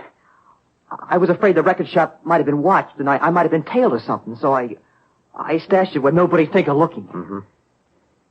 Plato, do you ever have tea parties in your room? Sir? Do you and your friends ever smoke marijuana in your room? Mr. McCormick, I cannot let the boy do this. It's all a terrible mistake, please. You don't want these little boys. You want the big men. The men who sell them the marijuana, and behind them, the men who smuggle it. Is right? It's true? That's true, Mr. Aristopoulos, but if you'll only wait a moment... No, not one moment more.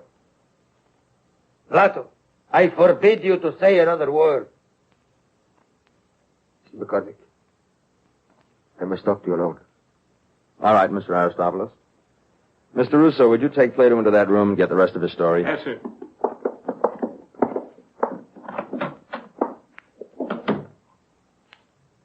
Mr. McCormick, I give you the biggest smuggler in the world for marijuana. I can use him, Mr. Aristopoulos, but first things first. A deal, Mr. McCormick, a deal. If I give you big man, you let both boys go, I prove to you they're both good boys, both innocent, one ready to sacrifice himself for brother. I can't promise anything, but I'd be willing to hear your story. It's very simple. It's the story of a Greek who makes a lot of money smuggling, then gives up, lives honestly, until his sins catch up with him and his own sons have to pay. Who are you, Mr. Aristopoulos? Nick the Greek. Smuggler no country ever catch. Nick the Greek. Now, you're a legend. I don't know what legend means, but I'm real. Can you prove that? I can do better than that. I let my friends know I'm back in business, and I tell you how to knock over every ship that comes in with the drugs. Prove you're Nick the Greek. Prove it. All right. I mentioned one ship. Dodecanuses, right? Just before the war, right? Mm-hmm. Inspectors go over boat with fine tooth comb, right? Find nothing. That's right. But what was Dodecanuses carrying, I ask you? You tell me. Shoes. Greek slippers, thick leather soles. Where's my briefcase? Okay. Like this. This is one of those shoes, Mr. McCormick. I keep this around. I don't know why. Maybe for insurance in case I got broke. Maybe to show I stamp on that dirty business now. I am free American citizen. Here, look, examine. Plain, ordinary Greek peasant slipper. Well, you tell me, Mr. Aristopoulos. You take this slipper to federal people. Take knife. Cut soles apart. You think leather glued together? It's laminated, all right. But the glue. Mr. McCormick, marijuana is hashish, sap from hemp plant. Mm-hmm. Nick the Greek invent this glue made from pure marijuana sap. Scrape it off. You got plenty marijuana. Devilish. Yes, I was devil once. Now my sin catches up with my own sons. Enough? Enough to prove? Enough, yes, but Mr. Wait, I promise you break the whole racket from Near East when Nick the Greek goes back into business. Then you let my boys go? Mr. Aristopoulos, or Nick, whichever you are, you're trying to sacrifice yourself for your boys, It's no sacrifice, Mr. McCormick. Nick the Greek is no good to you in jail, but outside, knocking off the smugglers is very useful. For this, it is worth turning loose my two wonderful boys. Believe me, Mr. McCormick, believe me, I am smart too. I know statute of limitations is run out against my crime of smuggling, so it's really nothing you can do against me but to save my wonderful boys. What is the matter? Why you look at me? Mr. McCormick, please. The statute of limitations on smuggling has run out, Nick. But how about your naturalization? What will Uncle Sam say when he finds out, and it's my duty to tell the Immigration Department, that a naturalized citizen has falsified his application and changed his name? Huh? Mr. Aristopoulos, Nick the Greek was a wanted known criminal. And if you or that man, the United States does not want you, you'll be deported. Oxamus! What have I done? Mr. McCormick. Mr. McCormick! You've ruined your family irreparably unless the university overlooks Socrates' father's record. And Plato! Plato! Let me show you the kind of boy you raised in him. Mr. Russo, bring Plato in here, huh? Yes, sir. All right, Plato, why'd you do it? What, to hide the stuff where nobody's That's not what I meant. Why did you frame your brother? No! I didn't mean to frame him. How'd you find out? You admitted you stashed the stuff in his camera case? Yes. Well, who else could imitate a Greek accent well enough to give an anonymous tip over the phone and make it stick? Ah, come on, kid. Why'd you do it? I don't know. It was a crazy idea. No. You might as well know. It was always Socrates, the genius, the wonder boy. Socrates makes 5 bait. I flunk. Socrates gets to go to college. Do I get a chance to go to dramatic school to make something out of myself? Oh, no. I'm nothing. Just good enough to work in the store. So I figured a way to get Pa on my side for a change. Yeah. And to do that, I figured if you got Socrates and I went to bat for it. What's the use? He's innocent. And I stole the marijuana from Fat Henry's cash.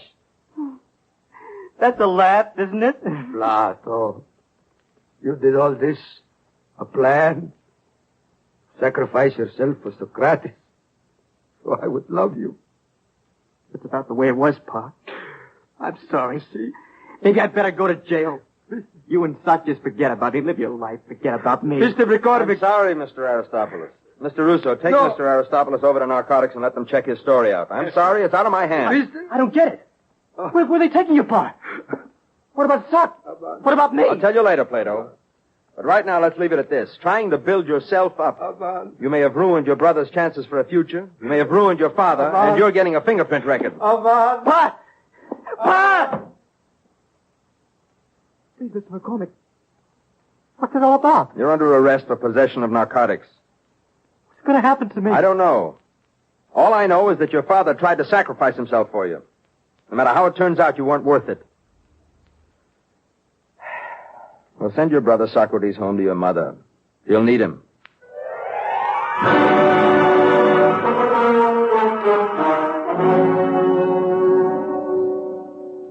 Here it is, Ed.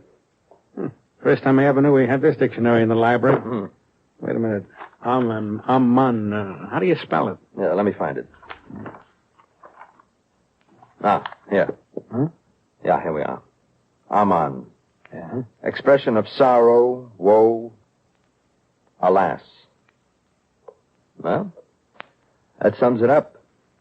Alas. The story you just heard was drawn from New York City and based on stories of the criminal law as detailed by Eliezer Lipsky, former assistant district attorney. The names of all persons and places were changed. Indictment is written by Alan Sloan, produced by Nathan Kroll, and directed by David Hebb. Nat Polan is featured as Edward McCormick, Jack Arthur as Tom Russo. Also in the cast were Joe DeSantis, Kiveli Aliki, Barry Robinson, Peter Fernandez, and Ruth Tobin. Listen next week at the same time for another Indictment.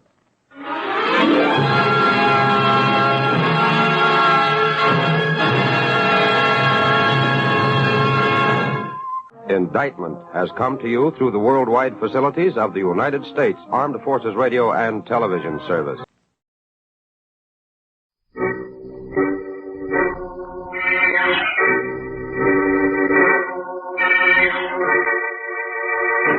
The Avenger. The road to crime ends in a trap that justice sets. Crime does not pay.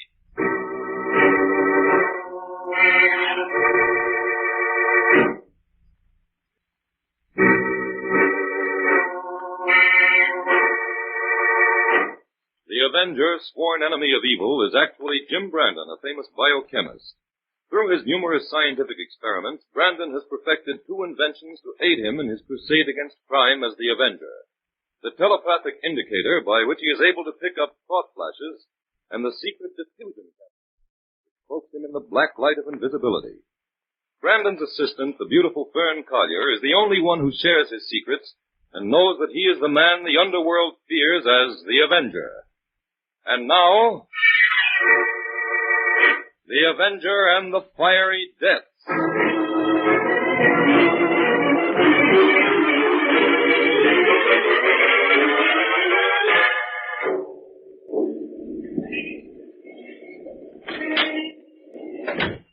Top of the morning to you, Frank. Good morning. How's business? Well, not bad, Mr. Meadows.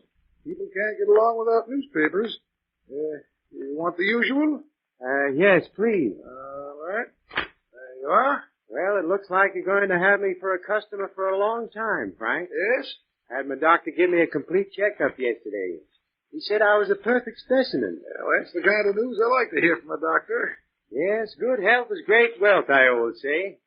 Well, see you tomorrow, Frank. Right, Mr. Meadows.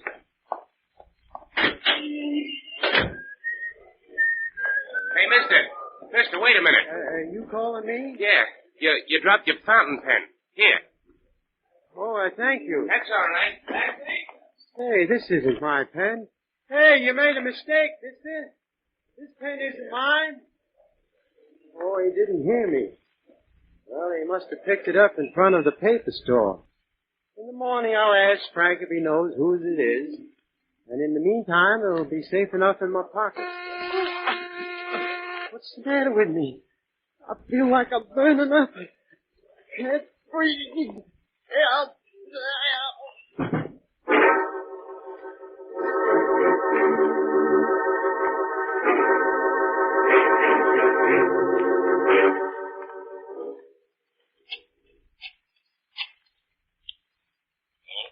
That's you, Benny? Yes.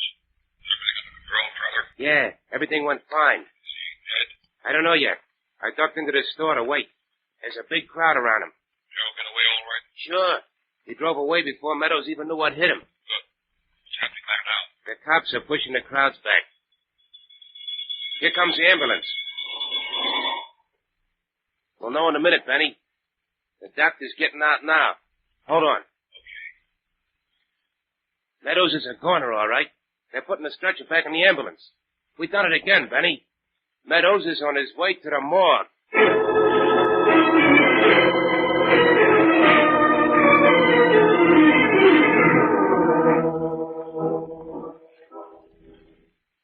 Well, Inspector, judging from these medical reports, these men died from a strange kind of fever that the doctors haven't been able to identify.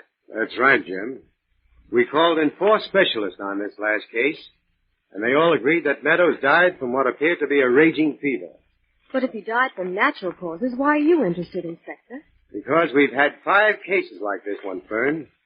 The first 2 didn't cause much concern, but now the newspapers have gotten hold of it, and in a day or 2 the public will be getting jittery. Oh, you mean they'll think it's the beginning of an epidemic, huh? That's right, Jim. And panic is the concern of the police department. I've got to avoid that if possible. Well, frankly, Inspector, I think all these deaths should be investigated thoroughly. All 5 of them have one thing in common that strikes me as extremely peculiar. What's that, Jim? All these men died in the street. That seems to be stretching coincidence a little. Yeah. Inspector, I'd like to take a look at the effects found on these people when they died. Have you got them here? Yes, I knew you'd want to see them right off, so I had them brought to headquarters. They're over here on this table. That pile of stuff belongs to Meadows. Oh, he carried 2 fountain pens. So did 2 of the others, apparently. Well, that doesn't mean anything. I always carry 2 pens. But each of these men carried 1 pen that was a little oversized. You're right, Jim. Inspector, I'd like to examine one of these large pens. Well, go ahead, Jim. No ink in it, for one thing. Let's have a look inside. Now, don't ruin any of those pens, Jim. They've got to be handed over to the relatives of these people. Nobody will want this pen, Inspector. It has no inside parts. What? Here, help me examine these other large ones. This is beginning to look interesting. I don't get it. Why should a man carry a dummy pen around? This one is empty inside, too, Jim. Well, so is this. And you can check off these last two. They're empty. What do you make of it, Jim? Just a minute. Let's take a look at these ordinary-sized pens. This one looks all right, Jim. No. These aren't dummies like the others. Wait a minute. Well, Inspector, smell this.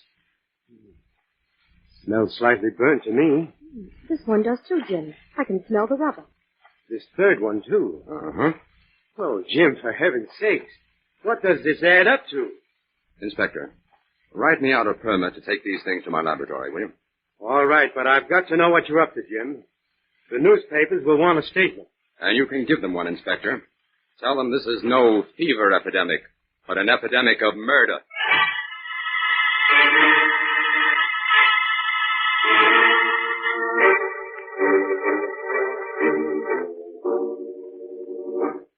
I'll take that blindfold off you now, Doyle.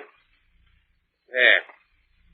Well, look here, Trotter. I thought you said you were bringing me up here to have a talk with your boss. That's right, Doyle. Well, I don't see him. Where is he? I'm here behind this screen, Doyle. I can see you, but you can't see me. Oh, why the dramatics? I came here to talk business. Nobody's allowed to see the boss. Nobody but me. I'm the only one who knows who he is. Quiet, Trotter. Sure, Mr. Doyle realizes the value of caution. Otherwise, he wouldn't be here. That's right. I don't care who you are. I'm here to hire you to do a job. Trotter tells me you have a partner you wish to have put out of the way quietly. Yes, and the job must be done tomorrow. What's your price? $20,000. That's pretty high. I only came prepared to pay $15,000. I think you'll pay my price, Doyle. What do you mean? I look into the business of my clients before I do a job for them. I know that you've helped yourself to $50,000 of your firm's money. Your partner doesn't know it yet. And if you can get rid of him before he finds it out, no one will be the wiser. All right, I'll pay. But you'll have to wait a few days for the other $5,000. I'm willing to do that, Doyle, because I have another weapon to use against you in case you don't come through. Oh? What's that? Your partner, Albert Crone, has no living relatives, right? Yes? 6 months ago, at your suggestion, you and Crone took out an insurance policy, making the firm the beneficiary. Now, after Crone's death, you wouldn't want to run into any trouble collecting that insurance, would you? A few well-placed words would cause an investigation. All right, you win. You'll get your money. Good. Trotter will take the $15,000 you have with you. You're to bring the remaining 5 to the Midtown restaurant a week from today at 6 o'clock. Trotter will meet you. Is everything set then? Yes.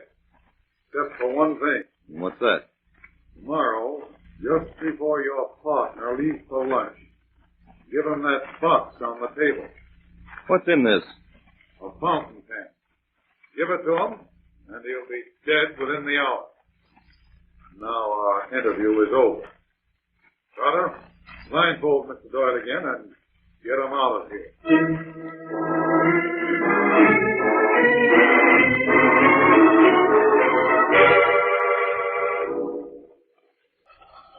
Hold the torch a little lower, Fern. Right, Jim. We'll be finished in a minute. Is the experiment working out, Jim? Looks hopeful, Fern. All right, you can put the torch out now. Thank heaven.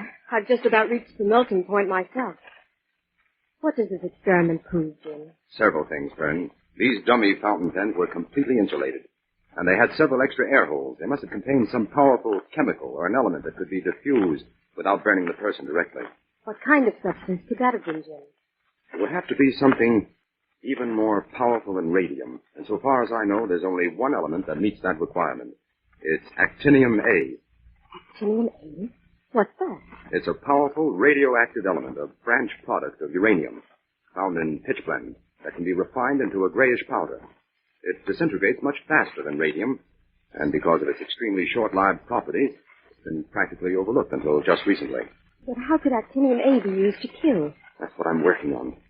Science hasn't completely solved the riddle of this element yet, but I do know that after its disintegration, the powder could be carried around in a man's pocket for weeks without any harmful effects. That doesn't get us anywhere, then. Yes, it does, Fern, because if a method could be devised whereby that actinium A could be recharged and released suddenly, it could penetrate the pores and nose and throat to such an extent that a man would instantly suffocate and die. And the death would seem to be from natural causes? Yes. But the mystery is what chemical agent is capable of charging that actinium. It isn't heat. I've tested it at 500 degrees. Really? Why don't you try the telepathic indicator? There's just a chance that you might pick up something. That's a good idea. I'll turn it on.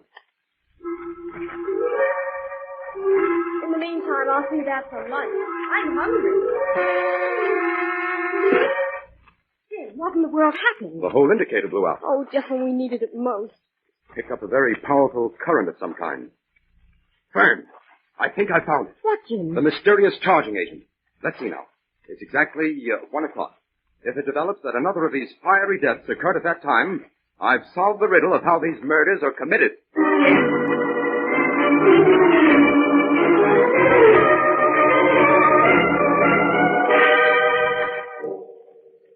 Yes, Jim. Albert Frome fell over dead in front of his office at exactly 1 o'clock. Everything checks then, Inspector. We're on the trail at last. Well, I'll have to take your word for that, Jim. So far, these deaths are just one big question mark to me. Inspector, tell me everything you know about Albert Frome. Take notes of it, will you, Fern? Yes, Jim. I'm ready. Frome had a simple enough history, Jim. He was 40, single, in good health, didn't have any relatives, and seemed to be doing well in business. Was he in business for himself? No, he had a partner by the name of Raymond Doyle, but there's nothing suspicious there. Doyle's a respectable family man with 3 children. Did Frome carry any insurance, Inspector? Yes, about 6 months ago, he and Doyle each took out an insurance policy, making the firm beneficiary. A purely friendly precaution. Doyle was very frank about the whole thing. Good enough. Now listen here, Jim. We've got to get to the bottom of this case. I've lined up every known crook in the city and haven't found the thing. We've got to get some evidence so that we can bring charges against somebody. Inspector, these dummy pens are evidence. Frome had one, too. But, Jim, you can't prove anything by these empty pens. I think I can, Inspector. How? I'm willing to listen. I'll explain the whole thing later. Right now, Fern and I have some routine detective work to do. Oh, routine stuff. We haven't time for that, Jim. It's the only way, Inspector. You give me a week, and I'll deliver your criminals and all the evidence you want. What are you going to do? I'm going to work backwards from the death of Frome.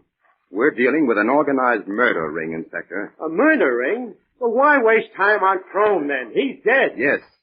But in the death of Albert Frome, a small mistake was made. And by using that mistake as a springboard, I think we can crack these fiery depths wide open.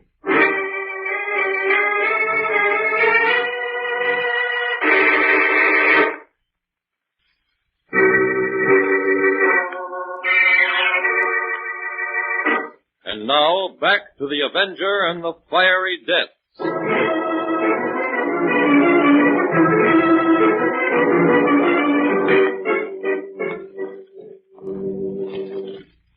Okay, Fern.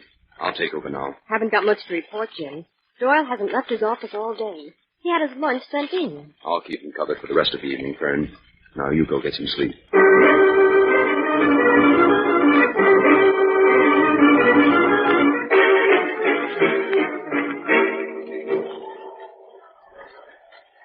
Well, Jim, trailing Doyle has its advantages. I'm glad he likes baseball. So am I, Fern, but I can't keep my mind on the game today. We've only 2 days left, and Doyle hasn't given us a single lead yet. Maybe you'd be better off to pull him in, Jim, and try to make him talk. That'll be our last resort. There's always a chance that he won't talk. Maybe he's innocent, Jim. No, he's in this up to his neck. He's bound to make a false move sometime. And when he does, I intend to be on hand.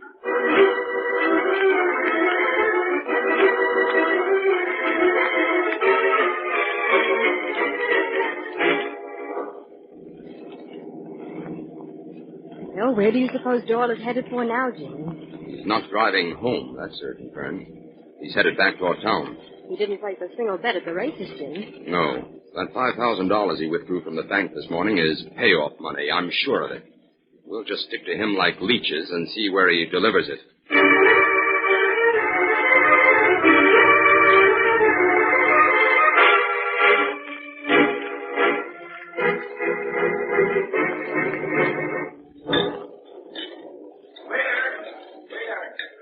Fern, while we're eating, you keep your eye on Doyle, but listen carefully to what I'm saying to you. Yes, sir. I'm certain Doyle has an appointment here.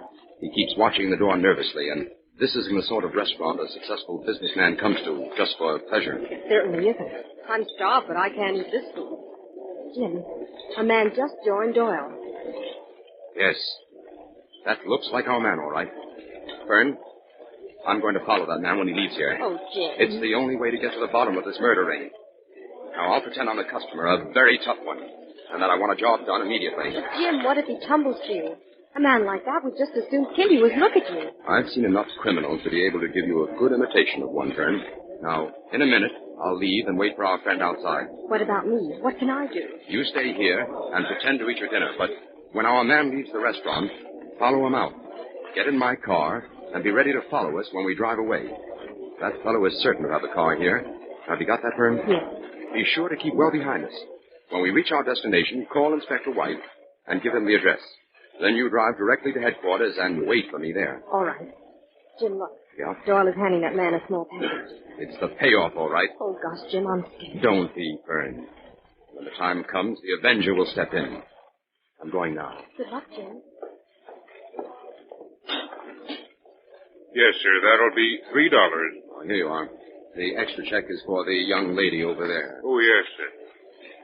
And here's an extra 10 for you, if you know the name of that man facing us at the corner table. Yes, sir.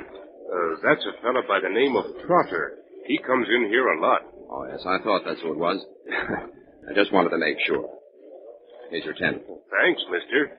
Come in again.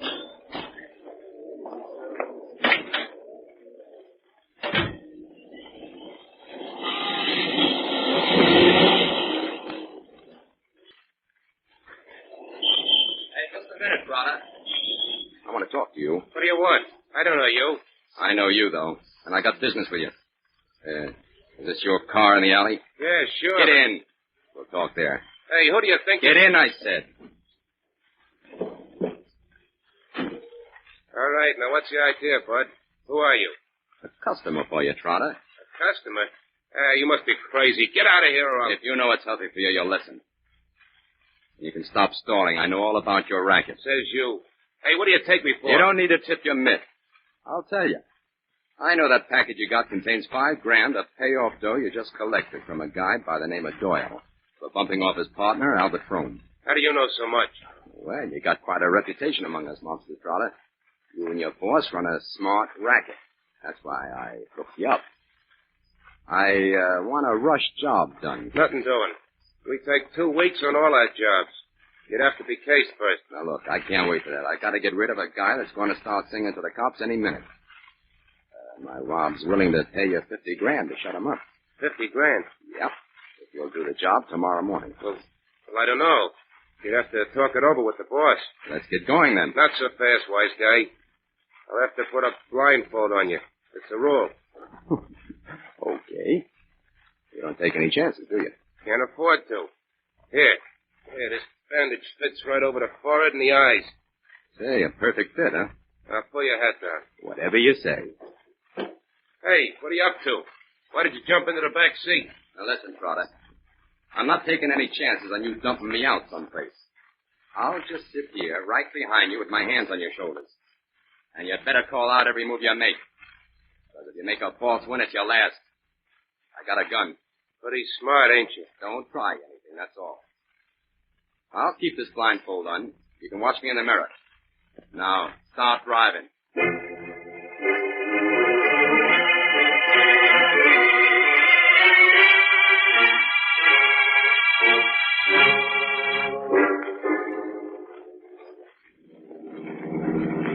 I'm pulling up. I gotta wait here for a signal before I drive into the alley. Doesn't matter. The boss afraid you might be followed? That ain't impossible. Okay, we got the go-ahead.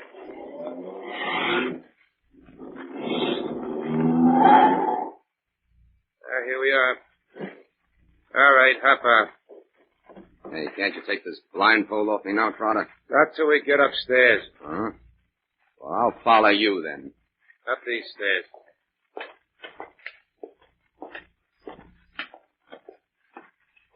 All right, wait a minute.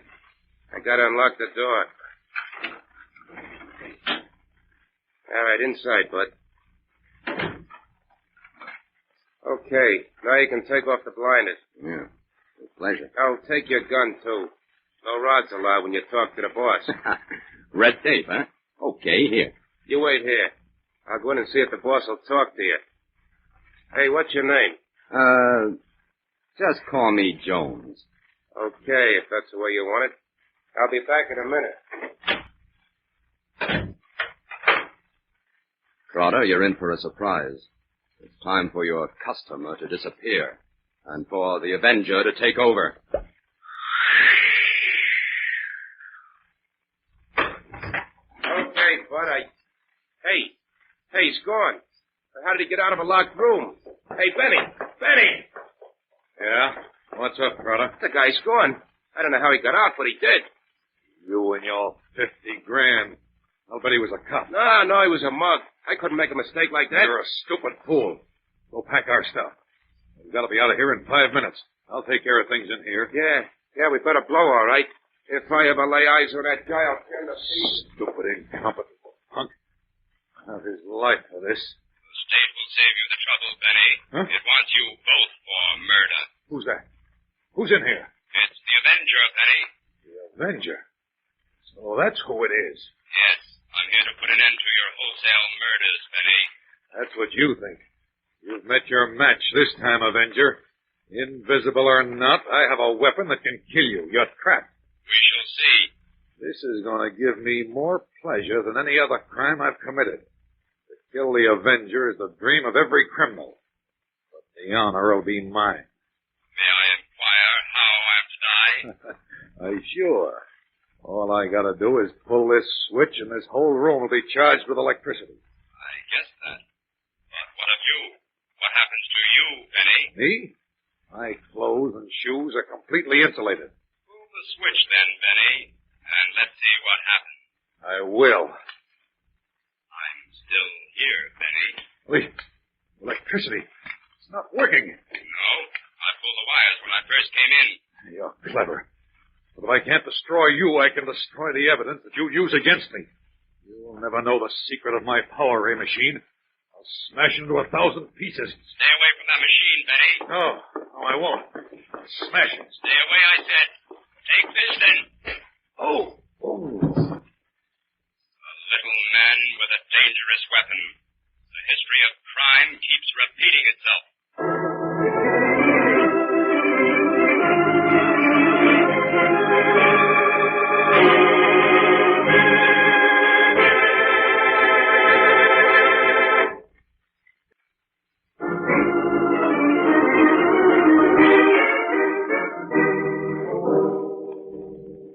Now, just a minute, Jim. You say these murderers were committed by planting these dummy fountain pens, which contained actinium A on each of the victims. That's right, Inspector. The actinium served as a receiver for a special power ray generated by this cathode ray machine. Well, what kind of a ray was it, Jim? The omega ray. This was emitted along with the regular alpha, theta, and gamma rays from the machine. It was able to recharge the actinium A, which disintegrated again in 2,000th of a second. During this lightning process, all the oxygen within the body of the victim was completely ionized. He died from a combination of heat and suffocation. But wouldn't the people around the victim feel the ray, Jim? No, Fern. The ray was harmless without the actinium, and the actinium was harmless until the ray was focused on it. But how could this ray be focused on people in the street? This machine is portable. It was operated from a cruising car. Well, that's some scheme, Jim. I guess you have to be a scientist to be a policeman these days. Well, it often helps, Inspector. Jim, there's one other thing. Yes, ma'am? I know you picked up this ray on a telepathic indicator just at the time Flamond was killed. That's right. It blew the indicator out. What was that mistake you spoke of that made you suspicious enough of Doyle to concentrate on him? Yes, Jim. You never explained that to me either. Doyle had a wife and 3 children. He would hardly make his business firm the beneficiary of his insurance, unless he expected to outlive his partner. That put me on the trail of Doyle, and finally led us to Penny. Okay, Jim. Send in a complete report on it. Right. What's your hurry, Inspector? I started going to night school, Jim. I'm taking general science.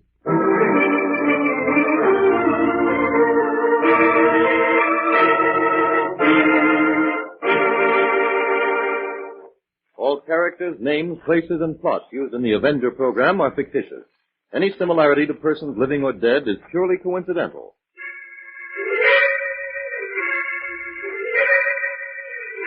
This is a thought. A thought. A thought. Remember, listen for another adventure of... The Avenger.